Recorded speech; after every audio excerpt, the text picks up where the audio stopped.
சங்கீத முத்தமிட, ரயில்கள் காதில் சத்தமிட, குயில்கள் சங்கீத முத்தமிட, பண்பலையாலே ஒன்றாயினைவோம், இன்றே எழுவோம் இன்னை தொட. இது VIT 90.8 வேலூரில் நாங்கதாவே. VIT 90.8.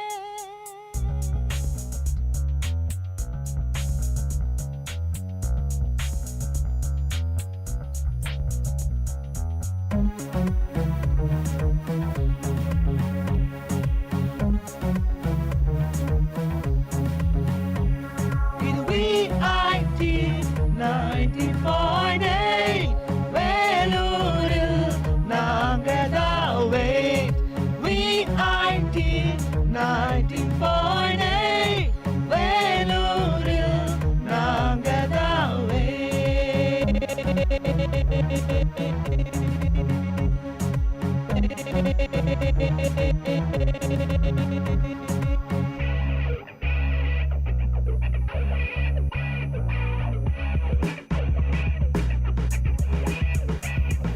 வேலும் உங்களை தாலாட்டும், வெள்ளை பனியும் நீராட்டும், தங்கக் கோயில் சிங்கக்கோட்டை ஊரும் உலகும் பாராட்டும். கல்வி சாலைகள் ஏராளம், கனரக ஆலைகள் தாராளம், தீரா நோய்கள் ஆரா காயம், தீங்கு வேகம் தீராகும்.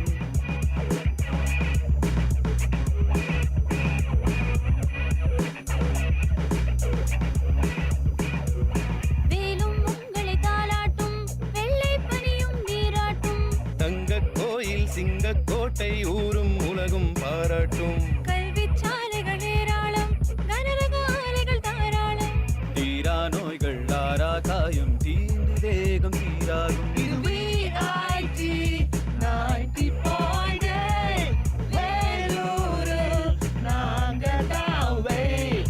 VIT 90.8 வேலூரில் நாங்கதாவே.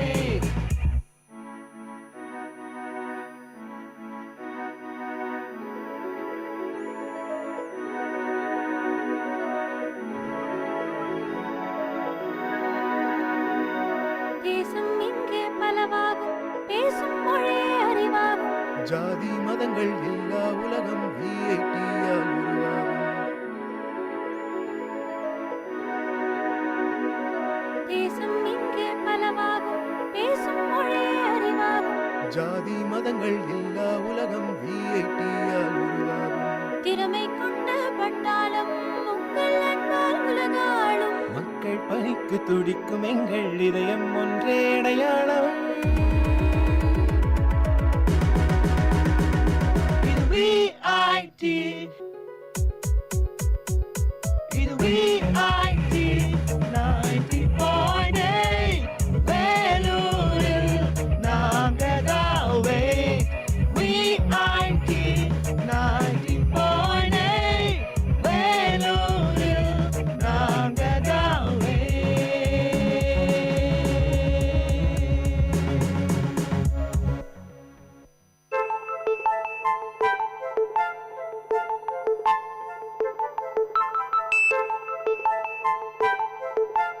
வணக்கம் நேயர்களே, இது VIT பண்பலை 90.8 VIT பல்கலைக்கழகத்தின் சமுதாய வானொலியின் மகிழ்ச்சி நிறைந்த அறிவு சார்ந்த நிகழ்ச்சிகளின் இன்றைய ஒளிபரப்பிற்கு உங்களை அன்புடன் வரவேற்கின்றோம்.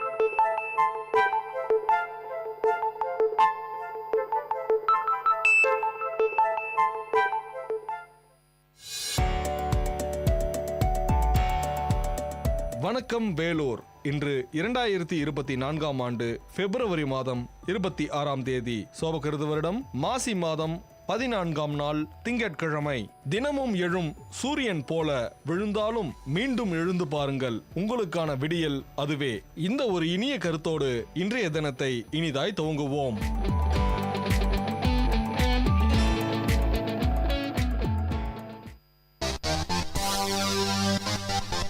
உங்கள் VIT பண்பலை 90.8 அன்று இன்று வரலாற்று பதிவுகளில் இருந்து சில துளிகள்.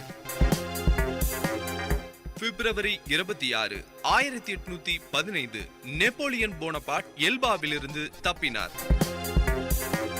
பிப்ரவரி 26, 1848 இரண்டாவது பிரெஞ்சு குடியரசு அறிவிக்கப்பட்டது. பிப்ரவரி 26, 1931 ஜெர்மானிய வேதியியலாளர் நோபல் பரிசு பெற்ற குயிலியோ நாட்டா பிறந்தார். பிப்ரவரி 26, 1991 குவைத்திலிருந்து ஈராக்கிய படைகள் வெளியேறுவதாக அதிபர் சதாம் ஹுசேன் அறிவித்தார்.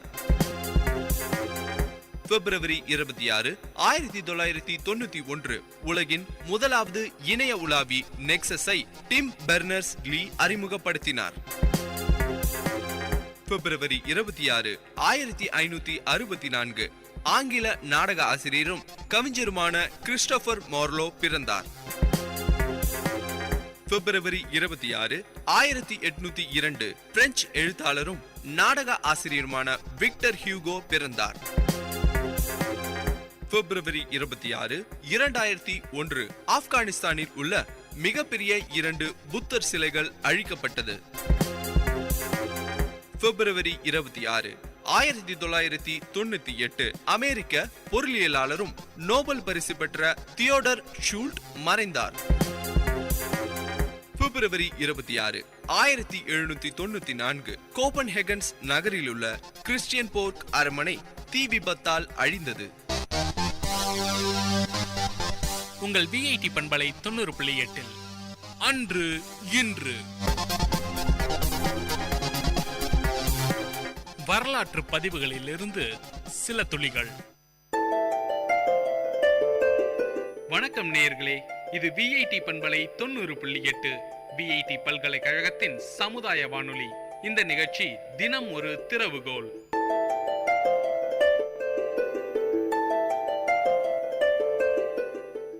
அன்பு நண்பர்களே வணக்கம். இந்த நாள் இனி நாளாக அமைய வாழ்த்துவது உங்கள் டிஜிஎம் கணேசன். சமீபத்தில் ஒரு பாடலை கேட்டேன். மிக பழைய பாடல் தான். புத்தியுள்ள மனிதரெல்லாம் வெற்றி பெற்றதில்லை, வெற்றி பெற்ற மனிதரெல்லாம் புத்திசாலி இல்லை. இந்த பாடலை கேட்டவுடன் மனதுக்குள்ள இருந்த கேள்விகள் பல ஆயிரம். அப்பன்னா வெற்றி பெற்றவங்க யார்? இந்த பட்டியலை எடுத்து பார்க்கும் பொழுது இந்த பட்டியலில் விதவிதமான மக்களை நம்மளால் பார்க்க முடிஞ்சது. இந்த பட்டியலில் இருந்த மக்களை பார்க்கும் பொழுது எந்த வயதிலும் வெற்றி பெற்றவங்க இருந்தாங்க, தள்ளாத வயதுன்னு சொல்லக்கூட முதுமை வயதில் கூட வெற்றி பெற்றவங்க இருந்தாங்க. அதோடு மட்டுமல்ல, கைகள் இல்லாமல் வெற்றி பெற்ற மனிதர்கள் நம்மளால் காண முடிஞ்சது, கால் இல்லாமல் வெற்றி பெற்ற மக்கள் நம்மளால் காண முடிஞ்சது. ஆனால் ஒரே ஒரு விஷயம் மட்டும் ஒட்டுமொத்த வெற்றியாளர்களுக்கும் இருந்த, ஒட்டுமொத்தமாக இருந்த ஒரே ஒரு ஒத்துப்போகின்ற விஷயம் என்னன்னு கேட்டா, கை கால் இல்லாமல் கூட வெற்றி பெறலாம், ஆனால் தன்னம்பிக்கை இல்லாமல் வெற்றி பெற முடியாதுன்றதை நாம் நிச்சயமாக கண்ட ஒரு உண்மை. இந்த தன்னம்பிக்கைக்கு பல காரணிகள் இருந்தாலும் கூட இன்றைக்கு நம்ம பார்க்க இருப்பது 2 விஷயங்கள் மட்டும்தான். ஒன்று, எண்ணங்கள். இந்த எண்ணங்களை மேம்படுத்த என்னாகும் கேட்டால் நிச்சயமாக நமக்குள்ள தன்னம்பிக்கை வளர ஆரம்பிக்கும். எந்த மாதிரி எண்ணங்கள் தேவை? நேர்மறை எண்ணங்கள் தேவை. இந்த நேர்மறை எண்ணங்களை வளர்க்குறதுன்னு சொல்கிறது புதிய ஒரு தகவலான்னு கேட்டால் இல்லவே இல்லை. அந்த காலத்திலே வள்ளுவர் சொல்லியிருக்காரு, வெள்ளத்தனைய மலர்நிட்டும் மாந்தர்தம் உள்ளத்தனைது உயர்வுன்னு. அப்போ என்ன முக்கியம்னு கேட்டால், ஒரு மனுஷன் தனக்குள்ள தன்னை பற்றி என்ன எண்ணங்களை போடுகின்றானோ அந்த அளவுக்கு அவனால் மேலே செல்ல முடியும். அப்போ எண்ணங்களை போடுறது யார் கையில் இருக்குன்னு கேட்டால் நிச்சயமாக நம்ம கையில் மட்டும்தான் இருக்கு. இப்போ ஒரு பாட்டில் எடுத்துக்கலாமே, ஒரு சாதாரண பாட்டில். அந்த பாட்டிலுக்குள்ளே தண்ணி ஊற்றணும் அப்படின்னா அந்த பாட்டிலோட பேர் வாட்டர் பாட்டில்னு மாறுது. அதே பாட்டில் தண்ணியை வெளியே எடுத்துட்டு உள்ள பால் போட்டோம் அப்படின்னா அந்த பாட்டிலோட பேரே பால் பாட்டில்னு மாறுது. அந்த பாட்டில்னு பாலை எடுத்துகிறோம், உள்ள கெரோசினை போட்டால் அந்த பாட்டிலோட பேர் கெரோசின் பாட்டில்னு பேர் மாறுது. அதே மாதிரி வேற ஒரு பாட்டிலில் நம்ம விஷத்தை போட்டால் விஷ பாட்டில்னு பேர் மாறுது. ஒருவேளை தயிரை போட்டால் தயிர் பாட்டில்னு பேர் மாறுது. தேனை போட்டால் தேன் பாட்டில்னு பேர் மாறுது. இங்கே சிந்திக்க வேண்டிய விஷயம் ஒரே ஒரு விஷயம்தான், ஏன் பாட்டிலோட பேர் மாறுது? இந்த கேள்வி கொஞ்சம் வித்தியாசமாக அபத்தமாக தெரிஞ்சாலும் கூட இதற்கு பின்னால் இருக்கக்கூடிய உண்மை என்னன்னு பார்க்கும் பொழுது, பாட்டிலுக்குள்ள என்ன பொருளை போடுறோமோ அதுவாக அந்த பாட்டிலோட பேர் மாறுது நண்பர்களே. அதே மாதிரி தான் நம்முடைய மனம் ஒரு காலி பாட்டில். அதற்குள் நம்மளை பற்றி என்ன எண்ணங்களை போடுகின்றோமோ அதுவாக மாறுவோம். இப்போ உதாரணமாக உங்கள் மனசு முழுக்க, மனசுன்ற அந்த காலி பாட்டில் முழுக்க ஆணவத்தை மட்டும் போட்டு வச்சா நிச்சயமாக இந்த உலகம் உங்களை ஆணவக்காரன் அழைக்கும். அதற்கு பதிலாக இந்த மனசுக்குள்ள அன்பை போட்டு வச்சா உங்களை அன்பானவன் உலகம் அழைக்கும். அதோடு மட்டுமில்லை, உங்கள் மனசுக்குள்ள கோபத்தை போட்டு வச்சா கோபக்காரன் அழைக்கும். மனசுக்குள்ள பாசத்தை போட்டு வச்சா பாசக்கார பயல் நினைக்கும். அப்போ மனசுக்குள்ள என்ன போடுறோமோ அதுவா நம்முடைய பெயர் மாறதை நம்மளால கண்கூட பார்க்க முடியும். அப்ப வெற்றி பெற்ற எல்லாருக்குள்ளுமே இருந்த ஒரு ஒற்றுமையான ஒரு சூத்திரம் என்னன்னு கேட்கும் பொழுது, பாசிட்டிவ் தாட்ஸ் சொல்றோம் இல்லையா, அந்த மாதிரி நேர்மறை எண்ணங்களை திரும்ப திரும்ப மனசுக்குள்ள விதைச்சதுதான். அந்த எண்ணங்களை யார் விதைச்சாங்களோ அவங்க தான் வெற்றி பெற்று மேலே வர முடிகின்றது. இதோடு மட்டும் நண்பர்களே, தன்னம்பிக்கை வளர இன்னொரு காரணம் என்னவாக இருக்க முடியும்னு பார்க்கும் பொழுது உழைப்பு உழைப்பு உழைப்பு. இதை பற்றியும் கூட நம்ம பெரியவர்கள் மகாபாரத காலத்திலேருந்து சொல்லியிருக்காங்க. ஒரு விறகு வெட்டி ஒருத்தர் இருந்தான். அவன் வசிக்கிற கிராமத்துக்கு பக்கத்தில் இருக்கக்கூடிய காட்டுக்கு போய் தினமும் விறகு வெட்டுவான். ஒரு 8 மணி நேரம் வேலை செஞ்சான்னா கிடைக்கக்கூடிய மரத்தை கொண்டு வந்து பக்கத்து நாட்டில் விற்பனை பண்ணா அவனும் அவனுடைய குடும்பமும் ஒரு நாளைக்கு உட்கார்ந்து சாப்பிட முடியும். இதுதான் அவனுடைய வருமானம். ஆனால் அவனுக்கு விசித்திரமான பழக்கம் இல்லை சாதாரணமான பழக்கம் ஒன்று இருந்தது. விசித்திரமான பழக்கம் இல்லை சாதாரணமான பழக்கம் ஒன்று இருந்தது. என்னன்னு கேட்டால், தினமும் அந்த வேலைக்கு போகும்பொழுது மரத்தடியில் ஒரு சாமியார் உட்கார்ந்துருப்பார் அந்த காட்டோட என்ட்ரன்ஸில். அவரை பார்த்து ஒரு வணங்கிட்டு போவான். சாமியாரும் தினமும் ஒரு வாட்ச் பண்ணுறாரு. போகும்போதெல்லாம் வரான் இவன். ஒரு நாள் நிற்க வச்சார். தம்பி, என்னை வணங்கிட்டு போறியே, உனக்கு ஏதாவது நன்மை தெரியுதான்னு கேட்டார். அந்த விறகு வெட்டி சொன்னான், ஆமாம் சாமி, உங்களை வணங்கிட்டு போனா அப்படின்னா எனக்கு கிடைக்கக்கூடிய மரம் ரொம்ப லேசான லகுவான மரமாக கிடைக்குது. உங்களை வணங்காமல் போயிட்டா கடினமான மரம் கிடைக்குது அப்படின்னா. அவர் கேட்டார், என் மேலே உனக்கு அவ்வளோ நம்பிக்கையானார். ஆமாம் சாமி, நம்புகிறேன். நீ என்னை நம்புறது உண்மையாக இருந்தா நாளைக்கு வழக்கமான இடத்துல மரம் வெட்டாதே. அப்போ சாமி, அதை தாண்டி 1 கிலோமீட்டர் உள்ளே போ, கிழக்கால. சரிங்க சாமி. அங்கே மரம் இருக்கும், ஆனால் ஒரே கண்டிஷன் தான். என்ன சாமி கண்டிஷன்? அங்கேயும் கூட 8 மணி நேரம் மட்டும் தான் நீ வேலை செய்யலாம். சரிங்க சாமின்னு போனா உள்ள போய் பார்த்தா அங்கே சாதா மரங்கள் இல்லை. அந்த 1 கிலோமீட்டர் தொலைவுக்கு அப்புறம் சந்தன மரங்களா இருந்தது. சாமி கிட்ட கொடுத்த ஒரு ப்ராமிஸ் படி 8 மணி நேரம் ஒர்க் பண்ணான். கிடைச்ச மரங்களை கொண்டு வந்து பக்கத்து நாட்டில் விற்பனை பண்ணான். ஒரே நாள்ல அவனுக்கு கிடைத்த வருமானம் அவனுடைய குடும்பம் ஒரு 6 மாசம் உட்காந்து சாப்பிடலாம். மனசுக்குள்ள ஏகப்பட்ட சந்தோஷம். மறுபடியும் மறுநாள் சாமியார்ட்ட போனான். சாமியார் கேட்டாரு, இன்னும் நீ என்ன நம்பறியா? ஆமா சாமி. அப்ப அதையும் தாண்டி உள்ள போ அப்படின்னாரு. மறுநாள் அவர் வாக்க வேத வாக்கா எடுத்துக்கிட்டு மறுபடியும் உள்ள போறான். 2 கிலோமீட்டர் தாண்டி உள்ள போய் பார்த்தான். அங்க பார்த்தா தாமிர மலை, செம்பு மலையா இருந்தது. வெட்டி கொண்டு வந்தான், விற்பனை பண்ணான். அந்த 8 மணி நேரம் உழைப்புல கிடைச்ச வருமானம் அவனுடைய குடும்பம் 3 ஆண்டுகள் உட்கார்ந்து சாப்பிடலாம். அவ்வளவு வருமானம் கிடைச்சாச்சு. 2 நாள்ல வாழ்க்கை ஸ்டேட்டஸே மாறி போயிடுச்சு. ரொம்ப சந்தோஷமா மறுநாள் சாமியார்ட்ட போனான். சாமியார் கேட்டாரு, இன்னும் நீ என்ன நம்பறியா? ஆமா சாமி. இன்னும் கொஞ்சம் உள்ள போனார். அதையும் தாண்டி போய் பார்த்தான், வெள்ளி மலை இருந்தது. வெள்ளி மலையை வெட்டி கொண்டு விற்பனை பண்ணா 8 மணி நேரத்தில் கிடைச்ச உழைப்பிலோட குடும்பம் 10 ஆண்டுகள் உட்கார்ந்து சாப்பிடலாம் வருமானம் கிடைச்சாச்சு. மனசுக்குள்ள ஏகப்பட்ட சந்தோஷம். சாமியார்கிட்ட போனான். சாமியார் கேட்டார் மறுபடியும், இன்னும் நீ என்ன நம்பறியா? ஆமா சாமி. இன்னும் கொஞ்சம் உள்ள போனார். அதையும் தாண்டி உள்ளே போறான். அங்க ஆற்றங்கரை ஓரமா மணல்ல கொடி கொடியா தங்கம் ஓடி இருக்கு. 8 மணி நேரம் உழைக்கிறான், கொண்டு வந்து விற்பனை பண்றான். கிடைச்ச வருமானம், அந்த 8 மணி நேரம் உழைப்பு கிடைச்ச வருமானம் அவனுடைய குடும்பம் 3 தலைமுறைக்கு உட்காந்து சாப்பிடலாம். அவ்வளோ வருமானம் கிடைச்சிச்சு. ரொம்ப சந்தோஷமா சாமியார்ட்ட போறான். சாமியார் கேட்கிறாரு, இன்னும் நீ என்ன நம்பறியா? ஆமா சாமி. இன்னும் கொஞ்சம் உள்ள போன்றார். உள்ள போய் பார்க்கறான். அங்க வைர மலை இருந்தது நண்பர்களே. அந்த மலையை வெட்டி கொண்டு வரான், விற்பனை பண்ணான். 8 மணி நேரம் உழைப்புல உங்களுக்கே நான் தெரியும் எத்தனை தலைமுறை உட்காந்து சாப்பிட்ற வருமானம் கிடைச்சிருக்கோன்னு சொல்லி. நண்பர்கள், இதெல்லாம் உருவகம் தான். இந்த ஆரம்பத்தில் சொன்ன அந்த சந்தன மரங்களாகட்டும், சந்தன காடாகட்டும், தாமிர மலையாகட்டும், வெள்ளி மலையாகட்டும், அந்த தங்க கொடியாகட்டும், இல்லை வைர மலையாகட்டும், எங்கே இருக்குன்னு பார்த்தோம் அப்படின்னா நிச்சயமா ஒவ்வொரு மனுஷனுக்குள்ளேயும். அப்போ எப்போ ஒரு மனுஷன் தன்னை நோக்கி உள்நோக்கி செலுத்த ஆரம்பிக்கிறானோ நிச்சயமா வெற்றி பெற முடியும். ஆகவே வெற்றிக்கான 2 காரணிகள் பார்க்கும் பொழுது, முதல் காரணி எண்ணங்கள், 2வது காரணி உழைப்பு என்ற தகவலோடு இதை நான் நிறைவு செய்கின்றேன். நன்றி, வணக்கம்.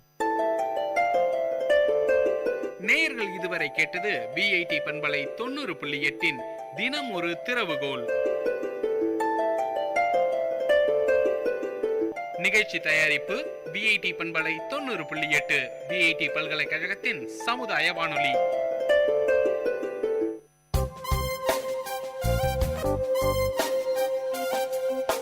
மண் வாசனை உங்கள் விஐடி பண்பலை 90.8 வேளாண்மை சார்ந்த தொழில்நுட்பம், பசுமை படரும் விவசாய தொழில்கள், பண்ணை முறைகள் என மானுடம் காக்கும் உழவு சார்ந்த நிகழ்ச்சி. வணக்கம் நேயர்களே, இது விஐடி பண்பலை 90.8. இந்த நிகழ்ச்சி மண்வாசனை நிகழ்ச்சியில் இன்னைக்கு எந்த விஷயத்தை பற்றி தெரிஞ்சுக்க போகிறோம் அப்படின்னு பார்த்தீங்கன்னா, இயற்கை விவசாயம். வேலூர் மாவட்டத்தை பொறுத்த வரைக்கும் வேலூர் மாவட்ட இயற்கை விவசாயிகள் கூட்டமைப்புடைய தலைவர் குமரன் அவர்கள் நம்ம கூட இருக்காங்க. அவங்கள்ட்ட நம்ம இன்னைக்கு பல விதமான செய்திகளை கேட்டு தெரிஞ்சுக்கலாம். இந்த இயற்கை விவசாயம் எப்படிப்பட்டது, அதன் மூலமா நம்மளுக்கு என்னென்ன கிடைக்கும், நலன்கள் என்னென்ன விதமாக கிடைக்கும் அப்படின்றத பற்றி தான் இன்னைக்கு பேச போகிறோம். வணக்கம் சார். சார் வணக்கம் சார். நாங்கள் பார்த்தீங்கன்னா வேலூர் மாவட்ட இயற்கை விவசாய கூட்டமைப்புலேருந்து குமரன் சார் பேசுகிறேன். நான் எங்களுடைய முக்கிய நோக்கம் என்னென்னா மக்களுக்கு நஞ்சில்லா உணவு கொடுக்கணும். நாங்களும் உணவை பொறுத்த வரைக்கும் நாங்களும் ஒரு கன்சூமர் தான். நாங்களும் உணவு உண்றதுனால நஞ்சில்லா உணவு நாங்கள் உண்ணணுன்ற நோக்கத்துக்கு ஏற்படுத்தும் போது அந்த உணவு மக்களுக்கு எல்லாருக்கும் கொடுக்கணுன்றதுக்காக எங்களுக்குள்ள ஒரு ஆத்மான்ற setup agriculture technology management agency அதனுடைய வட்டார தலைவர்களாக நாங்கள் ஒரு வேலூர் மாவட்டத்தில் இருக்கிற 20 வட்டார தலைவர்களும் நாங்கள் நெருங்கி நண்பர்களாக இருந்தோம். எங்களுடைய தொடர்பு பார்த்தீங்கன்னா ஒரு 7 வருஷமாக தொடர்பு இருந்தது. நாங்கள் எல்லாரும் ஒன்றா சேர்ந்து பேசும்போது மக்களுக்கு நஞ்சில்லா உணவு கொடுக்கணுன்ற ஒரு நோக்கத்தில் பேசிட்டு இருந்ததால் அதுக்கு என்ன செய்யலாம்னு சொல்லுவோம். நாங்கள் அந்த வட்டாரத்தில் எல்லாருமே அவங்க தன் விவசாயம் செய்யும்போது நஞ்சில்லா உணவு கொடுக்கணும் அப்படின்றதுக்கு என்னென்ன வழணும்னு சொல்லிட்டு நாங்கள் பேசியிருந்தோம். நிறைய தொடர்பு கிடைத்ததால் பார்த்தீங்கன்னா கரூர் சுந்தராமையோட தோட்டத்துக்கு சென்று பார்க்கறதுக்கும் கேவிகே விருந்தபுரத்தோட தொடர்பு கிடைத்ததால் எப்படிலாம் நாம் வந்து நஞ்சில்லா உணவை மக்களுக்கு கொடுக்கறதுக்கு செய்யலான்னு சொல்லிட்டு ஒரு அறிவு கிடைத்தது. அதை பயன்படுத்தி நாங்கள் அந்தந்த பகுதியில் என்னென்ன பொருள் விளையுமோ அந்த விளைபொருட்களை மருந்தடிக்காமல் மருந்தும் அந்த பூச்சி கண்ட்ரோல் பண்ணுறதுக்கு இயற்கை முறையில் இருக்கக்கூடிய பூச்சிக்கொல்லிகளை நாங்கள் தெளித்து நல்ல தரமான சுவையான இயற்கையான பொருட்களை நாங்கள் உற்பத்தி பண்ணியிருக்கிறோம். அதில் முதன்மையானது பார்த்திங்கன்னா அரிசி உற்பத்தி பண்ணியிருக்கோம். காய்கறிகளை தொடர்ந்து உற்பத்தி பண்ணிட்டு வரோம். பழ வகைகள் குறிப்பாக பப்பாளி, வாழை போன்ற பழ வகைகள் பண்ணியிருக்கோம். கீரைகள் தொடர்ந்து கொடுத்துட்ருக்கோம். மலர்களும் நாங்கள் பண்ணியிருக்கோம். இப்போ மலர்களில் பார்த்திங்கன்னா சம்பங்கியும் ஜாதி மல்லியும் நாங்கள் மருந்தடிக்காமல் மலர்களை இப்போ உற்பத்தி பண்ணியிருக்கிறோம். நீங்கள் வேலூர் மாவட்ட மக்கள் எங்கே கேட்டாலும் நாங்கள் எல்லா வட்டாரத்திலும் எங்களுடைய நண்பர்கள் இருக்கிறதுனால அந்தந்த வட்டாரத்தில் நீங்கள் என்ன கேட்ட பொருளாலும் எங்களால் கொடுக்க முடியும். இதுதான் இப்போ எங்கள் கான்செப்ட் போயிட்டுருக்கு சார். சரிங்க சார். இப்போது உரம் இல்லாத ஒரு விவசாயம் அப்படின்னு சொல்கிறீங்க, அதாவது செயற்கை முறையிலான உரம் இல்லாத விவசாயம்னு சொல்கிறீங்க. என்னென்ன மாதிரியான உர வகைகள் நீங்கள் இப்போ பயன்படுத்துறீங்க இயற்கை முறையில்? கண்டிப்பாக சார். இப்போ யூரியா பார்த்தீங்கன்னா இன்றைக்கி 270 ரூபா கொடுக்குறாங்க, 300 ரூபாய்க்கு விற்கிறாங்க.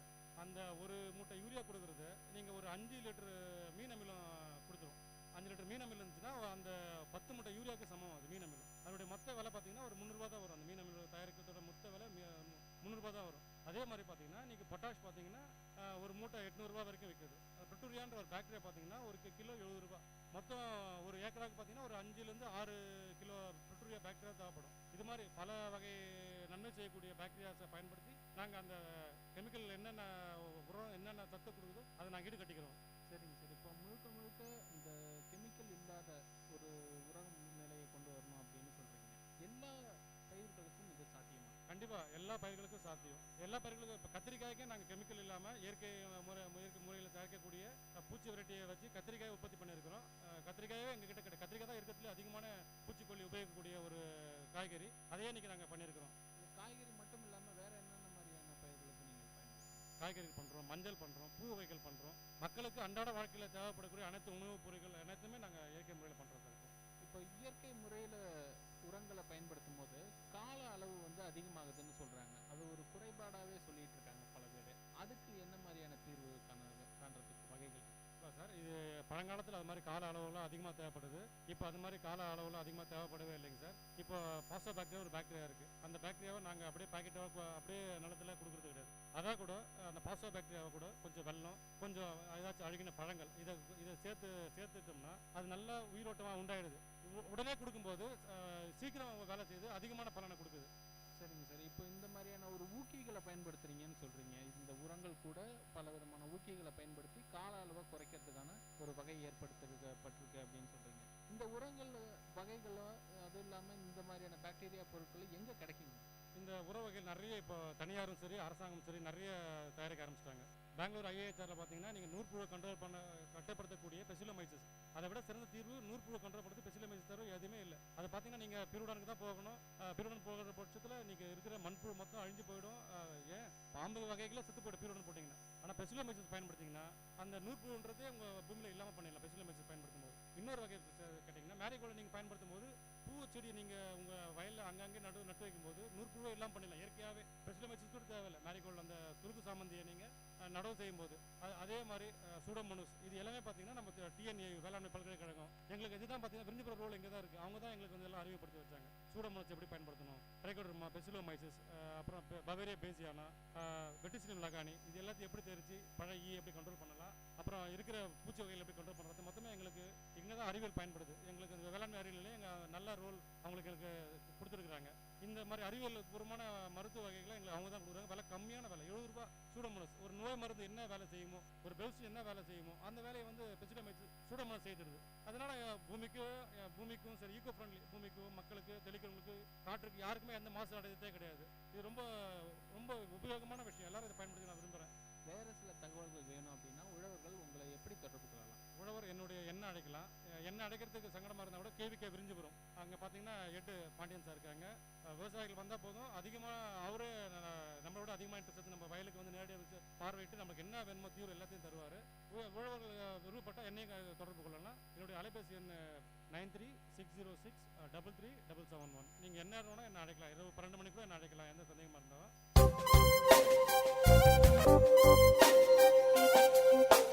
நேயர்கள் இதுவரை கேட்டது மண் வாசனை உங்கள் விஐடி பண்பலை 90.8 வேளாண்மை, வேளாண்மை சார்ந்த தொழில்நுட்பம், பசுமை படரும் விவசாய தொழில்கள், பண்ணை முறைகள் என மானுடம் காக்கும் உழவு சார்ந்த நிகழ்ச்சி.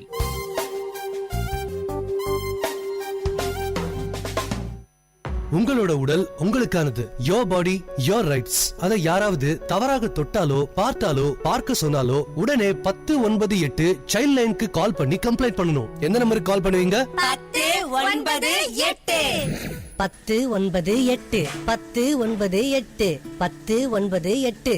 அம்மா போன் கொடுங்கம்மா. என்னதான் இருக்கோ போன்ல? Hello child line. ஹலோ அக்கா, எங்க டீச்சர் என்கிட்ட தப்பான படம் காட்டினார் அக்கா. நான் கேம் விளையாட தான் கேட்டேன். அவரு என் மேலதான் தப்புன்னு சொல்றாங்க அக்கா. என் மேல தப்பா அக்கா? இல்லப்பா, ஓ மேல எந்த தப்பும் இல்ல. ஓ ஸ்கூல் நேம் அப்புறம் அட்ரஸ் கொடு, அக்கா பாத்துக்கிறேன். 18 வயதிற்கு கீழ் உள்ள சிறுவர் அல்லது சிறுமியிடம் பாலியல் செயல்பாடு என்பது சட்டப்படி குற்றம். இதனை யார் வேண்டுமானாலும் 1098 என்ற எண்ணில் புகார் செய்யலாம். இதற்கு மரண தண்டனை கூட விதிக்கப்படலாம். சமூக பாதுகாப்புத்துறை, சைல்ட் லைன் 1098, காவல்துறை என பல்வேறு வழியாக புகார் அளிக்கலாம். குழந்தைகள் நலன் கருதி வெளியிடுவோர் மாநில குழந்தைகள் பாதுகாப்பு சங்கம், சமூக பாதுகாப்புத்துறை, தமிழ்நாடு அரசு.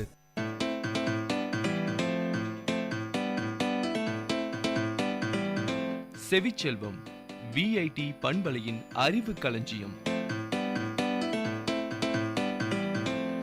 அகரம் முதல் ஆகாயம் வரை, தூரிகை முதல் தொழில்நுட்பம் வரை, அறிவுசார் தரவுகளின் பெட்டகம் செவிச்செல்வம்.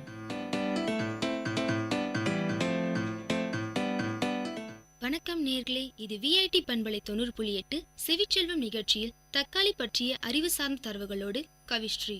தக்காளி ஒரு பூக்கும் செடி வகையை சேர்ந்த தாவரமாகும். இன்று நாம் உண்ணும் உணவில் தக்காளியின் பங்கு அதிகம் உள்ளது. தக்காளி சாதம், தக்காளி சட்னி, தக்காளி ஊறுகாய் என நம் அனைவரின் விருப்ப உணவாக தக்காளி இருந்து வருகின்றது. இதை பற்றிய தகவல்கள். இது கத்திரிக்காய், கொடைமிளகாய் போன்ற சொலானேசிய அல்லது நிழல்சேர் செடி குடும்பத்தை சேர்ந்த செடியாகும். இதனை அறிவியலில் சொலானம் லெக்சிகோ பெர்சிகம் அல்லது இணையான லெக்சிகோ பெர்சிகம் என்று அழைக்கின்றார்கள். இதன் தாயகம் தென் அமெரிக்கா, நடு அமெரிக்கா மற்றும் வட அமெரிக்காவின் தென் பகுதியாகும். குறிப்பாக மெக்சிகோவில் இருந்து அர்ஜென்டினா வரையிலான பகுதியாகும். ஓராண்டு தாவரமான இது 1 முதல் 3 மீட்டர் உயரமாக வளர்கின்றது. ஆங்கிலத்தில் இதற்கு வழங்கும் பெயரான டொமேட்டோ என்பது நக்குவாட்டில் மொழிச்சொல்லான டொமால்ட் என்பதிலிருந்து வந்ததாகும். அறிவியல் பெயராகிய லெக்சிகோ பெர்சிகம் என்பது ஓநாய் பீச் பழம், அதாவது உல்ஃப் பீச் என்று பொருள்படுத்துவது. ஏனெனில் இவை ஓநாய்கள் உண்ணும் பழமாகும். இந்தியாவில் தக்காளியின் நிலை. மணத்தக்காளி, பேத்தக்காளி என்னும் இனங்கள் இந்தியாவில் உள்ளவை. மேலே விளங்கப்பட்ட அமெரிக்க தக்காளியை தமிழர் சீம தக்காளி என்று கூறுவர். இந்தியாவில் நாட்டு தக்காளி என்னும் வகை அனைவரும் அறிந்த ஒன்றாகும். மணத்தக்காளி மிளகு அளவு பருமன் கொண்டது. இதன் பழம் கருமையானது. காய்களை குழம்பு வைப்பர், பழங்களை உண்பர். தக்காளி வித்து பிரித்தெடுக்கும் முறை. நன்கு பழுத்த பழத்தில் இருந்து உட்கணியம் வித்துக்களுடன் வேறாக்கப்படும். இது 2 நாள் வரை நொதிக்க விடப்படும். மறு வித்துக்களை சுற்றியுள்ள சளிப்படை நீங்கும் வரையில் நன்கு வித்துக்களை கழுவிவிட்டு வித்துக்கள் வேறாக்கப்படும். பின் சுத்தமான துணியின் மீது ஏரலிப்பு வடியும் வரை வைக்கப்படும். அதன் பின் சில மணி நேரம் வரையில் வெயிலில் உலர வைக்கப்படும். பின் நிழலான இடத்தில் உலர்த்தி குளிரான சூழலில் சேமிக்க வேண்டும். தக்காளி உற்பத்தியை பொறுத்தவரை சீனா முதலிடத்தில் உள்ளது. அமெரிக்கா 2ஆம் இடத்திலும் இந்தியா 3ஆம் இடத்திலும் உள்ளது. தக்காளியை பொறுத்தவரையில் விவசாயியின் ஒரு முக்கிய பயிராகவும் குறுகிய கால பயிராகவும் வளர்க்கப்படுகின்றது. தக்காளி விலை சந்தியில் எப்பொழுதும் ஏற்றம் இறக்கம் மிகுந்து காணப்படும். ஒரு சில காலங்களில் தக்காளி விலை கடும் வீழ்ச்சியில் இருந்ததும் குறிப்பிடத்தக்கது. தக்காளியை பதப்படுத்தி பல நாடுகளுக்கு ஏற்றுமதியும் செய்ய முடியும். தக்காளியில் இருந்து ஊறுகாய், சாஸ், சட்னி, ஜாம், பழச்சாறு போன்றவை கிடைக்கும். மருத்துவ ரீதியாக தக்காளியில் விட்டமின் இ அதிகமாக காணப்படுகின்றது. முக பளபளப்பிற்கு தக்காளி சாற்றினை கடலை மாவுடன் சேர்த்து உபயோகப்படுத்தும் பொழுது முகத்தின் பருக்கள் நீங்கி முகம் பளபளக்கும். தக்காளி இதயம், நுரையீரல், வயிறு சம்பந்தப்பட்ட நோய்களுக்கு அரிய மருந்தாக பயன்படுத்தப்படுகின்றது. உடலில் உள்ள நச்சுப் பொருளை வெளியேற்றவும் பயன்படுத்தப்படுகின்றது. தமிழகத்தில் தக்காளி சாகுபடி தஞ்சாவூர், திருவாரூர், விழுப்புரம், கிருஷ்ணகிரி, தேனி ஆகிய மாவட்டங்களில் அதிகம் பயிரிடப்படுகின்றது. அனைவரின் வீட்டிலும் சமையலின் சுவைக்காக பயன்படுத்தும் இந்த தக்காளியின் பயன்கள் பல்வேறு உள்ளன. நேயர்களே, இதுவரை நீங்கள் கேட்டது விஐடி பண்பலை 90.8 செவிச்செல்வம் நிகழ்ச்சியில் தக்காளி பற்றிய அறிவு சார்ந்த தரவுகள். வழங்கியவர் Kavisri.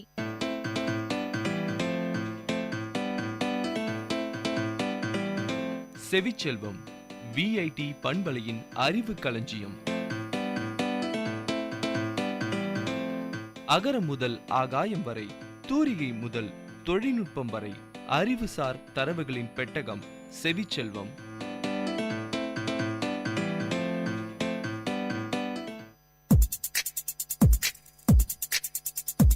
Ladies and gentlemen, guys and girls, this is Data Chunks on Vit Community Radio 90.8 FM. This program features chunks of informative data on various fields, be it computers, environment, technology, physics, or any field. Data Chunks has it all. Hello VIT, I'm Sudeep from MTech ST and I'm here at Data Chunks to give you all some information about 3D printers. A 3D printer is a computer-aided manufacturing device that creates a three-dimensional object. Like a traditional printer, a 3D printer receives digital data from a computer as input. However, instead of printing the output on paper, a 3D printer builds a three-dimensional model out of a custom material. The 3D printer uses a process called additive manufacturing to form or to print physical objects layer by layer until the model is complete. This is different than subtractive manufacturing, in which a machine reshapes or removes material from an existing mold. Since 3D printers creates models from scratch, they are more efficient and produce less waste than subtractive manufacturing devices. The process of printing a 3D model varies depending on the material used or to create the object. For example, when building a plastic model, a 3D printer may heat and fuse the layers of plastic together using a process called fused deposition modeling, that is the FDM. When creating a metallic object, a 3D printer may use a process called as direct metal laser sintering, that is DMLS. This method forms thin layers of metal from metallic powder using high powdered laser. While 3D printing is possible since the 1980s, it has been primarily used for large-scale industrial purposes. However, in recent years, 3D printers have become much cheaper and are now available in customer market.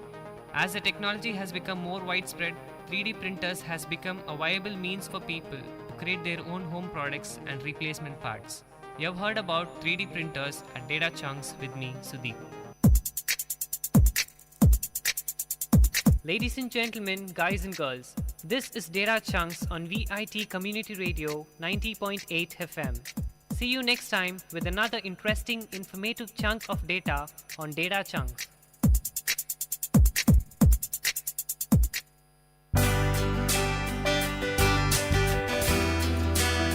உங்கள் VIT பண்பலை 90.8 அனுபவ மேடை. மக்கள் தங்கள் வாழ்க்கை அனுபவங்களையும் முன்னேற்ற பாதைகளையும் விரிவாக கலந்துரையாடும் நிகழ்ச்சி.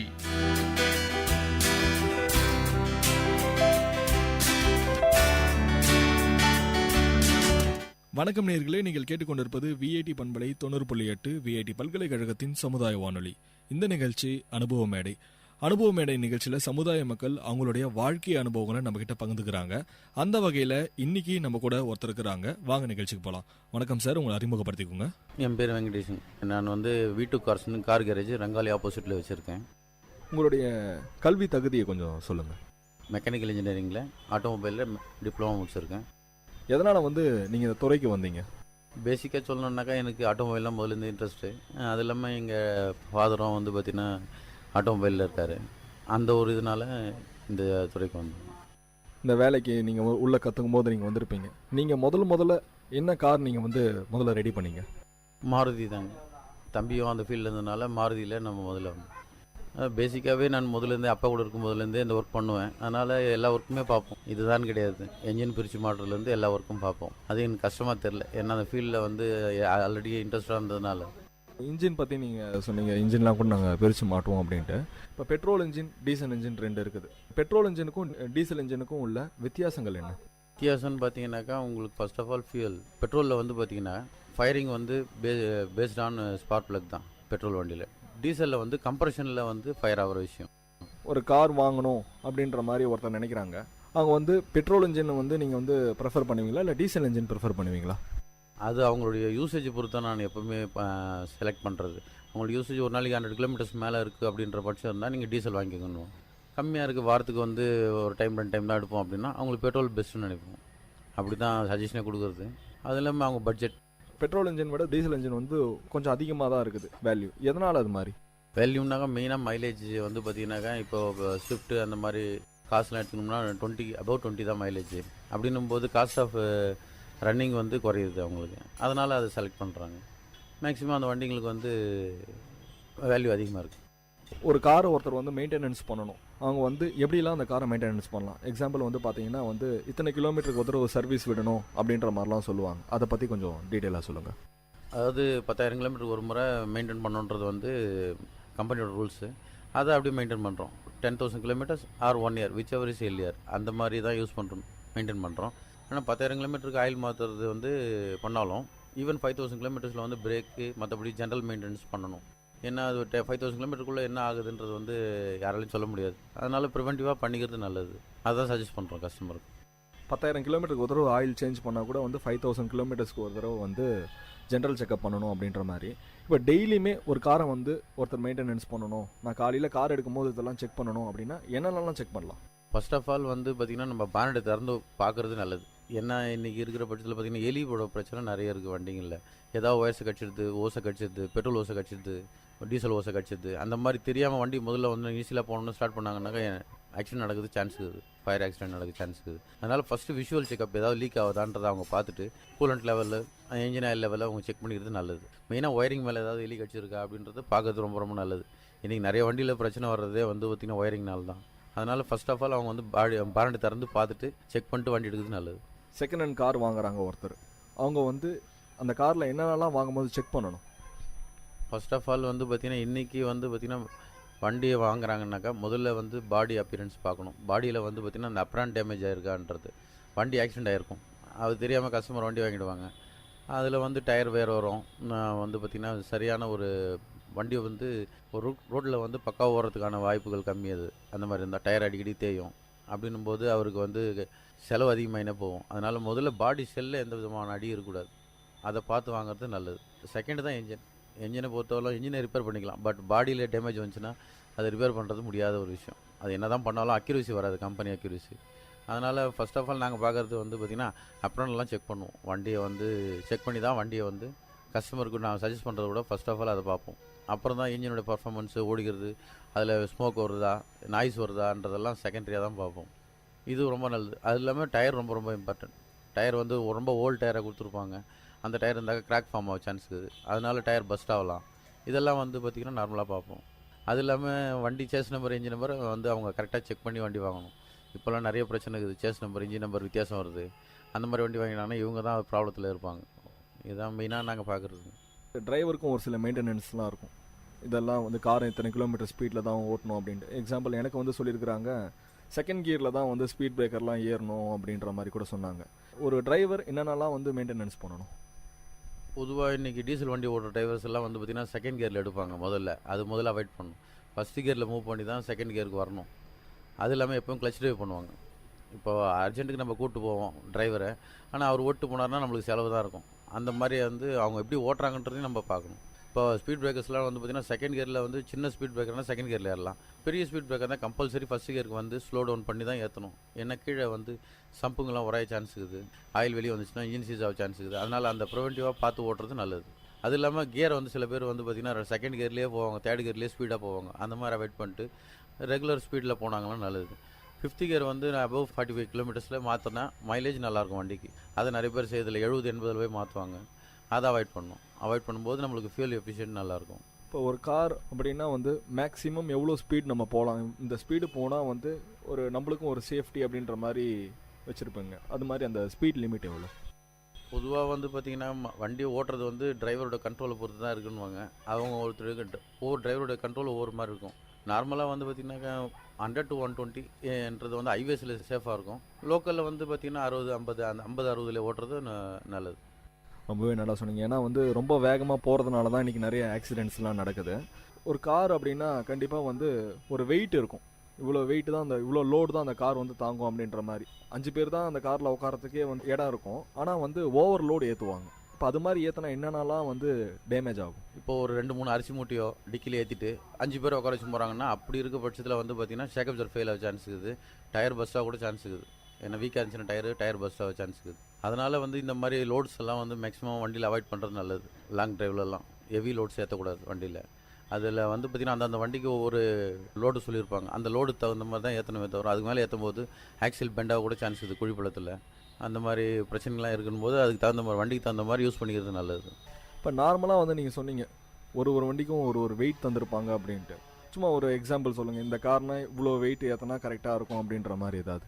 இப்போ மாருதி 800லாம் பார்த்தீங்கன்னாக்கா 350 to 400 kgs அப்படின்னா பேசஞ்சர்ஸ் ஏற்றலாம். 5 பேர் 400 கிலோ இருந்தால் ஓகே அப்படின்றது தான் சஜஷன். அதே வந்து நம்ம வேனுக்கு வந்து பார்த்திங்கன்னா 750 கிலோ வரலாம் கொடுப்பாங்க. ஏன்னா அதில் வந்து கட் டைப்புன்றதுனால அது ஹெவியான வெயிட்டை கூட தாங்கும் அப்படின்றதுனால 750 கிலோ கொடுக்குறாங்க. லோட்ஸ் கூட ஏற்றலாம், அதில் ஒன்றும் ஆகிறதில்ல வண்டிங்க. இந்த மாதிரி ஒவ்வொரு வண்டி பேசஞ்சர்ஸ் வண்டிக்கும் கொடுக்குறாங்க. அது இல்லாமல் ஒவ்வொரு வண்டியோட டயர்லேயும் வந்து வெயிட்டை மென்ஷன் பண்ணியிருப்பாங்க. இந்த டயர் வந்து இவ்வளோ வெயிட்டை தாங்கும், இவ்வளோ ஸ்பீடு தான் தாங்கும் அப்படின்றது. அதுக்கு தகுந்த மாதிரி நம்ம ஓட்டும் போது நம்மளுக்கு சேஃப்டியாக இருக்குமே தவிர அதேமாரி ஓடும்போது தான் அவுட் ஆஃப் ரவுண்ட் ஆகும்போது ஆட்டோமேட்டிக்காக டயர் பஸ்ட் ஆக சான்ஸ் இருக்குது ஹை ஸ்பீடில். அதை அவாய்ட் பண்ணணும். காரில் ஏசி போட்டு ஓட்டினா மைலேஜ் கம்மியாகும் அப்படின்ற மாதிரி சொல்கிறாங்க. எதனால் காரில் ஏசி போட்டு ஓட்டினா மைலேஜ் கம்மியாகுது? பொதுவாக வந்து பார்த்திங்கன்னா ஏசின்றது வந்து பார்த்திங்கனாக்கா இன்ஜின் லோடு தான். அந்த இன்ஜின் லோடு வந்து பார்த்திங்கன்னா அதிகமாகும்போது ஆர்பிஎம் அதிகமாகுது.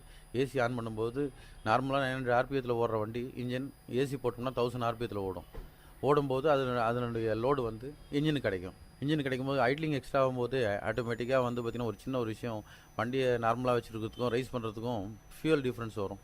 அதுதான் மெயினாக நடக்கிறது ஏசியை பொறுத்தவரையிலும். மாதங்களில் வந்து பார்த்தீங்க அப்படின்னா ஒரு சம்மர் மந்த்து கார் ஒரு மாதிரி மெயின்டெனன்ஸ் பண்ணுற மாதிரி இருக்கும், மழை காலத்தில் ஒரு மாதிரி மெயின்டெனன்ஸ் பண்ணுற மாதிரி இருக்கும். ஒரு சம்மரில் என்ன பண்ணும், மழை காலத்தில் என்ன பண்ணும், பனி காலத்தில் என்ன பண்ணுன்றதை கொஞ்சம் சொல்கிறீங்களா?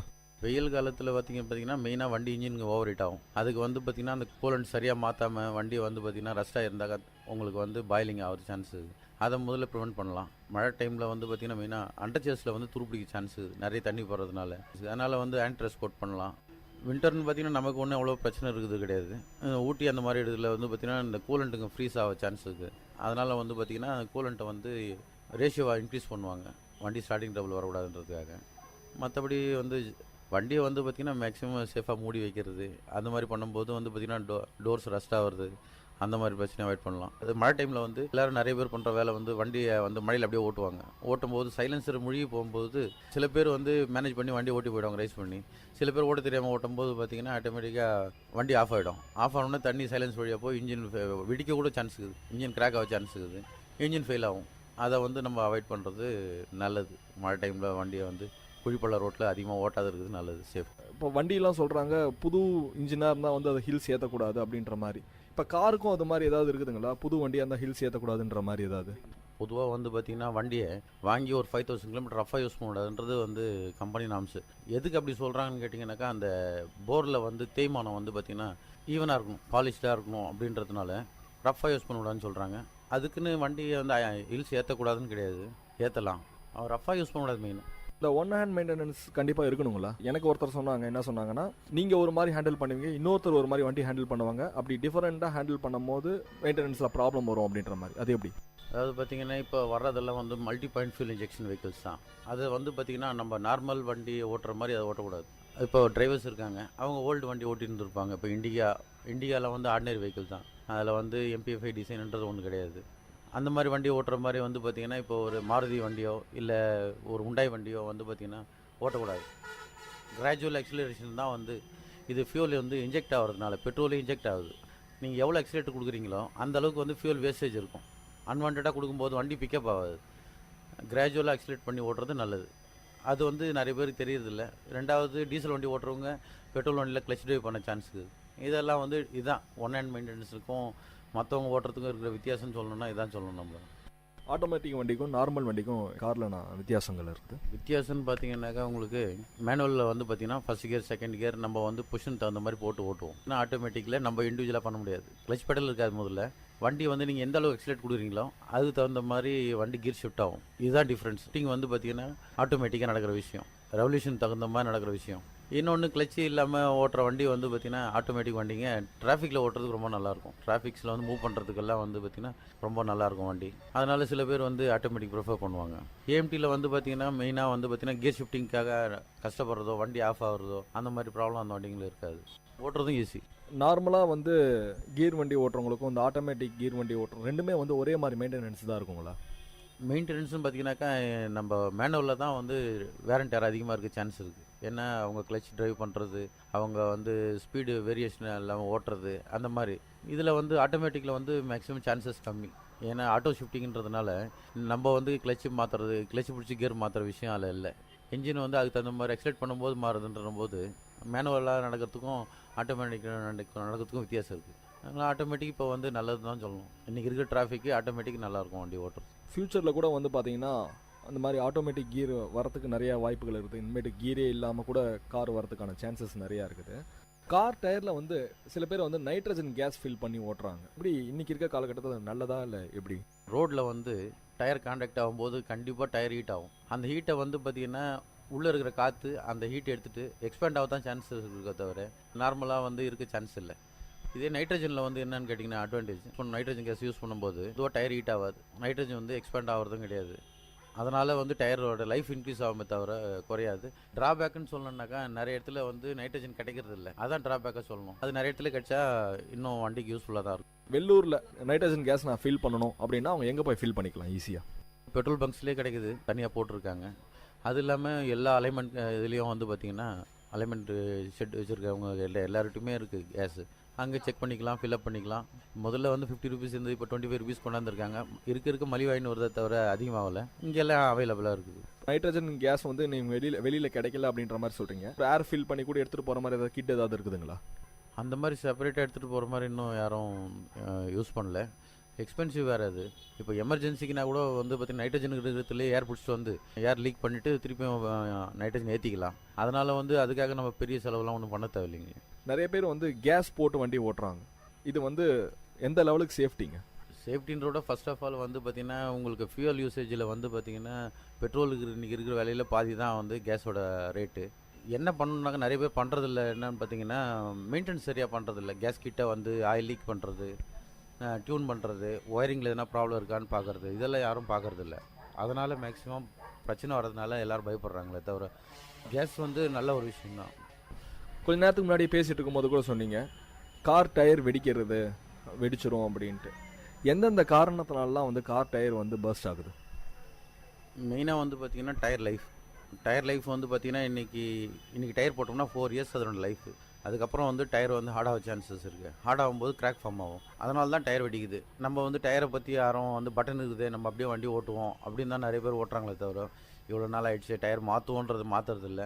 அது இல்லாமல் மெயின் விஷயம் அந்த டயரை வச்சுட்டு ஹை ஸ்பீடில் வண்டி ஓட்டும்போது கொடுத்துக்கிற ஸ்பீடுக்கும் அந்த டயரோட ஸ்ட்ரென்த் இருக்குது இல்லைங்களா, ஸ்ட்ரென்த் வீக்காக இருக்கிறதுனால தான் டயர் நிறைய வெடிக்கிறது.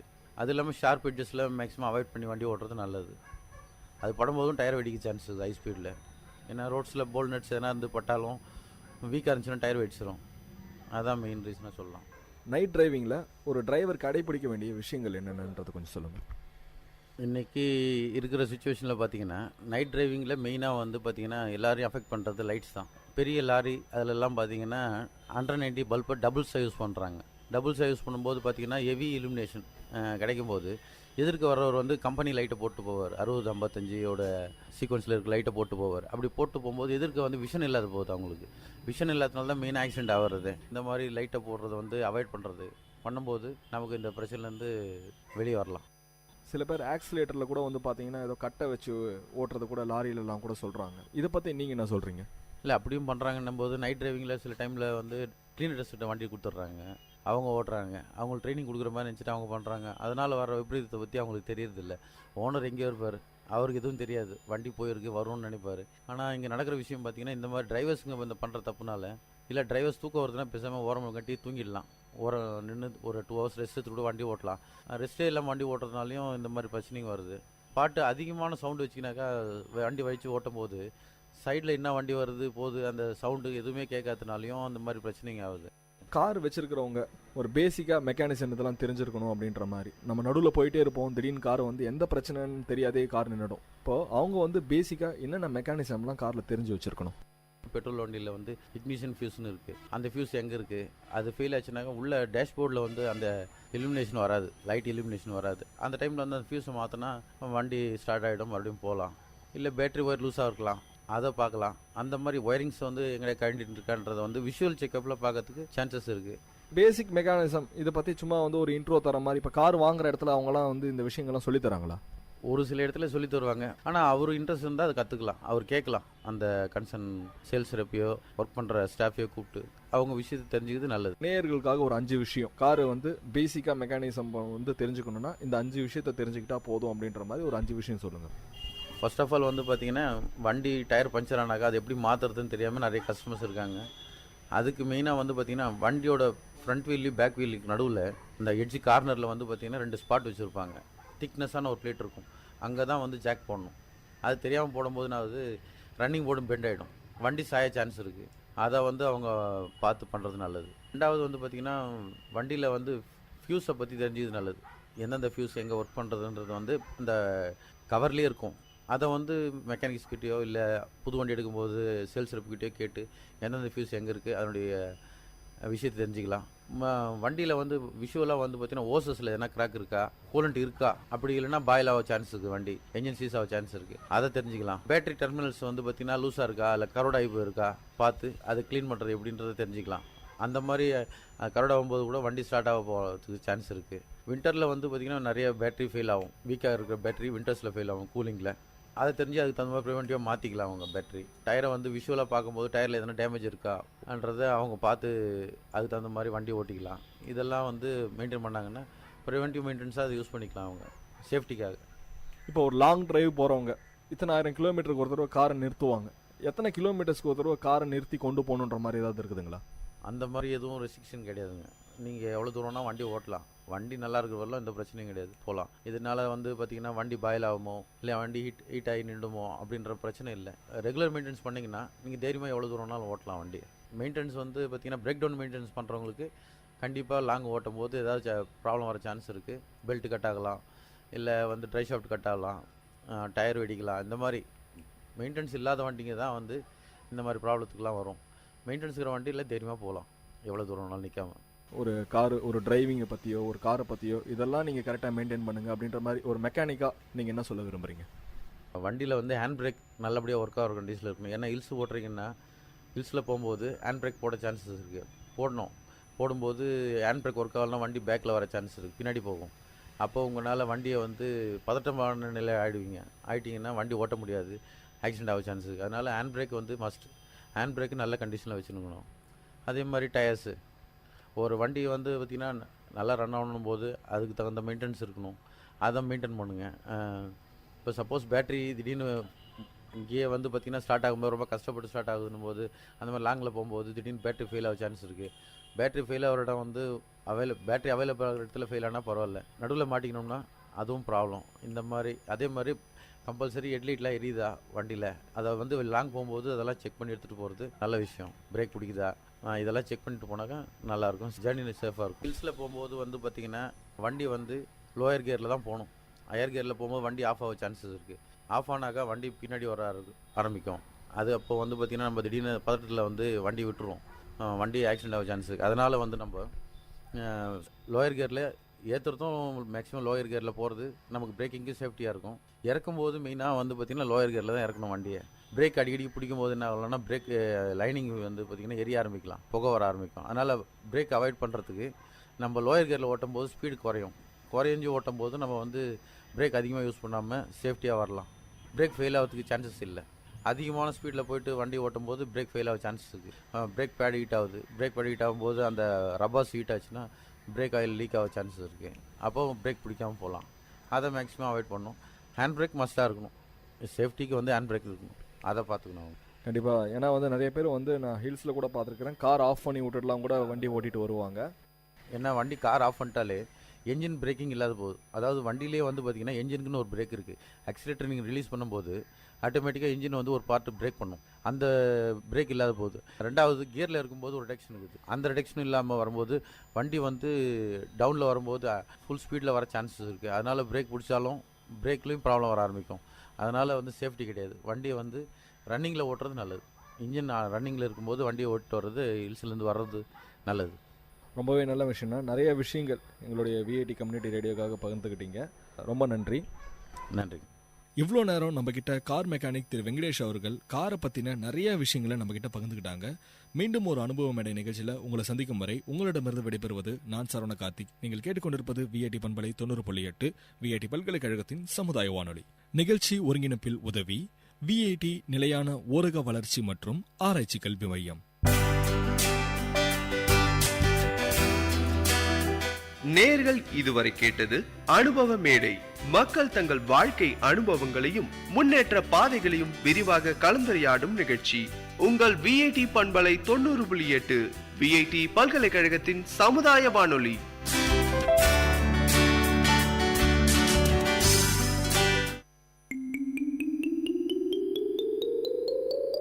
ஹாய் குட்டீஸ், இது விஐடி பண்பலை 90.8 விஐடி பல்கலைக்கழகத்தின் சமுதாய வானொலியில் கதை கேளு கதை கேளு. சின்ன கதை சொல்லி பெரிய கருத்தை சொல்ல வந்திருக்கோம். நான் உங்கள் லீஷு.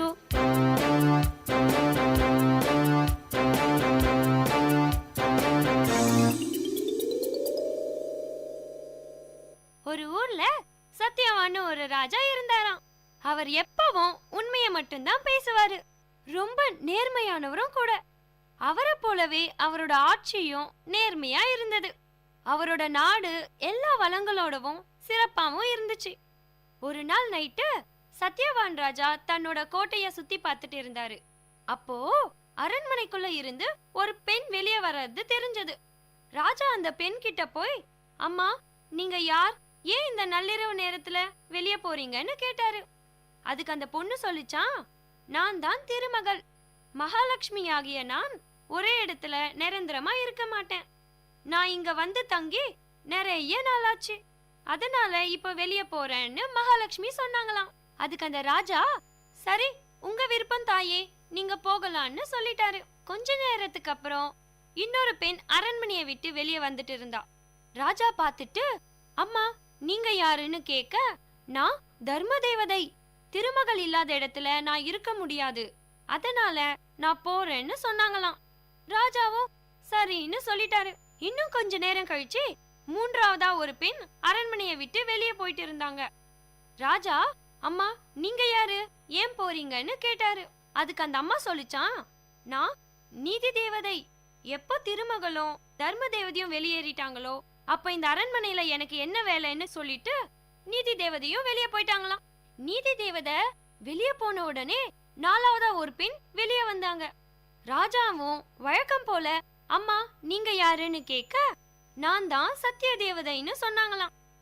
உடனே ராஜா அந்த அம்மாவோட கால்ல விழுந்து, தாயே யார் போனாலும் போகட்டும், நீங்க போக கூடாது, சத்தியம் போயிடுச்சுன்னா என் சாம்ராஜ்யமே அழிஞ்சிடுமே, அதனால நீங்க மட்டும் இங்கேயே இருங்கன்னு கெஞ்சி கேட்டாரு. சத்திய தேவதையும் சரின்னு சொல்லிட்டு அரண்மனைக்குள்ள போனாங்க.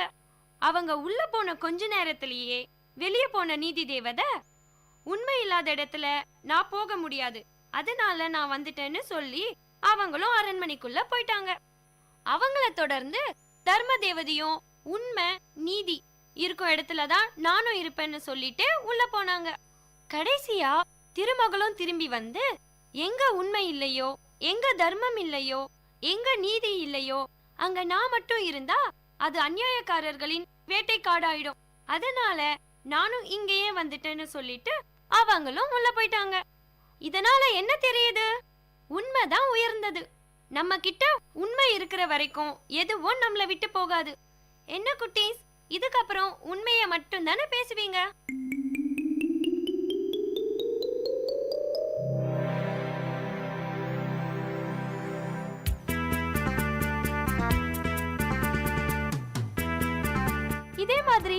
கதையோடையும் கருத்தோடையும் அடுத்த கதை கேளு நிகழ்ச்சியில சந்திப்போம். அது வரைக்கும் உங்களிடமிருந்து விடை பெறுவது உங்கள் லேஷோ. பாய் குட்டீஸ்.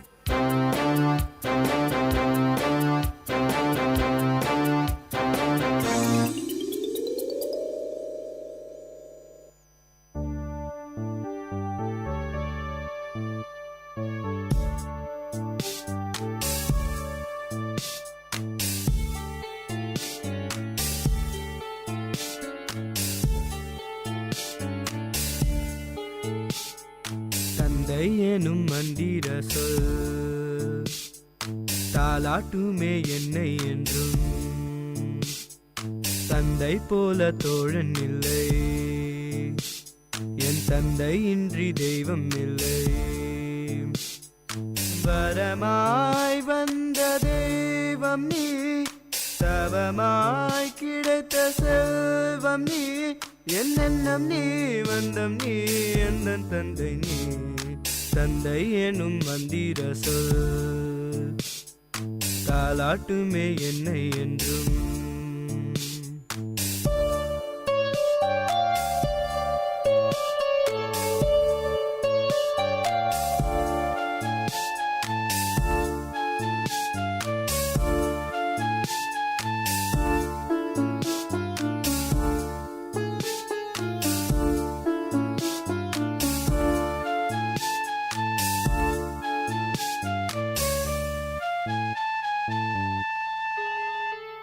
உன் கரம் பிடித்து நடைபயின்றேன், நீ தோள் சுமந்தாய் உலகை ரசித்தேன்.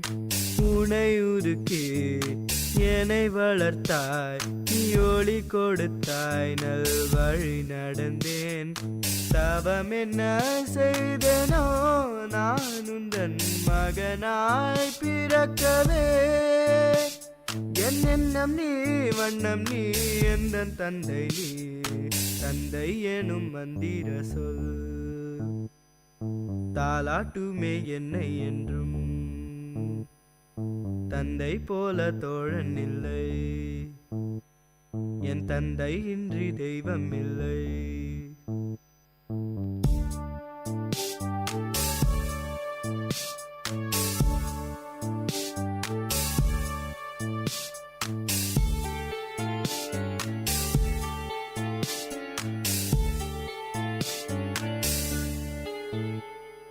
காதல் கொண்டேன் காத்திருந்தேன், கரம் கொடுக்க நான் கரை சேர்ந்தேன். சோர்ந்திருந்தேன் சேர்ந்து நின்றாய், வீழும் முன்னே நீ தாங்கிக் கொண்டாய். இனி வரும் பிறவியும் நான் உந்தன் மகனாய் பிறக்கவே. வரம் ஒன்றை கேட்கிறேன், அதை தருவாய். தந்தை எனும் மந்திர சொல் தாலாட்டுமே என்னை என்றும். தந்தை போல தோழன் இல்லை,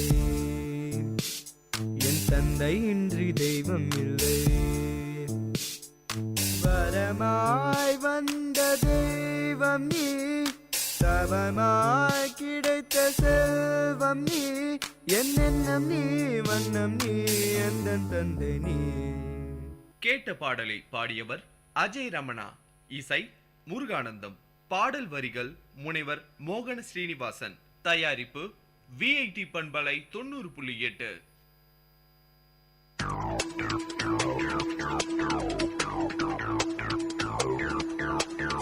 நேர்களை இது விஐடி பண்பலை 90.8. இந்த நிகழ்ச்சி திரைக்கடலோடி கண்டங்களை இணைக்கும் ஒரு புரிதல் தொடர்.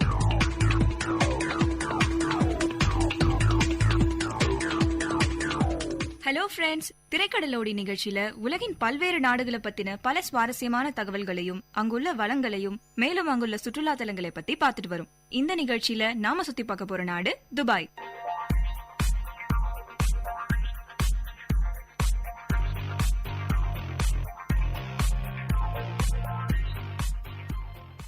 துபாய் அல்லது துபாய் என்பது ஐக்கிய அரபு நாடுகளின் 7 நாடுகளில 2வது பெரியதும் அதில் உள்ள ஒரே ஒரு நகரத்தை குறிக்கும் வகையில் 1வது நகரம் ஆகும். இது அரேபிய தீபகற்பத்தில் அரேபிய வளைகுடாவின் தெற்கே அமைந்துள்ளது. அதாவது பாரசீக வளைகுடா என்றும் அழைக்கலாம். இது அரபு நாடுகளில் அதிக மக்கள் தொகையை கொண்டுள்ளது. பரப்பளவில் அபுதாபியை விட அடுத்த 2வது நிலையில் உள்ளது. துபாய் மற்றும் அபுதாபி ஆகியவை மட்டுமே நடுவண் அரசு முக்கிய தீர்மானங்களுக்கு எதிர்வாக்கு அதிகாரம் கொண்டுள்ள அரபு நாடுகள் ஆகும். துபாய் மிக குறுகிய காலத்தில் மிகுந்த வளர்ச்சி பெற்றுள்ள ஒரு நகரமாக விளங்குகிறது. நீண்ட காலமாகவே துபாய் முத்து குளித்தல் போன்றவைக்காக அறியப்பட்ட இடமாக இருந்த போதிலும் அபுதாபி பகுதியிலிருந்து பனியாஸ் என்னும் இனக்குழுவினர் அல் மக்தூம் குடும்பத்தினர் தலைமையில் இவ்விடத்தில் குடியேறிய உடனேயே இதன் நவீன வரலாறு ஆரம்பமானது. துபாய் கடந்த சில ஆண்டுகளில் வியக்கத்தக்க பொருளாதார வளர்ச்சியை அடைந்துள்ளது. இது 1971ஆம் ஆண்டு 2ஆம் நாள் டிசம்பர் மாதம் விடுதலை பெற்றது. மக்கள் தொகையை பொறுத்த மட்டில் துபாய் மட்டுமின்றி ஐக்கிய அரபு அமீரகம் என்ற நாடே ஒரு தனித்தன்மை உடையதாகும். இந்நாட்டின் மக்கள் தொகையில் குறைந்தபட்சம் 80% வெளிநாட்டினராக உள்ளனர். இருப்பினும் ஆட்சி அதிகாரத்திலும் அரசு பணிகளிலும் பிற நாட்டினர் நுழைய பல தடைகள் உள்ளன. மேலும் இந்நாட்டின் குடிமகனாவதற்கு கடுமையான பல சட்டத்திட்டங்கள் உள்ளன. இதன் மூலம் இந்நாட்டு மக்கள் சிறுபான்மை இனமாகவே இருந்தாலும் நாட்டின் ஆட்சிக்கும் அதிகாரத்திற்கும் எந்த அச்சுறுத்தலும் இல்லாமல் உள்ளது. துபாய் அமீரகத்தின் மக்கள் தொகை சுமார் 22 லட்சம் ஆகும். துபாய் மட்டுமின்றி ஐக்கிய அரபு அமீரகம் என்ற நாடே இஸ்லாமிய மதத்தை பின்பற்றும் ஒரு நாடாகும். இந்நாட்டில் வாழும் வெளிநாட்டினர்களில் பல்வேறு மதங்களை சார்ந்தவர்களும் உள்ளனர். இவற்றுள் இஸ்லாமியர், கிறிஸ்துவர்கள் மற்றும் இந்துக்கள் பெருமளவில் உள்ளனர். ஐக்கிய அரபு அமீரகம் ஒரு இஸ்லாமிய நாடாக இருந்த போதும் அங்கு வசிக்கும் மற்ற மதத்தினரின் உணர்வுகளுக்கு மதிப்பளிக்கும் நாடாகவே உள்ளது. அதற்கு எடுத்துக்காட்டாக எல்லா மதத்தவர்களுக்கும் அவரவர் விருப்பம்படி வணங்குவதற்கு கோயில், கிறிஸ்துவ கோவில்கள் மற்றும் சீக்கிய கோயிலும் உள்ளது. துபாயின் பொருளாதாரத்தை பொறுத்தவரை 2008ஆம் ஆண்டின் மதிப்பீட்டின்படி துபாயின் மொத்த உள்நாட்டு உற்பத்தி 82.11 பில்லியன் அமெரிக்கன் டாலர்கள் ஆகும். துபாய் ஐக்கிய அரபு அமீரகங்களில் பொருளாதாரத்தில் 2வது பெரிய அமீரகம் ஆகும். அபுதாபியை விட நிலப்பரப்பிலும் எண்ணெய் வளத்திலும் பல மடங்கு சிறிய ஒரு அமீரகம் துபாய். துபாய் அமீரகத்தின் தொடக்க கால வளர்ச்சிக்கு அதன் எண்ணெய் வளம் காரணமாகவும் போதுமானதாகவும் இருந்தது. ஆனால் துபாயின் எண்ணெய் வளம் அதன் தொடர் வளர்ச்சிக்கு போதுமானதாக இருக்காது என்பதை அந்த அமீரகத்தின் அரசாங்கம் உணர்ந்தே இருந்தது. இதன் காரணமாக துபாய் அரசு எண்ணெய் சாரா பிற தொழில்துறைகளின் வளர்ச்சிக்கு வித்திட்டது. வெளிநாட்டு மூலதனத்தை அதிகரிக்கும் பொருட்டு அரசு நடைமுறைப்படுத்திய திட்டங்களின் விளைவாக துபாய் கடந்த 30 ஆண்டுகளில் பொருளாதாரத்தில் பல மடங்கு வளர்ச்சி அடைந்தது. குறிப்பாக 2005இல் வெளிநாட்டவர்கள் துபாயில் குறிப்பிட்ட சில பகுதிகளில் சொத்து வாங்க அனுமதி அளித்தது வெளிநாட்டு முதலீடு பெருக ஒரு முக்கிய காரணமாகும். துபாயின் கட்டுமானத்துறை 2004இல் தொடங்கி 5 ஆண்டுகள் அசாதாரண வளர்ச்சி அடைந்தது. இதற்கு இந்தியா, இங்கிலாந்து, ஈரான், பாகிஸ்தான் மற்றும் அமெரிக்க முதலிய நாடுகளிலிருந்து வந்த முதலீடுகள் பெரும் காரணமாக அமைந்தது. 2008ஆம் ஆண்டின் இறுதி வாக்கில் துபாயின் கட்டுமானத்துறையும் அதை நம்பியிருந்த துபாயின் பொருளாதாரமும் பெரும் வீழ்ச்சியை அடைந்தன. இந்த வீழ்ச்சிக்கு உலக பொருளாதார பின்னடைவு மற்றும் அளவுக்கு அதிகமாக அதிகரித்த சொத்துக்களின் மதிப்பு ஆகியவை முக்கிய காரணங்களாக அமைந்தது. துபாயின் அரசியலமைப்பு முடியாட்சியின் மூலம் பின்பற்றுகிறது. 2006ஆம் ஆண்டு பிப்ரவரி 11ஆம் தேதியிலிருந்து முகமது பின் ராஷித் அல் மக்தூம் மன்னராக பதவி வகிக்கிறார். அங்கு வாழும் பெரும்பாலானோர் வெளிநாட்டு மக்களாகவே உள்ளனர். அங்கு வாழும் மக்களான எமிரேட்ஸ் அதாவது அரேபியர்கள் 15% மட்டுமே உள்ளனர். அரேபியர்களுக்கு உயர்கல்வி பெறும் வரை இலவச கல்வி, இலவச மருத்துவம் மற்றும் வீட்டு வசதிகள் செய்து தரப்படுகிறது. ஆனால் அவர்கள் உயர்கல்வியை பெற்றவுடன் ஏதாவது ஒரு வேலையை தேடிக்கொள்ள அறிவுறுத்துகிறது.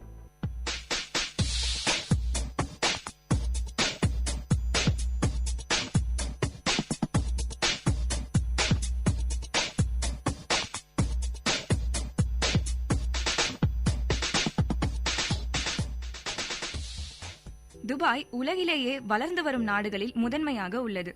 1991 ஒரே ஒரு உயரமான கட்டிடம் தான் இருந்ததாம். ஆனா இப்போது 400 உயரமான கட்டிடங்கள் உள்ளதாக கூறப்படுகிறது. உலகின் உயரமான கட்டிடமான பூர்ஜ் கலிஃபா துபாயில் தான் உள்ளது. அதுல 164 மாடிகள் உள்ளதாம். துபாயை பத்தின இன்னொரு ஆச்சரியமான தகவல் என்ன தெரியுமா? துபாயில பெர்மனன்ட் அட்ரஸ் சிஸ்டம்னு ஒண்ணு இல்ல. துபாயில டெலிவரி சர்வீஸ் செய்வது ரொம்பவே சேலஞ்சிங்கான விஷயமா இருக்கு. நம்ம ஊர்ல விண்ணப்பங்கள்ல அட்ரஸ்க்கு ஒரு லைன் கொடுக்கறது மாதிரி துபாயில அட்ரஸ்க்காக ஒரு தனி இடமே கொடுத்திருப்பாங்களாம். கொடுக்கும் அந்த இடத்துல ஒரு மேப் வரையவோ அல்லது அந்த இடத்தை சென்று சேர வழிமுறைகளும் கொடுக்கணுமா. இதுதான் துபாயில பின்பற்றப்படும் அட்ரஸ் சிஸ்டமா இருந்துட்டு வருது. 1966ஆம் ஆண்டு தான் துபாயில எண்ணெய் கண்டுபிடிக்கப்பட்டது. அதனால அங்க எண்ணெய் வளம் பெருமளவு இருந்தது. முதலில் எண்ணெய் வளம் பெருமளவில் இருந்தாலும் இப்பொழுது 11% மட்டுமே உள்ளது. துபாய் பொறுத்தவரை சுற்றுலாத்துறையும் வணிகமும் தான் பெரும் பொருளாதாரத்திற்கு வழிவகுக்கிறது. த துபாய் மால்னு சொல்லப்படும் ஒரு ஷாப்பிங் காம்ப்ளெக்ஸ் உலகின் மிகப்பெரிய ஷாப்பிங் காம்ப்ளெக்ஸா இருக்கு. அங்க கிட்டத்தட்ட 1200 கடைகள் உள்ளதா சொல்றாங்க. பெரும்பாலான அமெரிக்கன் கடைகளும் அங்க உள்ளதாம். துபாயின் மெட்ரோ ஸ்டேஷன் 2009ஆம் ஆண்டு திறக்கப்பட்டது. அந்த மெட்ரோ ஸ்டேஷன்ல கிட்டத்தட்ட 42 ஸ்டேஷன்ஸ் இருக்காம். அதுல ஒரு பெரிய சிறப்பம்சமே அந்த மெட்ரோ ஸ்டேஷன்ஸ் 18 மாதங்கள்ல கட்டப்பட்டது. ஆமாம், 42 ஸ்டேஷனும் 2 வருடங்களுக்கும் கம்மியான காலகட்டத்துல கட்டப்பட்டிருக்கு. துபாய் ஒரு முறை டிஸ்னிலாண்ட் கிட்ட தங்கள் நகரத்துல ஒரு ரிசார்ட்டை கட்ட சொல்லி வேண்டினாங்களாம். ஆனா துபாய் நகரம் சின்ன நகரமா இருக்குன்னு சொல்லி டிஸ்னிலாண்ட் அதை மறுத்துட்டாங்களாம். அதனால துபாய் தங்கள் நாட்டிலே ஒரு பெரிய தீம் பார்க் கட்டணும்னு முடிவெடுத்திருக்காங்க. அதற்கு துபாய் லேண்ட்னு பேர் வைக்கணும்னு முடிவு பண்ணிருக்காங்க. அதை திறக்கும் போது துபாய் லேண்ட் டிஸ்னிலாண்டுக்கு 2 மடங்கு பெரியதா இருக்கும்னு சொல்றாங்க. அந்த துபாய் லேண்டை பார்க்க ஒரு நாளைக்கு கிட்டத்தட்ட 2 லட்சம் மக்களை இருக்கும்னு சொல்றாங்க. உலகின் மிக சொகுசான ஹோட்டல் துபாயில தான் இருக்கு. அது பெயர் பூஜ் அல் அராப். துபாயில நிறைய மேன்மேட் ஐலாண்ட்ஸும் இருக்கு. அதுல ஒண்ணுதான் பனைமரை வடிவில் இருக்க பனைத்தீவு. இந்த பனைத்தீவுல பல தீவுகளும் ரெசார்ட்ஸும் ரெஸ்டாரண்ட்ஸும் பிரைவேட் ரெசிடென்ஸும் இருக்கு. வெயில் காலத்துல 120 டிகிரி செல்சியஸ் வெயில் வீசுமா, குறைஞ்சது 100 டிகிரி செல்சியஸ் ஆவது வீசுமா. துபாய் இஸ்லாமிய நாடுங்கிறதால பல மசூதிகள் இருக்கும். ஹோட்டல் ரூம்ஸ்ல கூட மெக்காவை நோக்கி தொழுகை செய்யறதுக்கு வசதியா ஒரு ஏரோ இருக்குமா. அந்த திசையில தொழுகையை நடத்தலாம். துபாய் ஒரு வெப்பமான நாடுங்கிறதால பெரும்பாலான இடத்துல ஏர் கண்டிஷனர் தான் இருக்குமா. அங்க செல்லும் பேருந்தில் கூட ஏர் கண்டிஷனர் தான் இருக்குமா.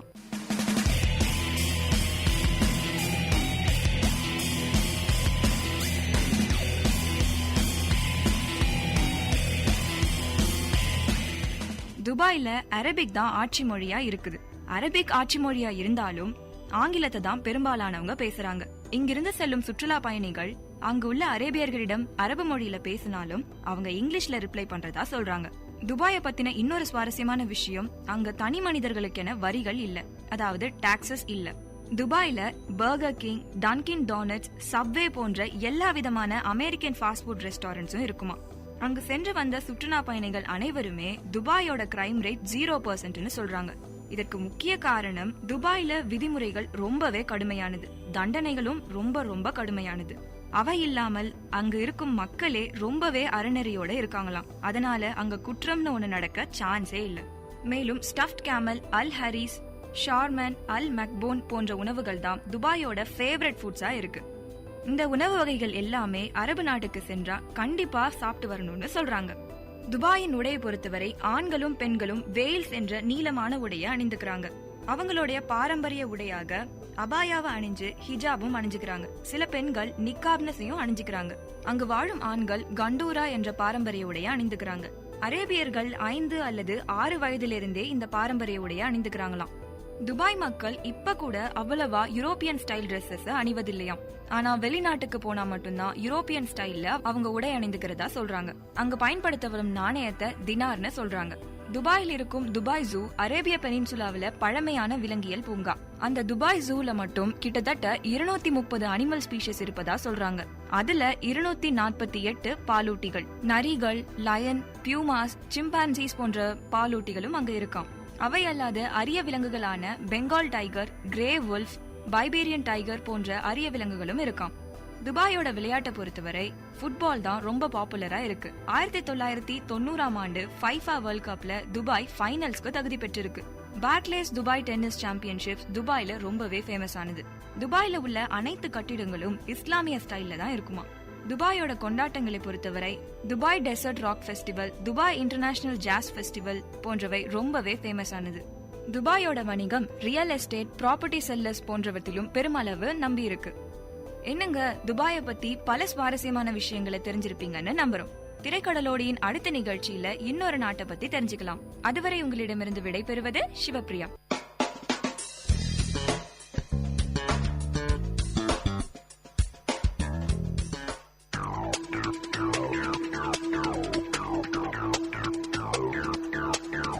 நேயர்கள் இதுவரை கேட்டது திரைக்கடலோடி, கண்டங்களை இணைக்கும் ஒரு புரிதல் தொடர்.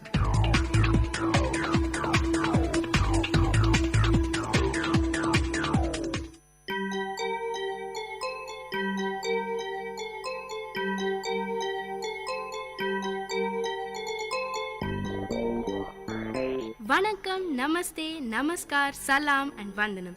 நீங்கள் கேட்டுக்கொண்டிருப்பது விஐடி பண்பலை 90.8. இது விஐடி பல்கலைக்கழகத்தின் சமுதாய வானொலி. உங்க எல்லோரையும் புதுமை பெண்கள் நிகழ்ச்சிக்கு வரவேற்கிறேன். நான் உங்க அட்டானா. இந்த நிகழ்ச்சியில எவ்வளோ கடினமான சூழ்நிலையும் தனக்குன்னு ஒரு பாதையை அமைச்சுக்கிட்டு அதுல அவங்க பயணத்தை தொடர்ந்து அதுல வெற்றியும் அடைந்த பெண்களை பத்தி தான் நான் உங்களுக்கு சொல்ல போறேன்.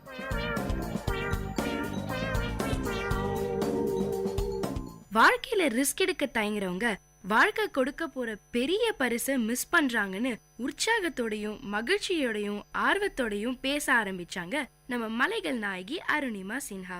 என்னடா இவன் ஏன் அருணிமா சின்ஹாவை மலைகள் நாயகின்னு கூப்பிட்டான்னு தெரியலையேன்னு ரொம்ப குழம்பாதீங்க. அது நானா அருணிமாக்கு வச்ச செல்ல பேரு. இவங்க உலகத்திலேயே ஏற ரொம்ப கடினமான மலைகள்ல ஏறி சாதனை செஞ்சிருக்காங்க. எவரெஸ்ட், கிளிமஞ்சாரோ இந்த மாதிரி பல மலைகள், கரடு முரடான பாறைகள், விஷ செடி கொடி, தன் பசிய போக்க தீவிரமா அலைஞ்சுக்கிட்டு இருக்க மிருகங்கள், உரைய வைக்கும் குளிர்னு தன்னை ஒரு பாதுகாப்பான கூட்டுக்குள்ள வச்சுக்கிட்டு இருக்கிற மலைகள்ல ஏறது அவ்வளோ சுலபமான காரியம் கிடையாதுங்க. ஏங்க, நான் கிளிமஞ்சாரோன்னு சொன்னதும் உங்களுக்கு எந்திரன் படத்துல நம்ம சூப்பர் ஸ்டார் ரஜினிகாந்த் நடிச்ச பாட்டு தானே ஞாபகத்துக்கு வந்திருக்கும். ரொம்ப ஃபீல் பண்ணாதீங்க. எனக்கும் அருணிமா சொன்னதும் ஞாபகத்துக்கு வந்தது அதான். நம்ம எல்லாரும் ஒரு சாதாரணமான எண்ணங்கள் கொண்ட மனிதர்கள் தான். ஆனா அந்த எண்ணங்களுக்கு எவ்வளோ முக்கியத்துவம் கொடுக்கறோம், அதை அடைய எவ்வளோ முயற்சி பண்றோங்கிறது தான் சாதனையாளர்களா மாறுறோம். அந்த மாதிரி தன் எண்ணங்களை மதிச்சு அதை அடைய அயராம உழைச்சு சாதிச்சிருக்கவங்க தான் நம்ம அருணிமா சின்ஹா. எவரெஸ்ட் சிகரத்திலையும் எல்ஃப்ரஸ் சிகரத்திலையும் கிளிமஞ்சாரோவிலும் செயற்கைக்கால் பதித்த முதல் பெண் நம்ம அருணிமா சின்ஹா. செயற்கைக்கால்னு உங்களுக்கு கேட்டிருந்தா எஸ், பிறவில சராசரி பெண்ணா பிறந்த அருணிமா விதியின் கொடுமையால காலை இழந்தவங்க. விதி இவங்க வாழ்க்கையில சதி மட்டும் பண்ணாம இருந்திருந்தா இவங்க இந்தியாவுக்காக விளையாடி பல கோப்பைகளையும் பதக்கங்களையும் பேரும் புகழும் இந்தியாவுக்கு வாங்கி கொடுத்து உலக அளவில் பிரபலமாகியிருப்பாங்க.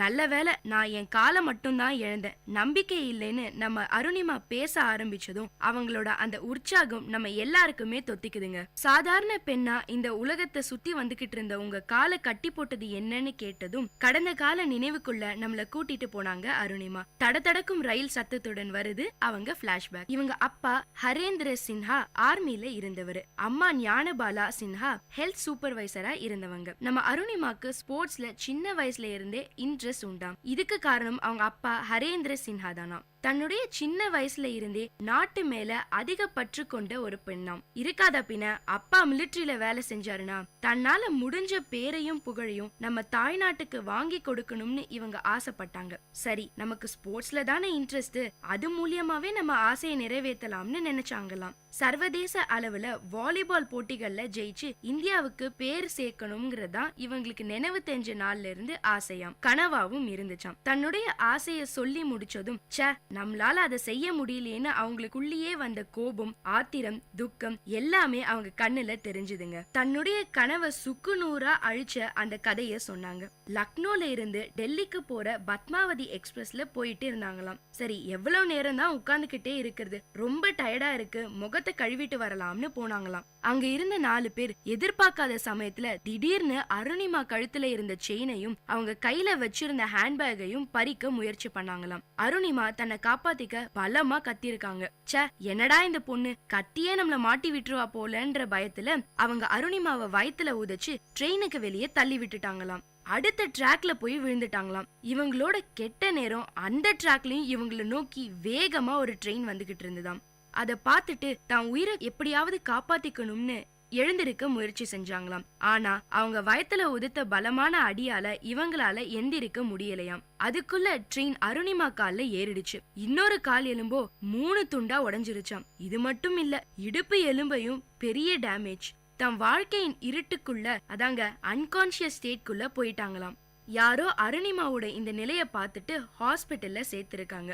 அருணிமா உயிரை காப்பாத்தணும்னா அவங்க காலை எடுக்கிறத தவிர வேற வழியே இல்லைன்னு சொல்லிட்டாங்களாம் டாக்டர்ஸ். தன்னுடைய பொண்ணோட உயிர் தான் முக்கியம்னு அருணிமாவோட காலை எடுக்க அவங்க அப்பாவும் அம்மாவும் சம்மதிச்சாங்களாம். ஆபரேஷன் பண்ணி அவங்க கால் எடுத்துட்டாங்களாம். காலை இழந்து ஹாஸ்பிட்டல்ல மாச கணக்கா படுத்த படுக்கையா இருந்ததை விட தன் கனவெல்லாம் செதஞ்சிருச்சேன்னு ஃபீல் பண்ணதுதான் அதிகமாம். உண்மையான ஊனம் காலையோ இல்ல கையையோ இழக்கிறப்ப இல்ல, தன்னுடைய கனவுகள் அழிஞ்சு போறதுதான்னு சொல்றாங்க நம்ம அருணிமா. ஹாஸ்பிட்டல்ல இருந்த போது கூட மனசு முழுக்க வாழ்க்கை இப்படியே முடங்கிடக் கூடாது, இதுல இருந்து எப்படியாவது மீண்டு வந்து நிச்சயமா பெருசா எதையாவது சாதிக்கணுங்கிற இவங்க எண்ணம் எப்பவுமே ஓடிக்கிட்டே இருந்துதாம். இந்த மாதிரி ஒரு சூழல்ல எந்த எண்ணங்கள் உங்களை எதையாவது சாதிச்சே ஆகணுங்கிற உங்க வெறிய ஏத்துச்சுன்னு கேட்டப்போ அவங்க சொன்ன பதில் எங்க எல்லாரையுமே ஒரு நிமிஷம் வியப்புல ஆழ்த்திருச்சுங்க. நம்ம கிரிக்கெட் பிளேயர் யுவராஜ் சிங் தான் அருணிமாவோட இன்ஸ்பிரேஷனா. கேன்சர்ல இருந்து மீண்டு மறுபடியும் கிரிக்கெட் ஆட வந்த அவரை போலவே என்னாலையும் சாதிக்க முடியும்னு நம்பினாங்களாம். ஆனா எந்த துறையில சாதிக்க முடியும்னு ஒவ்வொரு நாளும் ஒவ்வொரு நொடியும் சிந்திச்சாங்களாம். காலையில எழுந்ததும் சாப்பிடும் போதும் ஏன் தூங்கும் போதும் கூட இதே யோசனையா தான் போயிட்டு இருந்ததாம். இன்னைக்கு வரைக்கும் எவரெஸ்ட் சிகரத்துல ஏறணுங்கிற ஆசை எப்படிதான் வந்ததுன்னே தெரியலையாம் அருணிமாக்கு. பல நேரம் யோசிச்சதுக்கு அப்புறம் தான் ஆசைய அம்மாட்ட சொன்னாங்களாம். இத கேட்ட அவங்க அம்மா பயங்கரமா திட்டினாங்களாம். இப்போதான் உசுருக்கு போராடி திரும்பி வந்திருக்க, அதுக்குள்ள ஏன் இப்படி எல்லாம் யோசிக்கிறேன்னு திட்டி தீத்துட்டாங்களாம். ஆனா அவங்க அம்மா திட்டின ஒரு வார்த்தையும் அருணிமாவோட கனவை அசைக்க முடியலையாம். மாறா, ச எத்தனை நாள் தான் இப்படி இறப்புக்காக பயந்து பயந்து வாழறது, இறப்புக்கு நான் பயத்தை உருவாக்குறேன், இன்னொரு தடவை அது என்ன பயமுறுத்த கூடாதுன்னு யோசிச்சாங்களாம். ட்ரீட்மெண்ட் முடிஞ்சதும் அருணிமாக்கு செயற்கை கால் பொருத்தினாங்களாம். எவரெஸ்ட் ஏறி சாதனை படைச்ச முதல் இந்திய பெண்ணான பச்சேந்திரி பால் மேடம சந்திச்சாங்களாம். அவங்க அருணிமாவோட அந்த நிலைய பார்த்து வருத்தத்துல மூழ்கலையாம். மாறா, அருணிமா, இந்த மாதிரி நடந்தது ஏதோ உனக்கு கடவுள் எடுத்துரைக்கத்தான். இந்த மாதிரி மலைகள் ஏறி சாதனை செய்யணும்னு நினைக்கிறவங்க ரொம்ப கம்மி. அதுலயும் இந்த மாதிரியான ஒரு நிலையில கடவுள் உனக்கு யோசனையை கொடுத்திருக்காருனா நிச்சயமா உன்னால இதை செய்ய முடியும். நீ எட்டாத மலைகள் உச்சிய எட்டி தொட போற. அதனால எதை பத்தியும் யோசிக்காம தைரியமா நீ எடுத்த முடிவுல பயணத்தை தொடங்குன்னு சொன்னாங்களாம். அது மட்டும் இல்லைங்க, அதுக்கான அத்தனை வழிகளையும் ஆலோசனைகளையும் சொல்லி தந்தாங்களாம் பச்சேந்திரி பால் மேடம். உத்தர்காசியில உள்ள நேரு இன்ஸ்டிடியூட் ஆஃப் மவுண்டனியரிங்ல பச்சேந்திரி பால் மேடம் கிட்டேயே 28 நாள் ட்ரைனிங் எடுத்துட்டாங்களாம். அந்த கடுமையான பயிற்சிக்கு அப்புறம் தன்னால நிச்சயமா இதை செய்ய முடியுங்கிற அவங்க நம்பிக்கை அதிகமாச்சாம் அருணிமாக்கு. 2012ஆம் ஆண்டு எவரெஸ்டுக்கான ஒரு முன்னோட்டம் 6150 மீட்டர் உயரத்துல உள்ள ஐலாண்ட் பீக்ல ஏறினாங்களாம் நம்ம அருணிமா. 2013ஆம் ஆண்டு மே 21ஆம் தேதி எவரெஸ்ட அடைஞ்சாங்களாம். அருணிமாவோட கனவு நினைவான அந்த தருணத்தை இன்னும் மறக்க முடியலையாம். அவங்க அதை சொல்லும் போதே அவங்க முகத்துல பூரிப்பும் சந்தோஷமும் நிரம்பி வழிஞ்சுதுங்க. அந்த எவரெஸ்ட் மலை உச்சியில ஏறி நின்னு பார்த்தப்ப இந்த உலகமே அவங்க ஆசைக்கும் லட்சியத்துக்கும் முன்னாடி ரொம்ப சின்னதா தெரிஞ்சுதாம். 58 நாள் முயற்சிக்கு பிறகு கிடைச்ச அந்த வெற்றி அது வரைக்கும் நான் பட்ட எல்லா கஷ்டத்தையும் காணாம போக வச்சிருச்சுன்னு கண்கள் விரிய பேசினாங்க நம்ம அருணிமா. உயரத்தை தொட்டதன் பின்னணியில உள்ள வலி நிறைந்த ரத்தம் சிந்திய தருணங்களையும் நமக்காக சொன்னாங்க. முதல் விஷயம், செயற்கை கால் என்ற விஷயமே அவங்களுக்கு புதுசு. அதுக்கு பழகவே அருணிமாக்கு பெரிய சவாலா இருந்துச்சாம். அருணிமா கூட எவரெஸ்ட் ஏறின மத்தவங்க எல்லாம் ஸ்பீடா மேல ஏறி போயிட்டே இருந்தாங்களாம். செயற்கை காலோட ஒவ்வொரு அடியையும் எடுத்து வச்சு போக அவங்களுக்கு ரொம்ப நேரம் எடுத்துதான். மேல போனவங்க திரும்பி வந்த போதுதான் அருணிமா பாதி தூரத்தை கூட கடக்காம மெதுவா நகர்ந்துட்டே இருந்தாங்களாம். இத பார்த்துட்டு பயங்கரமா கிண்டல் பண்ணி சிரிச்சாங்களாம் மத்தவங்க. உனக்கெல்லாம் எதுக்கு இப்படி ஒரு விபரீத ஆசைன்னு முகத்துக்கு நேராவே கேட்பாங்களாம். ஆனா அதையெல்லாம் பொருட்படுத்தாம அவங்க கவனத்தை ஏறி முடிக்கிறதுல மட்டுமே செலுத்தினாங்களாம். நம்மளால எதை செய்ய முடியாதுன்னு மத்தவங்க சொல்றாங்களோ அதை முடிச்சு காட்டுறதுல இருக்க சந்தோஷமே தனின்னு சொல்றாங்க நம்ம அருணிமா. அவங்களோட அந்த கேலி பேச்சு கூட பல நேரங்கள்ல அருணிமாக்கு தூண்டுகோலா இருந்துருச்சாம். அது மட்டும் இல்லைங்க, எவரெஸ்ட் ஏறும்போது எத்தனையோ முறை அருணிமாவோட செயற்கை கால் கழண்டு போயிருக்காம். கூட போனவங்க எல்லாம் அருணிமாவை தனியா விட்டுட்டு போயிருக்காங்களாம். ஆக்சிஜன் சிலிண்டர் காலியாகி என்ன பண்றதுன்னே தெரியாம தவிச்சு போயிருக்காங்களாம். ஆனாலும் இது எதுவுமே அருணிமாவோட லட்சியத்தை கொஞ்சம் கூட அசைக்கல. எப்படியும் நினைச்சதை செய்வேன்னு தன்னையே இல்ல தன்னை மட்டுமே நம்பினாங்களாம். அதே மாதிரிதான் நினைச்சதை சாதிச்சாங்க அருணிமா. மீடியா வெளிச்சம் முழுக்க அருணிமா மேல தானா. கேலி செஞ்சவங்க அவமானப்படுத்தினவங்களும் தேடி வந்து பாராட்டினாங்களாம். தனக்கு நடந்த எல்லாத்தையும் வெற்றிக்கு மைல்கல்லா மாத்திருக்காங்க நம்ம அருணிமா. உடம்புல உண்டாகிற ஒரு ஊனம் மனச எந்த வகையிலும் பாதிக்கிறது இல்லைன்னு நிரூபிக்க நினைச்சாங்க. அதே மாதிரி நிரூபிச்சும் காட்டியிருக்காங்க. இவ்வளவு பெரிய சாதனை செஞ்சதுக்கு அப்புறமும் தன்னடக்கத்தோட தன் கதைய சொன்ன அருணிமாவுக்கு கனவுகள் இன்னும் மிச்சம் இருக்கு. இதுதான் என் சாதனைன்னு திருப்தி அடைய முடியல. செய்ய வேண்டிய விஷயங்கள் இந்த உலகத்துல நிறைய இருக்குன்னு மனசு சொல்லிட்டே இருக்குன்னு நம்மள ஆச்சரியத்துல தள்ளுறது இவங்களோட பேச்சு. இது மட்டும் இல்லைங்க, மாற்றுத்திறனாளி குழந்தைகளை ஸ்போர்ட்ஸ்ல சாதிக்க வைக்க இலவசமா ஸ்போர்ட்ஸ் அகாடமி ஆரம்பிக்கிற ஐடியாவும் இருக்காம். என்னோட தனிப்பட்ட செலவுகளுக்காகவும் ட்ரீட்மெண்ட்காகவும் வரும் பணத்தை இந்த அகாடமிக்காக ஒதுக்கி வச்சிட்டு இருக்கேன்னு சொன்னது என்ன வியப்புல ஆழ்த்திருச்சுங்க. ஒருத்தர் 10 பேர் முன்னாடி ஒரு ஜோக்க சொன்னாராம். முதல் முறை சொன்னப்போ 10 பேரும் சிரிச்சாங்களாம். 2வது முறையும் அதே ஜோக்க சொன்னாராம். 5 பேர் மட்டும்தான் சிரிச்சாங்களாம். அதே ஜோக்க 3வது முறை சொல்லும் போது யாருமே சிரிக்கலையாம். சிரிப்பை ஏற்படுத்தின ஒரு விஷயமே அடுத்தடுத்த நிமிஷங்கள மாறிடும் போது சோகத்துக்கு காரணமான விஷயங்கள் மட்டும் ஏன் அப்படியே மனசுலயே இருக்குன்னு இவங்க கேட்ட அந்த கேள்விக்கு பதில் தெரியாம தான் நம்ம எல்லாருமே இருக்கும். நமக்கு எது கஷ்டத்தை தந்துச்சோ அதையே தான் பிடிச்சிட்டு தொங்கிட்டும் இருக்கும். இந்த எண்ணத்தை மாத்தினா நம்மளும் நம்ம வாழ்க்கைய கிளியரா தீர்மானிக்க முடியும். வாழ்க்கையில எல்லாருக்கும் கஷ்டங்கள் இருக்கு. அதை தாண்டிட்டா நிச்சயமா ஒரு சந்தோஷமும் காத்துக்கிட்டு இருக்கு.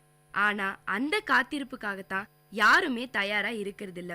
கஷ்டத்துக்கும் சந்தோஷத்துக்குமான அந்த சின்ன பாதையை கடக்கிறத ரிஸ்க்னு நினைச்சு அலட்சியம் பண்றவங்க அவங்களுக்காக காத்துக்கிட்டு இருக்க எத்தனையோ நல்ல விஷயங்களை மிஸ் பண்றாங்கன்னு சொல்லுறாங்க நம்ம மலைகளின் செல்ல பிள்ளை அருணிமா. அருணிமாவின் அழகான வார்த்தைகள் வாழ்க்கையை அர்த்தப்படுத்துகின்றது. என்ன நேயர்களே, அருணிமாவோட வாழ்க்கை பயணம் நம்ம எல்லாருக்குமே நம்பிக்கையை தந்திருக்கும். உங்களிடமிருந்து விடைபெறுவது உங்க அட்டானா.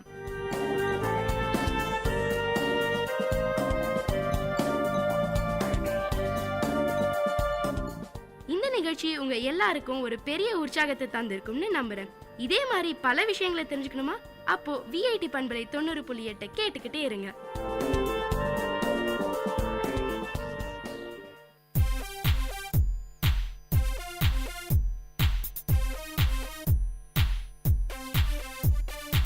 ये जवानी है दीवानी, हाँ मेरी रानी रुक जाओ रानी, एक जरा पीछे मुड़ के चली कहाँ ऐसे उड़ के, हा हा.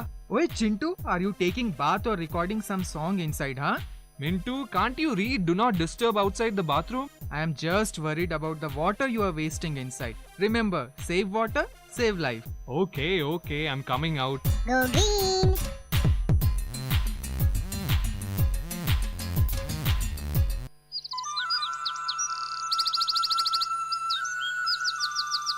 விஐடி பண்பலை 90.8 கவிதை கேளுங்கள்.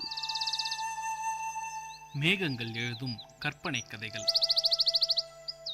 கருப்பு வெள்ளை நிறத்தின் அடர்த்தி கூட்டி பல கோடி ஆண்டுகளாய் கதை சொல்லி வரும் வயது முதிர்ந்த மேகங்கள் இன்றும் எழுதுகின்றன எவரும் படிக்கக்கூடிய எளிமையான கற்பனை கதைகளை. வெள்ளை நிற மேகங்களின் கதைகள் இனிப்புச் சுவை கலந்து செய்யப்படுகின்றன. கருத்த மேகங்கள் எழுதும் கதைகள் கசப்பு சுவை சேர்த்து எழுதப்படுகின்றன என்று பாட்டிக்கதை நினைவில் நிற்க விண்ணை தொட்டும் நிற்கிறது மேகங்கள். சிறு குழந்தையின் கண்களுக்கு குதிரையாய் கணக்கின்றது. வளர்ந்த காலத்தில் காதலியின் கருங்கூந்தலாய் வருடுகிறது. தேநீர் பருகும் மாலை நேரத்தில் கதை சொல்ல வந்த கருமேகம் பாதி கதை சொல்லி இடைவெளி என்றது. இருள் போர்வை போர்த்தி கொண்டது. தேநீர் பருகும் மாலை நேரத்தில் கதை சொல்ல வந்த கருமேகம் பாதி கதை சொல்லி இடைவேளை என்றது. இருள் போர்வை போர்த்தி கொண்டது. முழுமதியின் முகம் கண்டு வெட்கம் கொண்டதோ வானில் தவழ்ந்து கொண்டே கண்ணாமூச்சி காட்டியது. மேகங்கள் எழுதும் கற்பனை கதைகள். காலை விடிந்தபோது கதைகளை களைத்து போட்டு நேற்றைய கதையின் நீட்சியை காணாமல் செய்தது குறும்புக்கார மேகம். சிறுவர்களின் கதைக்களங்களில் எந்த மாற்றமுமின்றி கதைகள் தொடர்ந்தன. குதிரைகள் கனைத்தன, யானைகள் பிளிரின, வண்டுகள் பறந்தன, நண்டுகள் நடந்தன. தனிமரம் ஒன்று வளர்ந்து நின்று 2 நிமிடத்தில் இல்லாமல் போனது. தனிமரம் ஒன்று வளர்ந்து நின்று 2 நிமிடத்தில் இல்லாமல் போனது. மரத்தை தேடி கண்டுபிடிக்க மான்கூட்டம் துள்ளித் தாவின. விடியல் முடிந்து பரிதி எழுந்து நிற்க வீட்டு வேலைகளில் மூழ்கி நீந்தினாள் அம்மா. அவளுக்கான கதைகளை எழுதிக்கொண்டே இருந்தன கருமேகங்கள். கதைகள் படிக்கும் நிலையில் இல்லாது காலத்தின் ஓட்டத்தில் வீட்டு வேலையும் காட்டு வேலையுமாய் உழைப்பாளி உருகொண்டாள் அம்மா.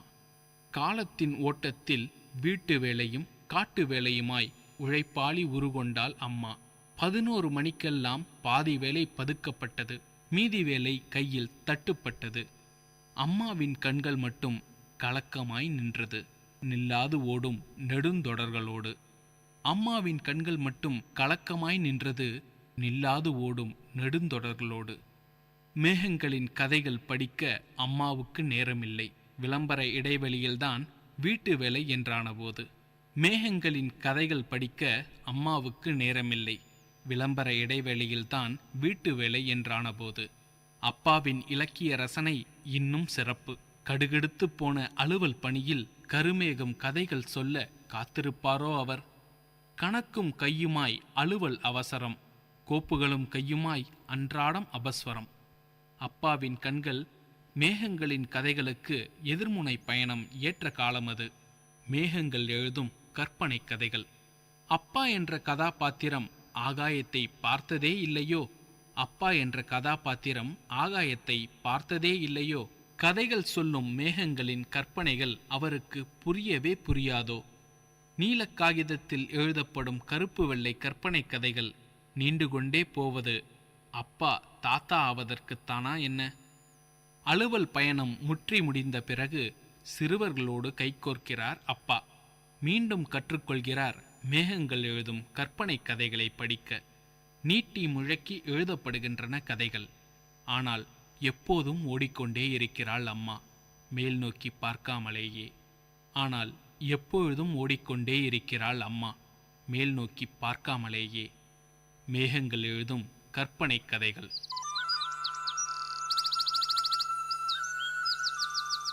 நேயர்கள் கேட்டது விஐடி பண்பலை 90.8 கவிதை கேளுங்கள்.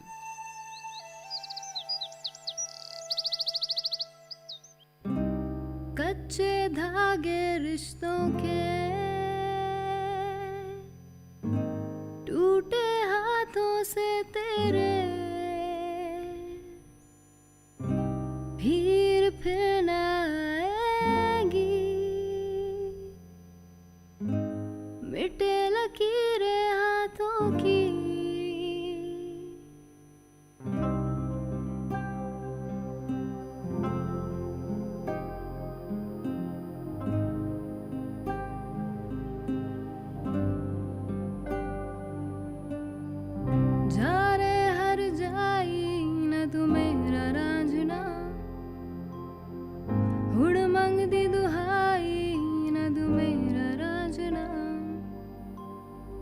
झूठी कसमें खाई न तू मेरा रांझना, मांग दी तेरे हाई न तू मेरा रांझना।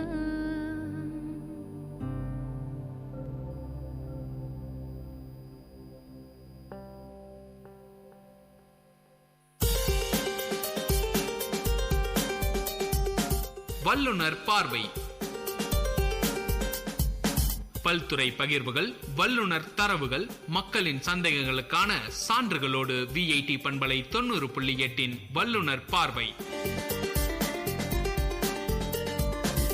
வணக்கம் நேயர்களே, நீங்கள் கேட்டுக்கொண்டிருப்பது விஐடி பண்பலை 90.8 விஐடியின் சமுதாய வானொலி. இந்த நிகழ்ச்சி வல்லுனர் பார்வை. வல்லுனர் பார்வை நிகழ்ச்சியில ஒவ்வொரு வாரமும் சிறப்பு வல்லுநர்கள் கிட்ட நம்ம நிறைய விஷயங்கள் பேசி தெரிஞ்சுட்டு வந்துருக்கிறோம். இன்னைக்கு நம்ம கூட Mohan's foundation associate director training miss Sujatha ma'am நம்ம கூட இருக்கிறாங்க. வணக்கம் மேடம். விஐடி சமுதாய வானொலி சார்பாக இந்த நிகழ்ச்சிக்கு உங்களை வரவேற்கிறோம். வணக்கம் மிஸ்டர் சரவண கார்த்திக். மோகன் ஃபவுண்டேஷன் சார்பா விஐடி சமுதாய வானொலிக்கும் விஐடி பண்பலை நேயர்களுக்கும் எங்களோட வணக்கங்கள். இந்த வல்லுனர் பார்வை நிகழ்ச்சியில உடல் உறுப்பு தானத்தை பத்தி தான் நாம நம்ம நிறைய விஷயங்கள் பேசி தெரிஞ்சுக்க போறோம். தானத்திலே சிறந்தது உடல் உறுப்பு தானம் கூட சொல்லலாம். மோகன்ஸ் ஃபவுண்டேஷன் இந்த உடல் உறுப்பு தானம் சேவை எப்படி செஞ்சுட்டு இருக்கிறீங்க மேம்?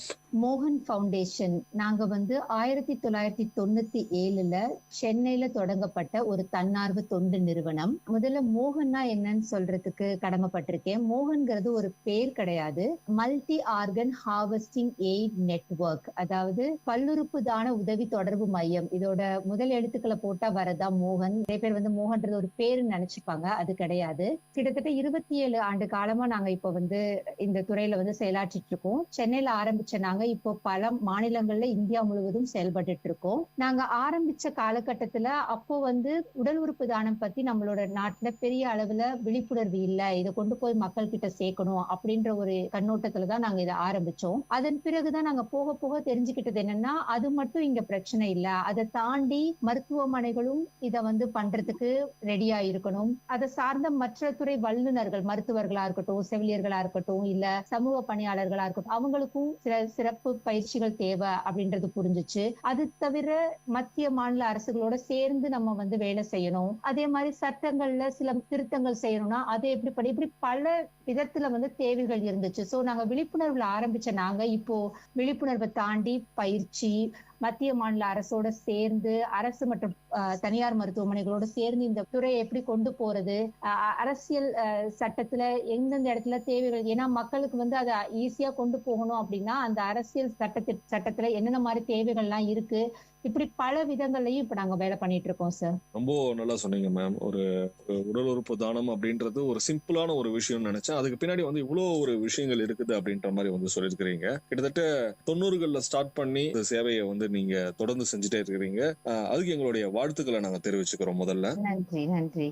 நிறைய பேருக்கு வந்து ஒரு கொஸ்டின் இருக்கும், எதனால நம்ம வந்து உடல் உறுப்பு தானம் பண்ணணும் அப்படின்ற மாதிரி ஒரு கேள்வி இருக்கும். நீங்க சொல்லுங்க மேம். இப்போ நாம சின்ன வயசுல இல்ல நம்ம அப்ப முந்தின தலைமுறையோட அவங்க சின்ன வயசுல இருக்கும் போதெல்லாம் நமக்கு பொதுவா கேள்விப்பட்ட விஷயங்கள் என்னன்னா, கண் பார்வை தெரியாது, இல்ல அதிகபட்சம் காது கேட்காது, இல்ல கை கால், ஏன்னா இது எல்லாமே வெளியில தெரியிற விஷயங்கள். இதை மட்டும்தான் நம்ம வந்து அதை வந்து ஒரு குறைபாடா பார்த்தோம். சமீப காலமா பார்த்தோம்னா நம்ம நிறைய விஷயங்கள் கேள்விப்படுறோம். அதாவது இதயம் செயலிழந்துருச்சு, சிறுநீரகம் செயலிழந்துருச்சு, கல்லீரல் செயலிழந்துருச்சு, இப்படி நிறைய விஷயங்கள் இப்பதான் நம்ம கேள்விப்படுறோம். ஒரு கடந்த ஒரு 30-40 வருஷமா தான் நம்ம இதை கேள்விப்படுறோம். இப்போ நான் உயிரோட இருக்கணும் அப்படின்னா எனக்கு இதயம் தேவை, எனக்கு கல்லீரல் தேவை, எனக்கு சிறுநீரகம் தேவை. சோ அந்த உறுப்பு செயலிழந்துருச்சுன்னா அப்ப நான் எப்படி உயிர் வாழ முடியும்? அப்ப இந்த மாதிரி இருக்கிற பேஷண்ட்ஸ்க்கு இருக்கிற ஒரே ஒரு வாய்ப்பு மாற்று அறுவை சிகிச்சை தான். சோ அப்ப மாற்று அறுவை சிகிச்சை எப்படி பண்ண முடியும்? அந்த உறுப்பு இருந்தாதான் பண்ண முடியும். குறிப்பா சொல்லணும்னா சமீப காலகட்டத்துல நம்மளோட வாழ்க்கை முறை, நம்மளோட உணவு பழக்க வழக்கங்கள், மருத்துவ முறைகள், இதெல்லாம் வந்து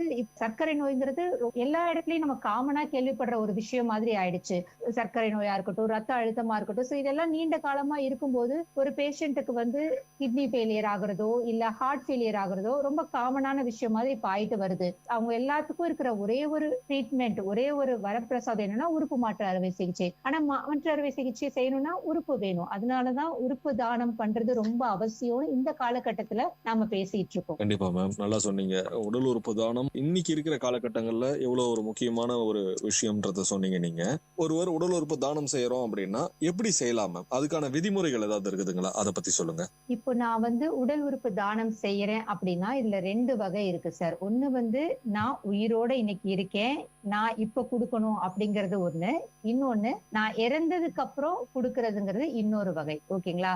இப்போ நான் உயிரோட இருக்கும் போது யாருக்கு கொடுக்கலாம்னா அதுக்கு இந்திய அரசியல் சட்டம் வந்து ரொம்ப தெளிவா சொல்லுது. உன் வீட்டுல இருக்கிற யாராவது ஒருத்தருக்கு, அதாவது உன்னோட தாத்தா பாட்டிக்கோ, உன்னோட அப்பா அம்மாக்கோ, உன் கூட பிறந்தவங்களுக்கோ, இல்ல கணவன் மனைவி, அவங்க வந்து ரத்த சம்பந்தம் இல்ல பட் உறவின் சம்பந்தத்துல அவங்க மிக நெருக்கமான ஒருத்தவங்க, அதனால கணவன் மனைவி, உங்களோட குழந்தைங்க, உங்களோட பேர குழந்தைங்க, இவங்க யாருக்கு வேணாலும் அவங்களுக்கு ஒரு உறுப்பு தேவைப்படும் போது நீங்க கொடுக்கலாம். அதாவது எல்லா உறுப்பையும் கொடுக்க முடியாது. 2 கிட்னி இருக்கிறதுனால ஒரு கிட்னி, 2 சிறுநீரகத்துல ஒரு சிறுநீரகம் கொடுக்கலாம். அதை தாண்டி லிவர், கல்லீரல்ல ஒரு பாதியை கொடுக்கலாம் அப்படின்றது சட்டம் சொல்லுது. இதை தாண்டி ஓ அப்படியா, அப்படின்னா வந்து என்னோட மாமாவுக்கு ஏதாவது ஒண்ணுன்னா என்னால கொடுக்க முடியாதா, இல்ல என் ஃப்ரெண்டுக்கு ஏதாவது ஒண்ணுன்னா என்னால கொடுக்க முடியாதா அப்படின்னா அப்படி இல்ல. அரசியல் சட்டம் அதுக்கும் ஒரு வழியை கொடுத்திருக்கு. நமக்கு நம்ம குடும்பத்தை தாண்டி வெளியில இருக்கிற நம்ம நண்பர்களா இருக்கட்டும், நம்ம கூட வேலை செய்யறவங்களா இருக்கட்டும், இல்ல நமக்காக வேலை செய்யறவங்களா இருக்கட்டும், நம்ம பக்கத்து வீட்டுல குடியிருக்கிறவங்களா இருக்கட்டும், யாருக்கு வேணாலும் நீங்க கொடுக்கலாம். ஆனா அப்படி கொடுக்கும் போது அது முழுக்க முழுக்க நம்ம தானமா தான் கொடுக்குறோம் அப்படின்றத ப்ரூவ் பண்ணிட்டு தான் நம்ம கொடுக்க முடியும். இல்லைன்னா ஏன் நான் சம்பந்தமே இல்லாத இன்னொருத்தருக்கு நான் போய் கொடுக்கணும்ன்ற ஒரு விஷயம் இருக்கு இல்லையா? நம்ம அரசு வந்து அதுக்கு ஒரு பெரிய வழிமுறைகளையே வச்சிருக்காங்க. சோ உங்க குடும்பத்துக்குள்ள கொடுக்கும்போது ஆப்வியஸ்லி என்னோட அம்மாக்கு கொடுக்கும்போது இல்ல என் குழந்தைக்கு கொடுக்கும்போது எனக்கு அதுல எந்த எதிர்பார்ப்பும் கிடையாது. அதுக்கான வழிமுறைகள் வந்து கொஞ்சம் ஈஸியானதா இருக்கும். பட் அதை தாண்டி குடும்பத்தை தாண்டி கொடுக்கும்போது ஏன் அவங்க வீட்டுல இல்ல இருக்கிறவங்க ஏன் கொடுக்கல, நான் ஏன் கொடுக்கணும்ன்றது வந்து நான் ப்ரூவ் பண்ணணும். நான் வந்து பணத்துக்காகவோ இல்ல பொருளுக்காகவோ எல்லாம் கொடுக்கல, எங்களுக்குள்ள இருக்கிற ஒரு உறவின் அடிப்படையில, ஒரு பாசத்தின் அடிப்படையில தான் நான் இதை கொடுக்கறேன் அப்படின்றத நான் ப்ரூவ் பண்ணணும். இது வந்து உயிரோட இருக்கும்போது நாம எப்படி தானம் கொடுக்கறோம் அப்படின்றது.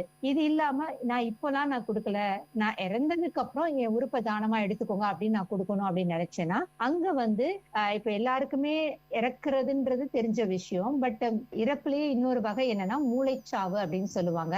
அது வந்து நிறைய பேருக்கு சமுதாயத்துல இன்னமும் தெரியாம இருக்கு. அதாவது ஒருவரோட மூளை ஏதாவது ஒரு காரணத்தினால், அது விபத்தின் காரணமாகவோ இல்ல ஏதாவது ஒரு மருத்துவ பிரச்சனை காரணமாகவோ ஒருத்தரோட மூளை முழுவதும் செயலிழந்துருச்சு அப்படின்னா அவரை வந்து மூளைச்சாவு அடைந்தவர் அப்படின்னு சொல்றோம். இப்ப நான் எந்த வேலை செய்யறதுனாலும் என்னோட மூளை தான் சொல்லணும். என்னோட இதயம் இயங்குறதுல இருந்து எல்லாமே வந்து என் மூளை சொல்லிதான் செய்யுது. சோ அந்த மூளை வந்து செயலிழந்ததுக்கு அப்புறம் அவங்க வந்து உயிரோட இல்லைன்றதுதான் அர்த்தம். ஆனா அது இந்த காலகட்டத்துல அதை பத்தின விழிப்புணர்வு கொஞ்சம் கம்மியா இருக்கு. சோ அந்த மூளைச்சாவு அடைந்தவர்கள் வந்து அவங்களோட எல்லா உறுப்புகளையும் தானமா கொடுக்க முடியும். ஏன்னா அவங்களோட மூளை இறந்துருச்சு. ஆனா அப்படிப்பட்ட நபர்களை வந்து நம்ம வந்து ஐசியூல, வென்டிலேட்டர்ல, சுவாச கருவிகள்ல பொருத்தி நம்ம அந்த பேஷண்ட்டை வந்து அந்த ஆர்கன்ஸை வந்து கொஞ்ச நேரம் வந்து இயங்க வச்சுட்டு இருக்கோம், சில மணி நேரத்துல இருந்து சில நாட்கள் வரைக்கும். சோ அந்த சூழ்நிலையில அவங்களோட உறுப்புகளை தானமா கொடுக்க முடியும். ரொம்ப சிம்பிளா சொல்லணும்னா, உயிரோட இருக்கும் போதும் தானமா கொடுக்கலாம், இறந்த பிறகும் தானமா கொடுக்கலாம். உயிரோட இருக்கும்போது நம்மளோட எல்லா உறுப்புகளையும் கொடுக்க முடியாது, எல்லாருக்கும் கொடுக்க முடியாது.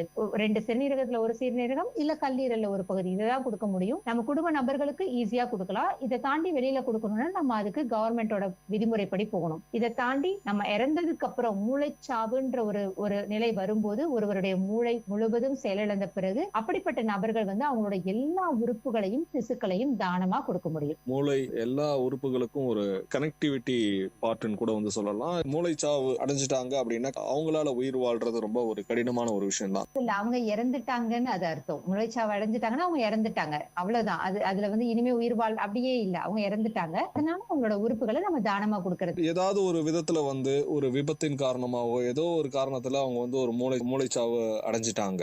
ஆனா வந்து அவங்க உடல் உறுப்பு தானம் எதுவுமே வந்து பண்ணல. அவங்களுடைய வீட்டுல இருக்கவங்க வந்து இந்த ஆர்கனை வந்து டொனேட் பண்ணலாமா? கண்டிப்பா சார். இங்கதான் வந்து குடும்பத்தோட பங்குன்றது உடல் உறுப்பு தானத்துல ரொம்ப அதிகம். அதனாலதான் நம்ம வந்து இந்த விழிப்புணர்வை பத்தி இன்னைக்கு பேசிட்டு இருக்கோம். ஏன் அப்படின்னா, இப்போ நான் வந்து இருக்கேன், எனக்கு வந்து இப்படி ஒரு விஷயம் இருக்கு, உறுப்பு தானம்னு ஒண்ணு இருக்கு, அதை பண்ணணும்னு எனக்கு ஆசை அப்படின்னு சொல்லி நான் என் விருப்பத்தை தெரிவிச்சாலுமே, நான் இறந்ததுக்கு அப்புறம் நான் இப்படி ஒரு விஷயத்த செய்யணும்னு ஆசைப்பட்டேன்றது எங்கேயோ இருக்கிற மருத்துவருக்கோ மருத்துவமனையில இருக்கிறவங்களுக்கோ தெரிய போறது இல்ல. அது யாருக்கு தெரியும்னா என் குடும்பத்துக்கு தான் தெரியும். இல்ல என் குடும்பம் தான் யோசிக்கும் இவங்க என்ன செய்ய விரும்பி இருப்பாங்க அப்படின்றது. ஏன் அப்படின்னு பார்த்தோம்னா, இது ரொம்ப வந்து இன்னைக்கு நம்ம இந்தியால பாத்தீங்கன்னா மூளைச்சாவு அடைஞ்சு உடல் உறுப்பு தானம் பண்றவங்கள கிட்டத்தட்ட 70% இருந்து 75% பேர் வந்து சாலை விபத்துனால இறந்தவங்களா தான் இருப்பாங்க. ஓகேங்களா? சோ அதுவே வந்து எதிர்பாராம நடக்கிற ஒரு விஷயம். நல்லா வேலைக்கு போயிருப்பாங்க, இல்ல வேற எதுக்காக வெளில போயிருப்பாங்க, திடீர்னு ஒண்ணு நடந்துருச்சு. சோ குடும்பத்தினருக்கு வந்து அந்த இழப்பை தாங்கிக்கிறதே ஒரு பெரிய கடினமான ஒரு விஷயம். அதுக்கும் மேல போய் நம்ம ஆர்கன் டொனேஷன் பேசும்போது அவங்களுக்கு வந்து அந்த ஒரு முடிவு எடுக்கிறது வந்து ஒரு பெரிய கஷ்டமான விஷயம். ஏன்னா அவங்க ஏற்கனவே மீளாத துயரத்துல இருந்துட்டு இருக்கும்போது இது என்னது, இது புரிஞ்சுக்கிட்டு இதை நம்ம செய்யணுமா செய்யக்கூடாதா, நம்ம குடும்ப உறுப்பினர் இதை செய்ய ஆசைப்பட்டாங்களா இல்லையான்னு அவங்க யோசிக்கிறது வந்து ஒரு பெரிய பேர்டனான ஒரு விஷயம். அதனாலதான் நாங்க எப்பவுமே சொல்றது, நீங்க இது நல்ல விஷயம், இதை பண்ணணும்னு நினைச்சீங்கன்னா இது உங்க மனசோட வைக்கிறதுனால அதுல எந்த பலனுமே இல்லை. இதை நம்ம வந்து நம்ம வீட்டுல இருக்கவங்கள்ட்ட பேசணும், நம்மளை சுத்தி இருக்கவங்கள்ட்ட பேசணும். ஏன்னா அப்பதான் அவங்களுக்கு வந்து நாம இதை பத்தி புரிஞ்சிருக்கோம், இதை பண்ணணும்னு ஆசைப்படுறோங்கிறது அவங்களுக்கு தெரியும். அப்பதான் நமக்கு ஏதாவது ஒண்ணு ஆச்சுன்னா அவங்களால அதை செய்ய முடியும். ரொம்ப நல்லா சொன்னீங்க மேம். இந்த உடல் உறுப்பு தானம் வந்து எந்த அளவுக்கு ஒரு முக்கியமான ஒரு பங்கு வகிக்குது, அதுவும் விபத்தின் போது வந்து இன்னொருத்தருக்கு ஒரு பயனுள்ளதா எப்படி மாற்ற முடியும் அப்படின்றத வந்து ரொம்ப சிறப்பா சொன்னீங்க மேம். இந்த கேள்விக்கான பதில். இந்த உடல் உறுப்பு மாற்று சிகிச்சை அரசு மருத்துவமனையில எப்படி மேம் செயல்படுத்துறாங்க? இப்போ வந்து இந்தியா முழுக்க, நான் தமிழகம் மட்டும் சொல்லல, இந்தியா முழுக்க இருக்க பெரும்பாலான மாநிலங்கள்ல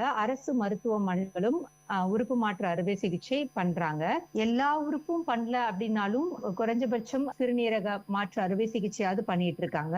நம்ம தமிழகத்துல சொல்லணும் அப்படின்னா, தமிழகத்துல சிறுநீரகம், கல்லீரல், இதயம் முதற்கொண்டு நிறைய உறுப்புகளை வந்து அரசு மருத்துவமனைகளும் மாற்று சிகிச்சையில நிறைய பண்ணிட்டு தான் இருக்காங்க. முன்னாடி ஆரம்பிக்கும் போது சென்னையில இருந்த மருத்துவமனைகள் மட்டும் இந்த உறுப்பு மாற்று அறுவை சிகிச்சையில ஈடுபட்டு இருந்தாங்க. இப்ப வந்து சென்னை தாண்டி தமிழகத்துல இருக்கிற நிறைய மாவட்ட அளவிலான அரசு மருத்துவமனைகள் இன்னைக்கு சிறுநீரக மாற்று அறுவை சிகிச்சையை ரொம்ப டே டு டே ஆக்டிவிட்டி மாதிரி அவங்க செய்யற அளவுக்கு இப்ப வந்து நம்ம ஸ்டேட் வந்து வளர்ந்துருக்கு சார். குடும்பத்துல இருக்கவங்க வந்து அவங்களுடைய உடல் உறுப்பு தானம் வந்து கொஞ்சம் சுலபமா செஞ்சுக்கலாம் அப்படின்ற மாதிரி சொன்னீங்க நீங்க. இது மாதிரி ஒரு கண்டிஷன்ல வரும்போது இப்ப குடும்பத்துக்குள்ளேயே வந்து தன்னுடைய ஆர்கன்ஸை மாத்தணும் அப்படின்னா அதுக்கான ப்ரொசீஜர் என்ன? ரொம்ப பெரிய ப்ரொசீஜர் இல்ல சார். ஃபார் எக்ஸாம்பிள் இப்ப நான் சொல்லணும்னா, ஒரு கணவன் மனைவி 2 பேரும் வந்து ஒரு கணவனுக்கு ஒரு உறுப்பு தேவைப்படுது, மனைவி கொடுக்குறாங்க அப்படின்னா அவங்க குறைஞ்சபட்சமா அவங்களோட திருமண சான்றிதழ், அவங்களுக்கு குழந்தைங்க இருந்தாங்கன்னா அந்த குழந்தைங்களோட பர்த் சர்டிபிகேட், இந்த மாதிரி சில ப்ரூஃப்ஸ் மட்டும் தான் கொடுக்கணும். கொடுத்து இப்ப எந்த மருத்துவமனையில டிரான்ஸ்பிளான்ட் பண்றாங்களோ அந்த மருத்துவமனையில இதுக்காகவே வந்து சில குழு மாதிரி அமைச்சிருப்பாங்க. அவங்கதான் இவங்களோட எல்லா பேப்பர்ஸையுமே வந்து வெரிஃபை பண்ணுவாங்க. இந்த உறவு வந்து ரொம்ப ஜென்யூனானது, இவங்க அம்மா புள்ளதான், இவங்க அக்கா தங்கச்சி தான், இவங்க ஹஸ்பண்ட் அண்ட் ஒய்ஃப் தான் அப்படின்றத மருத்துவ பரிசோதனைகள் மூலமாகவும் நம்ம சமர்ப்பிக்கிற சான்றிதழ்கள் மூலமாகவும் வெரிஃபை பண்ணிட்டு அவங்களே வந்து நமக்கு வந்து டிரான்ஸ்பிளான்ட் பண்றதுக்கு அப்ரூவல் கொடுத்துருவாங்க. நம்ம அங்கேயே டிரான்ஸ்பிளான்ட் பண்ணிக்கலாம். நம்ம வெளியில எல்லாம் எங்கேயும் போகணும்னு அவசியம் இல்ல. ஒரு டிரான்ஸ்பிளான்ட் பண்ற மருத்துவமனைக்கு நீங்க போனீங்கனாலே அவங்க வந்து உங்களுக்கு இது எல்லாமே சொல்லிடுவாங்க. ஓ, நீங்க 2 பேரும் இந்த உறவா, அப்ப எங்களுக்கு இந்த பேப்பர் எல்லாம் வேணும், இந்த மருத்துவ பரிசோதனைகளா செய்யணும் அப்படின்னு சொல்லிட்டு பண்ணிட்டு எல்லா ரிசல்ட்டும் வந்ததுக்கு அப்புறம் அங்க இருக்கிற ஒரு சிறப்பு குழுவே எல்லாத்தையும் பார்த்துட்டு நமக்கு வந்து அப்ரூவல் கொடுத்துருவாங்க. இவ்வளவுதான் சார். இப்ப நம்ம குடும்ப உறுப்பினர்களுக்கு கொடுக்கும் போது இந்த இவங்க 2 பேரும் உறவின் அடிப்படையில இருக்காங்கன்ற மருத்துவ பரிசோதனை சான்றிதழ்கள் தாண்டி முக்கியமான விஷயம் என்னன்னா, என்னோட உறுப்பும் என் குடும்பத்துல இருக்க நான் யாருக்கு கொடுக்கணும்னு நினைக்கிறேன் அவங்களுக்கும் பொருந்தணும். முதல்ல ரத்த வகை பொருத்தணும், என்னோட உறுப்பு அவங்க உடம்பு ஏத்துக்குமான்றத நம்ம சரி பார்க்கணும். அதை தாண்டி நான் கொடுக்குறேன்னு முன் வரேன் இல்லையா, அந்த அந்த அந்த ஒரு டெசிஷன், நான் டொனேட் பண்றேங்கிற ஒரு முடிவு வந்து என்னை யாரும் ஃபோர்ஸ் பண்ணி என்னை வந்து பிளாக்மெயில் பண்ணி இல்ல நீ பண்ணாதான் உன் ஹஸ்பண்டோட சேர்ந்து வாழ முடியும், இல்ல இந்த மாதிரி எந்த ஒரு பிளாக்மெயிலோ இல்ல இமோஷனல் த்ரெட்டோ இல்லாம நான் எடுக்கிற முடிவு நான் எடுத்த முடிவா இருக்கணும். அது ரொம்ப முக்கியம். என்னதான் என் குடும்ப நபரா இருந்தாலும் அது வந்து என்னை யாரும், என் குடும்பத்துல இருக்க மத்தவங்க யாரும் என்ன ஃபோர்ஸ் பண்ணி எடுக்க கூடாது. அது ஒரு விஷயம். 2வது, நான் கொடுக்க முன் வந்தாலும் என் உறுப்பு அவங்களுக்கு பொருந்தணும் இல்லையா, இல்லைன்னா இல்லாம சும்மா எல்லாம் எடுத்து வைக்க முடியாது. சோ அந்த உறுப்பு ரத்த வகையாவும் பொருந்தணும், அந்த உறுப்பும் அவங்களுக்கு பொருந்தணும். இதை தாண்டி மத்த நான் சொன்ன மாதிரி ஆமா இவங்க 2 பேரும் கணவன் மனைவி தான், இவங்க 2 பேரும் அக்கா தங்கை தான் அப்படின்றத நம்ம மருத்துவ பரிசோதனைகள் மூலமாகவும் சான்றிதழ்கள் மூலமாகவும் நிரூபிச்சிட்டோம் அப்படின்னா அதுக்கப்புறம் நம்ம வந்து உறுப்பு தானத்தை நம்ம பண்ணிக்கலாம். உறுப்பு தானம் செய்யணும் அப்படின்றவங்களுக்கு வந்து ஏதாவது வந்து ஒரு வயது வரைமுறை ஏதாவது இருக்குதுங்களா மேம்? இந்த வயசுல இருந்து இந்த வயசுல இருக்கவங்க தான் வந்து இந்த உடல் உறுப்பு தானம் பண்ணணும் அப்படின்ற மாதிரி ஏதாவது அரசாங்கத்திலேயே ஏதாவது வரைமுறை ஏதாவது வச்சிருக்காங்களா? இல்ல, இப்போ இறந்ததுக்கு அப்புறம் உடல் உறுப்பு தானம் அப்படின்னு நீங்க பாத்தீங்கன்னா நம்ம நாட்டுல வந்து பிறந்து 48 மணி நேரம் மட்டுமே ஆன குழந்தையில இருந்து 82 வயசான முதியவர்கள் வரைக்கும் நம்ம நாட்டுல பண்ணியிருக்காங்கங்க. அதனால வயது இந்த வயதுல இருந்து இந்த வயதுக்குள்ளதான் அப்படின்னு எந்த இதுவும் இல்ல. இதுல முக்கியமா பார்க்க வேண்டியது என்னன்னா, இப்போ ஒரு சின்ன குழந்தைகிட்ட இருந்து ஒரு உறுப்பு எடுக்கிறோம்னா அந்த உறுப்பை போய் கொடுக்கறதுக்கு நமக்கு அதுக்கு தகுந்த ஒரு பேஷண்ட் இருந்தாதான், ஒரு டிரான்ஸ்பிளான்ட் ரெசிபியன்ட், ஒரு நோயாளி இருந்தாதான் கொடுக்க முடியும். நம்ம பாட்டுக்கு எடுத்து யாருக்கோ எல்லாம் கொடுக்க முடியாது. முதல்ல வந்து ஒவ்வொரு மாநிலத்திலயும் பாத்தீங்கன்னா காத்திருப்பு பட்டியல்னு இருக்கும். அதுல வந்து அந்தந்த மாநில கொள்கைப்படி வரிசைப்படுத்துவாங்க. இவங்க முதலிடத்துல இருக்காங்க, இவங்க 2வது இடத்துல இருக்கான்னு வரிசைப்படுத்துவாங்க. பட் அதை தாண்டி அந்த உறுப்புகளை வந்து வைக்கிறதுக்கு அந்த பேஷண்ட்டுக்கு வந்து கரெக்டா இருக்கணும். இப்ப நான் வந்து ஒரு 80 வயசு பேஷண்ட் ஒருத்தவங்க இறந்துட்டாங்க, அவங்களோட உறுப்பை எடுத்துட்டு போய் நான் ஒரு 10 வயசு குழந்தைக்கு வைக்கிறேன் அப்படின்னா அதுக்கு முன்னாடி நிறைய விஷயங்கள் இருக்கு. இந்த குழந்தைக்கு அது தேவையா இல்ல, ஏன்னா 80 வயசு அவங்களுக்கு ஆயிடுச்சு. அதுவே வந்து நான் 60 வயசுல இருக்கிற ஒருத்தருக்கு கொடுக்கலாம் அப்படின்னா அப்ப நான் அவங்களுக்கு தான் கொடுக்க முடியும். சோ அந்த மாதிரி நிறைய விஷயங்கள் இருக்கு. இந்த வயசு தான் கொடுக்க முடியும், இந்த வயசு கொடுக்க முடியாது அப்படிலாம் இல்ல. பட் அந்த உறுப்பை நம்ம வாங்கி யாருக்கு கொடுக்குறோம், அதுக்கு ஏத்த பேஷன்ஸ் நமக்கு இருக்காங்களான்றத பார்த்து யாருக்கு வேணா நம்ம எந்த வயசுல இருக்கவங்க வேணா தானமா கொடுக்க முடியும். இந்த உடல் உறுப்பு தானம் செய்யறவங்களுக்கு ஏதாவது ஒரு விதத்துல வந்து ஒரு அங்கீகாரம் இருக்காங்க? நம்ம ஆரம்ப காலகட்டத்தில இருந்தே நம்ம தமிழக அரசு பாத்தீங்கன்னா இதுக்காக ஒரு ஆணையம், டிரான்ஸ்பிளான்ட் அத்தாரிட்டி ஆஃப் தமிழ்நாடு டிரான்ஸ்டான்னு சொல்லுவாங்க, அந்த ஆணையம் அமைச்சிருந்தாங்க. ஸோ ஆரம்ப காலகட்டத்தில இருந்தே வந்து இந்த மாதிரி யாராவது உடல் உறுப்பு தானம் பண்ணா அந்த டிரான்ஸ்டான் வந்து ஒரு பாராட்டு சான்றிதழை வந்து அந்த குடும்ப நபர்களுக்கு கொடுப்பாங்க. இது நமக்கு முன்னாடியில இருந்தே இருக்கிற ஒரு விஷயம் தான். சமீப காலத்துல பாத்தீங்கன்னா முதல்வர் அவர்கள் வந்து, தமிழக முதல்வர் அவர்கள் வந்து இறந்த பிறகு உடல் உறுப்பு தானம் செய்யறவங்களுக்கு வந்து அரசு மரியாதை, அவங்களோட நல்லடக்கத்தப்போ அரசு மரியாதை கிடைக்கும் அப்படின்னு சொல்லியிருந்தாங்க. இப்போ புதுசா வந்து தமிழக அரசு வந்து இந்த மாதிரி தானம் பண்றவங்களுக்கு கொண்டு வந்திருக்க ஒரு அங்கீகாரம். இதை தவிர வேற ஏதாவது இருக்கான்னா இல்ல. ஏன்னா நம்ம சொல்லும் போதே தானம்னு தானே சொல்றோம். இப்ப நம்ம ஒருத்தருக்கு அன்னதானம் கொடுக்குறோம், ஒரு சாப்பாடு கொடுக்குறோம்னா, தானம் கொடுக்குறோம்னா அவங்க நமக்கு என்ன கொடுப்பாங்க திருப்பி அப்படின்னு நம்ம எதிர்பார்த்தெல்லாம் நம்ம கொடுக்க மாட்டோம். அது தானம். அது என்கிட்ட இது இருக்கு, இதை நான் கொடுக்கணும்னு நினைக்கிறேன், இல்லாதவங்களுக்கு கொடுக்கணும்னு நினைக்கிறேன், அதுதான் தானம். அந்த மாதிரிதான் உறுப்பு தானம். தானம்னு வரும்போது எந்த எதிர்பார்ப்பும் இல்லாம தான் அதை கொடுக்குறோம். இதை தாண்டி அரசாங்கம் இப்போ கொடுக்குற 2 விஷயங்கள், ஒண்ணு அந்த பாராட்டு சான்றிதழ், இன்னொன்னு வந்து அந்த மாதிரி இறந்தவங்களுக்கு அரசு வந்து தன்னோட மரியாதையை அவங்களோட நல்லடக்கத்தப்போ இப்ப தெரிவிச்சிட்டு இருக்காங்க. இதுதான் சரி இருக்கு. கண்டிப்பா மேம். அரசாங்கத்தின் சைட்லயும் இது எந்த அளவு முன் வந்து சில மரியாதைகள் கண்டிப்பா வந்து செஞ்சுட்டு இருக்காங்க. அது ஒரு பாராட்டுக்குரிய ஒரு விஷயம் தான் வந்து இருக்குது. உடல் உறுப்பு தானம் ஒருத்தவங்க செஞ்சுட்டாங்க, அவங்க இறந்து எத்தனை மணி நேரத்துக்குள்ள மேம் வந்து உங்ககிட்ட வந்து ஒரு ரிப்போர்ட் பண்ணணும்? மக்கள் எல்லாரும் கேட்கிற கேள்வி அதுதான். இப்ப நாங்க சொல்ற பதில் வந்து கொஞ்சம் டெக்னிக்கலா இருக்கும். நான் சொன்ன மாதிரி ஒருத்தர் மூளைச்சாவை அடைஞ்சிட்டாரு அப்படின்னா அதை வந்து நம்ம வீட்லயோ ரோட்லயோ எல்லாம் நம்மளால கண்டுபிடிக்க முடியாது. அப்படி மூளைச்சாவு அடைந்தவங்க கண்டிப்பா ஒரு மருத்துவமனையில ஒரு ஐசியூல தான் இருப்பாங்க. ஓகேங்களா? சோ அப்ப ஐசியூ டாக்டர் தான் அந்த ஃபேமிலி கிட்ட சொல்றாங்க உங்களோட குடும்ப நபர் மூளைச்சாவை அடைஞ்சிட்டாருன்னு. சொன்ன அவங்களே அடுத்தும் கேட்பாங்க.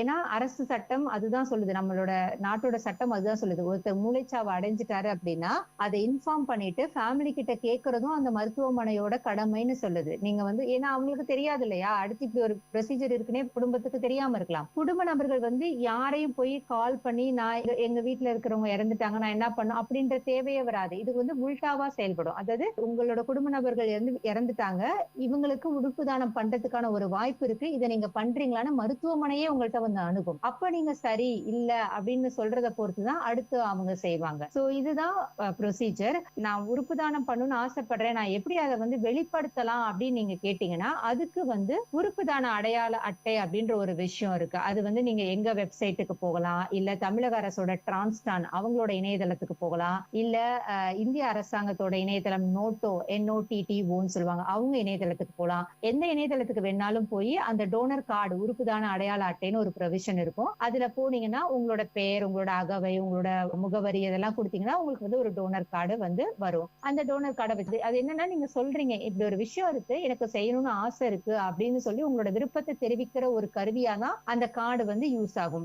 ரொம்ப இம்பார்ட்டன்ட் விஷயம், நான் ஏற்கனவே சொன்ன மாதிரி அந்த கார்டு இருந்தா ஃபேமிலிக்கு வந்து இதை பண்ணணும்னு ஆசைப்பட்டிருக்காங்க, நம்ம வாய் திறந்து சொல்லாட்டியும் ஓகே இதை பண்ணணும்னு ஆசைப்பட்டிருக்காங்க போல, அதனாலதான் இதை வச்சிருக்காங்க போல அப்படின்னு அவங்களுக்கும் வந்து புரியும். அப்ப அவங்களுக்கு முடிவு எடுக்கிறதுக்கு வசதியா இருக்கும். அதுக்காக நம்ம டோனர் கார்டு எடுத்துட்டு அதை போய் நம்ம கபோர்ட்ல வச்சு பூட்டி வச்சோம்னா அதனால எந்த பிரயோஜனமும் இல்லை. அதனாலதான் நாங்க சொல்லுவோம் டோனர் கார்டு எடுத்தீங்கன்னா முதல் விஷயம் உங்களோட ஃப்ரெண்ட்ஸ், உங்களோட சர்க்கிள், உங்களோட ஃபேமிலி கிட்ட நீங்க அதை காட்டுங்க, அதை பத்தி ஷேர் பண்ணுங்க அப்படின்னு சொல்றது. உடல் உறுப்பு தானத்தை பத்தி நல்ல ஒரு விளக்கம் சொன்னீங்க மேம். உடல் உறுப்பு தானம் செய்யவே இல்லை, ஆனா வந்து இறந்துட்டாங்க. ஃபேமிலியில இருக்கவங்க வந்து இந்த உடல் உறுப்பை இந்த உடலை வந்து நாங்க தானமா தரணும்னு நினைக்கிறவங்க இருப்பாங்க சில பேரு. அது மாதிரி ஒரு சிச்சுவேஷன் வரும்போது எப்படி மேம் செய்யறது? கண்டிப்பா. ஏன்னா நம்ம சொன்ன மாதிரி நம்ம நாட்டுல வந்து அந்த அளவுக்கு விழிப்புணர்வு இல்ல.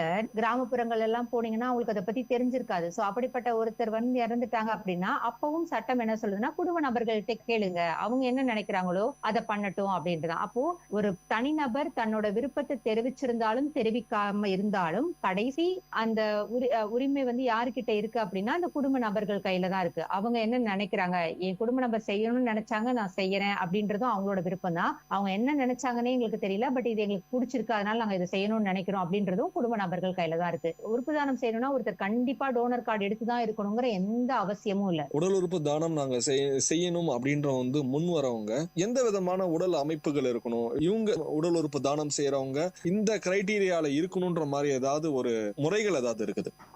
அப்படி எல்லாம் எதுவும் இல்ல சார். எந்த வயது வரம்பும் இல்ல.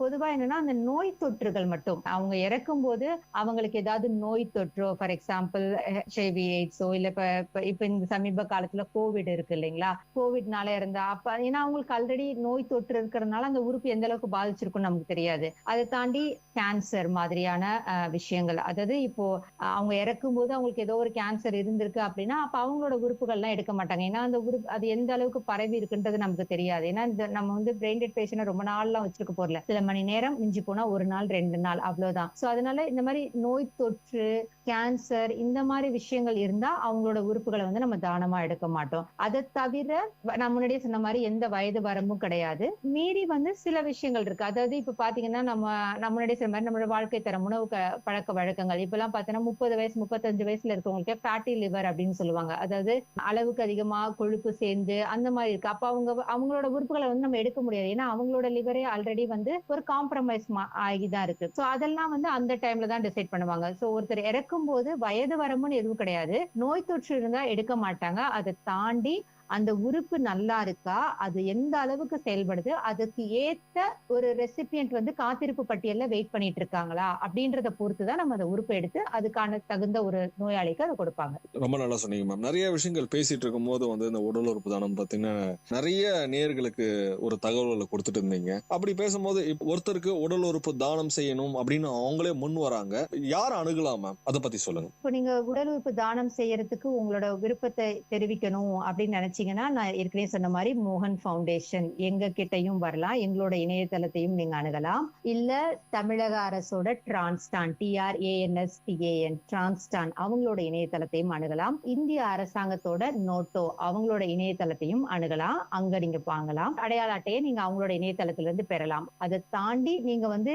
நிறைய இன்ஃபர்மேஷன் பர்சனலா தெரிஞ்சுக்கணும், உங்களுக்கு இன்னும் டவுட்ஸ் இருக்கு, அதை கிளாரிஃபை பண்ணணும்னு நினைச்சீங்கன்னா நீங்க எங்களோட மோகன் ஃபவுண்டேஷனோட உறுப்பு தான இலவச அழைப்பு எண்ணுக்கு எப்ப வேணா கால் பண்ணலாம். அந்த எண் வந்து 1-800-103-7100. இந்த எண்ணுக்கு நீங்க எப்ப வேணா அழைக்கலாம். எங்களுக்கு நிறைய லாங்குவேஜ்ல, மொழிகள்ல சொல்றதுக்கு, இன்ஃபர்மேஷனை சொல்றதுக்கு ஆட்கள் இருப்பாங்க. தமிழ், தெலுங்கு, மலையாளம், கன்னடம், ஹிந்தி, இங்கிலீஷ், இந்த மாதிரி ஒரு 8 மொழியில உங்களுக்கு வந்து தேவையான இன்ஃபர்மேஷனை சொல்றதுக்கு அங்க கவுன்சிலர்ஸ் இருப்பாங்க. அவங்க உங்களுக்கு தேவைப்படுற அத்தனை விஷயங்களையும் தெளிவுபடுத்துவாங்க. நல்லா சொன்னீங்க மேம். இந்த ஹெல்ப்லைன் நம்பர் வந்து இன்னொரு தடவை வந்து இங்கிலீஷ்ல சொல்லுங்க மேம். மோகன் foundations organ donation transplant helpline 1-800-103-7100. எங்களுடைய இந்த வல்லுநர் பார்வை நிகழ்ச்சியில உடல் உறுப்பு தானம் பற்றின நிறைய கேள்விகளுக்கு ரொம்ப தெளிவா நிறைய விளக்கங்கள் கொடுத்தீங்க மேம். அதுக்கு விஐடி சமுதாய வானொலி சார்பாக எங்களுடைய நன்றியை நாங்க தெரிவிச்சுக்கிறோம். இந்த நிகழ்ச்சி மூலமா இத பத்தின பல கருத்துக்கள் விஐடி சமுதாய வானொலியோட நேயர்களுக்கு போய் சேருன்ற நம்பிக்கை. இந்த ஒரு வாய்ப்பை கொடுத்த உங்களுக்கும் எங்களுடைய மனமார்ந்த நன்றிகள் திரு சரவண கார்த்திக். இன்னைக்கு வல்லுநர் பார்வை நிகழ்ச்சியில உடல் உறுப்பு தானம் பற்றின நிறைய கேள்விகளுக்கு பதில் சொல்லியிருக்கிறாங்க associate director training Mohan's foundation miss Sujatha அவர்கள். மீண்டும் ஒரு வல்லுநர் பார்வை நிகழ்ச்சியில உங்களை சந்திக்கும் வரை உங்களிடமிருந்து விடைபெறுவது நான் சரவண கார்த்திக். நீங்கள் கேட்டுக்கொண்டிருப்பது விஐடி பண்பலை 90.8 விஐடியின் சமுதாய வானொலி. நேயர்கள் இதுவரை கேட்டது பல்துறை பகிர்வுகள், வல்லுநர் தரவுகள், மக்களின் சந்தேகங்களுக்கான சான்றுகளோடு விஐடி பண்பலை 90.8 வல்லுநர் பார்வை. நன்றி, வணக்கம்.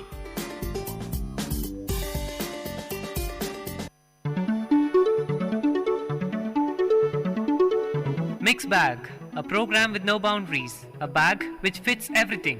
Yes, it's the program which features the mixture of all titles. So, tighten your earplugs for the program with no boundaries. Hello everyone, you're listening to VIT Community Radio 90.8 FM, and this is the first episode of Ramblings of a Physicist. I am Kabir, and with me today is Shruti. Shruti, this is what's wrong with the world. Everything is explained now. We live in an age when you can casually say to somebody, what's the story on that? And they can run to the computer and tell you within 5 seconds. Google. Yeah, that's right. That's fine. But sometimes I was just as soon continue wondering. Because we have a deficit of wonder right now. But see, life has for billions of years been evolving with organisms and ecosystems embodying increasing amounts of information. That's right. The evolution of life is a part of evolution of the universe, which also evolves with increasing amounts of information embodied in ordered structures, galaxies and stars and the planetary systems. I see. So in the living and the non-living world, we see a growth of order starting from the featureless and uniform gas of the early universe and producing the magnificent diversity of weird objects that we see in the sky, in the rainforest, everywhere around us. Wherever we look, we see evidence of increasing order and increasing information. Ideas are just aren't what they used to be. Once upon a time, they could ignite fires of debate, stimulate our thoughts, insight, revelations, and fundamentally change the way we look and think about the world. There is the retreat in universe from the real world and an encouragement of and reward for the narrowest specialization rather than from daring, for tending potted plants rather than planting forests. Nice. We are certainly the most informed generation in history, at least quantitatively. There are trillions upon trillions of bytes out there in the ether, so much to gather and to think about, and that's just the point. In the past, we collected information not simply to know things, that was only the beginning. We also collected information to convert it into something larger than fact, and ultimately more useful. Into ideas that made sense in the information. We sought not just to apprehend the world, but to truly comprehend it, which is the primary function of the ideas. Yeah. Great ideas explain the world and one another to us. We are inundated and not with so much information that we wouldn't have time to process it. Now, we are inundated with so much information that we wouldn't have time to process it even if we wanted to. And most of us don't want to. Few talk ideas, everyone talks information. Usually personal information. Where are you going? What are you doing? Whom are you seeing? These are today's big questions. I mean, the most popular sites on the web are basically information exchanges, designed to feed on the insatiable information hunger. Though this is hardly the kind of information that generate ideas. No doubt, there will be those who say that the big ideas have migrated to the market, but there is a vast difference between profit-making inventions and intellectually challenging thoughts. Still, while these ideas may change the way we live, they rarely transform the way we think. They are material, not ideational. Talking about ideas, the exact extent of Da Vinci's innovations are a matter of debate. But surely, there is no dispute that he was one of the Western civilization's greatest geniuses, right? Yet there is no escaping the fact that Da Vinci was able to achieve so much so broadly because so little was known. It was possible to make leaps forward in scientific understanding, armed with little more than a keen eye and a vivid imagination. Approximately 3,000 scientific articles are published per day, roughly one every 10 seconds of a working day. Oh, wow. We can now expect that these papers will, let's say each year, cite around 5 million previous publications. Surely. And the rate of production of scientific papers is quadrupling every generation. Percentage of human knowledge that one scientist can absorb is rapidly heading towards zero. And in this new dark age, there will never be another Da Vinci. I see that. This means that funding new ideas that matter is almost certainly getting more and more expensive. By itself, that fact need not be too disturbing. We can afford to spend more on science, and there are more qualified scientists across the world than ever. But it also suggests that scientific and technological innovation is more than ever before an organizational problem, and an organizational problem to which we have probably devoted too little. This means that funding new ideas that matter is almost certainly getting more and more expensive. By itself, that fact need not be too disturbing. I mean, we can afford to spend more on science, and there are more qualified scientists across the world than ever.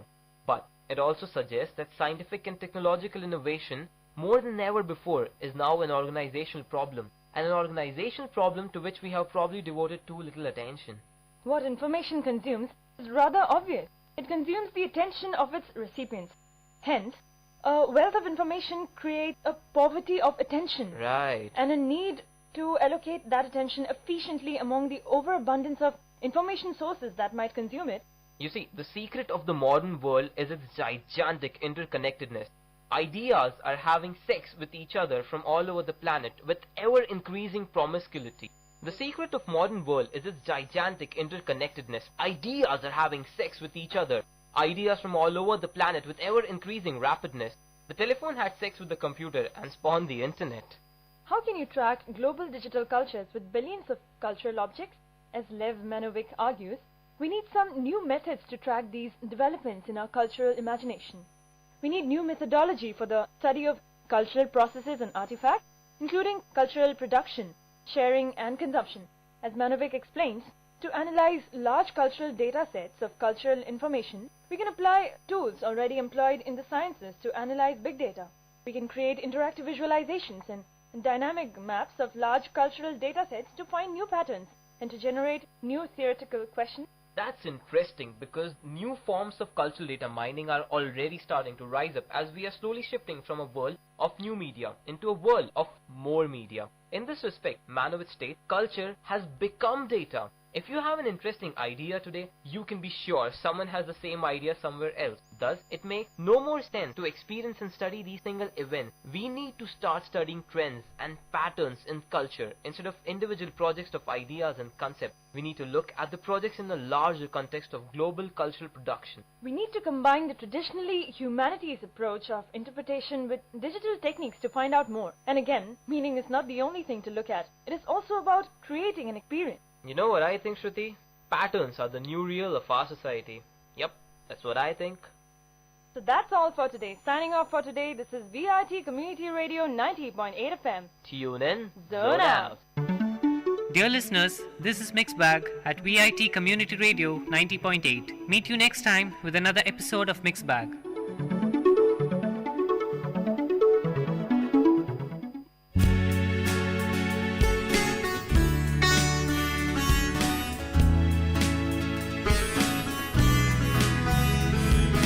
VIT பண்பலை 90.8 VIT பல்கலைக்கழகத்தின் சமுதாய வானொலியில் இது மருத்துவ நேரம். பல்வேறு மருத்துவ துறைகளிலிருந்து தேர்ச்சி பெற்ற மருத்துவர்களுடன் கலந்துரையாடும் நேரம் இது. வணக்கம் நேயர்களே, இது விஐடி பண்பலை 90.8 விஐடி பல்கலைக்கழகத்தின் சமுதாய வானொலி. இந்த நிகழ்ச்சி மருத்துவ நேரம்.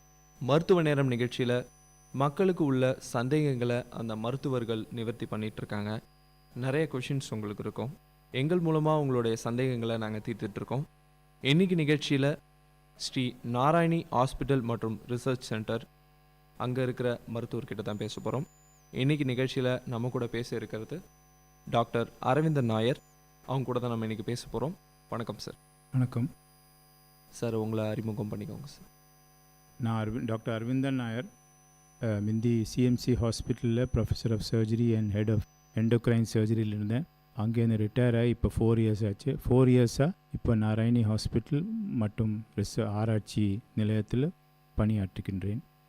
இப்போ என்னோடய மெயின் ஸ்பெஷாலிட்டி ஜென்ரல் சர்ஜரி. அது இல்லாமல் அந்த ஜென்ரல் சர்ஜரினா அறுவை சிகிச்சை. அது இல்லாமல் அந்த ஜென்ரல் சர்ஜரியிலும் எண்டோக்ரைன் சர்ஜரி என்னோடய ஸ்பெஷல் இன்ட்ரெஸ்ட். எண்டோக்ரைன் சர்ஜரினா thyroid, breast, parathyroids, adrenal gland, pancreas, அந்த மாதிரி ஹார்மோன் செக்ரீட் பண்ணுற கிளாண்ட்ஸோட வியாதிகளுக்கு நான் ஸ்பெஷல் ட்ரீட்மெண்ட் கொடுக்குறேன். சரி சார், இப்போ இருக்கிற மக்களுக்கு நிறைய சந்தேகங்கள் இருக்குது. அதாவது சர்ஜரி சொன்னாலே மைனர் சர்ஜரி, மேஜர் சர்ஜரின்னு ஒரு 2 டிஃப்ரெண்ட் இருக்குது. அதை மக்களுக்கு எப்படி சார் விளக்க முடியும்? அதை பற்றி கொஞ்சம் டீட்டெயிலாக சொல்ல முடியும்? அறுவை சிகிச்சைனாலே நிறைய மக்கள் அதை பற்றி பயப்படுறாங்க. ஆனால் அதை முந்தி காலத்தில் மயக்கம் கொடுக்கறதுக்குனா மண்டையில் ஒரு கல் வச்சு அடித்து இல்லாட்டா கம்பு வச்சு அடித்து மயக்கப்பட்டு அப்புறம் ஆப்ரேஷன் பண்ணுவாங்க. மயக்கம் தெளியறதுக்குள்ளே ஆப்ரேஷன் முடிச்சிருவாங்க. அதனால் அவசரமாக பண்ணுவாங்க. இப்போ அந்த மாதிரி கிடையாது. இப்போ நம்ம மயக்கம் கொடுக்கறதுக்கு ரொம்ப நல்ல வசதிகள் வழிகள் இருக்குது. அந்த ஒரு இடம் மட்டும் மறுக்க வைக்கிறதுக்கு மறுத்து வைக்கலாம். இல்லைன்னா மொத்தம் ஒரு கால் இல்லாட்டா ஒரு கை ஒரு பகுதி மறுக்க வைக்கலாம். இல்லாட்டா ஃபுல் மயக்கம் கொடுத்து ஆப்ரேஷன் பண்ணலாம். அதனால் மயக்கம் கொடுத்து ஆப்ரேஷன் பண்ணால் அது யூஸ்வலி அதுக்கு பேர் மேஜர் சர்ஜரி. மயக்கம் கொடுக்காமல் அந்த அந்த அந்த பகுதி மட்டும் சின்ன சின்ன கட்டிகளை, சிஸ்ட்டுகளை, இந்த கொழுப்பு கட்டிகள் ரொம்ப சின்னதாக இருந்தால் ஃபுல் மயக்கம் கொடுக்காமல் அந்த இடம் மட்டும் மறக்க வச்சு ஆப்ரேஷன் பண்ணலாம். அதுக்கு பேர் தான் மைனர் சர்ஜரி. அதை வெளி நோயாளியாக சொல்லுவாங்க அவுட் பேஷண்ட்டில். அதை அங்கே ஆப்ரேஷன் பண்ணி இன்னும் 1 மணி நேரத்தில் திரும்பி வீட்டுக்கு சென்றுக்கலாம். அதுக்கு பேர் தான். எந்த பேஷண்ட்டுக்கு சின்ன ஒரு ஆப்ரேஷன் பண்ணி மயக்கம் இல்லாமல் அந்த இடம் மட்டும் மறக்க வச்சு பண்ணுறது, அதே பேஷண்ட்டுக்கு உடனே 1 மணி நேரம் 2 மணி வீட்டுக்கு அனுப்பலாம். அது மைனர் சர்ஜரி. இன்னொரு சர்ஜரி இருக்குது, அதுக்கு பேர் டே கேர். பகல் ஒரு நாள் மட்டும் காலையில் பேஷண்ட் வந்தால் சின்ன ஒரு மயக்கம் கொடுத்து சின்ன சின்ன கட்டிகள், சின்ன சின்ன ஆப்ரேஷன் அது பண்ணி திருப்பி அதே பேஷண்ட்டுக்கு சாயங்காலம் வீட்டுக்கு, அதுக்கு இப்போ டே கேர் சர்ஜரி. அப்புறம் சில பேஷண்ட்டுக்கு மயக்கம் கொடுத்து மயக்கம் தெளிகிறதுக்கு நேரம் ஆகும், 2-3 மணி நேரம் ஆகும். அப்புறம் ஃபுல் ஆப்ரேஷன்லேருந்து ரெக்கவர் பண்ணுறதுக்கு டைம் ஆகும். அந்த பேஷண்ட்டுக்கெல்லாம் 1 நாள் 2 நாள், சிலவங்களுக்கு 1 வாரம் பெட்டில் இருக்கணும். மயக்கம் கொடுத்து எந்த ஆப்ரேஷன் பண்ணாலும், ஃபுல் மயக்கம் கொடுத்து எந்த ஆப்ரேஷன் பண்ணாலும் அதுக்கு பேர் major surgery. Minor surgery, major surgery, அதுதான் வித்தியாசம். சரி டாக்டர், இப்போ வந்து ஜென்ரல் சர்ஜரி இருக்குது, அதை தவிர்த்து எந்த விதமான டைப்ஸ் ஆஃப் சர்ஜரிஸ் இருக்குது? ஜென்ரல் சர்ஜரினா அந்த பழைய ஆரம்ப சர்ஜரி, அறுவை சிகிச்சை ஆரம்ப காலத்தில் ஜென்ரல் சர்ஜரி மட்டும்தான் இருந்தது. எல்லா ஸ்பெஷாலிட்டிஸ் ஜென்ரல் சர்ஜரி வந்தது. ஒரு 40 வருஷம் 50 வருஷம் முன்னாலே ஜென்ரல் சர்ஜன் தான் ஹெட் பிரெயினுக்கு ஆப்ரேஷன் பண்ணுவார், ஜென்ரல் சர்ஜன் தான் எலும்பு நொறுங்குனா ஆப்ரேஷன் பண்ணுவாங்க, ஜென்ரல் சர்ஜன் தான் டெலிவரி ஆப்ரேஷன்ஸ் எல்லாம் பண்ணுவாங்க. அதுக்கப்புறம் அவங்க அந்த அந்த அந்த ஸ்பெஷாலிட்டியில் நிறைய நாலேஜ் வந்துச்சு, புது புது விதமான ட்ரீட்மெண்ட் வந்துச்சு. அப்போனா ஒரு ஜென்ரல் சர்ஜன்னாலே அதெல்லாம் சமாளிக்க முடியாத நிலைமை வந்துச்சு. அதனால தான் இந்த ஸ்பெஷலிஸ்ட் எல்லாம் வந்துட்டாங்க. இப்போ எலும்பு பிரிவு தனியாக வந்துட்டாங்க. எலும்பு பிரிவுனா கை கால் எலும்பு நொறுங்கிச்சுன்னா, இல்லாட்டா எலும்பில் கட்டி இருக்குது, இல்லாட்டா எலும்பில் சத வளர்ச்சி இருக்குது, அதுக்கு தனிப்பட்ட டாக்டர், அதுக்கு பேர் ஆர்த்தோபெடிக் சர்ஜன்ஸ்.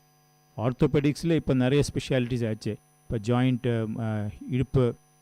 இடுப்பில் கஷ்டம் இருந்தால் இடுப்பு மட்டும் மாற்றி வைக்கிறாங்க, முட்டில் கஷ்டம் இருந்தால் முட்டு மாற்றி வைக்கிறாங்க, அது ரீப்ளேஸ்மெண்ட் சர்ஜரி. அப்போ சிலவங்க அந்த ஜாயிண்ட்டு, முட்டு, இடுப்பு அதுக்கு மட்டும் ஸ்பெஷலைஸ் பண்ணுறாங்க.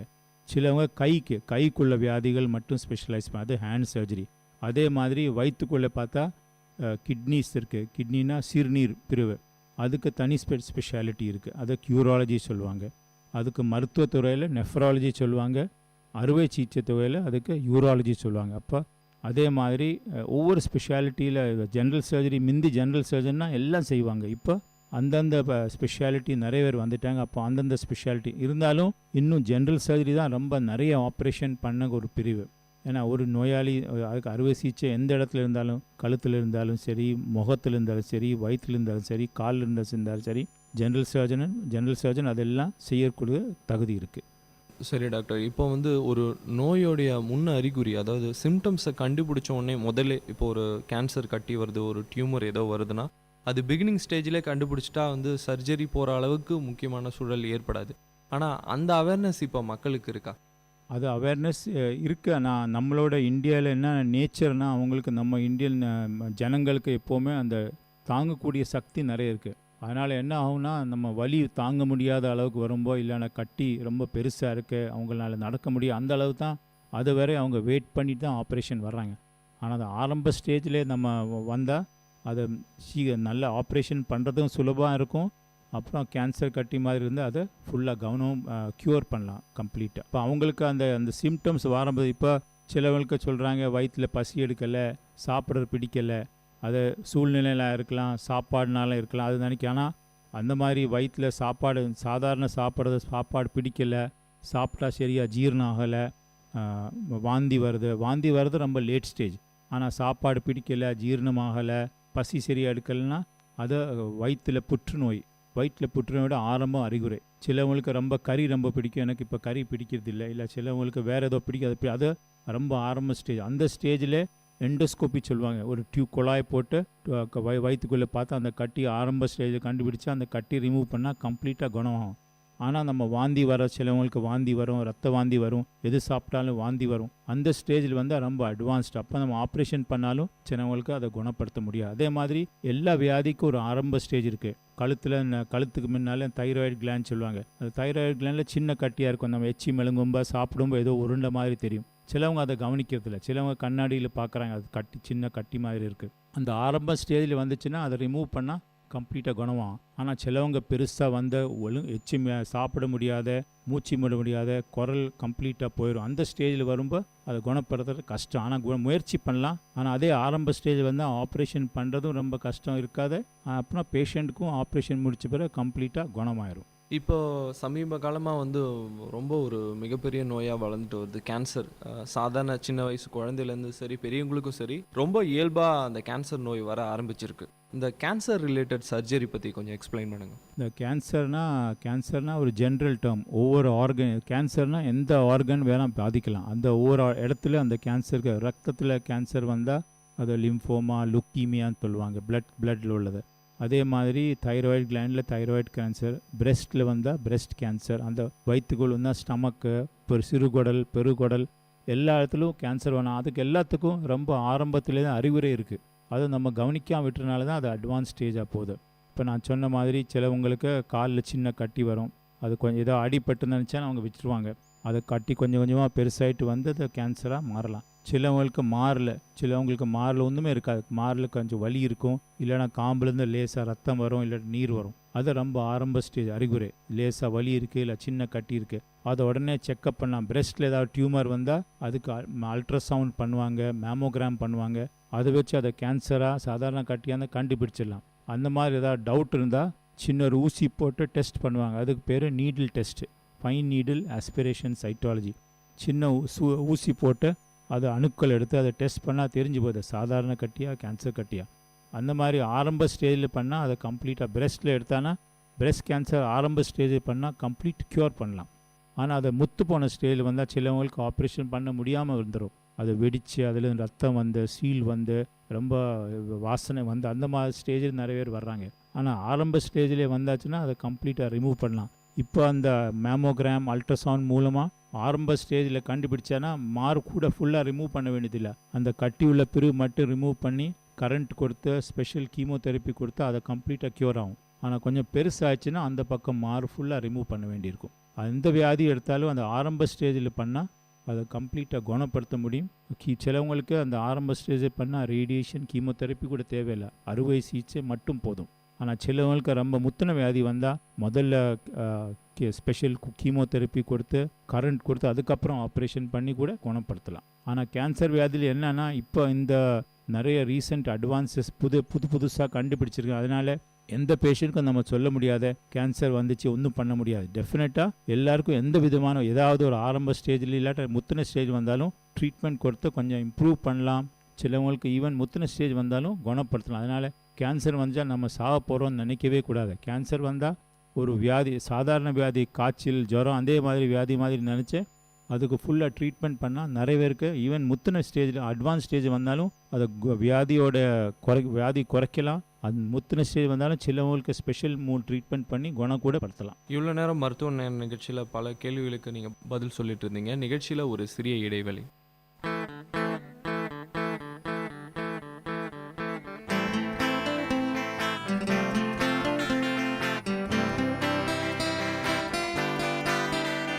உங்கள் இல்லம் நுழைந்திடும், உங்கள் செவிகளை தீண்டிடும், உங்கள் மனதினை வருடவே பண்பலையாய் மலருதே. உங்கள் இல்லம் நுழைந்திடும், உங்கள் செவிகளை தீண்டிடும், உங்கள் மனதினை வருடவே பண்பலையாய் மலருதே.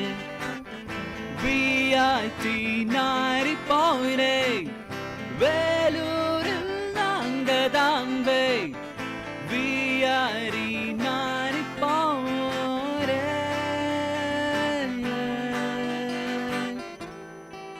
நீங்கள் கேட்டுக்கொண்டிருப்பது VIT பண்பலை 90.8 VIT பல்கலைக்கழகத்தின் சமுதாய வானொலி. இடைவெளிக்கு முன்னாடி நிறைய கொஷின்ஸ் டாக்டர் வந்து ஆன்சர் பண்ணிட்டு இருந்தாங்க. இப்போ அடுத்தது நிகழ்ச்சிக்கு போகிறோம். சார், இப்போ நீங்கள் கேன்சர் பற்றி சொல்லிட்டு இருந்தீங்க. அதாவது இப்போ முக்கியமாக வந்து பெண்களுக்கு இந்த பிரெஸ்ட் கேன்சர், மார்பக புற்றுநோய் வந்து அதிகமாகிட்டே வருது. அது வருவதற்கான காரணம், அதை எப்படி கண்டுபிடிச்சி அவங்க ட்ரீட்மெண்ட் ஸ்டார்ட் பண்ணணும்? அதில் பிரெஸ்ட் மாரில் கட்டி வர்றதுக்கு one of the first condition family history. அது ஜெனட்டிக். சிலவங்களுக்கு அந்த ஃபேமிலியில் இருக்கும். அவங்க மதருக்கு இருந்திருக்கும், அவங்க பாட்டிக்கு இருந்திருக்கும், அவங்க ஃபர்ஸ்ட் டிகிரி ரிலேட்டிவ் சொல்லுவாங்க. யாருக்காவது அந்த மாதிரி பிரெஸ்ட்டில் கட்டி இருந்திருந்தால் அவங்களுக்கு டெஃபினட்டாக வர்றதுக்கு சான்ஸ். அதில் 2 டைப் ஆஃப் ஜீன்ஸ் இருக்குது, BRCA1 BRCA2. இப்போ ஒரு ஃபேமிலியில் யாருக்காவது பிரெஸ்ட் கேன்சர் இருந்தால் அந்த BRCA1 BRCA2 ஜீன்ஸ் இதுக்கு செக் பண்ணால் அவங்களுக்கு டெஃபினட்டாக கேன்சர் வர்றதுக்கு வாய்ப்புண்டு. இந்த ஜெனட்டிக் தவிர சிலவங்களுக்கு அந்த சூழ்நிலை, சிலவங்க சொல்லுவாங்க நார்மல் லேடிஸ்குள்ளே நார்மல் அந்த பாத்வே இருக்குல்ல, அவங்களுக்கு மெச்சுரேஷன் ஆகும். அதுக்கப்புறம் குழந்தை பிறக்கும், குழந்தைய ஃபீட் பண்ணுவாங்க. அப்போ அந்த ஸ்டேஜில் அவங்களுக்கு குழந்தை இல்லாமல் வருது, அந்த அவங்களுக்கும் ரிஸ்க் இருக்குது. இப்போ நன்ஸ் எடுத்தால், அந்த மாதிரி கன்னி ஸ்திரீகள் இருந்தால் அவங்களுக்கு பிரஸ்ட் கேன்சர் வர்றதுக்கு சான்ஸ் அதிகமாக இருக்குது. அதே மாதிரி பிரஸ்ட்டில் சின்ன சின்ன கட்டி, நீர் கட்டி நிறையவட்டு வந்துச்சுன்னா அவங்களுக்கு திருப்பி பிரஸ்ட்டில் கேன்சர் வர்றதுக்கு வாய்ப்புண்டு. சிலவங்களுக்கு ஸ்மோக்கிங், இந்த ஃபாரின் கண்ட்ரீஸ்லாம் லேடிஸ்லாம் நிறைய ஸ்மோக் பண்ணுறாங்க, அவங்களுக்கு அதே மாதிரி பிரஸ்ட் கேன்சர் வர்றதுக்கு நிறைய வாய்ப்பு இருக்குது. சரௌண்டிங் சூழ்நிலையில் கூட நிறைய ஃபேக்டர்ஸ் இருக்குது இன்ஃபெக்ஷன்ஸுக்குள்ளே கான்ட்ரிபியூட் பண்ணுறது. இப்போ சர்ஜரிஸ் பற்றி பேசிகிட்டு இருந்தோம். ஆஃப்டர் சர்ஜரி முடிஞ்ச உடனே வந்து ஒரு பேஷண்ட்டை வந்து நிறைய விஷயத்த வந்து கடைபிடிக்கிறது இல்லை.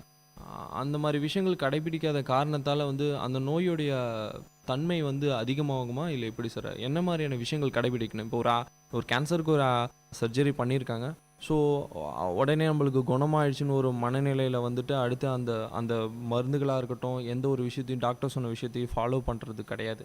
அதனுடைய பின் விளைவுகள் எப்படி இருக்கும்? அது கேன்சர் வந்துச்சுன்னா அதை கேன்சர் ட்ரீட்மெண்ட், அது கேன்சர் எப்படி கன்ஃபார்ம்னா கேன்சர் கட்டி ஃபுல் ரிமூவ் பண்ணிவிட்டு அதை பயாப்சிக்கு அனுப்புவோம், ஹிஸ்டோபெத்தாலஜி சொல்லுவாங்க. இப்போ அதை ஃபுல்லாக கட் பண்ணி அந்த மைக்ரோஸ்கோப்பில் பார்த்து அந்த கேன்சர் எந்த அளவுக்கு இருக்குது, எந்த டிகிரி இருக்குது, அந்த கிரேட் சொல்லுவாங்க, ஹை கிரேடா லோ கிரேடா. அப்புறம் அந்த கேன்சர் வேறு எங்கேயாவது ஸ்ப்ரெட் ஆகிருக்கு. இப்போ பிரெஸ்ட்டில் எடுத்தால் அந்த அக்கிளில் கிளாண்ட்ஸ் இருக்கும், அங்கேயே ஸ்ப்ரெட் ஆகிருக்கா, ஈரலில் ஸ்ப்ரெட் ஆகிருக்கா, எலும்பில் ஸ்ப்ரெட் ஆகிருக்கா, அது தகுந்தாப்புல சொல்லுவாங்க. சப்போஸ் வேறு எங்கேயும் ஸ்ப்ரெட் ஆகலைன்னா, ஆனால் அந்த கட்டி பெருசாக இருந்தால் இல்லாட்டா வேறு அதோட ஃபீச்சர்ஸ் ஹை கிரேட் இருந்தால் டெஃபினட்டாக மேற்கொண்டு ட்ரீட்மெண்ட் பண்ண. சிலவங்க என்ன சொல்லுவாங்க, ஆப்ரேஷன் முடிஞ்சு அவங்க வீட்டுக்கு போயிடுவாங்க. ஆனால் அதில் ஆப்ரேஷன் முடித்தோடனே நம்ம பேஷண்ட்டோட மருத்துவரும் அந்த பேஷண்ட்டும் அவங்க ஃபேமிலி எல்லாம் சேர்ந்து உட்காந்து கவுன்சிலிங் பண்ணுவாங்க, அட்வைஸ் பண்ணுவாங்க. இந்த ஆப்ரேஷனுக்கு உங்கள் இந்த மாதிரி எல்லாம் ப்ரிகாஷன்ஸ் எடுக்கணும், இவ்வளோ நாள் கழித்து கீமோதெரப்பி எடுக்கணும், இவ்வளோ நாள் கழித்து ரேடியேஷன் எடுக்கணும். சிலவங்களுக்கு கீமோதெரப்பி தேவை இருக்காது, ரேடியேஷன் தேவை, ஆனால் ஜஸ்ட் ஃபாலோ அப் இருக்கும். இல்லைனா சிலவங்க ஜஸ்ட் ஹார்மோன் ட்ரீட்மெண்ட் மாத்திரை மட்டும் சாப்பிட்டுட்டு ரெகுலர் செக்கணும். ஆனால் ஆப்ரேஷன் பண்ண பிறகு கேன்சர் இருந்தானா ஃபஸ்ட்டு 3 months, அப்புறம் 6 months, அப்புறம் 1 year அந்த செக்கப் பண்ணிகிட்டே இருக்கணும். ஒரு வருஷம் முடிச்சுன்னா வருஷத்துக்கு ஒருத்தர செக்கப் பண்ணிகிட்டே இருக்கணும். எந்த கேன்சர் இருந்தாலும் regular follow up and checkup தேவையாக இருக்குது. அடுத்ததாக வந்து இந்த தைராய்டு ப்ராப்ளம் அதிகமாக இருக்குது, இப்போ வளர்ந்துட்டு வருது. அது ரிலேட்டடான அவேர்னஸ் எப்படி க்யூரபுளான விஷயமா? தைராய்டு ஹார்மோன் அது சிலவங்களுக்கு இயற்கைனாலே வரலாம். அவங்களுக்கு அந்த தைராய்டு ஹார்மோன் சிந்தசிஸ், அதில் இந்த ஹார்மோன் செய்கிற பாதையில் ஏதோ டிஃபெக்ட் இருக்கலாம், என்சைம் டிஃபெக்ட் இருக்கலாம். சிலவங்களுக்கு அந்த ஐடின்னு சொல்லுவாங்க, ஐடின் டெஃபிஷியன்சி நம்ம நாட்டில் இப்போ ரொம்ப இல்லை. ஏன்னா கம்ப்ளீட்டாக ஹோல் நாடு முழுவதும் அயோடைஸ் சால்ட் கொடுக்குறோம். ஆனால் இன்னும் கிராமங்களில் நிறைய பேர் கல்லுப்பு தான் சாப்பிட்றாங்க, அந்த அயோடைஸ் சால்ட் யூஸ் பண்ணுறதில்ல. அப்புறம் சில இடங்களில் அந்த வாட்டரில் கூட டெஃபிஷியன்சி இருக்குது. இந்த ஹிமாலயன் மலை பிரதேசங்களில் அங்கெல்லாம் ஐடின் டெஃபிஷியன்சி இருக்குது, அங்கே நிறைய தைராய்டு கட்டிகள் வரும். அதே மாதிரி சில உணவுகள் ஆல்சோ, சில டயட்டில் இந்த கேபேஜ், சில ஃபுட்டெல்லாம் காலிஃப்ளவர், கேபேஜ் சிலவங்க சொல்லுவாங்க, அதுவும் தைராய்டோட இதை குறைக்கலாம். தைராய்டு ஃபங்க்ஷன் தைராய்டு டெஃபிஷியன்சி அதை ரொம்ப கம்மியான பர்சன்டேஜ் தான். சில தைராய்டு கண்டிஷன்ஸ் ஃபேமிலிஸில் இருக்கும், ஜெனட்டிக், அவங்க ஃபேமிலியிலே தைராய்டு டியூமர், தைராய்டு கேன்சர் வந்துகிட்டே இருக்கும். இப்போ அது தகுந்தாப்புல அதை செக் பண்ணிகிட்டே இருக்கணும். இப்போ அடுத்ததாக பார்த்தீங்கன்னா பெண்களுக்கு இருக்கக்கூடிய முக்கியமான விஷயம் வந்து கர்ப்பப்பை அகற்றுதல். அதனால் வந்து அவங்களுடைய மனநிலை எப்படி இருக்குது? பொதுவாக இப்போ அந்த கர்ப்பப்பை அகற்றுதல்ன்றது வந்து நார்மலாக ஆகிட்டு வருது, ஒரு ரீசன் ஆகிடுச்சு. கர்ப்பப்பை அகற்ற அது ஆக்சுவலி கைனிகாலஜியோட செக்ஷன் இருந்தாலும், கர்ப்பப்பைலாம் அந்த கர்ப்பப்பையில் சிலவங்களுக்கு அந்த குழந்தை பிறக்கிறது ஸ்டேஜ் முடித்த பிறகு அந்த கர்ப்பப்பை செஞ்சவங்களுக்கு சுருங்கிடும். சிலவங்களுக்கு அது சுருங்காது, அவங்களுக்கு அதிலே கட்டி வரும், ஹார்மோன் சேஞ்சஸ் வரும். அந்த சிச்சுவேஷனில் அதை ஆப்ரேஷன் பண்ண. ஆனால் இப்போ என்ன ஆச்சுன்னா நிறைய பேர் ஏர்லி ஸ்டேஜில் 40-45 இயர்ஸில் பண்ணுறாங்க. ஆனால் கர்ப்பப்பை ரிமூவ் பண்ணாலும் அந்த யூஸ்வலாக அந்த ஓவரிஸ் ரிமூவ் பண்ணக்கூடாது, ஏன்னா ஓவரிஸ் தான் ஹார்மோன்ஸ் ப்ரொடியூஸ் பண்ணுறாங்க, அதை அவாய்ட் பண்ணும். இந்த கேன்சர் மாதிரி இருந்தால் அதை பண்ணணும், இல்லைன்னா அது ஓவரிஸ் ப்ரிசர்வ் பண்ணணும் நார்மலாக. அடுத்ததாக இப்போ வந்து சர்ஜரி லெவலில் வந்து எப்படி அட்வான்ஸ்டு எப்படி இருக்குது டாக்டர்? 10 years பேக் இருந்த அட்வான்ஸ் இப்போ எப்படி நிறையா டெக்னாலஜி வளர்ந்துட்டு இருக்கு? சர்ஜரியில் டெக்னாலஜி நிறைய வளர்ந்துருக்கு. அதில் one of the important technology அது லேப்ரோஸ்கோப். லேப்ரோஸ்கோப்னா கீ ஹோல் சர்ஜரி சொல்லுவாங்க. பெரிய காயம் இல்லாமல் சின்ன சின்ன தொலை போட்டு அந்த ஸ்கோப் உள்ளே போட்டு டிவி ஸ்க்ரீனில் பார்த்து என்ன ஆப்ரேஷன் வேணால் பண்ணலாம். இப்போ கால் பிளாடர் ரிமூவ் பண்ணுறது, அப்பெண்டிக்ஸ் ரிமூவ் பண்ணுறது, அதெல்லாம் அந்த லேப்ரோஸ்கோப் மூலமாக ஆப்ரேஷன் பண்ணலாம். அதோட அட்வான்டேஜ் என்னென்னா ஃபஸ்ட்டு பெரிய காயம் இருக்காது, wound இன்ஃபெக்ஷன் குறைஞ்சிரும்.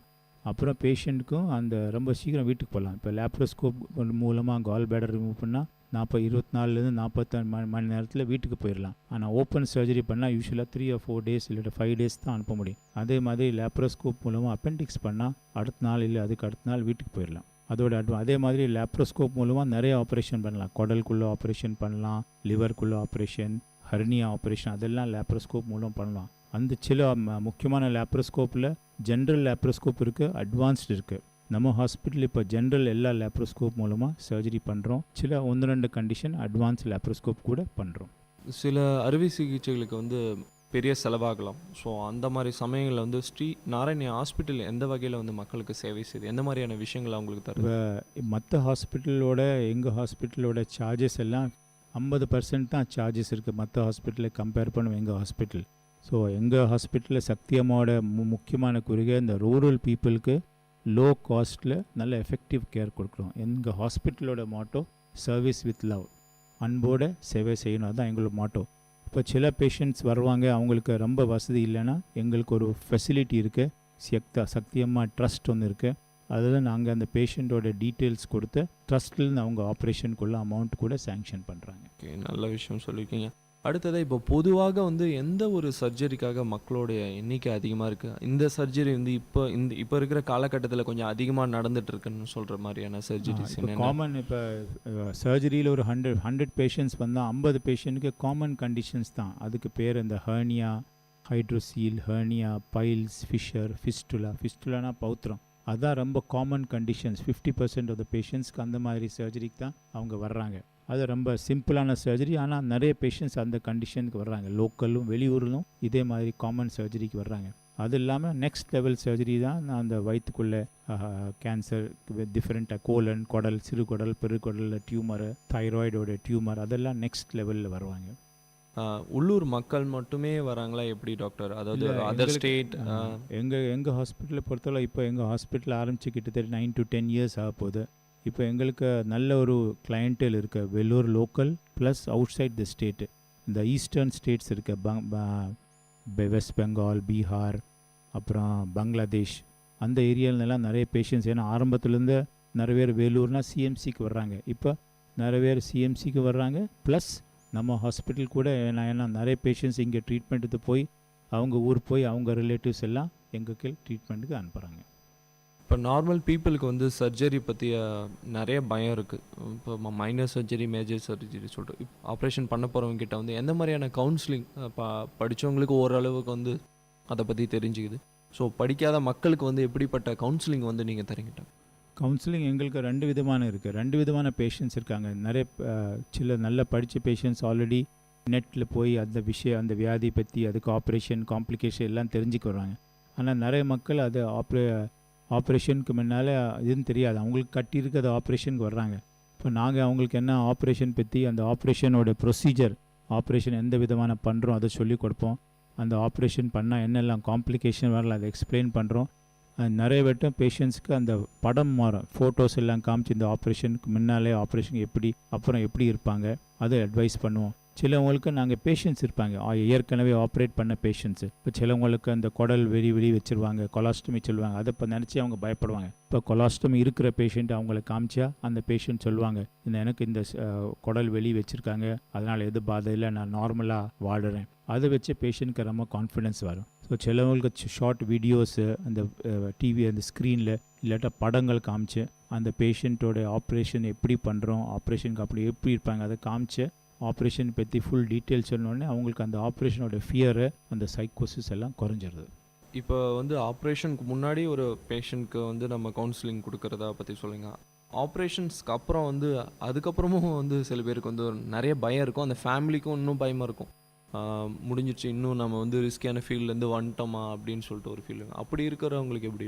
ஆப்ரேஷன் முடிச்சப்போ நாங்கள் போஸ்ட் ஆப்ரேட் பீரியடில் பேஷண்ட்டும் அவங்க ரிலேட்டிவ்ஸ் கூட இருப்பாங்க. இந்த ட்ரெஸ்ஸிங் பண்ண பேஷண்ட்ஸ்க்கு அவங்களுக்கு சொல்லிக் கொடுப்பாங்க, எப்படி நீங்கள் வீட்டில் போய் ட்ரெஸ்ஸிங் பண்ணிக்கணும், அதே மாதிரி ஆப்ரேஷன் பண்ண எந்த விதமான கேர் நீங்கள் வீட்டில் எடுக்கணும், எப்போ அவங்களுக்கு செக்கப் ஃபாலோ அப் பண்ணணும், என்னெல்லாம் ப்ரிகாஷன்ஸ் அவங்க எடுக்கணும். இப்போ ஹர்னியா ஆப்ரேஷன் பண்ணால் ஒரு 3 மாதத்துக்கு ரொம்ப வெயிட் தூக்கக்கூடாது, ரொம்ப வெஹிக்கிள் எல்லாம் கிக் ஸ்டார்ட் பண்ணக்கூடாது. அந்த ஒவ்வொரு ஆப்ரேஷனுக்கு அந்தந்த என்னெல்லாம் ப்ரிகாஷன்ஸ் இருக்குது அதை சொல்லி கொடுத்து எக்ஸ்பிளைன் பண்ணிவிட்டு அனுப்புவோம். டாக்டர் இப்போ வந்து இந்த பிரெயின் டெட்னு ஒரு விஷயம் இருக்குது இல்லையா, இப்போ சில பேஷண்ட் வந்து ஆக்சிடெண்ட் மூலியமாக வந்து அந்த பிரெயின் டெட் விஷயம் வந்துருக்கு. ஸோ அந்த மாதிரி பேஷண்ட்டை வந்து எப்படி ட்ரீட் பண்ணுறது? அந்த பிரெயின் டெட் பேஷண்ட்னா அந்த பேஷண்ட்க்கு ஹெட் யூஸ்வலாக ஹெட் இன்ஜரி வரும். ஹெட் இன்ஜரி அதை வந்து அவங்களுக்கு அந்த பிரெயின் டெட்க்கு இந்த கவர்மெண்ட் ஆஃப் இந்தியா க்ரைட்டீரியா வச்சுருக்காங்க. 2 நரம்பு ஸ்பெஷலிஸ்ட் நியூராலஜிஸ்ட் அவங்கள பார்த்துட்டு அதுக்கு ஒரு 2-3 டெஸ்ட்ஸ் இருக்காங்க. அதை டெஸ்ட் பண்ணி கன்ஃபார்ம் பண்ணால் பேஷண்ட்டுக்கு பிரெயின் டெட் கன்ஃபார்ம் பண்ணிடுவாங்க. அந்த மாதிரி பிரெயின் டெட் பேஷண்ட்ஸ்க்கு நம்ம அவங்க ரிலேட்டிவ்ஸ்க்கு எக்ஸ்பிளைன் பண்ணுவோம், இந்த பேஷண்ட் இப்போ மிஷின்னாலே தான் உயிரோடு இருக்காங்க, மிஷின் ஸ்டாப் பண்ணால் அவங்க உயிரோடு இருக்க மாட்டாங்க. அந்த மாதிரி பேஷண்ட்ஸ்க்கு நாங்கள் இப்போ ஆர்கன் டொனேஷன் பற்றியும் அட்வைஸ் பண்ணுறோம். நிறைய பேஷண்ட்ஸ் இப்போ ஆர்கன் டொனேஷன் பண்ணுறாங்க. இப்போ ஆர்கன் டொனேஷன் அவங்க ஈரலை, இந்த கிட்னி அதெல்லாம் அவங்க கண் அதெல்லாம் டொனேட் பண்ணால் இன்னொரு பேஷண்ட்க்கு அதோட அந்த பேஷண்ட்டுக்கு அந்த ஆர்கன் ஃபெயிலியர் இருக்கிறவங்களுக்கு புது வாழ்வு கிடைக்கும். இப்போ நிறைய பேர் அந்த ஆர்கன் டொனேஷன் பற்றி பேஷண்ட் டெத் கேட்குறாங்க, ரிலேட்டிவ்ஸ் கேட்குறாங்க, அவங்களும் அவங்க ஆர்கன்ஸ் ஆஃபர் பண்ணுறாங்க. அந்த மாதிரி ஆர்கன் டொனேஷன் பேஷண்ட்ஸ் எங்களுக்கு வில்லிங்காக இருக்கா, நாங்கள் அந்த ஆர்கன் நெட்வொர்க்கை கான்டாக்ட் பண்ணி அவங்களே வந்து அந்த பேஷண்ட்டை அங்கே ஷிஃப்ட் பண்ணுறோம். பட் அவங்களே வந்து கண்ணெல்லாம் இங்கே வந்து ஹார்வெஸ்ட் பண்ணிட்டு போகிறாங்க. ஸோ ஒரு நல்ல விஷயம் பண்ணிகிட்ருக்கீங்க. அடுத்ததாக பார்த்தீங்கன்னா இந்த மல்டி லெவல் சர்ஜரி எந்த மாதிரி விஷயங்கள் வந்து ஸ்டில் பண்ணிட்டு எங்கள் ஹாஸ்பிட்டலில் இப்போ ஜென்ரல் சர்ஜரி இல்லாமல் ஜென்ரல் மெடிசன் இல்லாமல் மற்ற ஸ்பெஷாலிட்டிஸ் எல்லாம் இருக்காங்க. இப்போ கிட்னி சம்பந்தமான யூராலஜி, பிரெயின் சர்ஜரி, அப்புறம் ஆர்த்தோபெடிக்ஸ் எலும்பு சர்ஜரி, கண்ணுக்குள்ள ஆப்ரேஷன், காது மூக்கு தொண்டை, அந்த மாதிரி எல்லா ஸ்பெஷாலிட்டிஸ்லும் சர்ஜரி ட்ரீட்மெண்ட் ஆஃபர் பண்ணுறோம். ஓகே டாக்டர், இப்போ வந்து நிறைய விஷயம் வந்து மக்களுக்கு சொன்னீங்க. இந்த மருத்துவ நேர நிகழ்ச்சியில் பல விஷயம் வந்து சர்ஜரி பற்றி மக்களுக்கு நார்மலான பீப்புளுக்கு தெரியாது. படித்தவங்களுக்கு ஓரளவு நெட்டை சர்ச் பண்ணி விஷயங்களை தெரிஞ்சுக்கலாம். இப்போ நீங்கள் உங்கள் மூலயமா வந்து பல கம்யூனிட்டி பீப்புளுக்கு வந்து இந்த விஷயம் சென்றடைஞ்சிருக்கு. எங்களுடைய விஐடி பண்பலை சார்பாக உங்களுக்கு நன்றியை தெரிவிச்சு. நன்றி டாக்டர். நன்றி. நேயர்கள் இதுவரை கேட்டது பல்வேறு மருத்துவ துறைகளில் இருந்து தேர்ச்சி பெற்ற மருத்துவர்களுடன் கலந்துரையாடல்.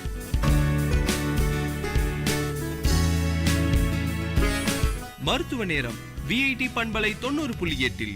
நன்றி, வணக்கம்.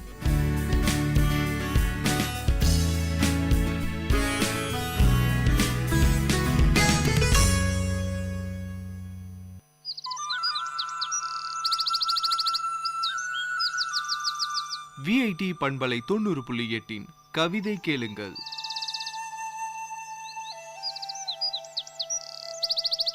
காலங்கள் பலகடந்தும் கவின்மிகு கலைகள் பல களைப்பின்றி தந்திட்ட கன்னித்தமிழ் நம் தமிழ். 100,000 ஆண்டு கடந்து பல்லாயிரம் பண்ணிசைத்து பாடிக் குவித்தாலும் இன்னும் ஆடி அடங்காதது அழகு தமிழ். இடர்பாடில்லா சொல்வளம் அது சுடர் போல பிரகாசிக்க உடற்பயிற்சி அதை வாய்க்குத் தரும் நல் தடாகத் தாமரை என பூத்த தமிழ் நம் புன்னகை தமிழ். இடர்பாடில்லா சொல்வளம் அது சுடர் போல பிரகாசிக்க உடற்பயிற்சி அதை வாய்க்குத் தரும் நல் தடாகத் தாமரை என பூத்த தமிழ் எம் புன்னகை தமிழ். நன்னறி கூறும் நல்வுலகம் வாழ்வின் 12 கோட்பாட்டை பக்குவமாய் சகலர்க்கும் உணர்த்திட்ட நிகரில்லா செம்மொழியாம் எம் தமிழ். நன்னறி கூறும் நல்வுலகம் வாழ்வின் 12 கோட்பாட்டை பக்குவமாய் சகலர்க்கும் உணர்த்திட்ட நிகரில்லா செம்மொழியாம் எம் தமிழ். எண்ணிலடங்கா படைப்புகள் ஏற்றம் கொண்டு தன்னடக்கி விண்ணுலகம் விஞ்சி நிற்கும் நாட்டின் மண்மனம் பரப்பும் எம் தமிழ். பாரது வியந்து போற்றிட புவி மீதிங்கு உதித்த சுடர் நல் தேனது இனிமையென தேடிக் கிடைத்திட்ட எம் தமிழ். பாரது வியந்து போற்றிட புவி மீதிங்கு உதித்த சுடர் நல் தேனது இனிமையென தேடிக் கிடைத்திட்ட எம் தமிழ். முதிர்ச்சியது முடிவு எனும் தளர்ச்சியது தன்னுள் இல்லா கிளர்ச்சி பல வாரித்தந்த புது உணர்ச்சியதன் பிரவாகம் எம் தமிழ். முதிர்ச்சியது முடிவு எனும் தளர்ச்சியது தன்னுள் இல்லா கிளர்ச்சி பல வாரித்தந்த புது உணர்ச்சியதன் பிரவாகம் எம் தமிழ். சொற்சுவைக்கும் பொருட்சுவைக்கும் அர்ப்பணமாய் அருமருந்தாய் கற்காலம் கடந்து வந்து இன்னும் பற்பல விந்தை செய்யும் எம் தமிழ்.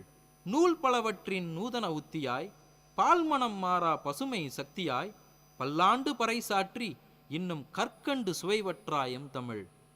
நூல் பலவற்றின் நூதன உத்தியாய் பால்மணம் மாறா பசுமை சக்தியாய் பல்லாண்டு பறைசாற்றி இன்னும் கற்கண்டு சுவைவற்றா எம் தமிழ். சகலருக்கும் சாமானியமாய் சரளமான நடையுத்தி கொண்டு புகழாரம் சூடிக்கொண்ட புதுமை பன்மொழியாம் எம் தமிழ். சகலருக்கும் சாமானியமாய் சரளமான நடையுத்தி கொண்டு புகழாரம் சூடிக்கொண்ட புதுமை பன்மொழியாம் எம் தமிழ். பார் முழுதும் பண்பாடுதனை சீர்கொண்டு செதுக்கிட்ட ஊர்மெச்சும் உயர்வுதனை நூறாண்டாய் நல்கி வரும் எம் தமிழ். பரணி பாடிய காலந்தொட்டு தரணியாலும் தாரகமாய் உறுதி கொண்ட மாமலையாய் இறுதி வரை உலகாலும் எம் தமிழ். பரணி பாடிய காலந்தொட்டு தரணியாலும் தாரகமாய் உறுதி கொண்ட மாமலையாய் இறுதி வரை உலகாலும் எம் தமிழ். நேரம் காலம் எல்லை தாண்டி தூரம்பல கடந்த பின்னும் ஆரவாரமது செறிந்திட்ட சோரம்போகா வன்மொழியாம் எம் தமிழ். ஆழமது விழுது போல பன்மொழிக்கு பாதை தந்து தாயுள்ளங் காக்கும் தனித்துவமாய் மானுடம் வென்றிட்ட எம் தமிழ். அறவழி சித்தாந்தம் அதை ஆத்மார்த்தமாய் நல்கிட்ட அரும்பேறு கொடை கண்ட அழகு செம்மொழியாம் எம் தமிழ். அறவழி சித்தாந்தம் அதை ஆத்மார்த்தமாய் நல்கிட்ட அரும்பேறு கொடை கண்ட அழகு செம்மொழியாம் எம் தமிழ். மானிட வாழ்வதனை மாசின்றி மறுசுழற்சி செய்ய திருக்குறள் வடிவம் தந்து உருவகப்படுத்திய உண்மை தமிழ் எம் தமிழ். மானிட வாழ்வதனை மாசின்றி மறுசுழற்சி செய்ய திருக்குறள் வடிவம் தந்து உருவகப்படுத்திய உண்மை தமிழ் எம் தமிழ். பங்கமில்லா பக்குவமாய் உயர் சங்கம் வைத்து தனை வளர்த்து பார் அங்கமது அகிலமாட்கொள்ள எங்கும் நிறை ஏற்றம் கொண்ட தமிழ் எம் தமிழ். காதல் வீரம் இரு கண்களாக மானம் ஈரம் இரு தோள்களாக அகிலத்தார்க்கு அறிவுரை வழங்கிட்ட பகலவனாய் பரிமளிக்கும் தமிழ் எம் தமிழ். காதல் வீரம் இரு கண்களாக மானம் ஈரம் இரு தோள்களாக அகிலத்தார்க்கு அறிவுரை வழங்கிட்ட பகலவனாய் பரிமளிக்கும் தமிழ் எம் தமிழ். வானம் பூமி காற்றாக தானியங்கும் மூற்றாக வையம் காக்கும் வளமையாம் வாழிய வாழிய எம் தமிழ். கேட்ட கவிதையை வழங்கியவர் பேராசிரியர் முத்துராஜா. நேயர்கள் கேட்டது விஐடி பண்பலை 90.8 கவிதை கேளுங்கள்.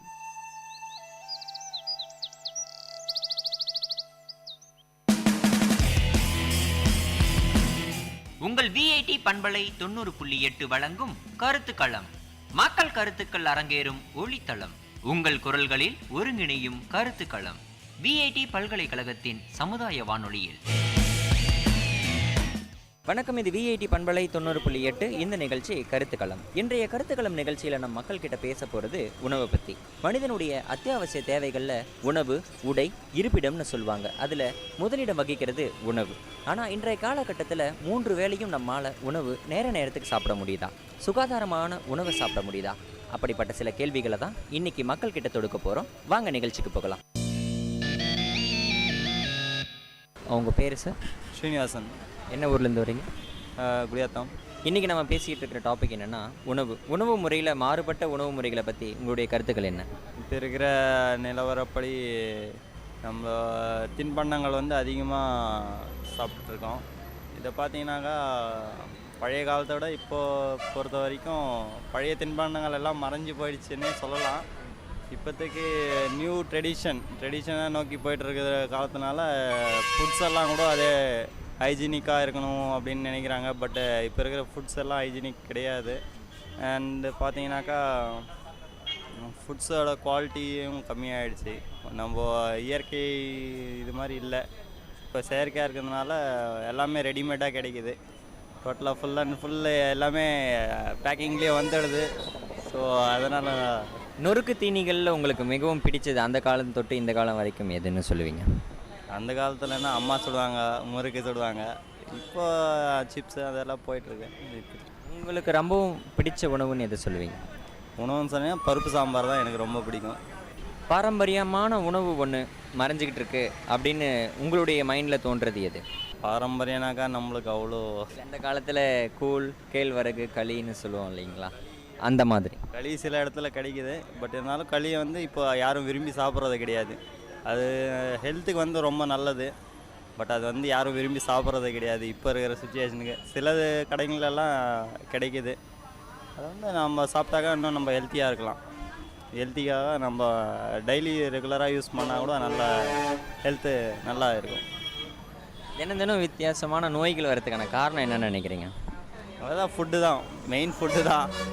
நம்ம சாப்பிட்றதுல அவ்வளோ இதுவாக இல்லை, குவாலிட்டிஸும் கிடையாது. பார்த்திங்கன்னா நெக்ஸ்ட்டு எந்த ஒரு ப்ராப்பரான இதுவும் இல்லாமல் ஃபுட்ஸ் எல்லாம் வருது, அதனாலேயும் சம் ப்ராப்ளம்ஸ் வருது. நேரத்துக்கு உங்களால் சாப்பிட முடியுதா 3 வேளையும்? கண்டிப்பாக இல்லை.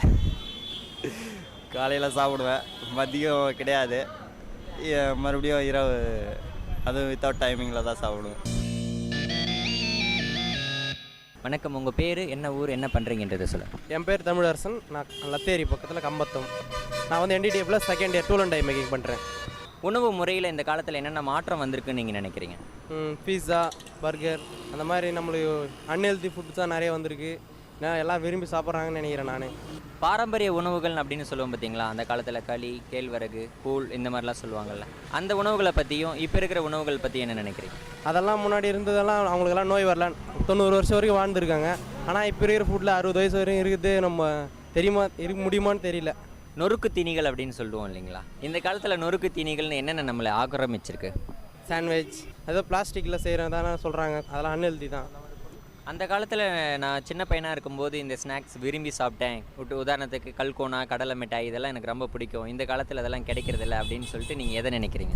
கம்மர்கட்டுன்னு சொல்லுவாங்களேண்ணா, தெரியுமா? அதை தான் நிறைய விரும்பி சாப்பிடுவேன், ஆனால் இப்போல்லாம் கிடைக்கிறதில்ல. உங்களுடைய ஃபேவரட் கம்பர்கட்டு இப்போ மறைஞ்சு போச்சு. உங்களுடைய பையன் காலத்துக்கு அது ஒரு புக்கில் நம்ம ஒரு பேப்பரை தான் பார்க்கணும். புக்கில் கூட வருமானு தெரியல. என் பேர் செல்வகணபதி, வேலூர் மாவட்டம். உங்களுக்கு மிகவும் பிடித்த உணவுன்னு சொல்லிட்டு எதை சொல்வீங்க? எங்களுக்கு மிகவும் பிடித்த உணவு வந்து கேழ்வரகு தான். கேழ்வரகு, சேமை, இது கஞ்சி, இது மாதிரி சாப்பிட்றது தான் எங்களுக்கு வந்து ரொம்ப பிடிக்கும். அந்த காலத்து உணவுக்கும் இந்த காலத்து உணவுக்கும், பாட்டி காலத்து உணவு முறைகளில் மறைந்து போன உணவுன்னு சொல்லிட்டு உங்களுடைய மனசில் உறுத்திக்கிட்டு இருக்கிறது எது? இந்த சிம்பிளி, அந்த இடித்து கொடுப்பாங்க, அந்த புளியாந்தூளூர், இந்த புளியாந்தூளூர்லாம் வந்து ரொம்ப உடம்புக்கு நல்லது. இந்த புளி போட்டு குழம்பு வச்சு செய்கிறோம், ஆனால் புளியாந்தூளூர் வந்து ரொம்ப நல்லது உடம்புக்கு. அதே மாதிரி வாரத்தில் ஒரு நாள் வந்து இந்த வேப்பிலையை அரைச்சி குழந்தைக்கு கொடுப்பாங்க, அதெல்லாம் வயிற்றில் இருக்கிற பூச்சிங்கள்லாம் சாகும். இப்போ இருக்கிற பீஸா, பர்கரு, இதெல்லாம் வந்து சீஸினுடைய ஐட்டங்க எல்லாமே. இந்த சீஸ் போட்டு பண்ணுறாங்க, அது வந்து அந்த அளவுக்கு வந்து சாப்பிட்ற டேஸ்ட்டாக இருக்குமே தவிர ஃபாஸ்ட் ஃபுட் மாதிரி தான். இன்றைக்கி ஃபாஸ்ட் ஃபுட்டும் அதிகமாகி போச்சு. இப்போ இன்றைக்கி நிறைய கடைங்கன்னு பார்த்தீங்கன்னா ஃபாஸ்ட் ஃபுட் தான் இருக்கே தவிர மற்றபடி அந்த பழைய இதுவங்கள்லாம் இல்லை. ஆனால் இட்லியில் இருக்கிற ஒரு ஸ்ட்ரென்த்து வந்து ஒரு கறியில் கூட கிடையாது. இன்றைக்கி ஒரு ஆட்டுக்கறியில் இருக்கிற ஒரு ஸ்ட்ரென்த்து இட்லியில் இருக்கிற இது வந்து கிடையாது. ஏன்னா இட்லியில் வந்து மாவு பொருள் தான், அதில் வந்து உளுத்தம்பருப்பு இதெல்லாம் போடுறதுனால அதில் இருக்கிற அந்த ஆவிரி பொருள், அதில் இருக்கிற ஸ்ட்ரென்த்து வந்து இன்றைக்கி கறியில் சமைச்சா கூட அந்த ஸ்ட்ரென்த்து கிடையாது. இது வந்து ஆணித்தனமான உண்மை, அது யாருக்கும் தெரியறதில்லை. இட்லியாப்பா, ஹோட்டலுக்கு போனால் 2 இட்லி கொடுப்பான்னு ஈஸியாக சொல்லிடுமே தவிர அதில் இருக்கிற பயன்பாடு யாருக்கும் தெரியறது கிடையாது. அதனால் ஆவிரியில் இருக்கிற உணவு சாப்பிட்றது நல்லது, ஃபாஸ்ட் ஃபுட் ஐட்டங்களை தவிர்க்கிறது உடம்புக்கு நல்லது. நொறுக்கு தீனிகளை பொறுத்த வரைக்கும் அந்த காலத்தில் பாட்டி காலத்தில் இருந்த நொறுக்கு தீனிகளுக்கும் இப்போ இருக்கிற நொறுக்கு தீனிகளுக்கும் என்ன வித்தியாசம்னு நினைக்கிறீங்க? இப்போ வந்து இந்த பசங்க வந்து பார்த்திங்கன்னா இப்போ நிறைய ஸ்கூல் பக்கத்தில் எல்லாமே கெமிக்கல் போட்ட ஐட்டம் தான். ஆனால் அந்த காலத்தில் வீட்லேயே வந்து அந்த இடித்து இந்த எள்ளடை, முதுக்கு, சீடை இதெல்லாம் வந்து செய்வாங்க. ஆனால் இப்போ கிருஷ்ணர் ஜெயந்தி அப்படின்னு ஒன்று வர்றதுனால அப்போ தான் இதெல்லாம் தோணுது ஜனங்களுக்கு. பழைய அந்த சீடை, எள்ளடை, வெண்ணெய் இதெல்லாம் வந்து எவ்வளோ நல்லதுன்றது ஏதோ ஒரு விழாக்களில் வந்து அதை இது பண்ணிக்கிறாங்களே தவிர குழந்தைங்களுக்கு வந்து வீட்டில் மாமூலாக சமைச்சு கொடுப்போம் அப்படின்றது இல்லை. சில கெமிக்கல் ஐட்டங்கள்லாம் சேர்றதுனால தான் அதை கெடாமல் இருக்கிறதுக்காக பயன்படுத்துகிறாங்க. ஆனால் அது கெடாமல் இருக்கிறதுக்கு வியாபாரத்துக்கு ஓகே, அதை வாங்கி சாப்பிட்ற ஜனங்களோட வயிற்றில் அல்சர் ஜாஸ்தியாக வருது. இது வந்து நிறைய உண்மை. எங்கள் வீட்டு பக்கத்துலேயே குழந்தைக்கே அந்த மாதிரி இருக்குது. அது சாப்பிட்டு இன்றைக்கி சாப்பிட முடியாத ஒரு நிலையில் இருக்குது, அல்சர் ஜாஸ்தியாக இருக்குது. அதுக்கப்புறம் போனாக்கா இந்த மாதிரி கெமிக்கல் ஐட்டம் வாங்கி சாப்பிடாதீங்க அப்படின்னு சொல்லி டாக்டர் வந்து சொல்லியிருக்காரு. அதனால் வந்து அவாய்ட் பண்ணுறது நல்லது. நாமளும் பசங்களுக்கு இந்த பழங்க இது மாதிரி கொடுக்குறது நல்லது, நேச்சுரல் கொடுக்குறது நல்லது. அதே மாதிரி இந்த சாக்லேட்டெல்லாம் கூட தின்பண்டங்கள் வந்து நிறைய பசங்க இப்போ யூஸ் பண்ணுறாங்க, அதுவும் வந்து கெடுதல் தான். சாக்லேட்டுக்கு பதில் வேறு எதனா கொடுக்கலாம், கடல உருண்டை கொடுக்கலாம், மாவு உருண்டை கொடுக்கலாம். இப்போ ஸ்கூலில் வந்து முன்னெல்லாம் அந்த மாவு உருண்டைன்னு கொடுப்பாங்க, அதில் எவ்வளோ சத்து இருக்குதுன்னு இன்றைக்கி யாருக்குமே தெரியல. அந்த மாவு உருண்டையில் இருக்கிற சத்து வேறு எதுலேயுமே இல்லை. இன்றைக்கி சத்துணவு கூடங்களில் கூட இப்போ பயன்படுத்துகிறாங்க, அதை இன்னும் பயன்படுத்திட்டு வராங்க. ஆனால் நம்ம வீட்டிலேயே அதெல்லாம் செய்யலாம், செஞ்சு பசங்களுக்கு கொடுக்கலாம். யாருக்கும் அது வந்து அந்த அளவுக்கு தெரியறதில்ல. இந்த விரைவான காலத்தில் வந்து மக்கள் வந்து நேரத்துக்கு நிறைய பேர் சாப்பிட்றதில்ல அப்படின்னு சொல்லிட்டு ஒரு கருத்துக்கள் நிலவிக்கிட்டு இருக்கு. உங்களால் நேரத்துக்கு சாப்பிட முடியுதா? சாப்பாட்டை பற்றி உங்களுடைய கருத்துக்கள் என்ன? இல்லை, நேரத்துக்கு சாப்பிட முடியல. ஆனால் வந்து ஒரு சிஸ்டமேட்டிக்காக வந்து போகிறத விட பசி எடுக்கும்போது சாப்பிட்றது நல்லது. சிஸ்டமேட்டிக்காக இந்த நேரத்துக்கு சாப்பிட்டே ஆகணும் அப்படின்னு நம்ம வந்து ஒரு கம்ப்யூட்டர் மாதிரி உலகத்தில் ஓடின்னு இருக்க முடியாது. பசிக்கும் போது சாப்பிட்டா உடம்புக்கு நல்லது. அவை பாட்டி கூட அதான் சொல்லிக்கிறாங்க, உனக்கு எப்போ பசி எடுத்து தூண்டுதோ, பசி தூண்டும் போது நீ சாப்பிட்டீன்னா அதோட செல்ஸ் எல்லாம் போயிட்டு கரெக்டாக சாப்பிட்ற சாப்பாடு செல்லுக்கு போய் சேரும், உடம்பு ஆக்டிவிட்டிவாக இருக்கும். சும்மா டைம் ஆயிடுச்சுன்னு சாப்பாட்டு நேரத்தில் கூட உடம்புல சாப்பாடு வயிற்றுல ஃபுல்லாக இருந்தால் கூட அந்த நேரத்துக்கு சாப்பிட்ணுன்னு சாப்பிட்றவங்க சில பேர் இருக்காங்க. அது வந்து ஓவரி விதம் தவிர மற்றபடி அது செரிமானத்துக்கும் கெடுதல், உடம்புக்கும் கெடுதல். பசி எடுக்கணும், நல்லா பசி எடுக்கணும். ஒரு 10 நிமிஷம் முன்னாடி பசி எடுத்த பிறகு 10 நிமிஷம் பின்னாடி சாப்பிட்ணும். இது உடம்புக்கு நல்லது. இந்த டைமுக்கு சாப்பிட்ணுன்றது இல்லை, நம்ம உடம்புக்கு 4 மணி நேரத்துக்கு ஏதாவது ஒரு உணவு தேவை. அது நம்ம மற்ற சாப்பாடு உணவுன்றது 6 மணி நேரத்துக்கு ஒரு வாட்டி சாப்பிட்டா போதும்.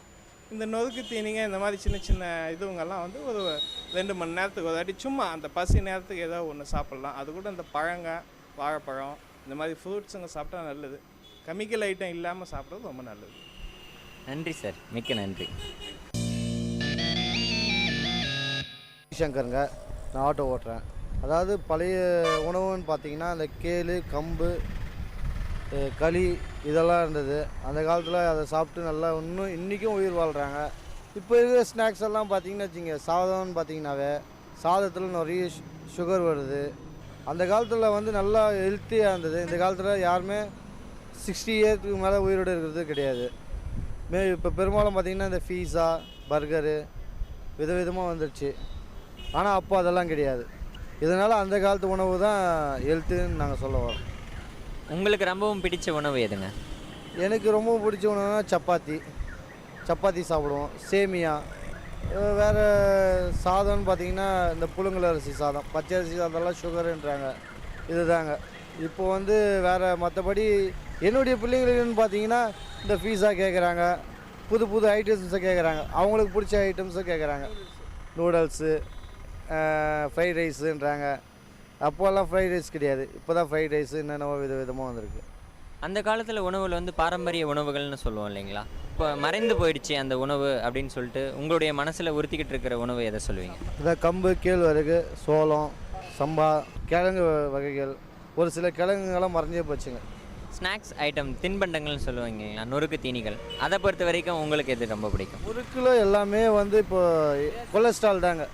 எல்லாமே வந்து பிபி, அதை சாப்பிட்ற தொட்டு எல்லாம் ஆளுங்கெல்லாம் அதிகமாக ஊதியம் தான் போகிறாங்களே தவிர யாரும் கம்மியான இது கிடையாது. அதனால் ஸ்நாக்ஸ் சாப்பிட்றத கம்மி பண்ணணுங்க. முற்காலத்தில் உங்கள் தாத்தா பாட்டியோ இல்லை அப்பா அம்மாவோ செஞ்சு கொடுத்த ஸ்நாக்ஸ் ஐட்டம்ஸ் வந்து இப்போ உங்கள் குழந்தைக்கு நீங்கள் செஞ்சு கொடுக்குறீங்களா? இப்போ நாங்கள் செஞ்சு கொடுத்தா கூட அதை சாப்பிட மாட்டேன்றாங்களே, அதுதானே பெரிய விஷயம். இப்போ எங்கள் தாத்தா வந்து களி சாப்பிட்டாரு, எங்கள் பாட்டியும் சாப்பிடுவாங்க. அது வந்து எங்கள் அப்பா கொடுத்தாங்க, எங்கள் அப்பா எங்களுக்கு கொடுப்பாங்க. எங்களுக்கு கொடுக்கும்போதே கொஞ்சம் கசக்கிற மாதிரி இருந்தது. இப்போ இருக்கிற பிள்ளைங்களுக்கு நாங்கள் எங்கே கொடுக்குறது? நேரத்துக்கு 3 வேளையும் உங்களால் சாப்பிட முடியுதா? சரி, எப்படி சாப்பிட முடியறது இல்லைங்க. அந்த அளவுக்கு வந்து இப்போ இருக்கிற ஃபுட்டில் வந்து இதுவும் கிடையாதுங்க. அப்போ இருக்கிற ஃபுட்டில் இருந்ததுங்க. இப்போ இருக்கிறது பார்த்தீங்கன்னா வச்சுங்க, சிக்கன் சரியில்லை, மற்றபடி வேறு எந்த ஐட்டம்ஸுமே வர்றது சரியில்லைங்க. ஆயில் ஐட்டம் எல்லாமே வந்து ஒரு இதுவாக இருக்கிறத தொட்டு சரியானபடி சாப்பிட முடியறதில்ல. அப்போ இருக்கிறவங்க சாப்பிட்டது வந்து நல்லா இருக்குங்க. டயத்துக்கு சாப்பிட முடியாததுக்கான காரணம் டைஜஷன் நினைக்கிறீங்களா, இல்லை அதாவது வேலைப்பளுன்னு நினைக்கிறீங்க? அதான் இது தாங்க. மற்றபடி வேறு ஒர்க்கிங் வந்து நம்ம பண்ணுறது தான் ஒர்க்கிங்கு. நம்ம நிற்க வச்சுட்டு ஒரு 10 நிமிஷம் நிற்க வச்சுட்டு கூட போய் சாப்பிட்லாங்க. சரியானபடி சாப்பிட முடியலன்னா அதுதாங்க டைஜஷன் ஆகுறதில்ல, ஜீரண சக்தி இல்லை அப்படின்னு சொல்கிறீங்க. ஆமாங்க சார், அதான். ஓகே சார், நன்றி நன்றி. வணக்கம் சார், உங்கள் பேர் என்ன, ஊர் என்ன பண்ணுறீங்கன்றதை சொல்லுங்கள். பேர் வந்து அன்பழகன், வியாபாரம் பண்ணிகிட்ருக்கு, வேலூர் வேலைப்பாடி. உணவு முறைகளில் வந்து என்னென்ன மாற்றங்கள் ஏற்பட்டிருக்குன்னு நீங்கள் நினைக்கிறீங்க? உணவு வந்து அந்த காலத்தில் இருந்த உணவுக்கும் இந்த காலத்தில் இருந்த உணவு நடைமுறையே வந்து அதிகமான வித்தியாசம். இன்றைக்கி வந்து அதிகமான நம்ம ஃபுட்டில் வந்து இறைச்சி அதிகமாக எடுத்து சாப்பிட்ருவோம். அந்த காலத்தில் வந்து இறைச்சி எல்லாம் உணவு ஆட்டுக்கறி மற்ற இறைச்சி வகைகள்லாம் ரொம்ப வந்து கம்மியான முறையில் நம்ம சாப்பிட்டு மற்ற தானிய வகைகளை அதிகமாக சாப்பிட்டோம். அதனால் வந்து மற்ற வியாதிகளை வந்து ரொம்ப நம்மளுக்கு வந்து குறைவாகவும் நம்மளுக்கு தேவையான உடம்புக்கு தேவையான ஆரோக்கியமான பொருளும் அதில் கிடச்சிது. இதில் வந்து இன்றைய தேவை இப்போ உடல் ஆரோக்கியத்துக்குன்றதுக்காக இதை நம்ம வந்து சாப்பிட்றோம். ஆனால் இதனால் வந்து நாளொரு காலத்துக்கு கெடுதலான முறை தான் உடம்புக்கு வந்து ஏற்படுது. ஒரு நல்ல பலன் நம்மளுக்கு தராது. ஆனால் அதில் வந்து நம்மளுக்கு கேழ்வரகு கம்பு இதெல்லாம் சாப்பிடும்போது அதனுடைய பலன் வந்து நம்மளுக்கு அதிகமாக கிடைச்சிது, நாள்பட்டு கிடைச்சிது, உடல் ஆரோக்கியமாகவும் இருந்தது. இதனால் வந்து மனிதனுக்கு வந்து இந்த சர்க்கரை வியாதி மற்ற பிபி இப்போ முட்டி வலி இடுப்பு வலி இதெல்லாம் வந்து ரொம்ப அந்த காலத்தில் வந்து கம்மியாக இருந்தது. கீரை வகையில் நிறைய உண்றதை விட்டுடும். இதில் வந்து நம்மளுக்கு அதிகமான வந்து ஆரோக்கியம் இல்லாத அப்புறம் நம்ம மெடிக்கலுக்கு போக வேண்டிய நிலைமை ஏற்படுது. அந்த காலத்தில் சாப்பிட்ட உணவு எல்லாத்தையும் பாரம்பரிய உணவு கலாச்சார உணவுன்னு இப்போ பேரையே மாற்றிட்டாங்க. உங்களுக்கு மறக்க முடியாத பாரம்பரிய உணவுன்னு சொல்லிட்டு எதை சொல்லுவீங்க? இப்போது நாங்கள் கூழ் சாப்பிட்றோம். இப்போ நான் ஒரு டைமில் அந்த ஒரு இப்போ ஊரில் நான் கூழ் ஊற்றுறப்போ பாரம்பரியமான அது உணவே தான் சொல்லலாம். கூழ்ன்றது வந்து பழங்காலத்துலேருந்து இந்த காலத்தில் வரைக்கும் உணவு. அது கூழ் சாப்பிட்றது வந்து கேழ்வரகு கூழ் வந்து சாப்பிட்றது அது பாரம்பரியமான உணவு தான். வியாபாரம் பண்ணிகிட்டு இருக்கீங்கன்னு சொன்னீங்க. உங்களால் நேரத்துக்கு 3 வேளையும் சாப்பிட முடியுதா? சில டைமில் வந்து கால நேரமாக மாற்றங்கள் ஏற்படும் இல்லையா? இப்போ காலையில் எப்படியோ கிளம்பும்போது சாப்பிட்டுடலாம். மத்தியானம் சாப்பாடு வந்து கொஞ்சம் 1 மணி நேரம் 6 மணி நேரம் முன்ன பின்ன ஆகும். கரெக்ட் டைமு சாப்பிட முடியாது. மத்தியானம் ராத்திரி கூட சில நேரத்தில் கரெக்டாக இருக்கும், சில நேரத்தில் வந்து கொஞ்சம் மாற்றங்கள் வரும். இப்போ நிறைய புதிய உணவு வகைகளால் தான் நோய்கள் வருது அப்படின்னு சொல்லிட்டு சொல்கிறாங்களே, அதை பற்றி உங்களுடைய கருத்துக்கள் என்ன? நான் சொல்லிட்டேனே, புதிய உணவுன்றதை விட இப்போ இருக்கிற உணவுகளே அதான். இப்போ வந்து காலத்துக்கு தகுந்த மாதிரி மாற்றிக்கணும் இல்லைங்களா? ஒரு காலத்தில் டெய்லி அவங்க சிக்கன் சாப்பிட்டாங்க, கிடையாது. சிக்கனே வந்து மட்டன் எடுக்கிறதே வந்து ஒவ்வொரு வீட்டுங்களில் மாதத்துக்கு ஒரு முறையும் இன்னும் ரொம்ப நாளைக்கு முன்னே வருஷத்துக்கு ஒரு முறை தான் கறி எடுத்து செய்வாங்க. இப்போ வந்து டெய்லி கறி இல்லாத உணவே இல்லைன்ற மாதிரி ஆகிப்போச்சு. அவன் உணவு மாறி தானே போச்சு. இப்போ அன்றைக்கி இருந்த வந்து உணவு வந்து எப்போது ஒரு குறிப்பிட்ட காலத்துக்கு ஒரு முறை தான் மட்டன் சிக்கன்லாம் எடுத்து சாப்பிட்டாங்க. இன்றைக்கி அப்படி சாப்பிடல. அதை வந்து கண்டினியூவாக டெய்லியாக இருக்கிற மாதிரி ஜனங்க பண்ணிட்டு இருக்கிறாங்க. அவ்வளோதான். என்னோடய பேர் வில்வநாதன், கவர்மெண்ட் ஸ்கூல் டீச்சராக இருக்குங்க. நான் இது காந்தி நகர் ஏரியா சொன்னேன். இந்த வாரம் நம்ம டிஸ்கஸ் பண்ண போகிற டாபிக் என்னென்னு பார்த்தீங்கன்னா உணவு. இந்த காலத்தில் உணவு முறையினால் வந்து நிறைய வகையான நோய்கள் வருதுன்னு சொல்கிறோம். நேரத்துக்கு நம்மளால் உணவு சாப்பிட்றதில்ல அப்படின்னு சொல்லிட்டு எல்லாரும் கருத்துக்கள் தெரிவிக்கிறாங்க. உங்களுடைய கருத்துக்கள் என்ன அதை பற்றி? இன்றைய உணவு பார்த்திங்கன்னா இன்றைக்கி நம்ம சாப்பிட்ற உணவு எல்லாமே இன்றைக்கி செயற்கையான முறையில் தயாரிக்கப்படுவது தான். அதுலேயும் காலம் கருதி நம்ம ரொம்ப வேகமாக போகிறதுனால நம்ம இன்றைக்கி எல்லாமே வந்து துரித உணவுகளை நாடிட்டு வரோம். இயற்கையான உணவு முறைகள் பழங்காலத்தில் செய்யப்பட்ட அந்த அரிசிக்கு சாதம் கேழ்வரகு அந்த மாதிரி பாரம்பரிய உணவுகள் இன்றைக்கி யாரும் பயன்படுத்தலை. இன்க்ளூடிங் இப்போ சொல்லிட்டு இருக்கிற நாங்களே கூட ஒரு நேரத்துக்கு அந்த துரித உணவுகளையும் தேவையற்ற அந்த உணவுகளை பயன்படுத்தினால உடலுக்கு தீங்கான்னு எங்களுக்கும் தெரியுது. ஆனால் அது கொஞ்சம் கொஞ்சமாக நாங்கள் மாற்றிட்டு வரோம். ஆனால் இப்போ இருக்கிற தலைமுறைக்கு வந்து அந்த துரித உணவு தான் அவங்களுக்கு உணவு சுவை அப்படின்னு தெரியுது. அவங்களுக்கு அந்த கீரைகள் காய்கறிகள் அந்த தரமான சத்துள்ள பொருட்கள் அவங்களுக்கு அதை பற்றி தெரியுதில்லை. ஸோ அதை வந்து நாங்களும் வகுப்பறையில் மாணவர்கிட்ட விழிப்புணர்வு அடிக்கடி சொல்லிட்டு வரோம். வாரத்தில் 2 முறை உணவில் காய்கறி சேர்த்துக்கிட்டோம், தரமான பழங்கள் சேர்க்கணும், ஒரு நாளைக்கு அட்லீஸ்ட் குறைஞ்சபட்சம் ஒரு வாழைப்பழமாக சாப்பிடணும் அப்படின்ற கருத்தை சொல்லிட்டு வரோம். மாறி வர காலத்தில் இன்றைக்கி கிராமப்புறங்களில் கூட பார்த்தீங்கன்னா இன்றைக்கி எல்லாருமே துரித உணவுகளை சாப்பிடக்கூடிய நிலைமை ஏற்பட்டிருக்கு. அது மாறணுன்னா இன்றைக்கி தரமான அரிசியை நம்ம வாங்க ஆரம்பிக்கணும். நாமளே சொந்தமாக வீட்டில் வந்து காய்கறி தோட்டம் அமைச்சு செய்முறை செய்தால் நிச்சயமாக நம்ம வருங்காலம் நல்லாயிருக்கும். இந்த உணவுனால் வரக்கூடிய பாதிப்புகள்லாம் நிச்சயமாக நீங்குங்க. அந்த காலத்தில் நம்ம பாட்டி தாத்தா காலத்துலேயோ இல்லை நம்முடைய அப்பா காலத்துலேயோ இருந்த ஒரு உணவு இந்த காலத்தில் இல்லை அப்படின்னு சொன்னால் நீங்கள் எதை சொல்லுவீங்க? அதுக்கு காரணம் இன்றைக்கி விவசாயிகளே பார்த்தீங்கன்னா இன்றைக்கி அந்த விவசாய தொழிலை விட்டுட்டு எல்லாமே இன்றைக்கி வேறு தொழிலை செய்ய ஆரம்பிச்சிட்டாங்க. காரணம் இன்றைக்கி பருவமழை தவிர்த்து இயற்கை சரியான நேரத்தில் மழையும் கொடுக்கறதில்ல. அதுவும் ஒரு காரணம். இன்றைக்கி வேளாண் நிலங்கள்லாம் பார்த்தீங்கன்னா இன்றைக்கி எல்லாமே இன்றைக்கி வீட்டு மனை பட்டாக்களாகவும் தொழிற்சாலைகள்லாம் மாறிவிட்ட காரணத்தினால இன்றைக்கி நம்ம நிச்சயமாக தரமான உணவை எதிர்பார்க்கறது கண்டிப்பாக இன்றைக்கி கிடைக்காதுங்க. மறைக்கப்பட்ட உணவுகள்னு சொன்னால் நீங்கள் எதை சொல்லுவீங்க? மறைக்கப்பட்ட உணவுகள்னு சொல்லும்போது இப்போ திணை சாமை அந்த மாதிரி கேழ்வரகு அதெல்லாம் கூட மறைக்கப்பட்ட உணவு வகைகள் தான் இன்றைக்கி. அது என்றைக்குன்னா ஒரு நாள் விசேஷத்தில் நம்ம செய்யும் போது தான் நம்ம வீட்டில் இருக்கிறவங்களுக்கு அதை பற்றி தெரியுதுங்க. அந்த காலத்துலலாம் வந்து ஸ்நாக்ஸ் ஐட்டம்ஸ், அதாவது நொறுக்கு தீனிகள், தின்பண்டங்கள்னு சொல்லிட்டு நம்முடைய குழந்தைகளுக்கு, நான் சின்ன பையனாக இருந்தக்குள்ள எங்கள் தாத்தாலாம் வாங்கி கொடுத்துருப்பாரு, கம்பரக்கட்டு, கல்கோனா, இந்த மாதிரி எல்லாம். நீங்கள் உங்களுடைய குழந்தைகளுக்கு இதை நான் வாங்கி கொடுக்கணும் அப்படின்னு ஆசைப்படுறது என்ன, இல்லை உங்களுடைய குழந்தைகள் உங்ககிட்ட விரும்புறது என்ன? ஏன்னா இன்றைக்கி கூட பார்த்தீங்கன்னா நான் கடைக்கு போன ஸ்நாக்ஸ் வந்து அவங்க சாப்பிடக்கூடிய எக்ஸ்ட்ரா வாங்குறது கிடையாது. நீங்கள் சொன்ன மாதிரி கம்பர மிட்டாய், கடலை பருப்பு, உடைச்ச கடலில் செய்யப்படும் இனிப்பு பலகாரம், அதுக்கப்புறம் பார்த்தீங்கன்னா இந்த கேழ்வரகுல சிம்லின்னு சொல்லுவாங்க, கேழ்வரகுல செய்யக்கூடிய ஒரு வகையான இனிப்பு உணவு, அது மாதிரி உணவுகளை நானும் வாங்கிட்டு வந்து கொடுக்குறேன். என்னுடைய பிள்ளைகள் அதை தான் விரும்பி ஒரு சாப்பிட்றாங்க. இன்றைக்கி நான் சொல்ல அந்த மாதிரி ஜங்க் ஃபுட்ஸு அது எல்லாமே இன்றைக்கி அவாய்ட் பண்ணிட்டாங்க எல்லாமே. இன்றைக்கி உணவு முறைகள் நிறைய வந்து செயற்கையான உணவு முறைகளை சாப்பிட்டு மருத்துவமனைக்கு செலவு செஞ்சுக்கிட்டு இருக்கோம் நிறைய. ஆசிரியராக இருந்து நீங்கள் சொல்கிற கருத்து என்ன?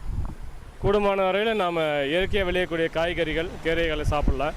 இந்த மாதிரி ஜங்க் ஃபுட்னு சொல்லக்கூடிய துரித உணவுனை நிச்சயமாக சாப்பிடக்கூடாது.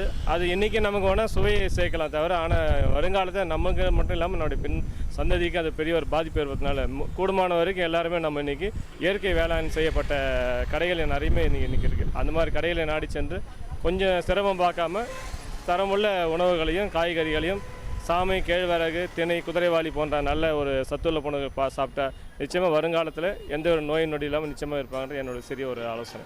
நன்றி சார், நன்றி. என்னோட பேர் அரவிந்த், நான் வேலூரில் தான் இருக்கேன், சிஎம்சி ஆண்ட இருக்கேன். இன்றைக்கி நம்ம கருத்துக்களம் நிகழ்ச்சியில் வந்து டிஸ்கஸ் பண்ணிகிட்டு இருக்கிற டாபிக் வந்து உணவு முறைகளை பற்றி நீங்கள் என்ன நினைக்கிறீங்க? சாப்பிட்றது ரெகுலராக ஸ்ட்ரென்த்துக்காக சாப்பிட்றாங்க, அவ்வளோதான், வேறு என்ன. அதாவது சாப்பாடு ஸ்ட்ரென்த்துக்காக மட்டும்தான் சாப்பிட்றாங்க. நீங்கள் என்னென்ன ஃபுட்டெல்லாம் டெய்லி லைஃப்பில் சாப்பிட்டுட்ருக்கீங்க? நான் டயட் சாப்பிட்றேன், டயட் ஃபுட் தான் நான் சாப்பிட்றேன். ஃப்ரூட்ஸு, காலையில் ஃப்ரூட்ஸு, மத்தியானம் ரெகுலராக சாப்பாடு தான், ஈவினிங் டிஃபன் அந்த மாதிரி தான். உங்கள் நேரத்துக்கு 3 வேளையும் டைமுக்கு சாப்பிட முடியுதா உங்களால்? எங்கள் வீட்டில் இருக்க வேலைங்க பொறுத்து தான் இருக்குது. நான் படிச்சுட்ருக்கேன், ஆனால் வீட்டில் ரெகுலராக என்ன வேலை வாங்குறத பொறுத்து தான் இருக்குது. உங்களுக்கு ரொம்ப பிடிச்ச உணவுன்னு எதை சொல்லுவீங்க? ரொம்ப பிடிச்ச உணவுனா வெஜிடேரியனில் தயிர் சாதம் ரொம்ப பிடிக்கும். நான்வெஜ்ஜில் பிரியாணி கொஞ்சம் பிடிக்கும். கொஞ்சம் தான் பிடிக்குமா? ஓகே. அந்த காலத்தில் இருக்கிற உணவு, தாத்தா பாட்டி காலத்தில் இருக்கிற உணவுக்கும் இப்போ இருக்கிற உணவுக்கும் என்ன மாற்றம்னு நீங்கள் நினைக்கிறீங்க? டேஸ்ட் டிஃப்ரெண்ட் மாறுது, ஆனால் அந்த காலத்து டேஸ்ட் மாதிரி வராது. அப்படி தான் பார்த்தா கூட இப்போ வந்து கொஞ்சம் டேஸ்ட் கம்மியாக தான் இருக்குது. அம்மா செய்கிறதுலாம் ஓரளவு தான், பாட்டி செய்கிறதுலாம் நல்லாயிருக்கும், சாப்பிட்ருக்கேன். அந்த காலத்தில் பாட்டி செஞ்ச உணவு முறையில் உங்களுக்கு ரொம்ப பிடிச்சது எதுன்னு சொல்லுவீங்க? எனக்கு குழி பணியாரம் பிடிக்கும். டீ செய்வாங்க, டீ அந்த காலத்து ஸ்பெஷல் டீ எல்லாம் அந்த மாதிரிலாம் சாப்பிட்டுருக்கேன். நன்றி. பார்த்திபன், மோட்டூர், அரும்பாக்கு மோட்டூர். உணவு முறைகளை பற்றி உங்களுடைய கருத்துக்கள் என்ன? அந்த காலத்தில் இருக்கிற உணவு வந்து ரொம்ப ஹெல்த்தியான ஃபுட்டாக இருந்துச்சு, கீரை வகைங்க நிறையா இருந்துச்சு. அந்த காலத்தில் இயற்கையாக தண்ணி மழையெல்லாம் வந்துச்சு. இந்த காலத்தில் எல்லாம் இதுவாக இருக்குது, இயற்கையை மாசுபடுத்துகிறாங்க புகை மூலமாக. இப்போ இருக்கிற உணவு வந்து ஹெல்த்தியாக இல்லை, இப்போ இருக்கிற உணவு வந்து ஹெல்த்தியாக இருக்காது. அதான் அதனால ரத்தம் இதுவெல்லாம் வந்துடும். இப்போ இருக்கிற இதுவில் நோய் நிறையா வருது. அப்போ ஹெல்த்தியாக இருந்தாலும் ஸ்ட்ராங்காக இருந்தாங்க. இப்போ இருக்கிற சாப்பாடு வந்து சரி இருக்காது. அந்த காலத்தில் இருக்கிற உணவு வந்து ரொம்ப ஹெல்த்தியாக இருந்துச்சு, களி ஃபுட்டு அதுமாரி இருந்துச்சு. அதனால் இந்த காலத்தில் ஸ்நாக், பீட்சா, பர்கர் அதெல்லாம் சாப்பிட்றாங்க. அதனால் அது ஒன்றும் யூஸ் கிடையாது. அப்போ இருக்கிற உணவு வந்து ரொம்ப அதிகமான இது இருந்துச்சு, நல்லா ஹெல்த்தியாக இருந்துச்சு, உடம்பு ஸ்ட்ராங்காக இருக்கும். இப்போ ஒரு இது பண்ணாவே எல்லாம் இது பண்ணிடுறாங்க. உங்களுக்கு மிகவும் பிடித்த உணவு எது? நம்மளுக்கு மிகவும் பிடித்த உணவு வந்து வெஜிடபிள் தான். நம்மளுக்கு நான்வெஜ்ஜில் வந்து இது வேறு எல்லாமே பிடிக்கும். நான்வெஜ்ஜில் அந்த காலத்தில், பாட்டி காலத்தில் நான் சாப்பிட்ட உணவு வந்து இந்த காலத்தில் எனக்கு கிடைக்கல அப்படின்னு சொல்லிட்டு நீங்கள் எதை சொல்லுவீங்க? களி தான் சொல்லுவேன் நான். களி தான் ரொம்ப ஹெல்த்தியாக இருக்கும், களி தான் நான் சொல்லுவேன். பாரம்பரிய உணவுகள் மறைக்கப்பட்டு விட்டது அப்படின்னு சொல்லிட்டு சொன்னால் நீங்கள் எதை சொல்லுவீங்க? இந்த கூழ், இந்த கேழ்வரகு அதெல்லாம் சொல்லுவேன் பாரம்பரிய உணவுகள். உங்களுக்கு ரொம்ப பிடிச்ச ஸ்நாக் ஐட்டம் எது? இப்போ சொல்கிறீங்களா? அப்போ இந்த ஜென்ரேஷன் அப்போவும் சொல்லுங்கள், இப்போவும் சொல்லுங்கள். அப்போ பிடிச்சது ரொம்ப உருளைக்கிழங்கு தான், ஸ்நாக்ஸாக தான் பிடிக்கும். இப்போவும் அதே தான், உருளைக்கிழங்கு தான் பிடிக்கும். கிழங்கு வகை தான் ரொம்ப பிடிக்கும், ஸ்நாக்ஸ் தான். டயத்துக்கு 3 வேளைக்கும் உங்களால் சாப்பிட முடியுதா? சாப்பிட முடியுதுங்க. நேரம் தவறாமல் சாப்பிட்டுட்டு இருக்கீங்க. நன்றி, நன்றி பார்த்திபன்.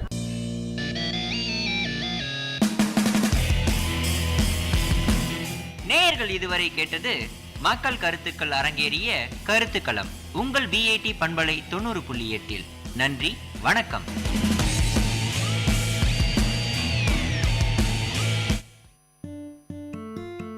மெல்லிய நிகழ்வுகளில் தொடங்கி நெஞ்சை கசக்கும் நிகழ்வுகள் வரை நீளும் நம் வாழ்க்கையின் பிரதிபலிப்பு.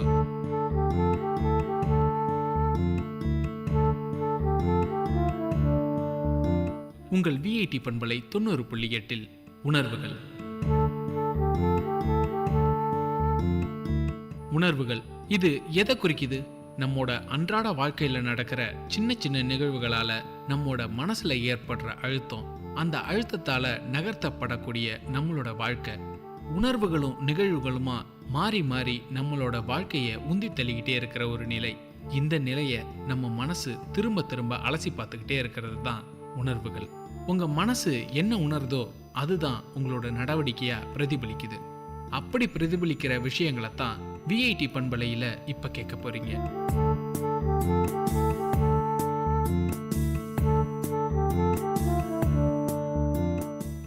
மனதை வருடும் உணர்வுகளை கேட்டு நடப்போம் வாங்க.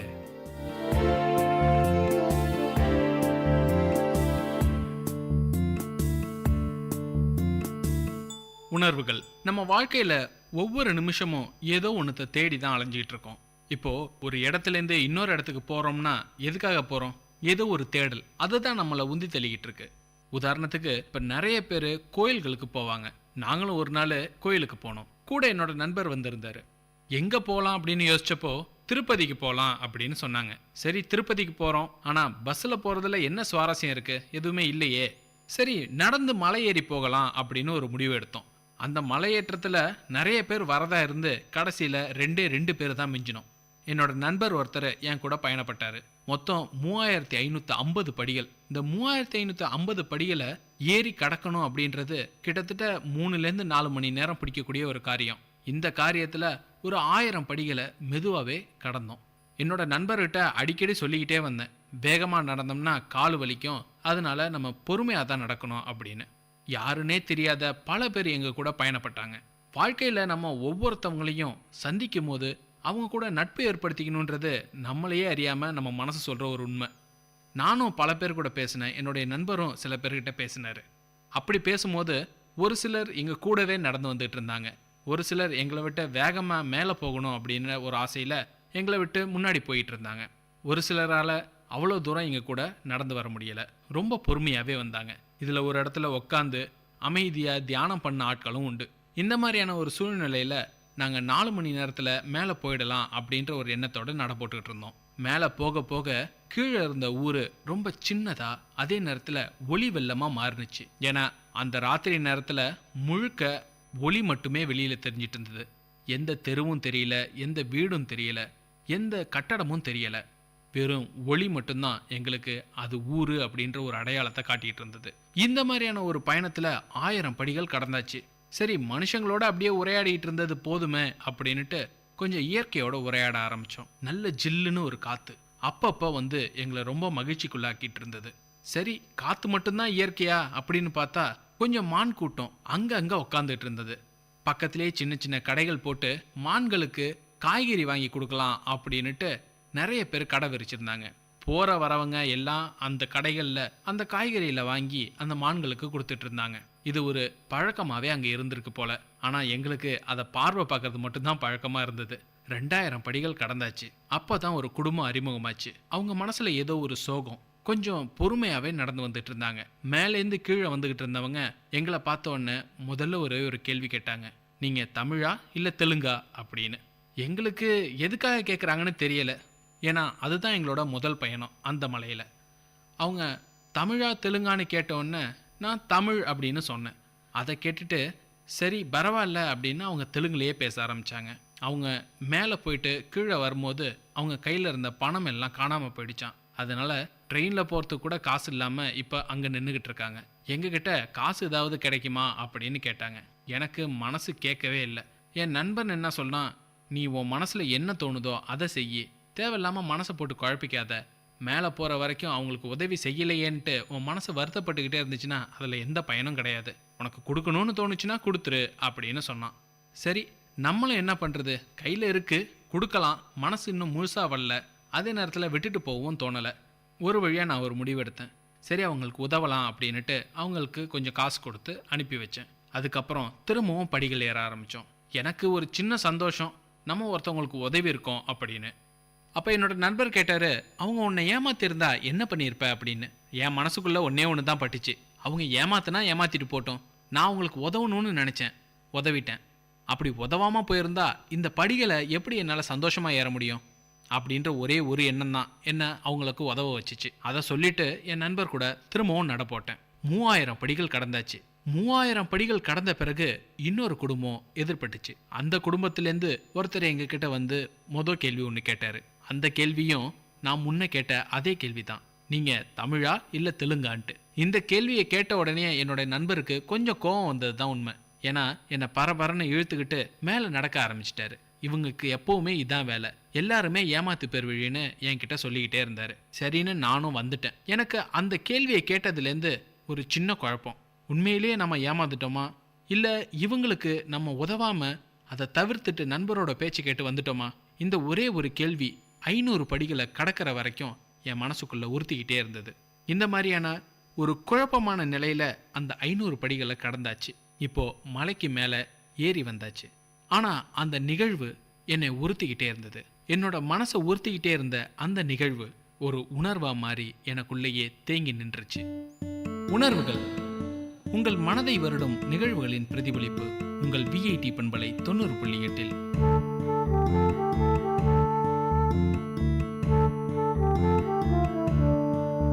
உங்க வாழ்க்கையில உங்க மனதை வருடிய நிகழ்வுகளை வேலூர் மக்கள் அனைவரோடும் பகிர்ந்து கொள்ளலாம். உணர்வுகள் நிகழ்ச்சியில கலந்துக்குங்க.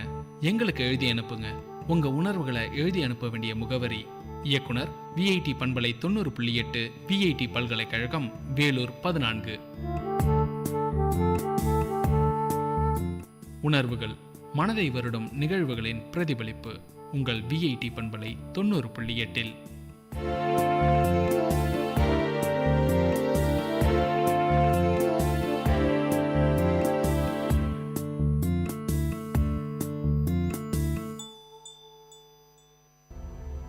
Exchange of ideas.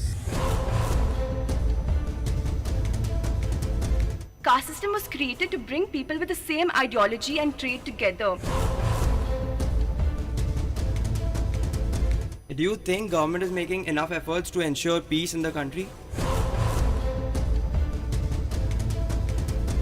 I think calling something marriage like gay marriage does not make it marriage. It turns a moral wrong into civil rights. Hello guys, you are listening to Exchange of Ideas on Vit Community Radio 90.8 FM. Here, me, Prisha, Uttara, Nicole and Raj, all of us are going to discuss about how tradition hamper progress. So coming to Raj, what do you feel, how do tradition hamper progress? Thank you, Anmol. I think tradition is a belief or behavior passed down within a group or society with symbolic meaning or specific significance with origin in the past. It is a handing down of statements, belief, legend, customs to generation. I think tradition is used to decide the correct display of an art. It is usually contrasted with the goal of modernity and should not differentiate it from the customs, laws, norms, rules and like similar concept. I don't see culture destroying our society. It's nice to cling on to something we belong from. One assumption that the motion seems to make is that a tradition hampers progress and tradition is an enemy to progress. And we don't need traditions, but I think this is completely false. Nowadays, I feel traditions play a major role in hampering progress. At the same time, there are some ways in which they help the people as well, clinging on to their beliefs. So, Uttara, what do you think? How do tradition hamper progress? I feel change is the only constant in this world, and the world is moving forward every minute, and we as humans need to adapt to survive. I feel old ideologies need to step back to pave a path for new thoughts and progress. And traditions are abundant in our country, and some of them do hamper progress. Women especially have been victims to many deep-rooted traditions. Practices like female infanticide, honor killings have affected countless women over many generations. And even fields like medicine, education and science have found traditions to be major obstacles. Only if this ends, I feel we can have development in this world. Guys, what do you think? Why do traditions need to be eradicated? Tradition can sometimes hamper progress by not allowing people to do things in new ways. Traditions are there for a reason, but people often hang on to the tradition even when the reason for it is gone and the tradition is not needed any longer. In some cases, people just get comfortable with with the way things are and become afraid of change. Whereas in other cases, especially with religious traditions, people consider tradition the right way to do things, and breaking from tradition is wrong or bad. Coming to Uttara and Nicole, guys, what do you think? How do the practices which are still prevalent in India affecting the country? One brutal tradition that I strongly condemn is female infanticide. That is the killing of a girl child, and this tradition is still prevalent in India. According to a UN report, India has lost 3 million precious girl children to female infanticide in 2012. This fact is shocking and sad. So these are the kind of traditions that we need to create an awareness about and eradicate for the society to progress as a whole, men and women. Abortions are not practiced in any religion because people wanted them to form a bond with the child, value the life of an unborn child. If you go to see, it's people's mindsets that have led to this and not traditions. So no religious activities agrees with the killing of a child. If you see, it's society that we worship goddesses, female goddesses, even Jhansi Ki Rani, Jijabai, Mother Shivaji. We respect the work done by them and look up to them. Guys, I feel nowadays in the newspaper, social media, like Facebook, WhatsApp, Twitter, it is usually flooded with loads of things which include how do traditions hamper progress. So I would just ask you on general, Trisha, have you read about traditions hampering progress recently? Yes. One major incident that caught my eye recently is honor killing. Honor killing, which is typically the result of two young people marrying without the consent of their families and often across caste barriers, hence bringing dishonor to the family, is widespread in India among all ethnic groups and religions. Why is it wrong for two people of age who are in love with each other to marry and have a family? The root cause of this is the caste system, which has been a tradition for ages. Caste system has created an ugly social evil which is known as untouchability. Due to the caste stratification, the members of untouchable caste remain in the lower place of social hierarchy and are oppressed and depressed. As you said, honor killing, it is a homicide of a family member who is refusing to enter into an arranged marriage or the relationship is disapproved by the family. It is seen as a dishonor and a punishment by the family. Whereas this is the mindset of the people and it's not a form of tradition. Also, the second point you brought about caste system. Caste system was created to bring people with the same ideology and trade together. This creates like peace and harmony. Culture creates a sense of bonding and creates people and brings them in a positive manner. Many practices which are still prevalent in the country and which include honor killings, caste system and sati, which was prevalent in the past. These were one of the worst practices according to me. Now let me just give you a brief introduction on what sati exactly was and a history. So a famous woman in Hindu literature titled Sati was Savitri. When Savitri's husband Satyavan died, the lord of death, Yama, arrived to take his soul. Savitri begged Yama to restore Satyavan and take her life instead, which he could not do. So Savitri followed Yama a long way. In order to give Savitri a boon, Lord Yama had no choice but to restore Satyavan to life, and so Savitri gained her husband back. Before continuing further, let us take a small break. Stay tuned to us. You're listening to Exchange of Ideas on Vit Community Radio 90.8 FM. Exchange of Ideas.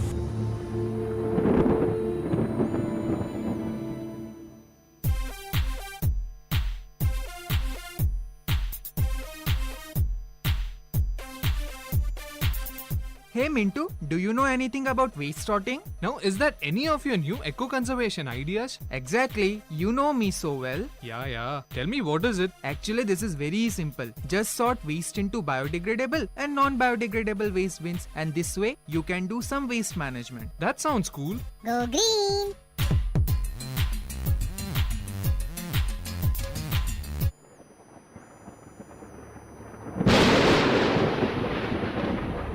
Exchange of Ideas. Welcome back. You're listening to Exchange of Ideas on VIT Community Radio 90.8 FM. So far, we have discussed on the topic, do traditions hamper progress? And we have discussed the topics on that were female infanticide, sati, and how do traditions need to be eradicated and how do they hamper progress? So Raj, I would like to ask you, do you think government is making enough efforts to ensure peace in the country? I think every culture creates its own tradition. It should demonstrate necessity.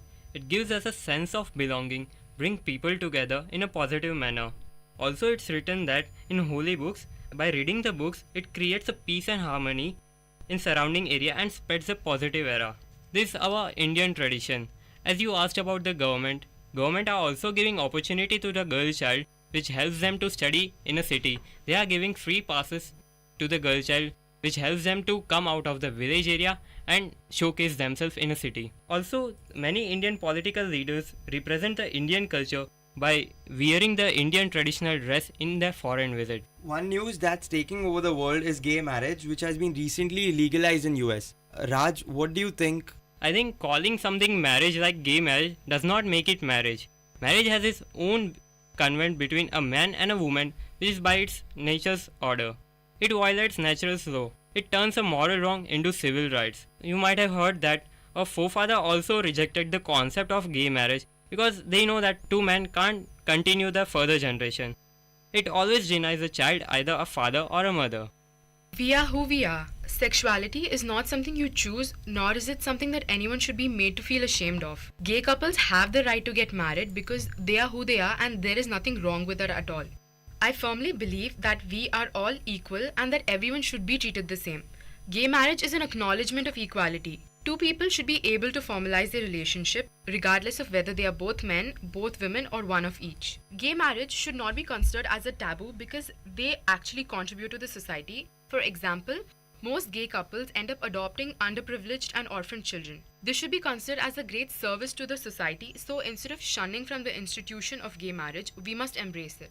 In India, which is known as a land of diverse religions, diverse castes and different thinkings, I feel festivals are an integral part of all religions. What are the pros and cons according to you guys? Festivals are a major part of all religions, but they do have their demerit. Diwali, for instance, one of the most widely celebrated festivals in India, causes a lot of air pollution and fire accidents due to crackers. And people end up spending way too much on festivals these days, and they are becoming more and more commercialized every year. Festivals need to be celebrated in such a way that it does not harm our surroundings. And traditions like animal sacrifice, self-mutilation, bull taming during festivals are on full swing in most rural regions and in India. We need to come together and take initiative to ban such dangerous and brutal practices during festivals that can cause loss of life. Yes, I do agree, Uttara, that bursting of crackers causes pollution, but it is one day in the entire year that brings people together with a positive manner, share good cheer, and have a stronger bond between them. What about the machines in industries which also cause pollution and the cars on the road which result to the pollution in the environment? What about them? That is a valid point. What about good parts of traditions that have been passed on? Some good traditions are like women wear jasmine flowers on the head, which gives good aroma and smell. Also earrings, bangles, and anklets on the leg are good for acupressure. Another good tradition that's been passed on is Ayurvedic medicine. Yeah, also in our Indian tradition, we used to greet each other by joining hands. There is a scientific reason behind joining palms. We join palms, it gives pressure on eyes, ear, and brain, which helps to remember the person to whom we are greeting. So now concluding, summing up to what everybody had their views on, do traditions hamper progress? Let me just give you a brief feel of what I feel about this topic. I like traditions. I like annual traditions put on by towns and communities such as festivals and parades. These type of traditions bring people together in a positive manner that can be cheered about. But on the contrary, I feel people use the excuse of tradition too often to justify doing things or not doing things based upon the way we have behaved. I don't like doing things simply for the sake of tradition. I don't like doing things just because it complies with somebody else's idea. I find it good when people find new ways to do old things. I would like to thank the entire team of IEEE PCS, IEEE Professional Communication Society, VIT Student Chapter, for coming and taking the precious time and debating on this topic of how tradition hamper progress. Exchange of ideas. This is VIT Community Radio 90.8. For further shows on exchange of ideas, keep listening to VIT Community Radio 90.8 FM.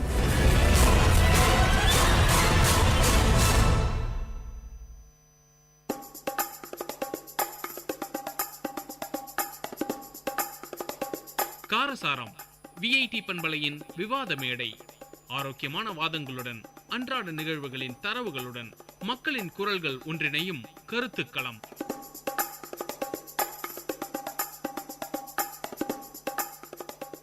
வணக்கம் நேயர்களே, இது VIT பண்பலை 90.8 VIT பல்கலைக்கழகத்தின் சமுதாய வானொலி. இந்நிகழ்ச்சி காரசாரம். இன்றைய தலைப்பு ஆரோக்கிய வாழ்வு.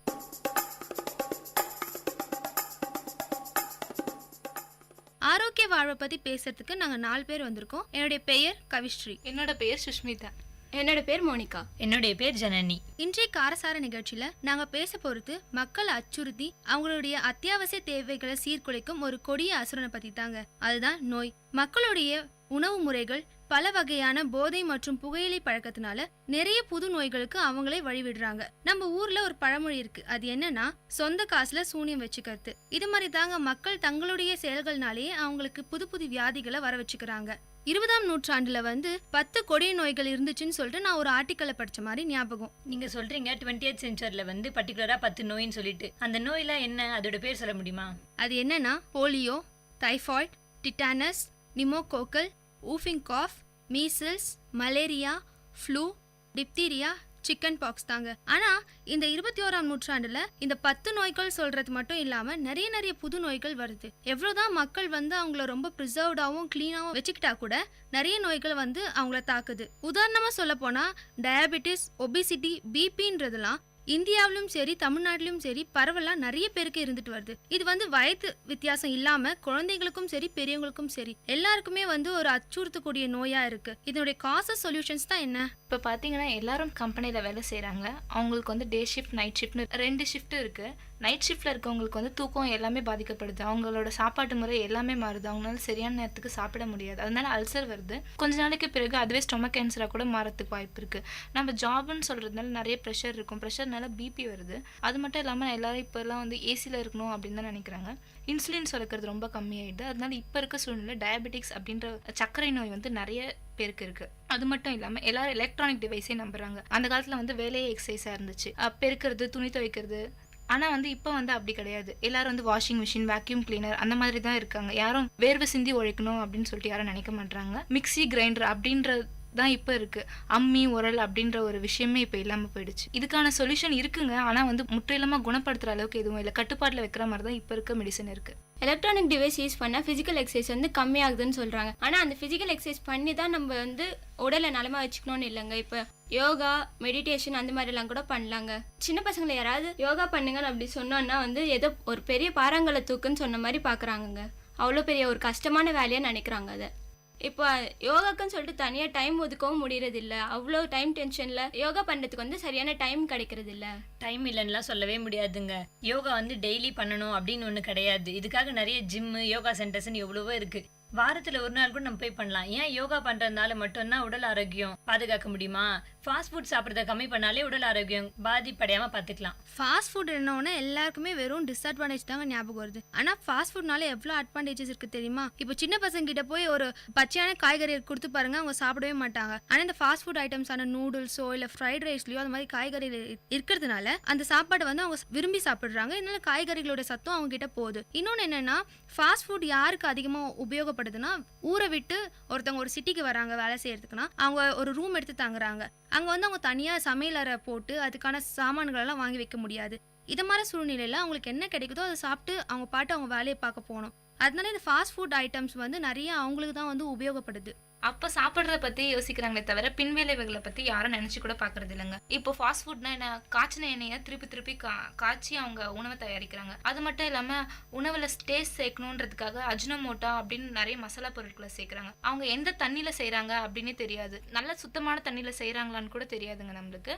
அது மட்டும் இல்லாமல் அதனால காலரா போன்ற நிறைய நோய்கள் வரத்துக்கும் வாய்ப்பு இருக்குது. நிறைய பேக்கெட் ஃபுட் ஐட்டம்ஸ் வந்திருக்கு. 2 மினிட்ஸ் நூடுல்ஸ் அப்படிலாம் கூட இருக்குது. அது அந்த நேரத்துக்காக அவங்க சாப்பிட்றாங்க. பின்னாடி அதனால நிறைய நோய்கள் வருதுங்க. அது மட்டும் இல்லாம நம்ம ஃபாஸ்ட் ஃபுட் சாப்பிட்றதுனால நிறைய கொழுப்பு சக்தி சேருது. ஹார்ட் அட்டாக்லாம் வருது. முதல்ல ஹார்ட் அட்டாக்ல இறக்குறவங்களோட வயது பார்த்தீங்கன்னா 60-70 வயது இருந்துச்சு. ஆனால் இப்போ 20 வயசு இருக்கிறவங்களுக்கு கூட ஹார்ட் அட்டாக் நிறைய பேருக்கு வருது.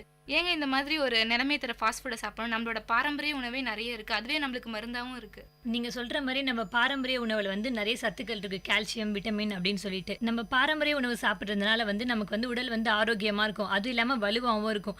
ஏன்னா அதெல்லாம் வந்து இப்போது கஞ்சி, கூழ், கேழ்வரகு, கம்பு அதெல்லாம் பார்த்திங்கன்னா பூமியிலே விளைவிக்கிறாங்க. அதனால் வந்து அதில் எந்த கலப்படமுமே இருக்காது.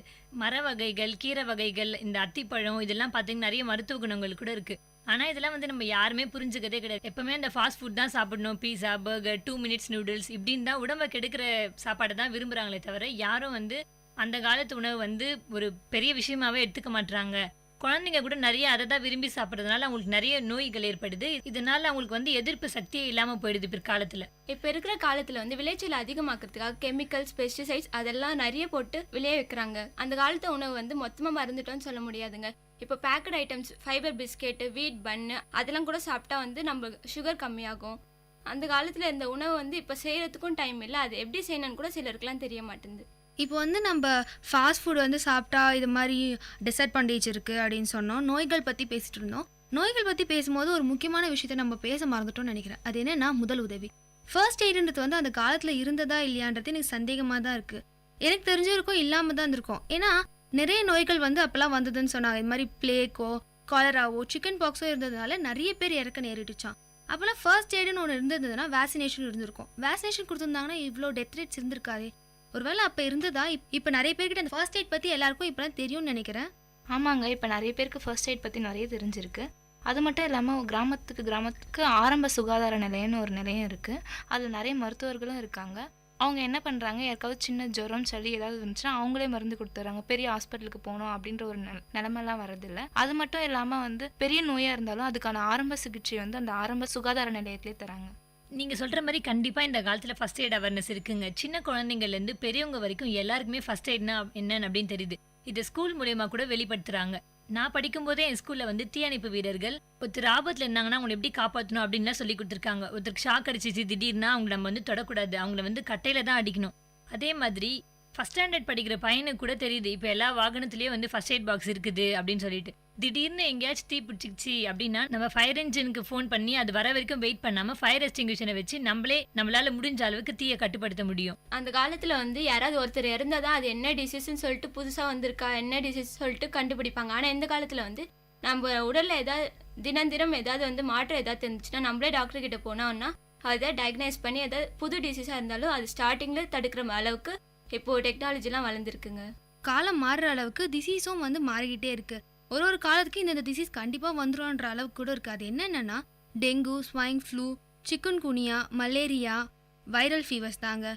டிபியோட ஹோம் வந்து இந்தியான்னு தான் சொல்கிற அளவுக்கு டிபி பரவலாக எல்லாருக்குமே இந்தியாவில் இருக்குன்னு ஒரு சர்வே சொல்லுது. 2 நிமிஷத்துக்கு ஒருத்தர் டிபினால இறக்குறாங்க அப்படின்றதும் அந்த சர்வேயோட முடிவுங்க. இந்த டெங்கு, ஸ்வைன் ஃப்ளூ, சிக்கன் குனியாவெல்லாம் தடுக்கிறதுக்கு ஏதாவது வேக்சினேஷன்ஸ் இருக்கா? ஏன்னா அது சின்ன வயசு பிள்ளைங்கள்லேருந்து பெரியவங்க வரைக்கும் பாதிக்குது. அது வந்து அவங்கள ஒரு செயலும் செய்ய விடாமல் தடுக்குது. எல்லாத்துக்கும் வேக்சினேஷன் இருக்குங்க. குழந்தை பிறந்ததுலேருந்து அது வளர்ற வரைக்கும் நிறைய வேக்சினேஷன் இருக்குது. உதாரணத்துக்கு டைஃபாய்டுக்குலாம் வந்து குழந்தை பிறந்த 1 வாரத்துக்கே டைஃபாய்டு வேக்சினேஷன்லாம் போடுறாங்க. அது மட்டும் இல்லாமல் 2 வருஷத்துக்கு முன்னாடி ஸ்வைன் ஃப்ளூ, அதாவது பன்றி காய்ச்சல்ன்ற நோய் நிறைய பேருக்கு வந்துச்சு. அதுக்கான வேக்சினேஷன் கூட இப்போ இருக்குங்க. அது மட்டும் இல்லாமல் டெங்கு கூட நிறைய வேக்சினேஷன் இருக்குது. இப்போ இந்தியா வந்து போலியோ இல்லாத ஒரு நாடாக மாறிடுச்சு. அது காரணம் வந்து குழந்தை பிறந்த உடனே கவர்மெண்ட்டே வந்து நம்ம குழந்தைங்க 5 வயசு ஆகிற வரைக்கும் போலியோ சொட்டு மருந்து கொடுக்குறாங்க.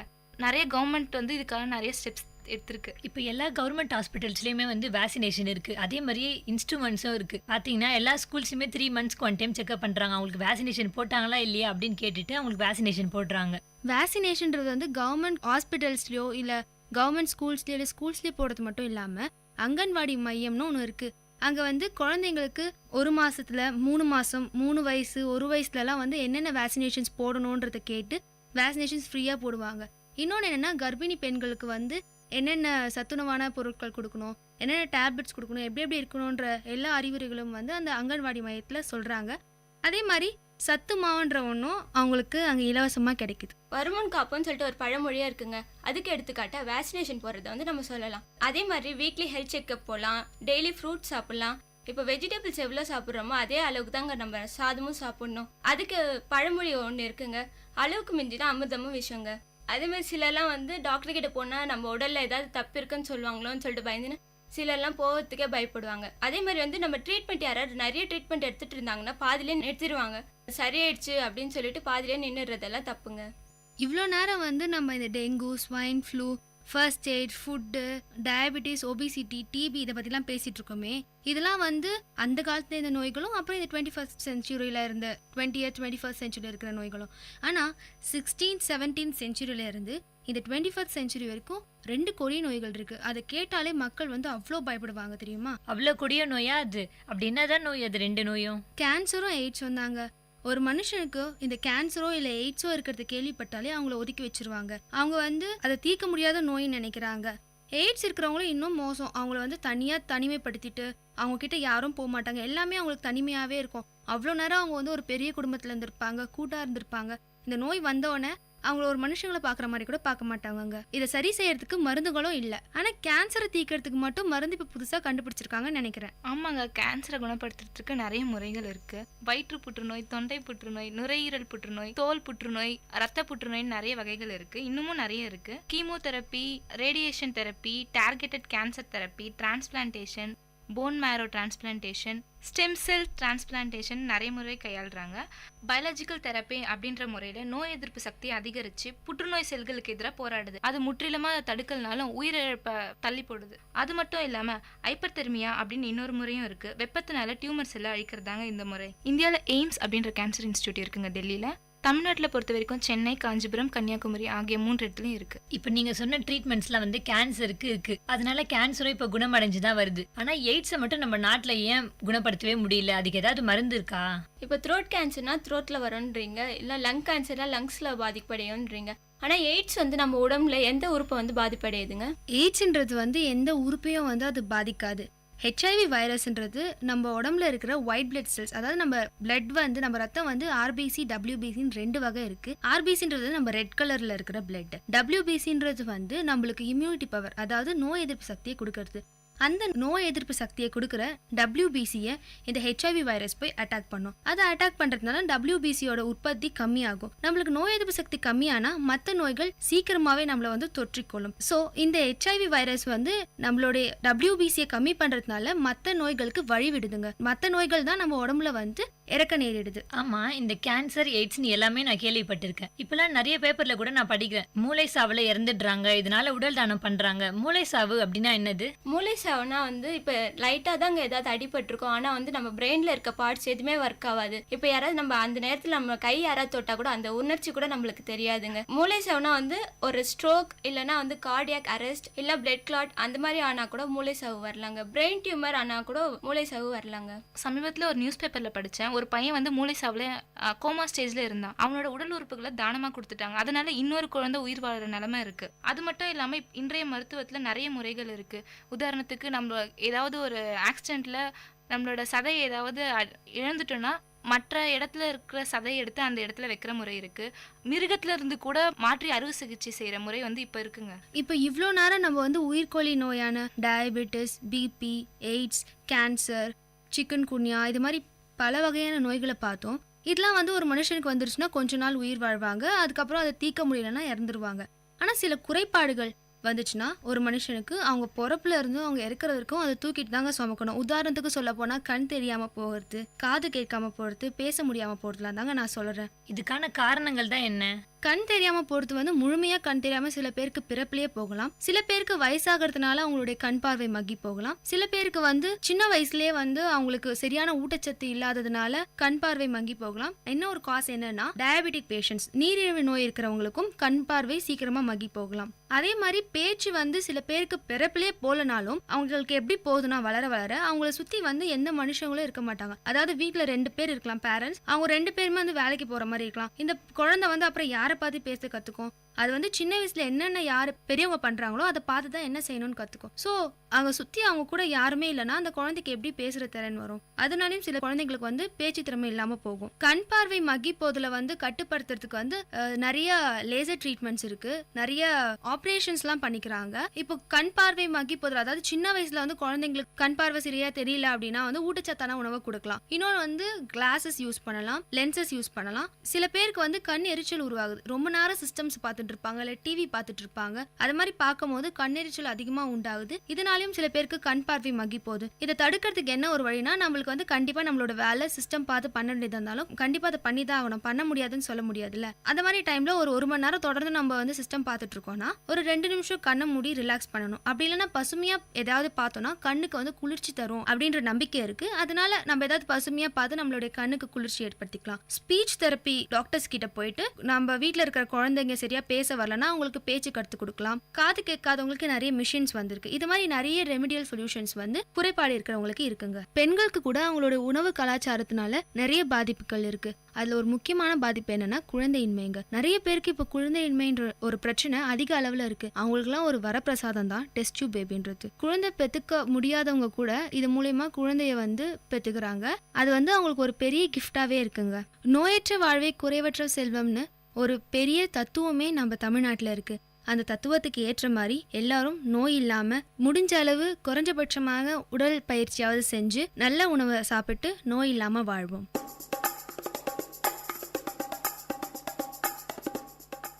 நேர்கள் இதுவரை கேட்டது காரசாரம். நேர்கள் இதுவரை கேட்டது விஐடி பண்பலை 90.8 காரசாரம், மக்களின் குரல்கள் ஒன்றிணைந்த கருத்துக்களம்.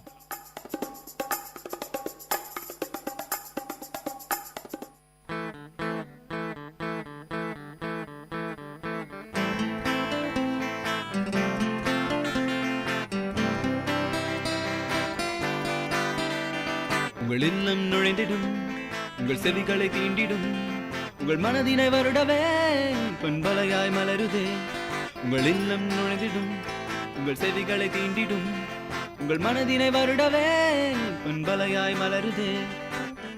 விஐடி 90.8 வேலூரில் நாங்க Tambe. VIT 90.8.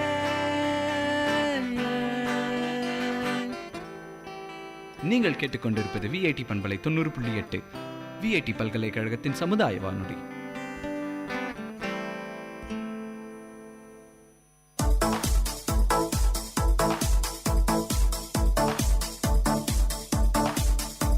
Welcome to the Noble Lectures, an audio lecture series of VIT Community Radio 90.8 FM.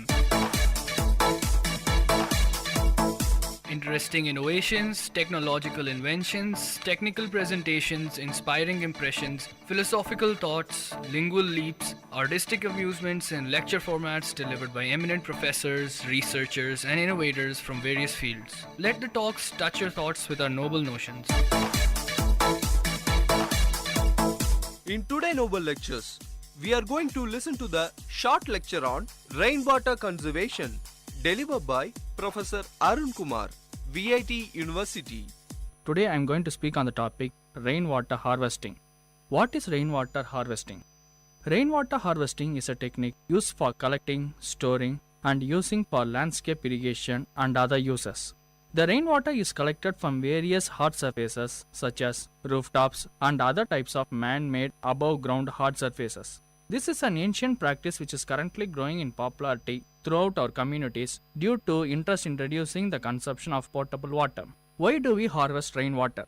This is perhaps one of the most frequently asked questions as to why one should harvest rainwater. There are many reasons, but following are the important ones. To arrest the groundwater decline and augment groundwater table, to beneficiate water quality in aquifers, to conserve surface water runoff during monsoon, to reduce the soil erosion. Who can harvest the rainwater and from where they can do this? People who are planning for construction of houses, modification of houses and existing houses, etc. From rooftop of government buildings, institutions, hospitals, hotels, shopping malls, etc. From the rooftops and open areas, farmlands, public parks, playgrounds, etc. Paved and unpaved areas of layout city, town and villages. What are the basic components in rainwater harvesting? Rainwater system comes in all shapes and sizes, from simple catchment system under a downspout to large above and underground systems with complex filtration systems that can store thousands of gallons of water. Most rainwater collection systems are comprised of the following components. The first one is called as the catchment surface. rooftops, or other raised solid surface. The best catchment system have hard, smooth surfaces such as metal roofs or concrete areas. The amount of water harvested depends on the quality and quantity of rainfall and the size of the surface and the slope of the catchment area. Gutters and downspouts, also known as the distribution systems that channel the water from the catchment area to a holding container such as barrel, cistern, planted area, etc. Leaf screens, a screen that removes or catches debris. Roof washers, a device that diverts the first flush of rain before it enters the storage tank. Most rainwater suppliers recommend that the first flush of water is diverted to an outside area of the storage system, since the catchment surface may accumulate bird droppings, debris, and other pollution. Storage tanks. In general, the storage tank is the most expensive component of a rainwater harvesting system. There are numerous types and styles of storage tanks available. Storage can be above ground or underground. In general, the storage tank is the most expensive component of a rainwater harvesting system. There are numerous types and styles of storage tanks available. Storage can be above ground or underground. Storage containers can be made from galvanized steel, wood, concrete, clay, plastic, fiberglass, polyethylene, masonry, etc. Examples of above ground storage include cisterns, barrels, tanks, garage cans, above ground swimming pools, etc. Storage tank prices vary based on the different variables such as size, material, and complexity. To exhibit the growth of algae, storage tank should be opaque and preferably placed away from the direct sunlight. The tank should also be placed close to the area of use and supply line to reduce the distance over which the water is delivered. Also consider the placing the storage at an elevated area to take the advantage of gravity flow. The tank should be always placed on a stable and level area to prevent it from leaning and possibly collapsing. Delivery systems. Gravity fed or pumped to the landscape or other end use areas. What are the advantages of rainwater harvesting? It makes use of the natural resources and reduces flooding, stormwater, runoff, erosion, and contamination of surface water with pesticides, sediments, metals, and fertilizers. It reduces the need for imported water, excellent source of water for landscape irrigation with no chemicals such as fluoride and chlorine, and no dissolved salts and minerals from the soil. Home systems can be relatively simple to install and operate, which may reduce your water bill. Promotes both water and energy conservation. No filtration system required for landscape irrigation. What are the safety considerations to be made in this rainwater harvesting? Please make sure that children and pets do not climb on the storage systems, as they may accidentally fall into the storage tank. Storage tank should have locking lids and bars that keep the children and pets out. What is the effectiveness in this technology? The feasibility of rainwater harvesting in a particular locality is highly dependent upon the amount and intensity of rainfall. Basically, we know that the rainfall is unevenly distributed throughout the year, and the rainfall collection methods can serve as the only supplement source of household water. The viability of rainwater harvesting system is also a function of the quantity and quality of water available from other sources, household size, and budget available. Likewise, the cost of physical and environmental degradation associated with the development of available alternative sources should be calculated and added to the economic analysis. Thank you. You are listening to the Noble Lectures, an audio lecture series of VIT Community Radio, innovative talks from intellectuals.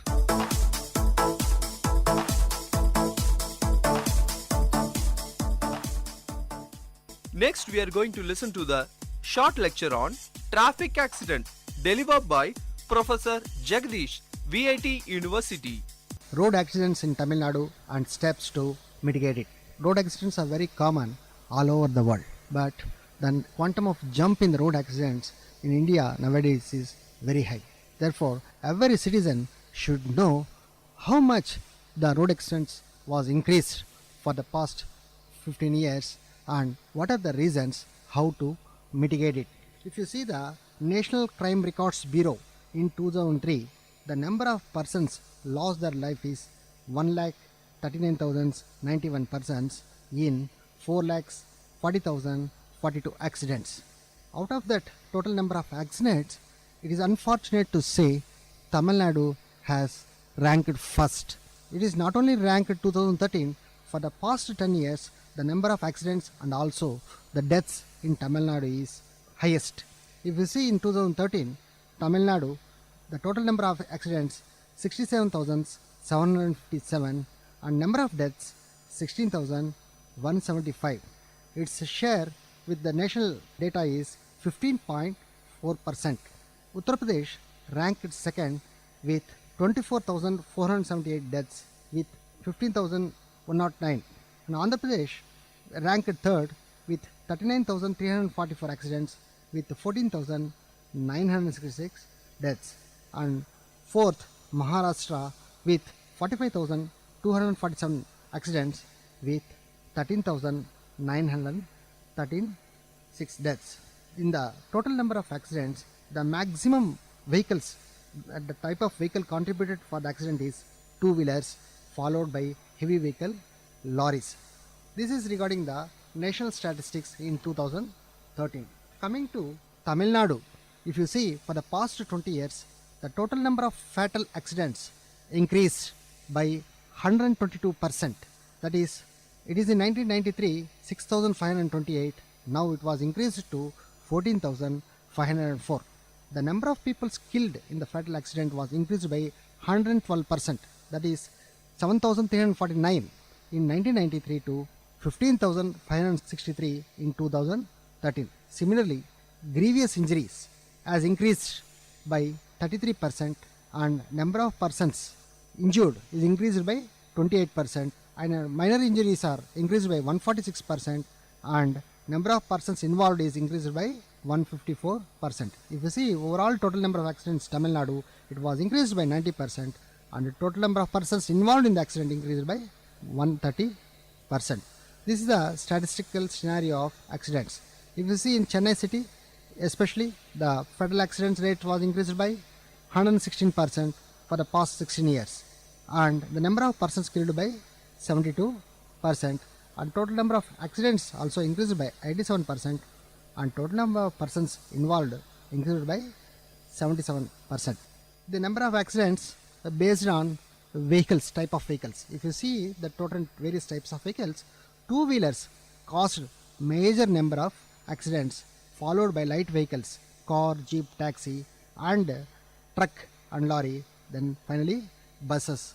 This is the scenario of the vehicles caused the accident. This shows that two-wheelers, because two-wheelers are increased enormously, therefore it is one of the major source of causing accidents. And if you see the data, government vehicles and private buses, government vehicles are causing more accidents compared with the private vehicles. The reason may be because the government using all the old buses and old accessories compared with the private buses. This may be one of the reason for causing more number of government buses involved in accidents. If you see the type of road causing the accidents, the roads are broadly classified: national highway, state highway, other district roads and village roads. And generally the national highway contributing more for the fatal accidents, followed by the state highway and other district roads and village roads.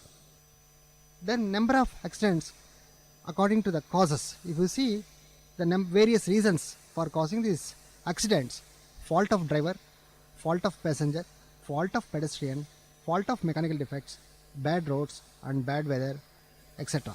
Out of all these reasons, fault of driver alone causing 98% of the accidents. Therefore, the accidents are mainly due to the fault of drivers. Then, if you see all these statistics, then the drivers are the main contributor for the road accidents. We will see what are the reasons generally for the accidents. The most of the reasons very common. One is overspeeding. Nowadays we are seeing many vehicles are very high speed with light weight, not following traffic rules and regulations. Many because the vehicles are increased enormously, but traffic rules and regulation violation also increased many places. This is also one of the causes for occurring accidents. Drinking and driving, because the increasing our living standards, and due to urbanization, we will get liquor everywhere along the highways and everywhere in the cities as well as in towns. Therefore, many people are driving after taking alcohol. Underage vehicle driving. Underage vehicle driving is because these people are not sufficiently matured. Even though they can able to drive it, they don't know the traffic rules and what is the importance of traffic rules. They may not follow the traffic rules properly. Due to that, accidents are occurring. Next, using of mobile phones. Due to increase in the technology, everyone having the mobile phone. While driving in a car, while driving in a two-wheelers, people are using extensively the mobile phones. This is one of the major reasons for causing many accidents. Finally, illiterate. India is not completely literate. Therefore, due to increasing the lifestyle, due to urbanization, everybody can able to offer a minimum two-wheelers. Therefore, due to illiterate also contributing to some extent to the accidents. Finally, you can say corruption in RTO office while issuing driving license. These also, if you don't give after proper checking driving license, this also causes major accidents, especially in the case of heavy vehicles. Now, we saw the statistics and major causes. Now, what are the measures we have to take it? One is road safety policy. The road safety policy has to change time to time because due to urbanization, due to increasing the living standards, the number of vehicles are increased. Therefore, accordingly, the roads, standards of the roads, and also the signaling system, and also post-accidental measures, all these things should have a proper policy updated with the latest technology in order to prevent the accidents. Road Safety Council. Road Safety Council, generally a group of higher officials under the Honorable Transport Minister under every state government will be functioning. These administrative people has to take proper safety rules and regulations. They have to implement it time to time. Road Safety Fund. Because due to increasing the enormous vehicular traffic, Road Safety Fund is very important. We have to repair and rehabilitate the roads time to time. Because of increasing the number of vehicles and total tonnage of the vehicles, roads are damaging very frequently. Hence, we have to allocate a road safety fund to repair and rehabilitate the roads frequently. Road safety measures. This is again divided into preventive measures, surveillance and detection, and enforcement measures. Preventive measures is generally wearing the helmet during driving in the two-wheelers and maintaining the speed. This way, you can, by following the proper traffic rules, you can prevent the accident itself. Surveillance and detection. Wherever there is a junctions are there, you can put important places, you can put the cameras and you can track the details so that the person who is not following the rules can be detected, can be penalized properly. Enforcement measures. Those who are violating the traffic rules, those who are riding the vehicles with a higher speed should be punished properly. There should not be any discrimination between the rich and poor. Everybody should be same under the law. Road Safety Week should be every month. They have to conduct in order to increase the awareness of the masses. Masses can easily catch when you conduct the dramas or when you conduct through radio, through TV. If you conduct this Road Safety Week regularly, then the masses will know what are the things they have to follow and what are the reasons, and all these things will be acquainted.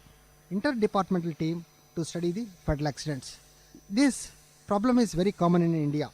There is one place road is laying, and the same place one more department is constructing the bridges and one more department is laying the optical fiber cable. Therefore, should be a proper coordination between all the departments in order to avoid the accidents. If there is no proper coordination between the departments, if they do their job independently, there is a major cause of accidents. This is one of the reason contributing for accidents in India. Air quality measurements. Because due to urbanization, due to industrialization, the air quality is changed a lot. Due to that, the vision will be affected and the eyes will be irritated. Therefore, time to time we have to we have to check the air quality, and we have to take proper measures in order to avoid the accident. Emergency accidental relief centers. These relief centers are already existing on national highways, but it should be extended to state highways and major district roads also, because after the post accident, how to protect the person, this is very very important, and you have to give care and proper support to reach the hospital to protect his life. Compensation to road accidents. There is a compensation for road accidents, but it should be increased so that the person who suffered from the road accidents of no mistake should be compensated properly. Rewarding drivers with zero accident record. Those drivers who are driving heavy vehicles like trucks and buses, both private and government sector, with zero accidental record should be rewarded and should be given a proper encouragement so that we can reduce the accidents. If you see the overall the statistics, how much it was increased and what are the causes and what are the measures we should take. If you have awareness of all the three things, then you can avoid the accidents maximum extent, and we will be safe. We can keep others also safe with happy driving. You are listening to the Noble Lectures, an audio lecture series of VIT Community Radio, innovative talks from intellectuals.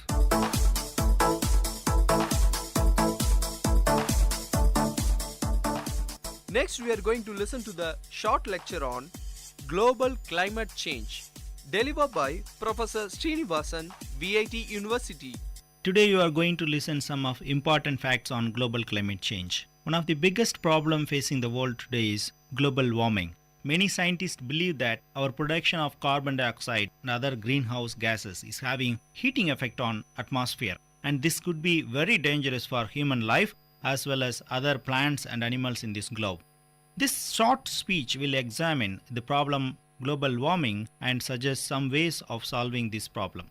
Global warming is increase in the world's temperature and changes in the world's climate caused by carbon dioxide from our cars, factories and power plants.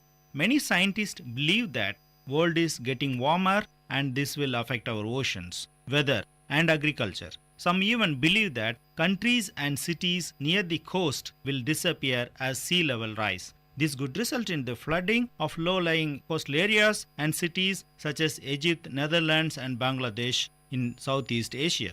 Rising sea levels will cause flooding and increase standing water, which can serve as breeding grounds for malaria and other parasites. Even though climate change is partially caused by the natural cycles of Earth, humans are still a major part of it. Greenhouse gases such as carbon dioxide absorbs and emit heat in the atmosphere, keeping Earth warm enough to support life. However, human activities such as burning fossil fuels and are adding large amounts of greenhouse gases to the atmosphere. More greenhouse gases mean that more heat is being held in the atmosphere, which in turn makes temperature higher. In the future, climate change will affect people worldwide. To start with, there will be increased health risk. Rising temperature will cause longer and more common heat waves, which result in more heat-related injuries and deaths. Flood will also increase coastal erosion and destroy people's homes. Thousands of people will be displaced and coastal erosion will accelerate. Additionally, higher temperature will cause problems. Longer and more intense heat waves will cause heat-related injuries. Fresh water availability worldwide is dwindling due to higher evaporation rates, which means that planet is losing a vital resource. By the middle of the 21st century, water supplies in the already dry regions are estimated to decrease by 10 to 30%. Food supplies are also at risk as it is harder to grow crops in environmental conditions altered by climate change. According to EPA, American corn production could be reduced by 10 to 30% if the temperature rises 3.6 degrees Fahrenheit. Measures to stop climate change need to be taken now because we will experience its effects during our lifetime. Since it has not affected us very much yet, not very many people are aware of it. We need to raise awareness now because once we see its effects, it will be too late. We still have time. Despite the fact that climate change is progressing, there are still ways that can be slowed down. To start with, we should work to raise awareness about global warming and what people can do to help. Most people know about climate change, but they do not realize what will happen if nothing is done. They also may not realize that they can make a difference by doing little things like recycling. In addition, the government should offer tax benefits for people who use clean energy and green energy. Fossil fuels such as oil and coal are the largest sources of carbon emission, and phasing them out would significantly reduce the human impact on the environment. Offering tax benefits promote use of clean energy among the society. Some countries might even disappear completely. Another problem caused by global warming is changes in weather patterns. Many areas of the world are experiencing increased hurricanes, floods, storms, and other unusual weather conditions. The problem associated with global warming is the effect on animals. Fish population could be affected, while some insect which spread disease might become more common. There are several things we can do to solve the problem global warming. One solution is stop producing CO2. We can do this by switching from oil, coal, and gas to renewable energy. Another solution to plant more trees. Trees absorb carbon dioxide and produce oxygen, which is not a greenhouse gas. Using less energy and to recycle more products. Generating electricity is one of the main sources of carbon dioxide. If we use less electricity, we will produce less CO2. In conclusion, if we make small changes now the way we live, we can avoid huge changes in the future. Scientists, governments, and individuals must work together to overcome this threat. Thank you. I hope this lecture touched your thoughts with a noble notion. Tune into the Noble Lecture series of VIT Community Radio for another noble talk from eminent professors, researchers, and innovators from different fields. You are listening to VIT Community Radio 90.8 FM. Let the talks touch your thoughts with our noble notions.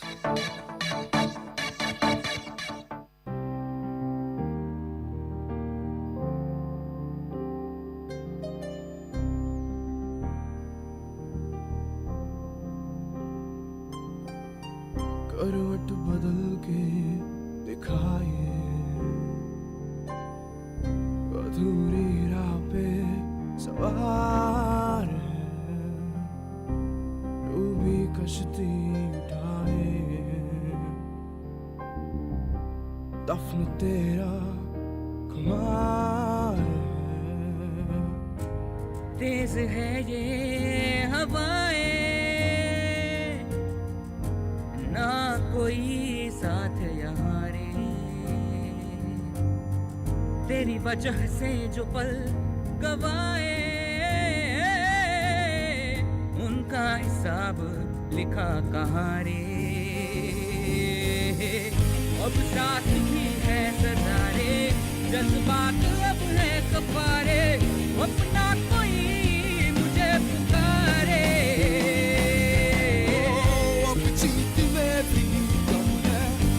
aşkı seviyorum अब हद से ज्यादा सहारे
कच्चे धागे रिश्तों के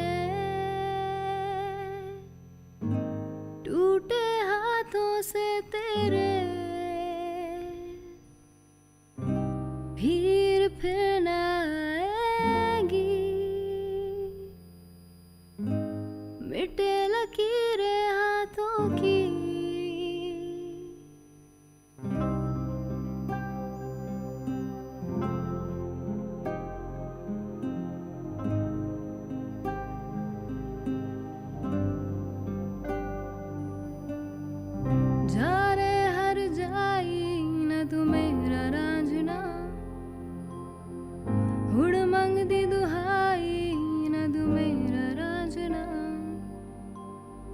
झूठी कसमें खाई न तू मेरा Raanjhanaa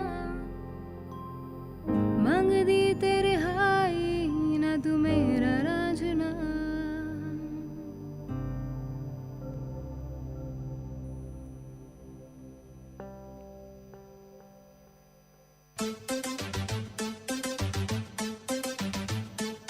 It's time to pick some words in glossary box with Miss Sahitya and Vit Community Radio 90.8. Regale, to entertain kids and others, especially by telling stories. Synonym of the word regale is entertain, please. Antonym of the word regale is boring. And to use it in a sentence format, he regaled us with wonderful stories of adventure. To pick more words from glossary box, stay tuned to Vit Community Radio 90.8.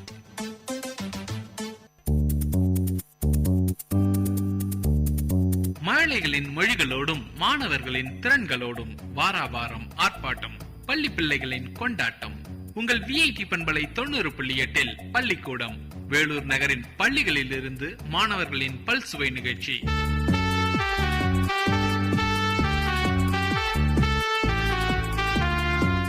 புத்தக புழுக்களாய் இருந்த நம்மை மாற்றி பழைய ஏட்டுக்கல்விக்கு பூட்டு போட்டு செயல் வழியின் மூலம் கற்றலை எளிதாக்கி மாணவர்களின் கற்றல் ஆர்வத்தை தூண்டும் ஏபிஎல் திட்டத்தை பற்றி நம் வில்லுப்பாட்டின் மூலம் பாட வரும் வில்லுப்பாட்டு குழுவினர்கள் சக்திவேல், அபிநயா, பூபால், அக்பர் பாஷா, சூப்பியா, சல்மான். இங்கு வந்திருக்கும் அனைவருக்கும் எங்கள் வில்லுப்பாட்டு சார்பாக வணக்கம். நாங்கள் எளிய செயல்வழி கல்வி திட்ட முறையை பற்றி ஒரு வில்லுப்பாட்டு பாட வந்துள்ளோம். நம்ம கல்வித்துறையே மிக பெரும் வளர்ச்சியே தந்தனத்துவம் என்று சொல்லியே வில்லினில் பாட ஆமாம் வில்லினில் பாட வந்தருள்வாய் காலை மகளே தந்தனத்துவம் என்று சொல்லியே வில்லினில் பாட ஆமாம் வில்லினில் பாட வந்தருள்வாய் காலை மகளே. அண்ணே, இந்த இனிமையான மாலை பொழுதுல நாம எல்லாம் இங்க எதுக்கண்ணே கூடி வந்திருக்கோம்? சொல்றேன் நம்ம அரசாங்க பள்ளிகள்ல 1 முதல் 5 வகுப்பு வரை எளிய செயல்வை கல்வி திட்ட முறையில நம்ம பிள்ளைகளுக்கெல்லாம் பாடம் நடத்துறாங்களாம். அப்படியே அத பற்றி தெளிவா மக்களுக்கு சொல்லலான்னு தான் வந்திருக்கோம். அப்படியே எளிய செயல்வழி கல்வி திட்டமா அப்படின்னா தன்னானே தானே தன தன்னானே தானே தன்னானே தானே தன தன்னானே தானே தன்னானே தானே தன தன்னானே தானே தன்னானே தானே தன தன்னானே தானே புதுமையான கல்வி திட்டம் செயல்வழி கல்வி திட்டம் புதுமையான கல்வி திட்டம் செயல்வழி கல்வி திட்டம் புதுமையான கல்வி திட்டம் செயல்வழி கல்வி திட்டம் புதுமையான கல்வி திட்டம் செயல்வழி கல்வி திட்டம் தமிழ் மாநில அரசு திட்டம் மாறாத நல்ல திட்டம் தமிழ் மாநில அரசு திட்டம் மாறாத நல்ல திட்டம் தன்னானே நானே தன தன்னானே தானே தன்னானே தானே தன தன்னானே தானே தானே தன தன்னானே தானே தன்னானே தானே தன தன்னானே தானே மாநில முழுமைக்கும் செயல்வழி கல்வி திட்டம் மாநில முழுமைக்கும் செயல்வழி கல்வி திட்டம் மாநில முழுமைக்கும் செயல்வழி கல்வி திட்டம் மாநில முழுமைக்கும் செயல்வழி கல்வி திட்டம் ஏற்றமுடன் செயல்படும் நம்ம கல்வி திட்டம் ஏற்றமுடன் செயல்படும் நம்ம கல்வி திட்டம் தன்னானே தானே தன தன்னானே தானே தன்னானே தானே தன தன்னானே தானே தன்னானே தானே தன தன்னானே தானே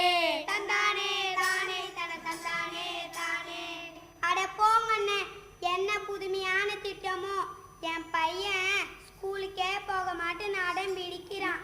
என் ஆத்துக்காரி வேற அடுத்த ஆத்து அம்பூஜத்தை பார்த்தேலா, ஆவாத்து பசங்க கான்வெண்ட் போறது கேட்டேலா அப்படின்னு ஒரே நச்சடிக்கிறா. அடா மண்டு, அனுப்பாதே கான்வென்ட்டுக்கு அனுப்பாதே. இப்பெல்லாம் நம்ம அரசு பள்ளிகள்ல எளிய செயல்வழி திட்ட முறையில அழகான அட்டைகளை கொண்டு ஆங்கில மற்றும் தமிழ் வழிகள்ல பாடம் நடத்துறாங்க. அப்படியானே? என்ன புதிய திட்டமோ, எல்லாம் நம்ம படிச்ச படிப்பு தானே. அப்படி இல்லடா, அன்று படித்தது ஏட்டு கல்வி, இன்று படிப்பது செயல் வழியில், மாணவரை மையப்படுத்தி திறனுக்கேற்ப கற்றல் முறை, திறனுக்கேற்ப கற்றல் முறை. புரியுதா? புரியுதே, ஆனா புரியல.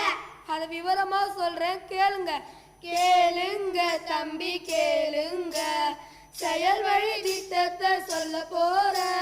கேளுங்க தம்பி கேளுங்க, கேளுங்க தம்பி கேளுங்க, செயல் வழி திட்டத்தை சொல்ல போறேன். கேளுங்க தம்பி கேளுங்க.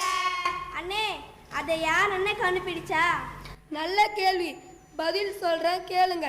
தந்தானே தந்தானே தந்தான குயிலே, தான தந்தானே தந்தானே தந்தான குயிலே, தந்தானே தந்தானே தந்தான குயிலே, தான தந்தானே தந்தானே தந்தான குயிலே, தந்தானே தந்தானே தந்தான குயிலே, தான தந்தானே தந்தானே தந்தான குயிலே, தந்தானே தந்தானே தந்தான குயிலே, தான தந்தானே தந்தானே தந்தான குயிலே. கல்வியின் தரத்தை மேம்படுத்த ஆந்திர மாநிலம் விஷவேலி ஆரம்பிக்கப்பட்ட நல்ல திட்டம், மாணவர் திறனுக்கேற்ப கற்க நல்ல திட்டம். கல்வியின் தரத்தை மேம்படுத்த ஆந்திர மாநில விஷவேலியில் ஆரம்பிக்கப்பட்ட நல்ல திட்டம், மாணவர் திறனுக்கேற்ப கற்க நல்ல திட்டம். அந்த திட்டம் செயல் வழி திட்டம், அந்த திட்டம் செயல் வழி திட்டம், அந்த திட்டம் செயல் வழி திட்டம், அந்த திட்டம் செயல் வழி திட்டம். தந்தானே தந்தானே தந்தான குயிலே, தான தந்தானே தந்தானே தந்தான குயிலே, தந்தானே தந்தானே தந்தான குயிலே, தான தந்தானே தந்தானே தந்தான குயிலே. ஆந்திராவில் உருவான ஏபேலு தமிழ்நாட்டில் எப்படி?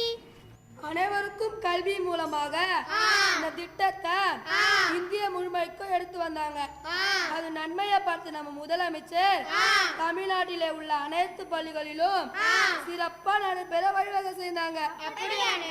ஆமா, லேட்டா வந்தாலும் லேட்டஸ்டா வந்து வர வேண்டிய நேரத்துல கரெக்டா வந்துச்சு பாத்தியா? பழைய முறைக்கு பூட்டு போட்டு புதிய முறையை கொண்டு வந்து எளிமையான கல்வி திட்டம் பாருங்க, அது படிக்க நல்ல சிறந்த திட்டம் தானுங்க. பழைய முறைக்கு பூட்டு போட்டு புதிய முறையை கொண்டு வந்து எளிமையான கல்வி திட்டம் பாருங்க, அது படிக்க நல்ல சிறந்த திட்டம் தானுங்க. அப்படின்னா இந்த முறையில பாடம் எப்படி சொல்லி கொடுப்பாங்க?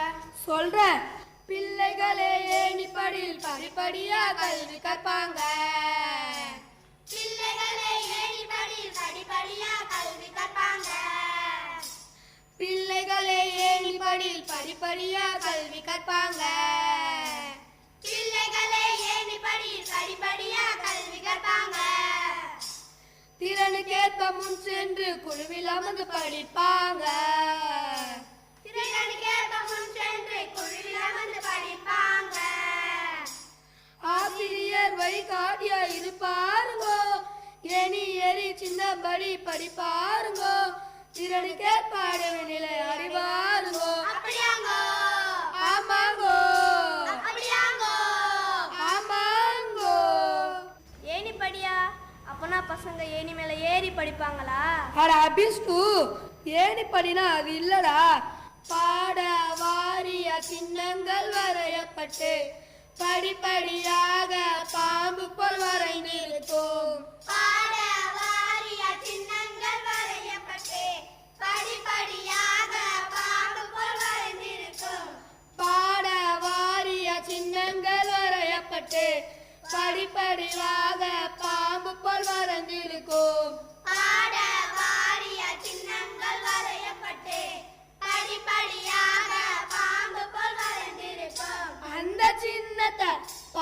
பசங்க அட்டை எடுத்து படிப்பாங்க. அந்த சின்னத்தை பார்த்து பசங்க அட்டை எடுத்து படிப்பாங்க. படிப்படியா திறனுக்கேற்ப குழுவில் அமர்ந்து படித்தறிந்து. படிப்படியா திறனுக்கேற்ப குழுவில் அமர்ந்து படித்தறிந்து. ஆசிரியர் ஒத்துழைப்புடனே எண்ணிப்படியை முடிப்பாங்க. ஆசிரியர் ஒத்துழைப்புடனே எண்ணிப்படியை முடிப்பாங்க. அதுவே எண்ணிப்படி எண்ணிப்படி எண்ணிப்படிங்க. அதுவே எண்ணிப்படி எண்ணிப்படி எண்ணிப்படிங்க. அதுவே எண்ணிப்படி எண்ணிப்படி எண்ணிப்படிங்க. அதுவே எண்ணிப்படி எண்ணிப்படி எண்ணிப்படிங்க. இப்படி ஒவ்வொரு படிநிலையும் படிச்சு படிநிலையில் முன்னேறி கொண்டே போவான். அவன் கடைசி படிநிலை முடிப்பதுக்கும் அந்த கல்வி ஆண்டும் முடியும். ஆசிரியர் சிறந்த வழிகாட்டியா இருந்து பிள்ளைகளுக்கு தூண்டுகோலாக விளங்குவாங்க. அண்ணே, செயல்வழி கற்றலினால என்ன நன்மைனே? நன்மையா கேட்டீங்க, சொல்றேன் கேளுங்க. தன்னம்பிக்கை வளருது, படைப்பாற்றலும் பெருகுது. தன்னம்பிக்கை வளருது, படைப்பாற்றலும் பெருகுது. தன்னம்பிக்கை வளருது, படைப்பாற்றலும் பெருகுது. தன்னம்பிக்கை வளருது, படைப்பாற்றலும் பெருகுது. மனப்பாடம் தேவையில்லை, மன அழுத்தமும் குறையுது. மனப்பாடம் தேவையில்லை, மன அழுத்தமும் குறையுது. ஆசிரியர் சார்ந்து இல்ல, மன சுத்தமா கல்வி கற்பாங்க. ஆசிரியர் சார்ந்து இல்ல, மாணவர் சுதந்திரமா கல்வி கற்பாங்க. மாணவரின் தேக்கம் இல்ல, இது மகிழ்ச்சியான கல்விதானுங்க. மாணவரின் தேக்கம் இல்ல, இது மகிழ்ச்சியான கல்விதானுங்க. இது எல்லோருக்கும் உகந்த திட்டம், எதிர்காலத்திற்கும் ஏற்ற திட்டம். இது எல்லாருக்கும் உகந்த திட்டம், எதிர்காலத்திற்கும் ஏற்ற திட்டம். தன்னம்பிக்கை வளருது, படைப்பாற்றலும் பெருகுது. தன்னம்பிக்கை வளருது, படைப்பாற்றலும் பெருகுது. பரவாயில்லையே, இந்த கல்வி முறை நல்ல முறையா இருக்கே. அது மட்டும் இல்ல, மாணவர்களுக்கு கல்வியோடு ஆரோக்கியத்தையும் காலை செயல்பாட்டை வளர்க்கவும் இது உதவுகிறது. அரசு அதற்குரிய அனைத்து வசதிகளையும் ஒவ்வொரு பள்ளிக்கும் வழங்குகிறது. ரூபாய் 5000 மதிப்புள்ள கணித உபகரண பெட்டியை ஒவ்வொரு பள்ளிக்கும் கொடுத்து கணித செயல்பாட்டை எளிதாக்குகிறது. அப்படியானே? உடனே என் பையனை அரசாங்க பள்ளிக்கு அனுப்பி சிறந்த முறையில கல்வி கற்க வை செய்றேன். இதுவரைக்கும் அமைதியா நான் சொல்றத கேட்டவங்க அனைவருக்கும் எங்க நன்றியையும் வணக்கத்தையும் தெரிவித்துக் கொண்டு விருப்பமுடன் வந்திருந்து வில்லு பாட்டை கேட்டவங்க ரசித்தவங்க எல்லோருக்கும் வணக்கம் வணக்கம் வணக்கமுங்க. வாழியவே பல்லாண்டு காலம், வாழிய வாழிய வாழியவே, வாழியவே பல்லாண்டு காலம், வாழிய வாழிய வாழியவே, வாழ வாழ வாழ வாழ வாழ வாழவே. நன்றி. நேயர்கள் கேட்டுக்கொண்டிருப்பது பள்ளிக்கூடம் உங்கள் விஐடி பண்பலை 90.8 வேலூர் நகரின் பள்ளிகளில் இருந்து மாணவர்களின் பல்சுவை நிகழ்ச்சி.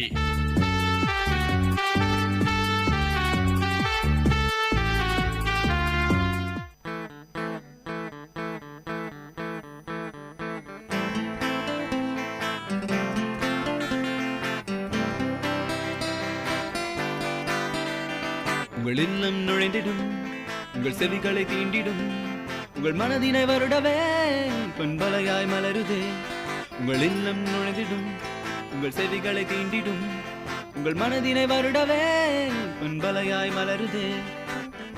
விஐடி 90.8 வேலூரில் நாங்க தாம்பே. விஐடி 90.8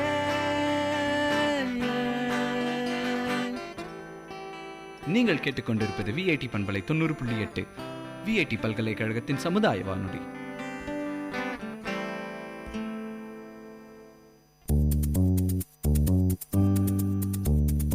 மழலைகளின் மொழிகளோடும் மாணவர்களின் திறன்களோடும் வாராவாரம் ஆர்ப்பாட்டம், பள்ளி பிள்ளைகளின் கொண்டாட்டம்.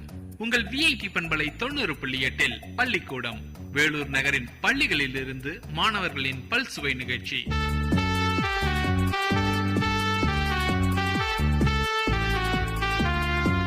எல்லா இடத்திலும் எல்லாமே அமைந்து விட்டால் சுவாரஸ்யம் இருக்காது. இல்லாததை தேடும்போது தான் நமக்கு சுவாரஸ்யம் கிடைக்கும். அப்படி இல்லாததை சுட்டிக்காட்ட வருகிறார் எம் பள்ளி மாணவர் சக்திவேல்.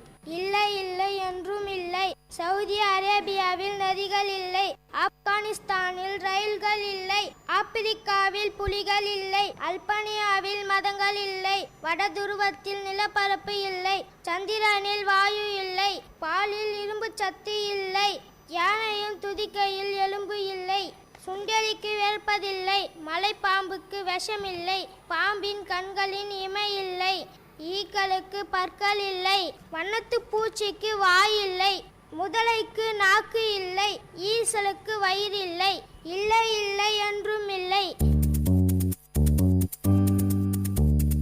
நேயர்கள் இதுவரை கேட்டது உங்கள் விஐடி பண்பலை 90.8 பள்ளிக்கூடம், வேலூர் நகரின் பள்ளிகளில் இருந்து மாணவர்களின் பல்சுவை நிகழ்ச்சி.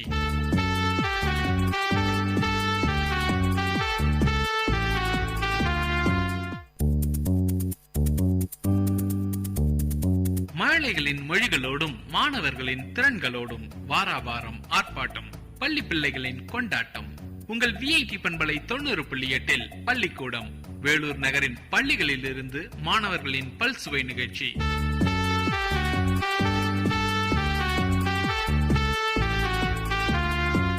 வாய்விட்டு சிரித்தால் நோய்விட்டு போகும். ஆம், சோகத்தை சுமையாக்கி உன் மனதை பூட்டாதே. சிரிப்பு எண்ணம் திறவுகோல் கொண்டு திறக்க வாய்விட்டு சிரித்து பழகு, உன் ஆயுளை அதிகமாக்கு என நம்மை வயிறு குலுங்க சிரிக்க வைக்க வரும் சிறார்கள் சக்திவேல், நூர்ஜஹான், அபிநயா, ராஜேஸ்வரி, அக்பர் பாஷா. சிரித்து வாழ வேண்டும், உண்ணும் உணவிற்கு அறுசுவை வேண்டும், உடலும் உள்ளமும் நலமாக இருக்க நகைச்சுவை வேண்டும். நம் உடல் நலத்திற்கு அறுசுவை உணவு முக்கியம், நம் உள்ளம் நலத்திற்கு நகைச்சுவை முக்கியம்.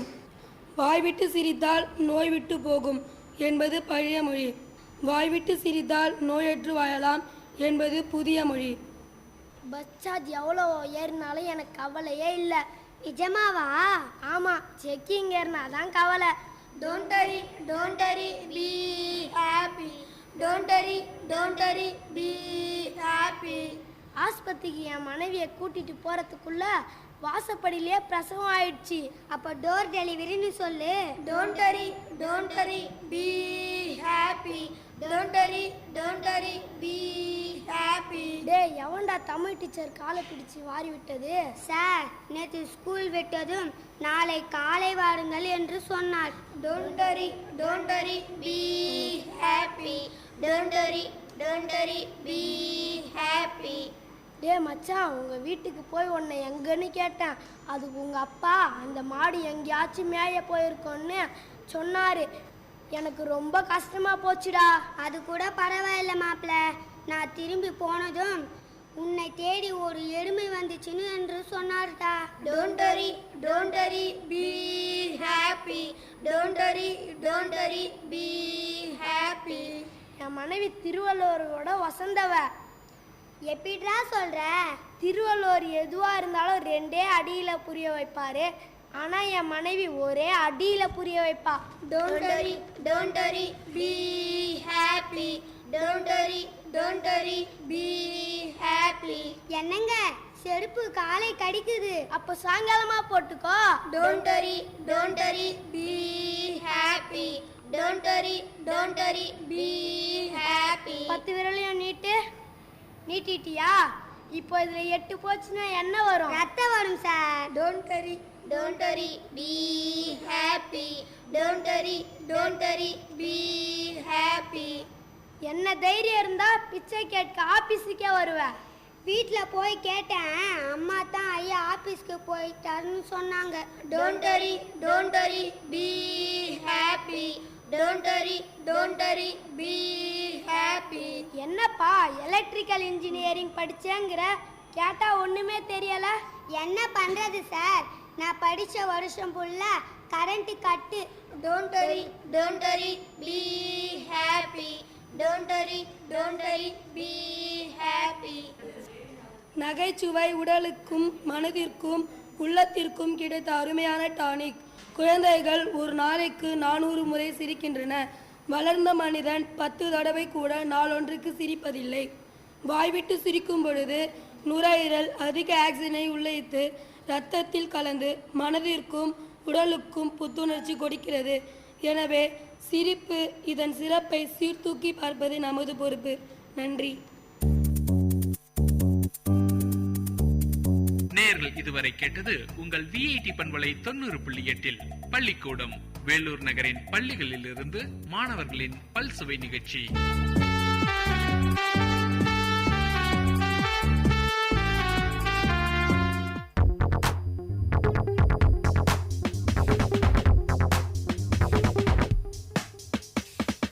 விஐடி வானொலி உங்களின் செவிகளில் தேனை பாய்ச்சிடுதே. மனதின் கவலைகள் மறந்து போயிடும், மாயம் செய்திடுவே. இது காற்றின் அலை, பொங்கும் பாட்டின் அலை, நம் வீட்டோடும் நாட்டோடும் நடமாடி சுவை சேர்க்கும். விஐடி வானொலி உங்களின் செவிகளில் தேனை பாய்ச்சிடுதே.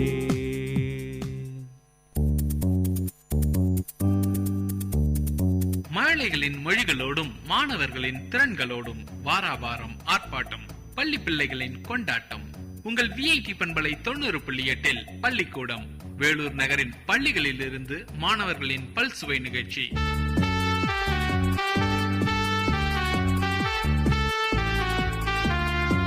இந்திய தேசமதில் ஏற்றி வைத்த திருவிளக்காய் அமைந்ததுதான் சர்வ சிக்ஷா அபியான் திட்டம்.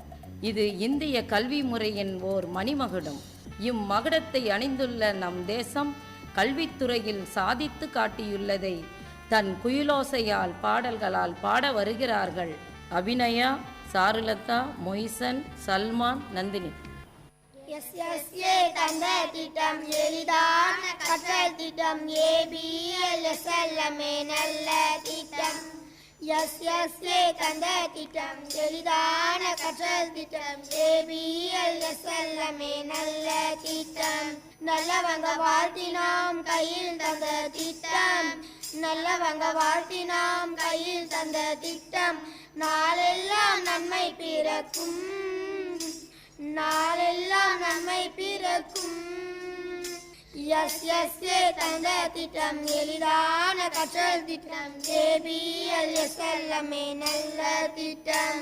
கல்வி கற்கும் பிள்ளைகளின் கண் திறக்கும் சிறந்த திட்டம்.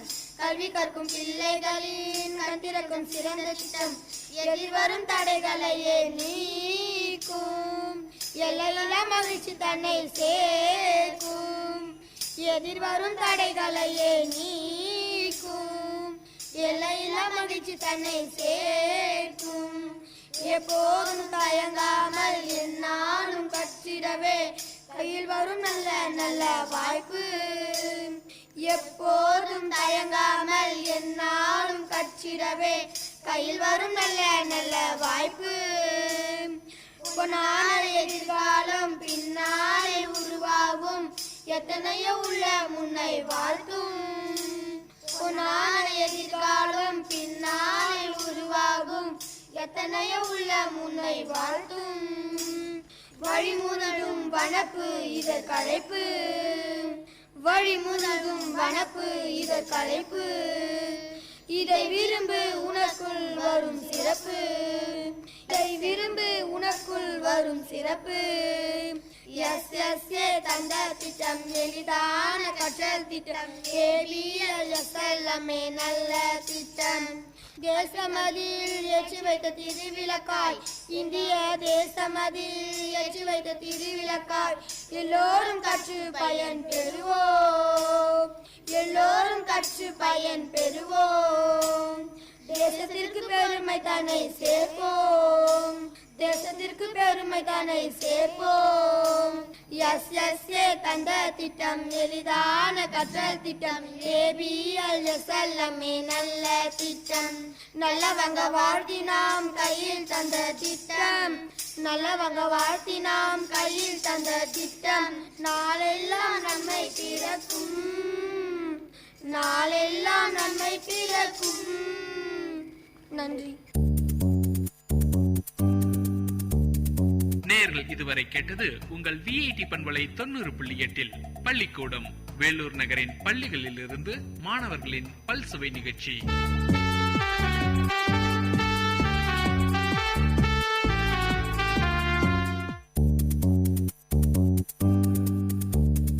மாலைகளின் மொழிகளோடும் மாணவர்களின் திறன்களோடும் வாராவாரம் ஆர்ப்பாட்டம், பள்ளி பிள்ளைகளின் கொண்டாட்டம்.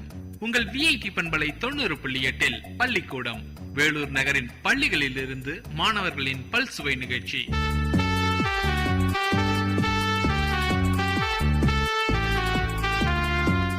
ஐயிரண்டு திங்களாய் தம் கருவறையே குடிலாக்கி பத்தியங்கள் பல இருந்து பத்திரமாய் ஈன்றெடுப்பவள் தாய். தாயில் சிறந்த கோயில் இந்த தரைமீதெங்கும் இல்லை, தோயும் அன்பு தொண்டால் அவள் தோறும் போற்றி ஏற்று. இத்தகைய தாயை புகழ வார்த்தைகளே இல்லை என புகழ்பவர் ஜே. சந்துரு. 10 மாசம் என்ன சுமந்து பெத்தி எடுத்த அம்மாவும் பாசத்துக்கு முன்னால எல்லாமே சும்மா. ரத்தத்தை எல்லாம் பாலா தந்து புத்தி வளர்த்த அம்மாவும் அன்புக்கு முன்னால எல்லாமே சும்மா. எறும்பு அண்டாம துசு சும்பு சேராம தொப்புள் கூடி அறுத்தெடுத்த அம்மா, கண்ணரக்கம் பாலாம கஞ்சி தண்ணி இல்லாம பாலம் சோறும் ஊட்டி வளர்த்த அம்மா.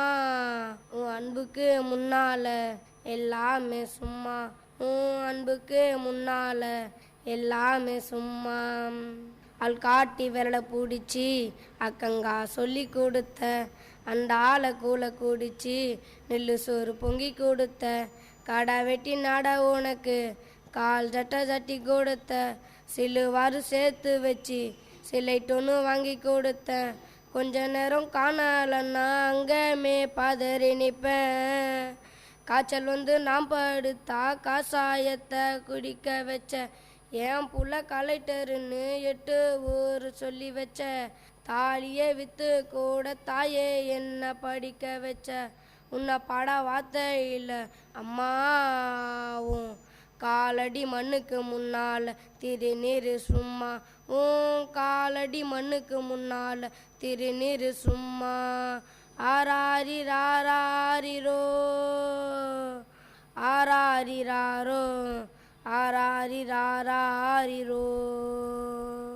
குடிகாரப்பனுக்கு அடிமாடா வாக்கப்பட்டேன், கோபுரமா என் உசுர கொடுமையும் தாங்கிக்கிட்டேன். 5 வடி 10 வடி அங்கே இங்கும் கடன் பட்டேன், அத்தனையும் நான் படித்தேன். ஆயுசத்தை தாங்கி புட்டேன், பட்ட தும்பு போதும் முன்னா பாவியில உசுர விட்டேன். பட்ட ஜொட்டில் கட்டின உனக்கு பச்சை மூங்கில் வெட்டு வெட்டேன். 6 சொன்ன வாய்க்கு அரிசி போட வச்சு புட்ட, பள்ளிக்கூடத்தில் சுமந்த என்ன குடம் ஓடிக்க வச்சு புட்ட. பாலூட்டி என்ன வளர்த்த அம்மா உனக்கு பாலூத்த வந்திருக்கேன் பாதிமாவ சும்மா, பாலூத்த வந்திருக்கேன் பாவிமாவ சும்மா. 10 மாசம் என்ன சுமந்து பெத்தி எடுத்த அம்மாவும் பாசத்துக்கு முன்னால எல்லாமே சும்மா, பாசத்துக்கு முன்னால எல்லாமே சும்மா. நேர்கள் இதுவரை கேட்டது உங்கள் விஐடி பண்பலை 90.8 பள்ளிக்கூடம் வேலூர் நகரின் பள்ளிகளில் இருந்து மாணவர்களின் பல்சுவை நிகழ்ச்சி.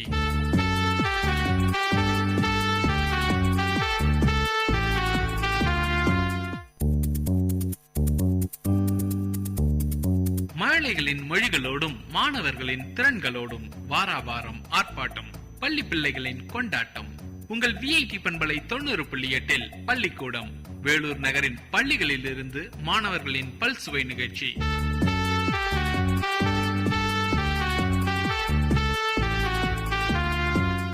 நோயற்ற வாழ்வே குறைவற்ற செல்வம்.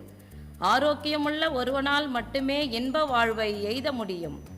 போதைக்கு அடிமையாகி தன் குடும்பத்தை தவிக்க விடும் அறிவில்லா மாந்தரின் அழிவை பற்றி கானா பாடலால் கவிதை பாட வருபவர் ஜே. சந்துரு.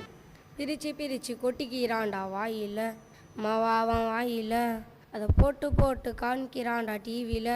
மச்சான் டிவியில் மஞ்சா கலரு பாக்கிட்டு கஞ்சா போல அரைக்கும், சும்மா இருக்கிற உதட்ட உள்ள அம்சை போட்டு அமுக்கும், கோண வாய் போல சிரிக்கும், நரம்பு தலைச்சி ஆயி நடுங்கும், கோண வாய் போல சிரிக்கும், நரம்பு தலைச்சி ஆயி நடுங்கும், நல்லா கீரை மூஞ்சி கூட குரங்கு போல இருக்கும், மஞ்சா கலர் பாக்கிட்டு கஞ்சா போல அரிக்கும், சும்மா இருக்கிற உதட்ட உள்ள ஆன்சை போட்டு கொண வாயி போல சிரிக்கும், நரம்பு தலைச்சி ஆயி நடுங்கும், கொண வாயி போல சிரிக்கும், நரம்பு தலைச்சி ஆயி நடுங்கும், நல்லா கீரை மூஞ்சி கூட நாங்கள் பாம்பு போல இருக்கும், சுண்ணாம்பு கலந்த பாக்கு செத்து போயிட நாக்கு, போட போட வைத்த உள்ள ஸ்டேந்து ரெண்டா ஸ்டாக்கு, உள்ள பை போட்டு ஈப்பான் உன் வைத்த தானே கீப்பான், உள்ள பை போட்டு ஈப்பான் உன் வைத்த தானே கீப்பான், பைச்ச காசை எல்லாம் டாக்டருக்கு ஐப்பான், சிகரெட்டை தான் கொளுத்திடும் வாயில் வச்சு ஈத்திடும், தீஞ்சி போன வெங்காய போல நுரையீரல் சுருங்கிடும், இது எல்லாத்தையும் மறந்து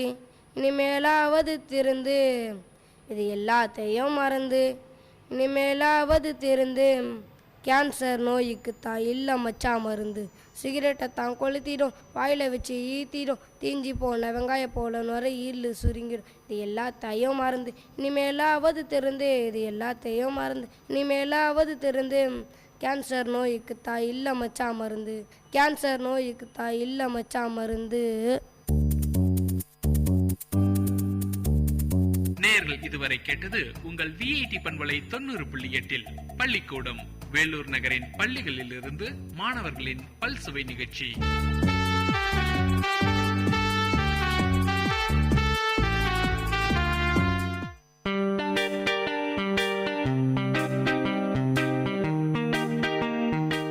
Dear listeners, for the next hour, you are going to listen to the program Team Speak Time in VIT Community Radio 90.8 FM.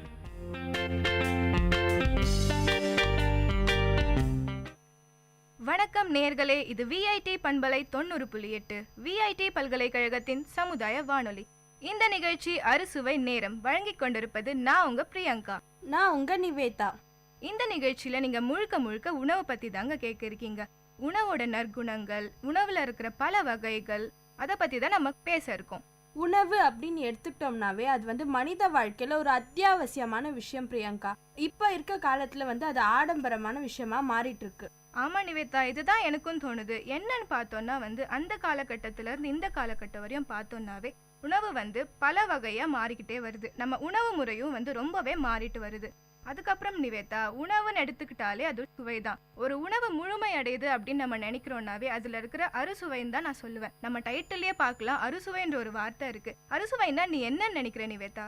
அறுசுவைனா 6 வகையான சுவைகள் பிரியங்கா. இனிப்பு, புளிப்பு, உப்பு, துவர்ப்பு, காரம் மற்றும் கசப்பு, இதுதான் அறுசுவை. இந்த அறுசுவைகளும் நம்ம உணவுல இருக்கணும். அதுதான் நம்ம தமிழர் கலாச்சாரத்துல ஒரு முக்கியமான ஒரு விஷயம். அது மட்டும் இல்லாம இப்ப நல்லா சமைக்கிறவங்களன்னு பார்த்தேன்னு வச்சுக்கோ, அவங்களை எப்படி சொல்லி கூப்பிடுவாங்கன்னா அறுசுவை அரசன், அறுசுவை அரசி அப்படின்னு தான் சொல்லி கூப்பிடுவாங்க.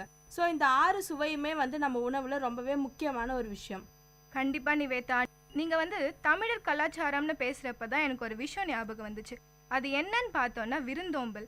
விருந்தோம்பல்னு ஒரு விஷயம் நம்ம கலாச்சாரத்துல இருக்கு.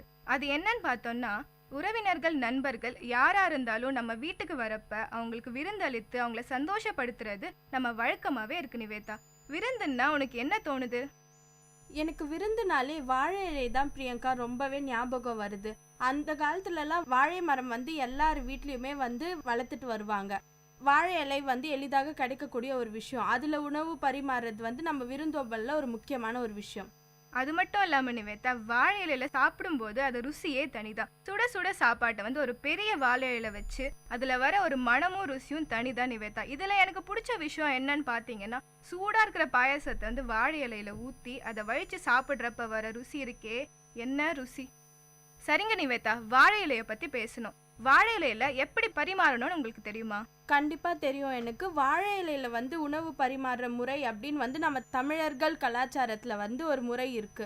வாழை இலையில மேல் பகுதியில பாத்தீங்கன்னா உப்பு, ஊறுகாய், கூட்டு, பொரியல், இனிப்பு இந்த மாதிரி சின்ன சின்ன விஷயத்தெல்லாம் வைப்பாங்க. கீழ்ப்பகுதியில வந்து சாதம், சாம்பார் இந்த மாதிரி நம்ம எந்த உணவை மெயினா சாப்பிட்றோமோ அந்த உணவெல்லாம் வந்து வாழை இலையோட கீழ்ப்பகுதியில வைப்பாங்க. இப்படிதான் வந்து நம்ம தமிழர்கள் கலாச்சாரத்துல வந்து அந்த உணவெல்லாம் பரிமாறிட்டு இருந்தாங்க. நம்மளுக்கும் சில பழக்க வழக்கங்கள்லாம் இருக்கு பிரியங்கா நம்ம தமிழர்கள் கலாச்சாரத்துல. அதுல எத்தனை வகையான உணவுகள் இருக்கு அப்படின்னு உனக்கு தெரியுமா?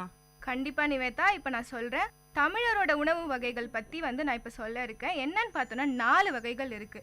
கடல் உணவு, இறைச்சி, மரைக்கறி உணவு, சிறப்புணவுகள் ஒரு சிலது இருக்கு.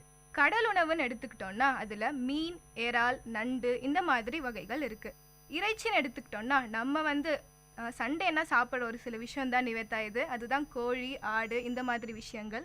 இதில் வந்து அந்த காலத்தில் மாடு, மான் இந்த மாதிரி சாப்பிட்டுட்டு இருந்தாங்க. ஆனால் இப்போ வந்து நம்ம இதெல்லாம் சாப்பிட்டோன்னா நம்மளை யாரும் சும்மா விட மாட்டாங்க. அதனால நம்ம கோழி, ஆடோட நிறுத்திப்போம். அடுத்ததாக பார்த்தோன்னா வந்து மரக்கறி உணவு இருக்குது. இது வந்து தாவர உணவுகள், அதாவது காய்கறி, பச்சை காய்கறிகள் இந்த மாதிரி ஒரு விஷயம் தான் இதில் வந்து சேரும். சிறப்பு உணவுகள்னு எடுத்துக்கிட்டோன்னு பார்த்தீங்கன்னா கூழ் பொங்கல். உங்களுக்கு நல்லாவே தெரிஞ்சிருக்கும், ஆடி மாதம்னாவே கூழ் பொங்கலுக்கு தான் சொல்லிடுவோம். எல்லார் வீட்டில இருந்து கூழ் எடுத்துட்டு போயிட்டு அந்த கோயில்கிட்டே வச்சு பொங்கல் வச்சு ரொம்ப சந்தோஷமான ஒரு தருணம் தான் அது. சரிங்க நிவேதா, இப்போ வந்து நம்ம தமிழர் உணவு வகைகள் பற்றி பார்த்தோம். இப்போ அடுத்ததான் நான் உங்ககிட்ட ஒன்று கேட்டு தெரிஞ்சுக்க இருக்கேன். தமிழர்களோட உணவு உட்கொள்ளும் முறையை பற்றி உங்களுக்கு தெரியுமா? எனக்கு தெரியும் பிரியாங்க. தமிழர்களோட உணவு உட்கொள்ளும் வகை வந்து மொத்தம் 12 வகைகள் இருக்கு. நம்ம வந்து நம்மளுக்கு தெரிஞ்செல்லாம் சாப்பிட்றது, தண்ணி குடிக்கிறது, இது மட்டும் தான் நம்ம எல்லாமே. எனக்கும் அவ்வளோதான் தெரியும் நிவேதா. 12 வகைகள் சொல்றீங்க, அப்படி என்னென்ன இருக்கு? 12 வகைகள்ல முதல் வந்து அருந்துதல். அப்படின்னா வந்து மிகச்சிறிய அளவு உணவு தான் உட்கொள்ளுதல். அதுக்கு பேரு தான் வந்து தமிழர் கலாச்சாரத்துல அருந்துதல் அப்படின்னு சொல்றாங்க. அடுத்ததா பாத்தீங்கன்னா உண்ணல். அப்படின்னா பசி தீர, அதாவது வயிறு ரொம்ப சாப்பிட்றோம் அப்படின்னா அதுக்கு பேரு உண்ணல், அதாவது என்ன மாதிரி. ஆமா. அடுத்ததா வந்து உறிஞ்சல். அப்படின்னா ஒரு வாயை குவித்து நீரியற் பண்டங்களை ஈர்த்து உட்கொள்ளல், இதுதான் வந்து உறிஞ்சல். அப்படின்னா நம்ம ஜூஸ் அதெல்லாம் வந்து உறிஞ்சி சாப்பிடுவோம், அதுதான் உறிஞ்சல் அப்படின்னு சொல்றாங்க. அடுத்ததா பாத்தீங்கன்னா குடித்தல். நீர் உணவு வந்து பசி தீர சாப்பிடுறது. குடித்தல்லே வந்து நம்ம நீர் உணவு, அது வந்து ரொம்ப பசியாறு சாப்பிட்றோம் அப்படின்னா அது பேர் வந்து குடித்தல். அடுத்து வந்து தின்றல். அப்படின்னா தின்பண்டங்களை தின்றல். தின்பண்டங்கள் அப்படின்னா வந்து சின்ன சின்ன ஐட்டம்ஸ்லாம் நம்ம நிறையவே சாப்பிடுவோம். நீயும் நிறைய சாப்பிடுவேன்னு எனக்கு தெரியும், அதுதான் வந்து தின்றல். அடுத்ததா பாத்தீங்கன்னா தொய்த்தல். சுவை தீர மகிழ்ந்து சாப்பிட்றது. நம்ம வந்து ஒரு உணவை ரசிச்சு ருசிச்சு சாப்பிடணும், அப்பதான் வந்து அந்த உணவு நம்மளுக்கு செரிமானம் ஆகும்னு கூட நம்ம பெரியவங்களாம் சொல்லி கேட்டிருப்போம். தூய்த்தல் அப்படின்னாவே சுவைத்து மகிழ்ந்து சாப்பிட்ற ஒரு விஷயம் தான் தூய்த்தல்னு சொல்றாங்க. அடுத்ததா ஒரு விஷயம் நக்கல். நக்கி துளாவி சாப்பிடுறது. அது நம்ம எல்லாருமே பண்ற ஒரு விஷயம் தான் நிவேதா. இப்ப கூட நீ கொஞ்ச நேரத்துக்கு முன்னாடி சொன்ன நீ பாயசத்தை எப்படி சாப்பிடுவேன்னு, அந்த விஷயம் தான் நக்கல். அடுத்ததா பார்த்தோம்னா நுங்கல். அப்படின்னா முழுவதையும் ஒரே வாயில எடுத்து சாப்பிடுறது. நம்ம எப்போ பண்ணுவோம் உனக்கு தெரியுமா நிவேதா? அடுத்தவங்களுக்கு கொடுக்காம நம்ம மட்டும் சாப்பிடணும்னு நினைக்கிறப்பதான் இதை பண்ணுவோம். கண்டிப்பா நிவேதா, அடுத்து சொல்லுங்க. பருகல். அது வந்து நீரியற் பண்டங்களை சிறுக குடிப்பது. நம்ம வந்து குடித்தல் பத்தி பார்த்தோம், அது வந்து பசி தீர நீரியற் பண்டங்களை குடித்தல். இது வந்து பருகல்னா கொஞ்சமான அளவு வந்து நீர் ஆகாரங்களை வந்து சாப்பிட்றது தான் வந்து பருகல். அடுத்தது பாத்தீங்கன்னா மாந்தல். மாந்தல்னா மடமடவென உட்கொள்வது, அதுதான் மாந்தல். நம்ம தினமும் காலேஜுக்கு கிளம்புறப்ப இந்த வேலையை தான் பண்ணுவோம்னு நினைக்கிறேன். கண்டிப்பா. அதுக்கு அடுத்த ஒரு விஷயம் என்னன்னா மெல்லல். அப்படின்னா கொஞ்சம் கடிய பண்டங்களை வந்து நம்ம வந்து பல்லால கடிச்சு சாப்பிட்றோம் அப்படின்னா அதுக்கு பேர் வந்து மெல்லல். அதாவது உனக்கு கடிய பண்டம்னா என்னன்னு ஞாபகம் வருது? எனக்கு வந்து தோன்றது வந்து கடிய உணவுன்னு எனக்கு தோன்றது என்னன்னு பார்த்தோம்னா கடல உருண்டை நிவேதா. ரொம்பவே கடினமா இருக்கும் அதை கடிச்சு மென்று சாப்பிட்றதுக்கு. அதுக்கு பேரு தான் வந்து மெல்லல்னு சொல்றாங்க பிரியங்கா. அதுக்கு அடுத்தது வந்து விழுங்கல். அப்படின்னு கடைசி வகை வந்து விழுங்கல். அது வந்து பல்லுக்கும் நாக்குக்கும் இடையில தொண்டை வழியா சாப்பிட்றதுக்கு பேரு தான் வந்து விழுங்கல். இது நம்ம எப்ப பண்ணுவோம்னா நமக்கு ஏதாவது உடம்பு சரியில்லாதப்ப வீட்டுல வந்து கசாயம் காய்ச்சி கொடுப்பாங்க, அது மட்டும் இல்லாம மருந்து தருவாங்க பாத்தீங்களா, இந்த மாதிரி விஷயத்தை தான் நம்ம விழுங்கல். தமிழர் கலாச்சாரத்துல வந்து இந்த 12 வகையா உணவு உட்கொள்ளும் முறை வந்து இந்த 12 வகை தான். சரிங்க நிவேதா, நீங்க இப்ப சொன்ன தமிழர்கள் உட்கொள்ளும் முறையை பத்தி நான் கேட்டு தெரிஞ்சுக்கிட்டேன். இப்ப அடுத்ததா பார்த்தோம்னா நீங்க வந்து வாழை இலையில உணவு எப்படி பரிமாறுவாங்கன்ற ஒரு விஷயத்த வந்து நான் கேட்டு தெரிஞ்சுக்கிட்டேன் உங்ககிட்ட. அதுல வந்து எனக்கு ரொம்பவே வந்து என்னை ஈர்த்த விஷயம் என்னன்னு பாத்தீங்கன்னா இனிப்பு தான்.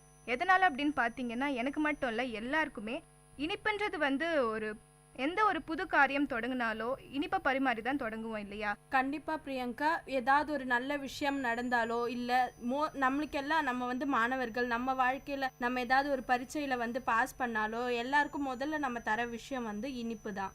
நீ சொன்னதும் சரிதான் பிரியங்கா. எந்த ஒரு விஷயத்தையும் ஆரம்பிக்கிறதுக்கு முன்னாடி வந்து நம்ம இனிப்பு எடுத்து தான் ஆரம்பிப்போம். நம்ம நிகழ்ச்சியிலயும் வந்து இது முதல் நாள் அப்படின்றதுனால நம்ம இனிப்பை பத்தி பேசலாம். கண்டிப்பா இனிப்பை பத்தி நம்ம பேசணும் நிவேதா. இப்போ நான் என்ன சொல்ல போறேன்னு பார்த்தீங்கன்னா, இனிப்பு வந்து நமக்கு 2 விதமாகவும் கிடைக்கும். நம்ம வீட்லயும் நம்ம இனிப்பை செஞ்சு சாப்பிடலாம், கடையிலையும் போய் வாங்கி சாப்பிடலாம். இப்போ நம்ம இந்த நிகழ்ச்சியில தொடர்ந்து கேட்க போற விஷயம் என்னன்னு பார்த்தீங்கன்னா, தீபாவளி, விநாயகர் சதுர்த்தி இந்த மாதிரி ஒரு சில விசேஷ நாட்கள்ல வீட்டில் செய்யற உணவு எப்படி செய்யறதுன்ற ஒரு செய்முறையை தான் நான் இப்போ எல்லாருக்கும் சொல்ல போறேன். சரிங்க நிவேதா, உங்களுக்கு தீபாவளினாலே என்ன ஞாபகம் வருது? தீபாவளினாவே நிறைய இனிப்பு வகைகள்லாம் இருக்கு பிரியங்கா, அதுதான் எனக்கு ஞாபகம் வருது. அதுவும் எனக்கு ரொம்பவே பிடிச்ச ஒரு இனிப்புனா அதிரசம் தான். என் கண்ணுக்கு அதுதான் தெரியும் எத்தனை இனிப்பு வகைகள் இருந்தாலும். அதுவும் எங்க வீட்டுல வேற படைச்சிட்டு தான் அதிரசத்தை சாப்பிட கொடுப்பாங்க. அது வரைக்கும் நான் அதை பார்த்துட்டே இருக்கிறதுலே எனக்கு அந்த அதிரசம் பார்க்கவே எனக்கு அவ்வளோ பிடிக்கும் தெரியுமா? என்ன நிவேதா, நீ கொடுக்கறதுக்கு முன்னாடியே திருடி சாப்பிடுவேன்றது எங்களுக்கு தெரிஞ்ச விஷயம் தானே? அது வந்து உனக்கு தான் தெரிஞ்ச விஷயம், எங்க வீட்டில் இருக்கவங்களுக்குலாம் தெரிஞ்ச விஷயம் இல்லை. ஆமா, அதிரசம் செய்யறது ரொம்பவே கஷ்டமான விஷயம்னு சொல்றாங்க. உனக்கு அதை பத்தி ஏதாவது தெரியுமா? அதிரசம் வந்து செய்முறை எனக்கு ஓரளவுக்கு தெரியும். சரி நிவேதா, உனக்கு தெரியுமா எப்படி செய்யறதுன்னு? அதிரசம் சாப்பிட்றதுக்குன்னு ஏதாவது ஒரு முறை இருந்ததுன்னா அது எனக்கு கண்டிப்பாவே தெரியும். செய்யறதுக்குன்ற முறையெல்லாம் எனக்கு தெரியாது. சரி சரி, செய்யறது எப்படின்னு நான் உனக்கு சொல்றேன், நீ கேட்டுக்கோ. கேட்டுட்டு வீட்டில் போய் ஒரு வாட்டி செஞ்சு பாரு. கண்டிப்பா சொல்லு, நானும் ஒரு நாள் செஞ்சு எங்க அம்மாவை சர்ப்ரைஸ் பண்றேன். வேணா நிவேதா, நீயே செஞ்சு நீயே தான் சாப்பிடணும், யாருக்கும் டெஸ்ட் எல்லாம் பண்ணிடாத. சரி பிரியங்கா, நீ முதல்ல எப்படி செய்யறதுன்னு சொல்ல. கண்டிப்பா சொல்றேன் நிவேதா. முதல்ல நம்ம என்ன பண்ணோம்னு பாத்தீங்கன்னா, பச்சரிசி மாவு இருக்கு இல்லையா, அதை எடுத்து அரைச்சி வச்சுக்கோங்க. சில பேர் பார்த்தோன்னா நான் நிறைய செய்ய போறேன், மற்றவங்களுக்கு கொடுக்க போறேன் அப்படின்றவங்க கடைக்கு போய் மெஷின்ல தான் அரைச்சிட்டு வருவாங்க. நான் கொஞ்சமா வீட்டு வரைக்கும் செய்ய போறேன் அப்படின்றவங்க வீட்லயே மிக்சியில அரைச்சி வச்சுப்பாங்க. இதுல முக்கியமான விஷயம் என்னன்னு பாத்தீங்கன்னா, பச்சரிசி மாவு அரைச்ச உடனே அது ஈரமான பதத்துல இருக்கிறப்பவே அதை நம்ம ஜல்லிச்சு வச்சுக்கணும் நிவேதா. சில பேர் என்னன்னு பார்த்தோம்னா, எனக்கு வந்து அதிரசம் கட்டியா இருக்கு, என்னால கடிக்க முடியல அப்படின்னு சொல்லுவாங்க. இதனோட காரணம் என்னன்னு பார்த்தோம்னா, ஒரு காரணம் ஜல்லிக்காத காரணத்தினால்தான். கண்டிப்பா அந்த ஈரமான பதத்துல இருக்கிறப்பவே ஜல்லிச்சு வச்சுக்கணும். அந்த பதம் போறதுக்கு முன்னாடியே அடுப்புல ஒரு பாத்திரம் வச்சு அதுல 1/4 டீ டம்ளர் தண்ணியை ஊத்தி அதை வந்து கொதிக்க வைக்கணும். இந்த கொதிக்க வைக்கிறதுக்கு முன்னாடியே நம்ம கொஞ்ச நேரத்துக்கு முன்னாடி வெள்ளை சிறிய சிறிய துண்டுகளா வெட்டி அதை வந்து அந்த பாத்திரத்துல தண்ணி காஞ்சதுக்கு அப்புறமா அந்த பாத்திரத்துல போட்டு நல்லா வேக வைக்கணும். வேகிறப்ப கொஞ்சம் கொஞ்சமா அந்த வெள்ளத்தோட ஸ்மெல் நமக்கு வரும். இந்த வெள்ளத்தை எதுக்காக பிரியங்கா இப்படி பாயில் பண்றோம்? இந்த வெள்ளத்தை எதுக்காக பாயில் பண்றோன்னு பாத்தீங்கன்னா நிவேதா, இப்ப நமக்கு பச்சரிசி மாவு இருக்கு, அதோட கலர்ந்து நமக்கு அதிரசம் தட்டுற பதம் வரணும்னா வெள்ளத்தை வந்து பாகு எடுத்து அதுக்கப்புறமா தான் நம்ம அந்த மாவை அதுல கலக்க முடியும். வெள்ளத்தை பாகு எடுக்கணும்னு சொல்றீங்க. நிறைய பேருக்கு இந்த விஷயம் தெரியாம இருந்திருக்கும். பாகு பதம் அப்படின்னு சொல்லுவாங்க. அந்த வெள்ளம் வந்து கரெக்டான பதத்துக்கு வந்துடுச்சா, அது பாக்குறதுக்கு ஏதாவது ஒரு விஷயம் இருக்கா? கண்டிப்பா இருக்கு நிவேதா. இது வந்து நிறைய பேருக்கு தெரியாத ஒரு விஷயம் கூட. ஏற்கனவே நான் சொன்ன மாதிரி அதிரசம் எனக்கு வந்து கட்டியா இருக்கு, என்னால கடிக்கவே முடியல அப்படின்னு சொல்றவங்க வந்து இது கண்டிப்பா வந்து பின்பற்ற வேண்டிய ஒரு ஒண்ணுதான். என்னன்னு பார்த்தோம்னா, பாகு வந்து நமக்கு அந்த ஸ்மெல் வரப்பவே ஒரு பிளேட்ல வந்து கொஞ்சமா தண்ணி ஊத்தி அந்த பாகை வந்து ஒரு டீஸ்பூன்ல எடுத்து கொஞ்சமா இந்த தண்ணியில ஊற்றணும் நிவேதா. தண்ணியில ஊத்துறப்ப அந்த பாகு வந்து அந்த தண்ணியில கரையவே கூடாது. கரையாம அடியில போயிட்டு அந்த பாகு அப்படியே இருந்துச்சுன்னா அந்த பதம் நமக்கு வந்துருச்சு நம்ம தெரிஞ்சுக்கலாம். இன்னொரு முறையும் இருக்கு. என்னன்னு பார்த்தோம்னா, இதே மாதிரி தண்ணி வந்து தட்டுல ஊத்தாம அதை கொஞ்சம் கையில எடுத்து அந்த பாகுல விட்டோம்னா நமக்கு ஒரு சத்தம் வரும். அந்த சத்தம் வரப்பவே நம்ம பாகு வந்து நம்ம எதிர்பார்க்குற பதத்துல வந்துருச்சு அப்படின்னு நம்ம தெரிஞ்சுக்கலாம். கண்டிப்பா பிரியங்கா, இந்த விஷயம் எல்லாருக்குமே ரொம்ப ஒரு பயன் தரக்கூடிய ஒரு விஷயமா இருக்கும். எல்லாருக்குமே அதிரசம் பண்றது அப்படின்னு நிறைய பேருக்கு தெரியும். ஆனா இந்த பாகு வந்து கரெக்டான பதத்துல எடுக்காததுனால தான் அதிரசம் வந்து நீ சொன்ன மாதிரி கடினமா ஆயிடும், யாராலையும் சாப்பிடவே முடியாம போயிடும். இந்த ஒரு விஷயத்த வந்து எல்லாரும் தெரிஞ்சுக்கிட்டாங்கன்னா கண்டிப்பா எல்லாருனாலையும் அதிரசம் ரொம்ப நல்லாவே செய்ய முடியும்னு நமக்கு தெரிஞ்சுக்கலாம் நிவேதா. இப்போ வந்து நம்ம பார்த்தீங்கன்னா அடுப்புல வந்து பாகு நமக்கு ரெடி ஆயிடுச்சு.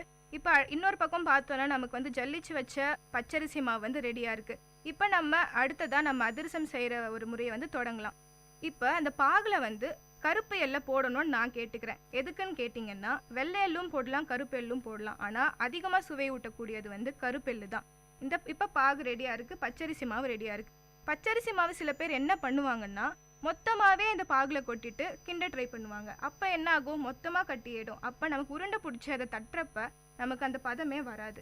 கொஞ்சம் கொஞ்சமாக பாகு சூடாக இருக்கிற அந்த நேரத்திலே கொஞ்சம் கொஞ்சமாக நம்ம வந்து அந்த பச்சரிசி மாவை கொட்டி அதை வந்து கிண்டிக்கிட்டே இருக்கணும். அப்போ நம்ம எதிர்பார்க்குற பதம் நமக்கு கிடைக்கும். அப்போவே நம்ம கொஞ்சம் அந்த மாவை கிள்ளி தொட்டு பார்த்தோம்னா நமக்கு அது வந்து சாஃப்டாக இருக்கா அப்படின்றது வந்து நமக்கு தெரிஞ்சிடும். அப்படி செஞ்சதுக்கு அப்புறமா நம்ம அதை வந்து உருண்டை பிடிச்சி வச்சுக்கணும். அதுக்கப்புறம் நம்ம செய்ய வேண்டிய ஒரு விஷயம் என்னன்னு பார்த்தீங்கன்னா, சில பேர் வந்து பேப்பர் எடுத்துட்டு அதில் பேப்பர்னா ஒரு பிளாஸ்டிக் பேப்பர் எடுத்துட்டு அதில் எண்ணெய் தடவி தட்டுவாங்க. நான் வந்து கேட்டுக்கிறது என்னன்னா, வாழை இலை எடுத்துக்கலாம். வாழை இலை எடுத்து அதில் கொஞ்சம் எண்ணெய் ஊற்றி அது மேலே தொடச்சி அதில் வந்து அந்த உருண்டையை வச்சு தட்டிட்டு அதுக்கப்புறமா எண்ணெய் காஞ்சதுக்கு அப்புறமா நம்ம வந்து அதிரசத்தை போட்டு வெளியே எடுக்கலாம். அதிரசத்தை வெளியே எடுத்த அப்புறம் நம்ம வந்து அதில் இருக்கிற எண்ணெயை வந்து மொத்தமாக வெளியே எடுக்கணும். சில பேர் என்ன பண்ணுவாங்க தெரியுமா, எண்ணெயை எடுக்கணும்னு போட்டு நல்லா அழுத்தி அதிரசமே கடைசியில் உடஞ்சி போயிடும். அந்த அளவுக்கு வந்து நம்ம அந்த எண்ணெயை வெளியே எடுக்கணுன்ற அவசியம் கிடையாது. பலகாரம்னா கண்டிப்பாக எண்ணெய் இல்லாமல் இருக்காது, ஓரளவுக்கு இருந்தால் நல்லதுதான். அதிரசம்னு நீங்கள் அந்த எண்ணெயில் போடுறப்பன்னு சொல்கிறதே எனக்கு வாயெல்லாம் ஊறுது. எனக்கு எப்போ அதிரசம் சாப்பிட போகிறோமோ அப்படியே என் கண்ணு முன்னாடியெல்லாம் வந்து அதிரசம் நிற்கிற மாதிரியே இருக்குது. நானும் இன்னைக்கு வீட்டுக்கு போய் நீ சொன்ன மாதிரி கரெக்டான பதத்தில் பாகு எடுத்து பச்சரிசி மாவை அரைச்சி இன்னைக்கு நானும் அதிரசம் பண்ணி எங்கள் அம்மா கொடுக்கலான்னு நினைக்கிறேன். கண்டிப்பாக ட்ரை பண்ணுங்க நிவேதா. இப்போ இந்த அதிரசம்ல பார்த்தோன்னா வந்து வெல்லம் தான் வந்து ஒரு முக்கியமான ஒரு விஷயமா இருக்குது. நம்ம வீட்டிலேயே செய்கிறதுனால நமக்கு ரொம்ப ஆரோக்கியத்தையும் கொடுக்குது நிவேதா. சரிங்க நிவேதா, வெல்லத்தை பற்றின நற்குணங்கள் பற்றி உங்களுக்கு தெரியுமா? எனக்கு கண்டிப்பாக தெரியும் பிரியங்கா. முதல்ல வெல்லம் வந்து 2 வகையான வெல்லம் இருக்குது. கரும்பு, பனை 2 இதுலேருந்தும் வெல்லத்தை தயாரிக்கிறாங்க. வெல்லத்தில் நிறைய சக்தியெல்லாம் இருக்குது. இப்போ இந்த காலத்தில் வந்து நம்ம வெல்லம் வந்து அவ்வளோவா பயன்படுத்துறது இல்லை. நம்ம நிறைய சர்க்கரை தான் பயன்படுத்துகிறோம். வெல்லத்தில் வந்து வாதம் மற்றும் செரிமான நோய்களை குணப்படுத்தும் தன்மை இருக்குது அப்படின்னு வந்து நம்மளோட சித்த மருத்துவத்தில் கூறியிருக்காங்க. அது மட்டும் இல்லாமல் பனை வெல்லம் அப்படின்னு நான் ஒன்று சொன்னேன். கரும்பு வெல்லம்னா வந்து நீங்கள் சொன்னீங்களே அதிரசம் செய்கிறதுக்கெலாம், அதெல்லாம் வந்து கரும்பு வெல்லம் தான் பயன்படுத்துவாங்க. பனை வெல்லம்னு இன்னொரு வெல்லமும் இருக்குது. அது வந்து நீங்கள் கண்டிப்பாக கேள்விப்பட்டு இருக்க மாட்டீங்க இது வரைக்கும். பனை வெல்லம்னா அதில் வந்து கண்டிப்பாக இரும்பு சக்தி அதிகமாக இருக்க ஒரு விஷயம். அது வந்து நிறைய சின்ன குழந்தைங்களுக்குலாம் கொடுப்பாங்க இரும்பு சக்திக்காக. அது மட்டும் இல்லாமல் அது வந்து எளிதில் ஜீரணமாகக்கூடிய ஒரு விஷயம். அது மட்டும் இல்லாமல் வெல்லம் வந்து உடலில் இருக்க பித்த தன்மையெல்லாம் நீக்கும். இது மட்டும்தான் வெல்லத்தோட பயன்கள் இல்லை. அது மட்டும் இல்லாமல் ஜலதோஷம், சிரங்கு இதெல்லாம் நீக்கக்கூடிய ஒரு தன்மை கொண்ட பொருள் அப்படின்னா வெல்லம் தான். நம்ம சித்த மருத்துவத்தில் வெல்லத்துக்கு கண்டிப்பாக ஒரு இடம் இருக்குது. நிவேதா, வெல்லத்துல இவ்வளோ நற்குணங்கள் இருக்கா? கண்டிப்பா நான் இனிமே வந்து சர்க்கரையை தவிர்த்துட்டு வெல்லத்தை வந்து நான் சேர்த்துக்க போறேன் நிவேதா. கண்டிப்பா பிரியங்கா, நீ மட்டும் இல்லை எல்லாருமே வந்து வெல்லத்தை சேர்த்துக்கணும். நீ வந்து பார்த்துருப்ப சித்த மருத்துவத்தில் லேகியம் அதெல்லாம் பண்ணுறப்ப கண்டிப்பாக வந்து வெல்லத்தை தான் பயன்படுத்துவாங்க. வெல்லம் வந்து அவ்வளோ சக்தி இருக்குது. நம்ம வந்து அது நிறைய பேருக்கு தெரியாமே இருக்க ஒரு விஷயம். வெல்லத்தில் இவ்வளோ சக்தி இருக்கா அப்படின்னு இப்போ எல்லாருக்கும் கண்டிப்பாக தெரிஞ்சிக்க வேண்டிய ஒரு விஷயம் வந்து வெல்லம் வந்து நம்ம உணவுப் பொருட்களில் பயன்படுத்தணும். கண்டிப்பாக நிவேதா, ஒரு சில உணவு வகைகள் பற்றியும், அதாவது அதிரசம், அதில் முக்கியமான ஒரு பங்கு எடுத்துட்டு இருக்க வெல்லத்தை பற்றி ஒரு நிறைய நற்குணங்களை சொன்னேன். ரொம்பவே ஒரு நல்ல விஷயம். இதே மாதிரி அடுத்த நிகழ்ச்சியில் நம்ம வேற உணவு பற்றியும் அதனுடைய நற்குணங்கள் பற்றியும் பேசலாம் நிவேதா. கண்டிப்பாக பிரியங்கா, உன்னால் நானும் உணவு வகைகள் பரிமாறுற விஷயம், வாழை இலை இதை பற்றிலாம் கூட நான் நிறையவே தெரிஞ்சுக்கிட்டேன். நேர்களே, இந்த நிகழ்ச்சியில் நீங்கள் ஒரு சில உணவு வகைகள் பற்றியும் அதனுடைய நற்குணங்கள் பற்றியும் தெரிஞ்சுக்கிட்டீங்க. இதே மாதிரி அடுத்த நிகழ்ச்சியில் வேற உணவுகள் பற்றியும் அதனுடைய நற்குணங்கள் பற்றியும் தெரிஞ்சுக்கலாம். இந்த நிகழ்ச்சி அறுசுவை நேரம் வழங்கி கொண்டிருப்பது நான் உங்க பிரியங்கா. நான் உங்க நிவேதா. இது விஐடி பண்பலை 90.8 விஐடி பல்கலைக்கழகத்தின் சமுதாய வானொலி.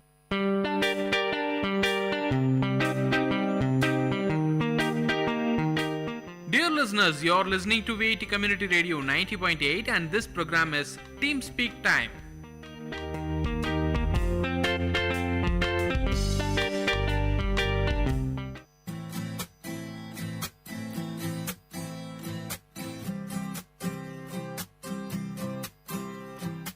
Hallo Freunde, dies ist VIT Community Radio 90.8 FM und dies ist Show Learning German. Ich bin Himanshu Manghani und ich bin Shravya.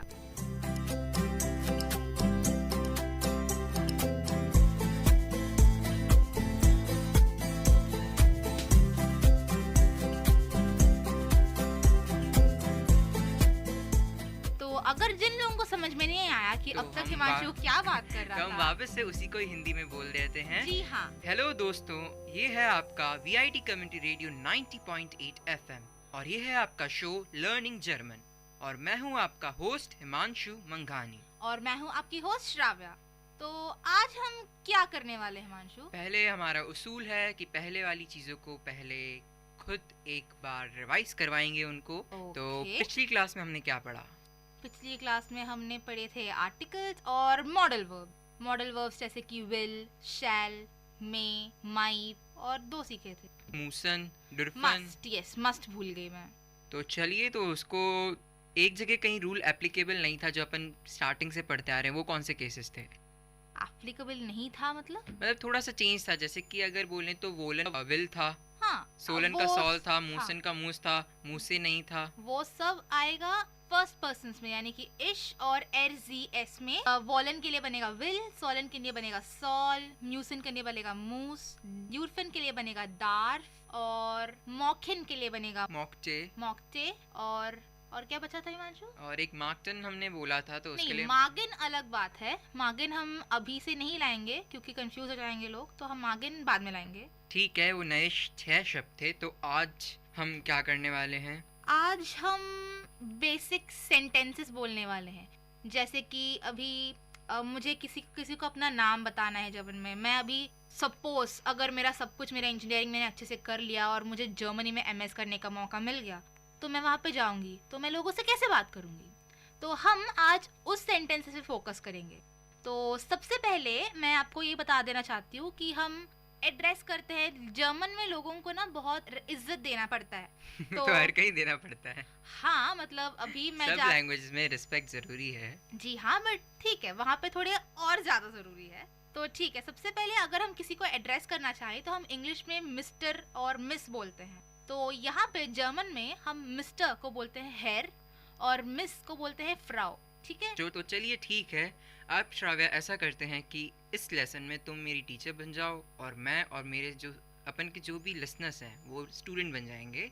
तो तुम पूरा बताओ क्या होता है। मैं तुमसे कुछ क्वेश्चंस पूछूंगा, क्रॉस क्वेश्चनिंग जो एक स्टूडेंट टीचर से करता है। हालांकि वो इतना ऑफिशियल नहीं होगा, इतना ज़रूर होगा कि लोगों को समझ पाए कि वो क्या सीख रहे हैं। तो ठीक है, शुरू करते हैं। सबसे पहले जब हम किसी से कुछ बोलना सब कुछ पूछना चाहते हैं या फिर हम कॉन्वर्सेशन स्टार्ट करना चाहते हो, तो हम यूजुअली दूसरे को ग्रीट करते हैं। तो हमने आपको बहुत बहुत बहुत पहले बता दिया है कि हम ग्रीट कैसे करते हैं। अगर मैं किसी को बोलना चाहूँ गुड मॉर्निंग, तो मैं क्या बोलूँगी हिमांशु? गुटन मॉर्गन। एग्जैक्टली। अगर गुड डे बोलना चाहूँ तो गुटन टाग। गुड इवनिंग तो गुटन आबेट। और गुड नाइट तो गुटे नाक्ट। ओके, गुड नाइट तो कॉन्वर्सेशन का शुरू नहीं होता, वो तो कॉन्वर्सेशन के अंत होता है। तो ठीक है, अगर मैं किसी से बोलना चाहूँ कि मेरा नाम श्राव्या है, तो मैं बोलूँगी like good day, my name is Shravya. तो मैं उसको कैसे बोलूँगी? गुटन टाग, माय नेम इज श्राव्या। समझे? और अगर मुझे बोलना हो कि व्हाट इज योर नेम, तो मैं कैसे बोलूँगा? What is your name? What is your name के लिए हम 2 तरीके से बोल सकते हैं। हम ऐसे पूछ सकते हैं कि V-C, तो हाउ आर यू कॉल्ड?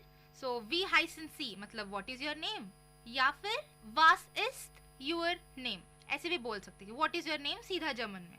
तो उसके लिए मुझे रिप्लाई करना पड़ेगा माय नेम इज श्राव्या, या फिर इश हाइसर श्राव्या, या फिर मैं ऐसे बोल सकती हूँ कि इश बिन श्राव्या। ओके, तो चलिए एक अच्छी चीज़ इसी को ही थोड़ा इलैबोरेट करते हुए एक सीन लेते हैं जिसमें क्या होगा श्राव्या? मैं इन्फॉर्मेशन डेस्क पे बैठी हूँ और सपोज हिमांशु तुम मेरे पास आए हो, तुम्हें मुझसे कुछ पूछना है, तो तुम क्या पूछोगे? सबसे पहले कॉन्वर्सेशन कैसे स्टार्ट करोगे? कॉन्वर्सेशन गुटन टाग अगर गुड डे होगा, या फिर गुड मॉर्निंग के लिए गुटन मॉर्गन, तो मैं बोलूँगा आपको कि वी हेजेंसी। मैं अपना नाम तुम्हें क्यों बताऊंगी? मैं इन्फॉर्मेशन डेस्क पे बैठी हूँ।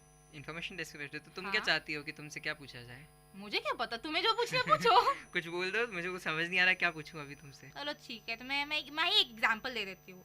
मैं बोलूँगी गुटन टाग, माय नेम इज श्राव्या। तो इन्फॉर्मेशन डेस्क पे जो कोई भी बैठा होगा वो बोलेगा गुटन टाग फ्रॉ श्राव्या। गुटन टाग फ्रॉ श्राव्या, ठीक है, तुम मुझे समझाओ क्योंकि मैं तुम्हारा स्टूडेंट हूँ, ठीक है ना? क्योंकि तुम आज प्रैक्टिस करके आई हो, मैं एक बिल्कुल स्टूडेंट की तरह प्रैक्टिस करके आया हूँ कि मेरे को बिल्कुल समझना है, वो भी तुमसे। अच्छा, तो मेरे को आज इतना नहीं पता पड़ेगा, पर मुझे इतना ज़रूर पता पड़ेगा कि मुझे क्या लिसनर्स को सुनाना है और प्रैक्टिस करवानी है ताकि एक अपन अच्छी तरीके से आगे बढ़ सके। तो जर्मन यार ने ऐसे तो कोई भी भाषा में सरनेम होता है और मिडिल नेम और लास्ट नेम ऐसे होते हैं। तो जर्मन में भी वॉरनामा मतलब फर्स्ट नेम और नाकनामा मतलब लास्ट नेम। ठीक है, तो अगर कोई मुझसे पूछेगा कि वास इज योर फोरनामा, मतलब what is your first name, so मैं बोलूंगी माइन फोरनामा इज श्राव्य। और कोई मुझसे पूछेगा वास इज योर नाकनामा, तो मैं बोलूंगी कर्रा इज माइन नाकनामा। नाकनामा मतलब लास्ट नेम, लास्ट नेम यानी सरनेम। वॉरनामा मतलब फोरनामा मतलब फर्स्ट नेम। हाँ, ठीक है, तो मेरा फोरनामा है हिमांशु और मेरा नाकनामा है मंगानी। राइट। और जर्मन में हम जिस तरह से लिखते हैं, लिखना और प्रोनाउंसिएशन अलग होता है, तो इसलिए तुम सी साई में कंफ्यूज हो जाते हो। और हम यहाँ पे फोरनामा प्रोनाउंस करते हैं बट लिखते हैं उसको VORNAME।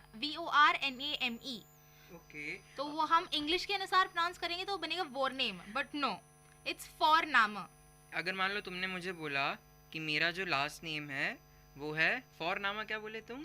First name. अगर मेरा फर्स्ट नेम तुमने मान लो अमित बोल दिया, तो मैं बोलूंगा माइन फोरनामा इज हिमांशु। 9 मतलब नहीं, माइन पॉजिटिव प्रोनाउन हो गया, मेरा नाम वॉरनामा इस्ट हिमांशु मंगानी। राइट। या फिर अगर आप लोगों को वॉरनामा और नाकनामा बहुत कंफ्यूज हो रहे हैं आप, तो आप सीधे से बोल सकते हैं कि इश बिन श्राव्य या इश हाइसर श्राव्य।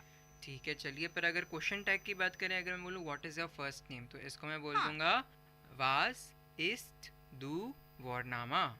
दू या योर, व्हाट इज योर, तो दाइन वॉरनामा। वास इज दाइन वॉरनामा, तो मैं बोलूंगी माइन वॉरनामा इज श्राव्य। और अब उसके बाद एक और चीज, चलिए, तो अब ये दास टेलीफोन और ये सब तो कर ही चुके हैं, नंबर भी हम बता ही चुके हैं। तो अगर मैं एक छोटा सा क्वेश्चन पूछूं हिमांशु तुम्हें, रिवीजन रिकैप जैसा, वी हाइस्ट न्यूमर 4 ऑफ द्यूस्ट। वी हाइस्ट न्यूमर 4 ऑफ द्यूस्ट। क्या बोली तुम? वी हाइस्ट न्यूमर 4 ऑफ द्यूस्ट। न्यूमर 4 क्या होता है? न्यूमर 4 मतलब नंबर 4। वी हाइस्ट मतलब how is it called, how is number 4 ऑफ द्यूस्ट कॉल्ड। ओके, तो मतलब नंबर 4 को हम जर्मन में क्या बोलते हैं, तो क्या बोलते हैं? VIER स्पेलिंग है उसकी, और उसको बोलेंगे देयर। गुड। डांके शोन। Das ist richtig। रिस्टिक का मींस मतलब है करेक्ट होता है, तो that is correct. Das ist richtig। ऐसे काफी कुछ हम नंबर्स फॉर्म कर सकते हैं, या फिर हम ऐसे भी पूछ सकते हैं वी हाइस्ट न्यूमर 1 ऑफ द्यूस्ट, तो उसका आंसर होना चाहिए 1 मतलब 1। हाँ, और मैं यहाँ पे सब बता दूं, हमने देवदास के काफी केसेस किए हुए हैं, और यहाँ पे सारे नंबर्स जो होते हैं उन्हें जर्मन में फेमिनाइन के अंडर ट्रीट किया जाता है, तो वो बनेगा दी 1, दी 2, दी 3, दी 4 ऐसा। बट हम मोस्टली इनके लिए तो यूज नहीं करते हैं, क्योंकि हम जब कोई नंबर यूज करते हैं, किसी नंबर को किसी चीज से रिलेट करके यूज करते हैं, तो हम जिस चीज से उसको रिलेट कर रहे हैं उसका हम आर्टिकल यूज कर देंगे। एक ऐसे एग्जांपल दे सकती हूँ, आई हैव टेकन 3 बुक्स।